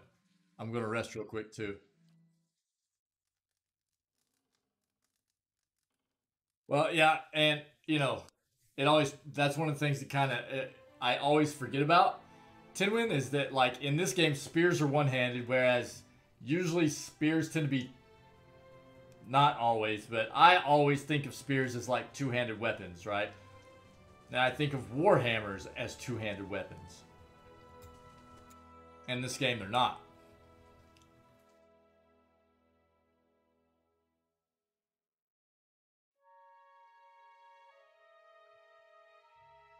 Yeah, we're going to get the dialogue. Just a moment. I think I actually... How do you do? Oh, cool. Both the bounties go here. Here, claim the bounty for Nalarin the Wise. Okay, got some copper. Woo, smells as bad as he looked. Good work. Well, I've been carrying that head around for about ever. Cyrodiil is dead as well. Hey, bounty hunter, sick.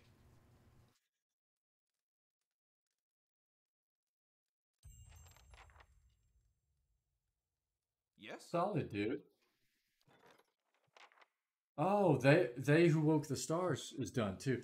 Oh, dude. Oh, sick. We got a new cape. Can't interact with the Grimoire.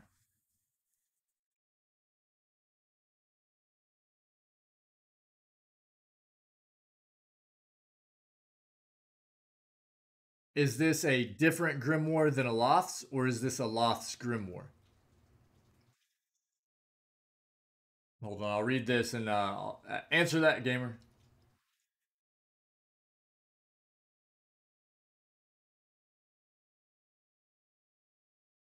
I will not wait. You can't make me. I'm just kidding. All right, man. Let us know. Though backed by the money and spies of two Valiant dukes, Devil of Karak had difficulty cracking the Glenfathan Need a loth to read it, yeah. Cracking the Glenfathan Astronomer's Code. Many of the Glenfathans who initially appeared helpful turned out to be saboteurs who believed that outsiders could not be trusted with Glenfathan's secrets. Yeah, that's why I was trying to point out that you need to have it in, like, Aloth's inventory. If it's not specifically Aloth's, the one that he has equipped, if you're trying to get Aloth to learn new spells, it'll need to be in his specific inventory. You know what I mean? Otherwise, you're going to be trying to learn it with like your main character or some other character that's not actually a mage or sorcerer or whatever. A series of ambushes and difficult chases through Irglanfath eventually brought Devil of Karak face to face with the great-great-granddaughter of one of the Orlan astronomers who predicted the Lover's Tide. She threatened to destroy the key to translating the cipher, but Devil of Karak was able to negotiate a limited transaction of the key astronomical information. In the end, the Valiant Dukes were a bit disappointed as they had hoped to learn additional secrets of Glenfathan astronomy. However, even the information Devil of Karak recovered was fascinating. Recovered was fascinating. Yes. Why can't I read right now? To Valiant astronomers. Rewards, experience, and dimensional shift. Constellated cloak. This dazzling cloak was a gift from two Valiant Dukes, a reward for your help in recovering lost Glenfathan astronomical knowledge. Looking at the cloak from different angles produces a variety of shimmering colors and creates the illusion that you are gazing into an impossibly deep expanse of space. One per rest. Phobeam. Stunned. Phobeam? What is 15 meters range? Phobeam. What? What is Phobeam? 12 reflex, dude. That's a lot of reflex. I bet it looks awesome. We'll go see. We'll go see.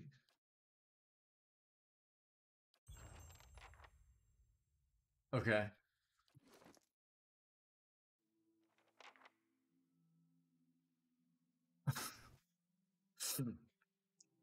Makes sense, Mr. Fluff Bunny. That's pretty neat, though. So I mean, if there's a long range on it, right? And I'm guessing if like you cast it and it hits a foe, any other foes caught in between can kind of get stunned out by it too. I just haven't had another ability really that I've used that works like that. So that's kind of what I was wondering about. Thank you, though. Okay, cool. We got these turned in.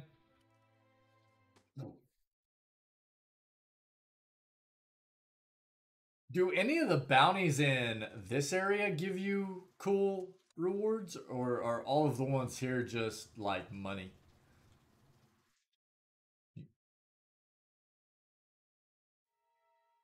Gelade. Well done. Gelade. Formidable fortress in the...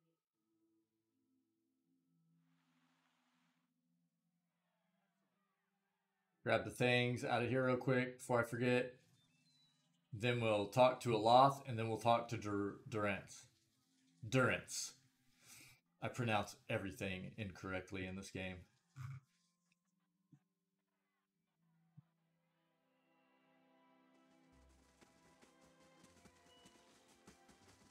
Korgrak, what's up, buddy? Korgrak. What a bro.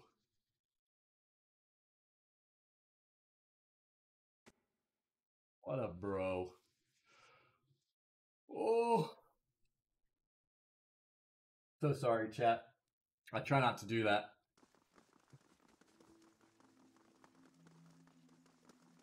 Well met, friend. That's not what I was wanting.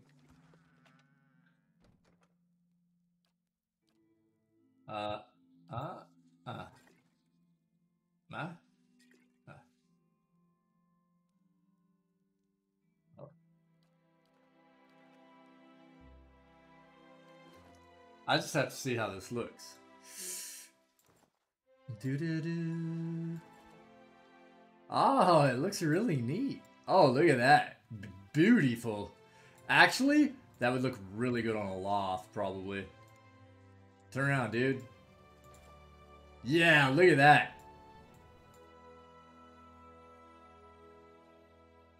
You're a wizard, loft.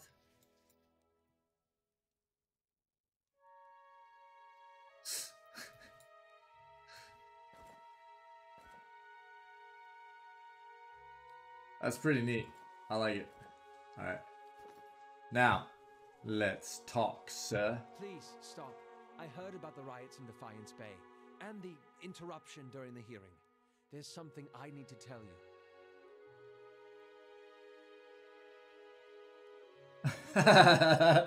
Number 4 would be great. Don't tell me you've got another personality tucked away in there. Please tell me you've got another personality tucked away in there. His other personality is a riot, and I love it. Go ahead. I have not been entirely honest about my motives for traveling with you up to this point. You don't say a lot. When I finished my training in Adir, I was introduced to an organization. All I knew was that they were opposed to the unchecked spread of animancy, and that they could guarantee me postings far away from the Seathwood my father and his earl. At that time, it was enough. Yeah. In the early years, I thought of them as many things. Here it is. Men, prudent teachers, the leaden key. Their rules were strict, but their guidance was clear. I sincerely believe they wanted to keep Kith from the folly of their own foolish ambitions. I came to the Deerwood a little over a year ago. My orders were to gather information on animancy in the region. A senior contact met with me every few months to receive my reports and issue new leads. She sent me to Gilded Vale to keep an eye on events surrounding the local lord, but I lost track of her shortly after that. I don't know if she was reassigned, killed, or sacrificed, the way you saw. By the time you met me, I'd been on my own for a couple of months. Right.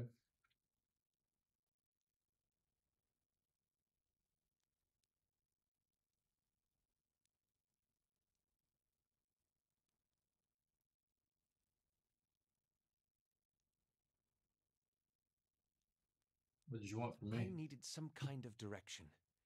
And after that scrape with the locals, I was ready to get out of town. But then you mentioned the hooded figures in the machine, and I was sure you were on the trail of the leaden key.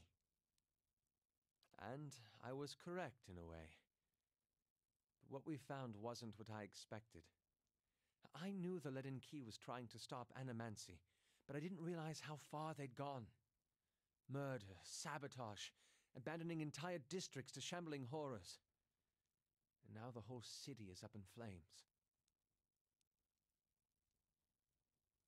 I'm still not sure about animancy, but I know I've been following the wrong master. Please, accept my apology and my service. Let me fight with you to stop Theos. You didn't just end up back in my party by circumstance, buddy. You're in it, whether you want to be in it or not. What do you really expect us to do with this too-late confession? Trust you on your word?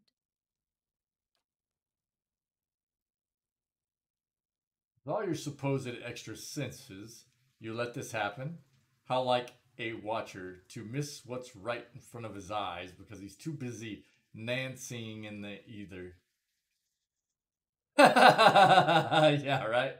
We didn't spend an hour and a half equipping you and leveling you up just to send you into the dungeon now. I still feel kind of attached, even with the betrayal. I love Eater, dude. He's got this way of taking offense that I really like. Tough one.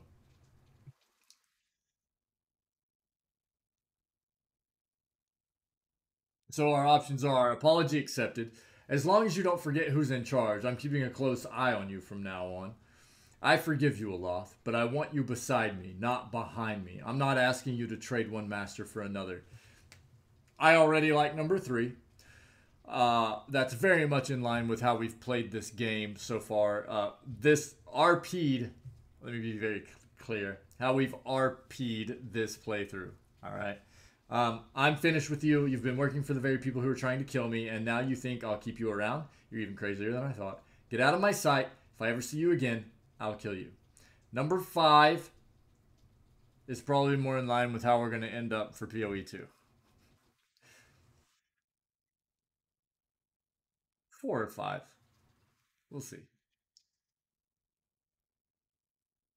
Number 3. Number 3.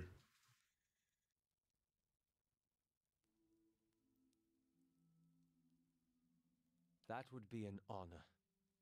His voice is solemn and quiet. Before we move on, I'd like to discuss a few things. The fills, dude. The fills. I like Aloth. I always have. I knew that there was more to what was going on with him. I just didn't know what.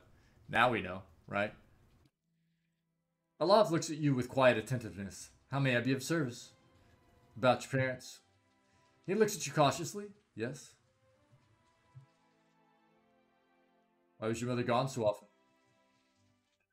She was invited to join a hemnig with a landed thane when I was very young. Excuse me, chat. I'm sorry.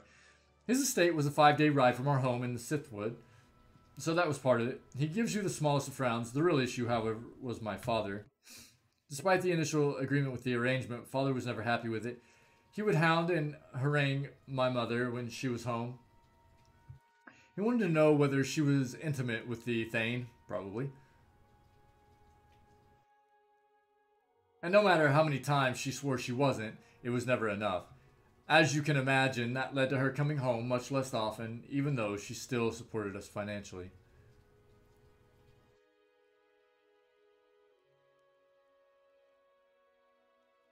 Hemnig. Did I? Yeah, okay. Let me see here. What's a hemnig? A ceremonial marriage between folk and elf. Because the Adir mainland has historically been split between the two races, we have many institutions that are designed to normalize relations. Our monarchy is headed by folk, but an elven consort rules alongside the reigning Friconi or Mekwing. This is the most prominent example of hemnig. In many cases, a hemnig allows two households to pool resources among the aristocracy. Hemnigs consolidate power. Sometimes, as in my mother's case, a hemnig is a means for a noble to add another administrator to his or her household.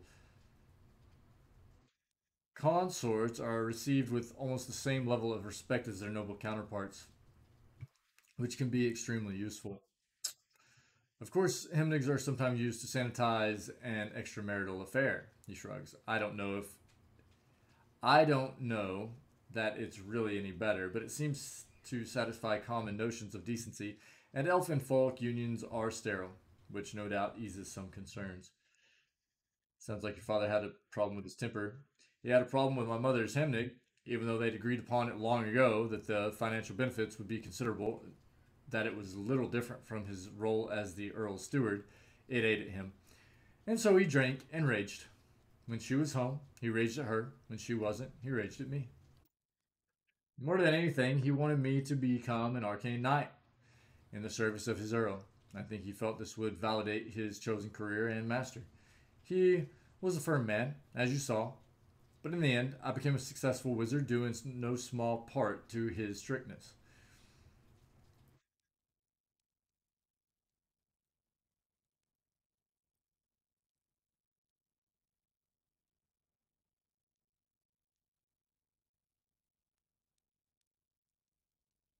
Hmm. There's a difference, though, between being firm and strict and being violent.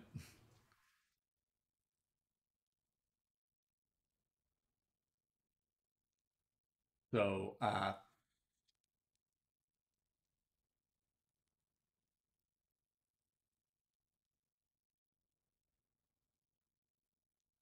it's really weird that it went from him drinking and raging to him talking about how he was a firm and, strict man, like it was okay. I don't know.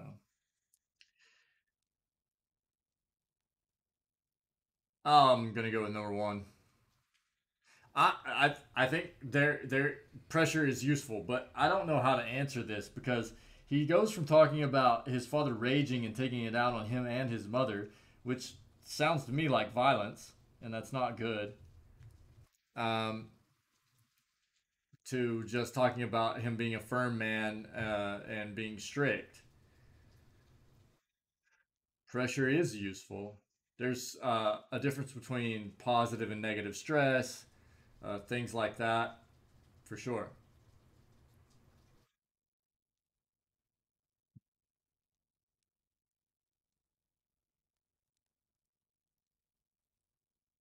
I guess it's not necessarily talking about the rage part of it. I'll go with two. It's hard to see at the time. Sometimes pressure is useful. My thoughts exactly at this point, I can easily say that the skills I learned were worth the challenges. Okay, that's all I really want to know. He looks relieved. Very well.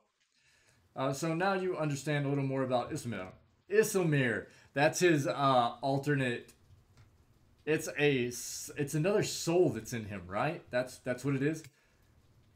He wrinkles his nose. No thanks to that animancer. My spleen? Black bile? Come on. Belisage's methods were flawed, but you still learned something, didn't you? Only because you and I have a lick of good sense between us. But the average person, show them a shiny gadget in the hands of an expert and they'll believe anything.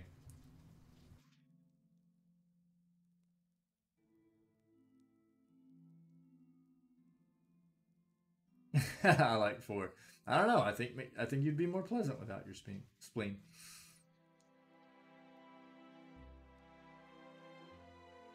Perhaps. Animancy has its uses, but it's hard to say whether those outweigh the dangers. Yeah. It's too decentralized. There's no one to keep the practice in check, no uniform principles or guidelines.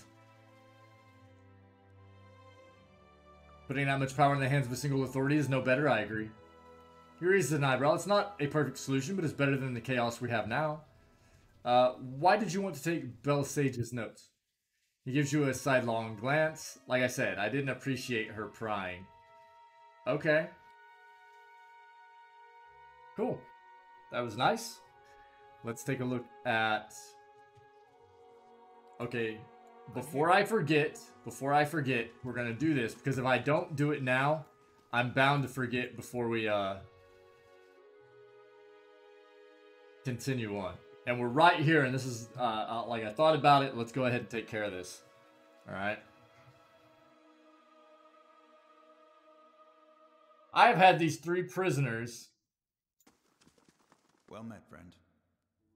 Hold on.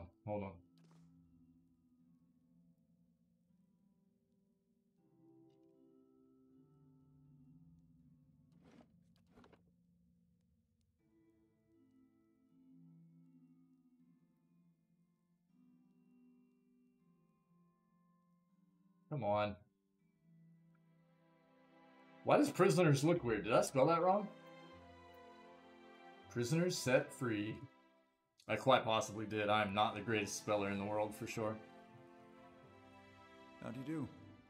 Howdy do, Jeller. Greetings, my lord. Come to visit the dungeons? I would like to release a prisoner. Let's let Nerid go. Oh, who's the lucky one today? Right away, my lord. We're gonna let them all go. I'm here. Gods keep you. Greetings, my lord. Come to visit the dungeons? I would like to release a prisoner. I would like to free Grammarfield. Right away, my lord. That's weird how there's no, like, interaction about it. I figured it would at least show, like, the prisoner, like, walking out and saying something to you. Whether it was, like, good or bad, or... Release prisoner? Elif. Cool. Welcome. Nobody in here right now, but I'm sure you'll change that soon enough. Cool. I'm here. Now. What? What? Your face is full of need, Durant snorts. It looks to burst if you didn't speak. Questions I wanted to ask. If doubts and curiosity plague you, You're skidding your knuckles on the wrong door.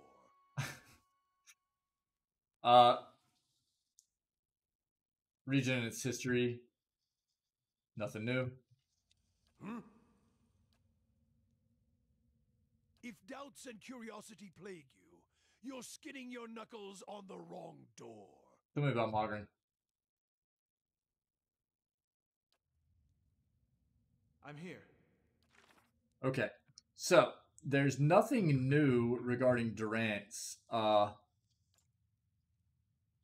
Durance was evasive when I asked him about the fading circles on his staff. He claimed it represented his lost connection with the other engineers of the Godhammer, who he left behind to follow his own path after the destruction of Aothis. Sorry.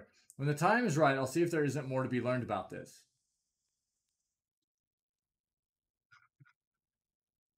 Can anybody confirm whether this is actually a situation where we need to go back to Mogren's Fork? Or do I just need to keep playing? I assumed, because last time we talked to him, it talked about us needing to, like, Council of Stars. Cool. Thank you, Mr. Fluff Bunny. Thank you very much. Thanks, buddy. You guys are just such a wealth of information, man. Amazing stuff. Thank you very much. If you already told me that, I apologize.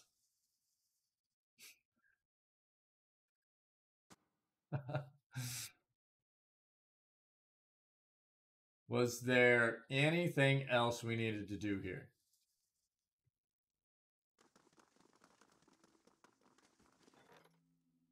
Check it out. No more prisoners. Awesome. Very nice.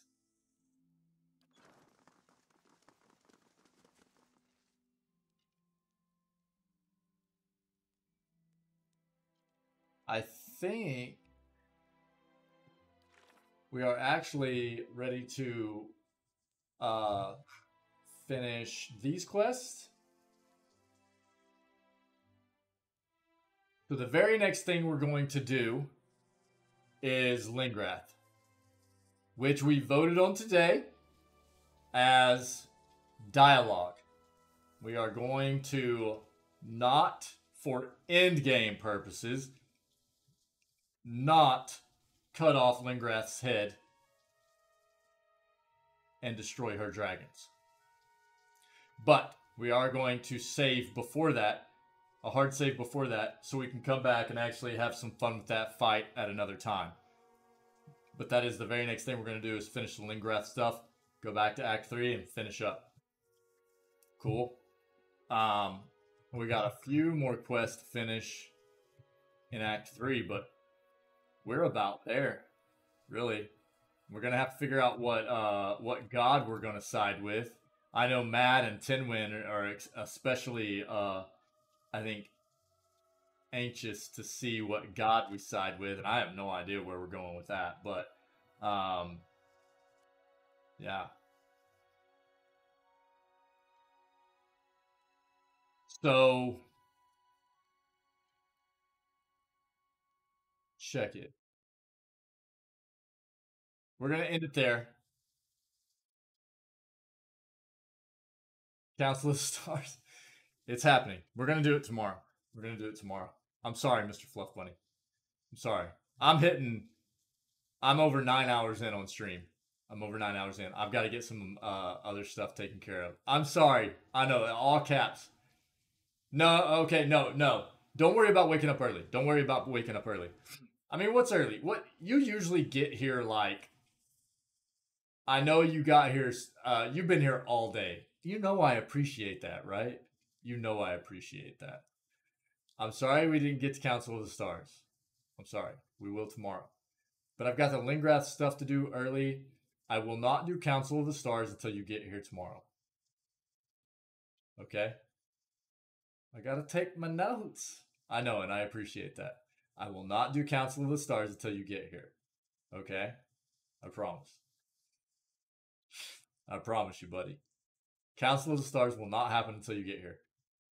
You won't be missing out on any of the Lingrath stuff. You already know that we're just going to talk through that. So, that won't be a big deal. it'll all be VODed anyways. If there's anything that you think you missed, or if there's anything that we need to like fill you in on that you might be thinking you need a bit of catch, to be caught up on, let us know. We'll fill you up, fill you in on it. But I will not do Council of the Stars. You will be able to be here at some point tomorrow morning, right? Look, tomorrow's Wednesday. I am not taking tomorrow off. It probably will not be a 9-hour stream. Okay, everybody? I do have a few things I need to take care of in the afternoon tomorrow.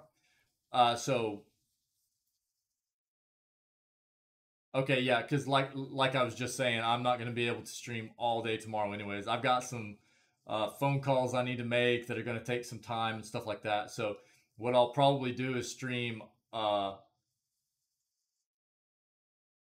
or 6 hours tomorrow. And I know it always feels bad when I don't do like an 8 or 9-hour stream. I always feel a bit bad.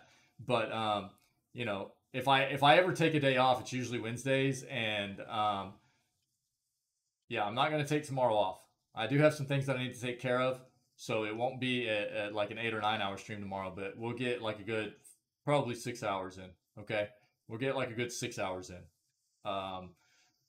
But Mr. Fluff Bunny, Council of Stars will not happen without you, buddy. Okay? First thing tomorrow, though, we'll be taking off right from here. We'll be going straight into Lingrath. All we're going to do is dialogue through that. I'll head up to Act 3. We'll wrap up some of these other little quests that we have left. Maybe even address the dragon situation there. I might throw a poll up into the Discord tonight. I don't even know exactly. I can't, whatever the dragon situation is in Act 3. You don't have to fight the dragon in Act 3 either, I don't think. It might be another situation that we can dialogue. We'll address it tomorrow. Either way, we're getting really close to end game. I know I dragged this stuff out a bit and everything, but I really enjoy this game. And I enjoy including everybody in a lot of the, decisions and everything too. So, yeah, absolutely, buddy. You know we will. Again, everybody, you make what I do here an absolute pleasure. So thanks, everybody, for hanging out. Obi-Wan, thanks for the new follow. Soldier Charm, thanks for the new follow. Bot crazy today. Sorry, everybody. It happens. But, it is what it is. You guys make this community an amazing place. Thank you. I'll be doing my best to get into Discord and look at all the recommendations and the input that everybody's been throwing in there for the cool new stuff that we get to start addressing for the channel. Thank you so much. I really appreciate it. And thanks for the love, bots. We'll see you. Yeah, probably. Yeah, probably. That's cool. We'll just continue to address them the same way, man. Same way we do. But again, thank you all very much. You're amazing.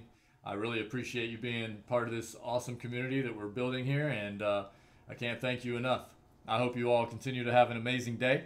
Stay safe, stay healthy, be kind, and yeah, again, same time tomorrow morning as always, 6 o'clock a.m. Central North American time, right here, same place, same time.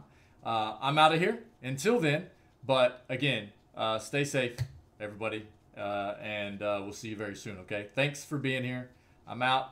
Take it easy. Thanks so much. Bye, everybody.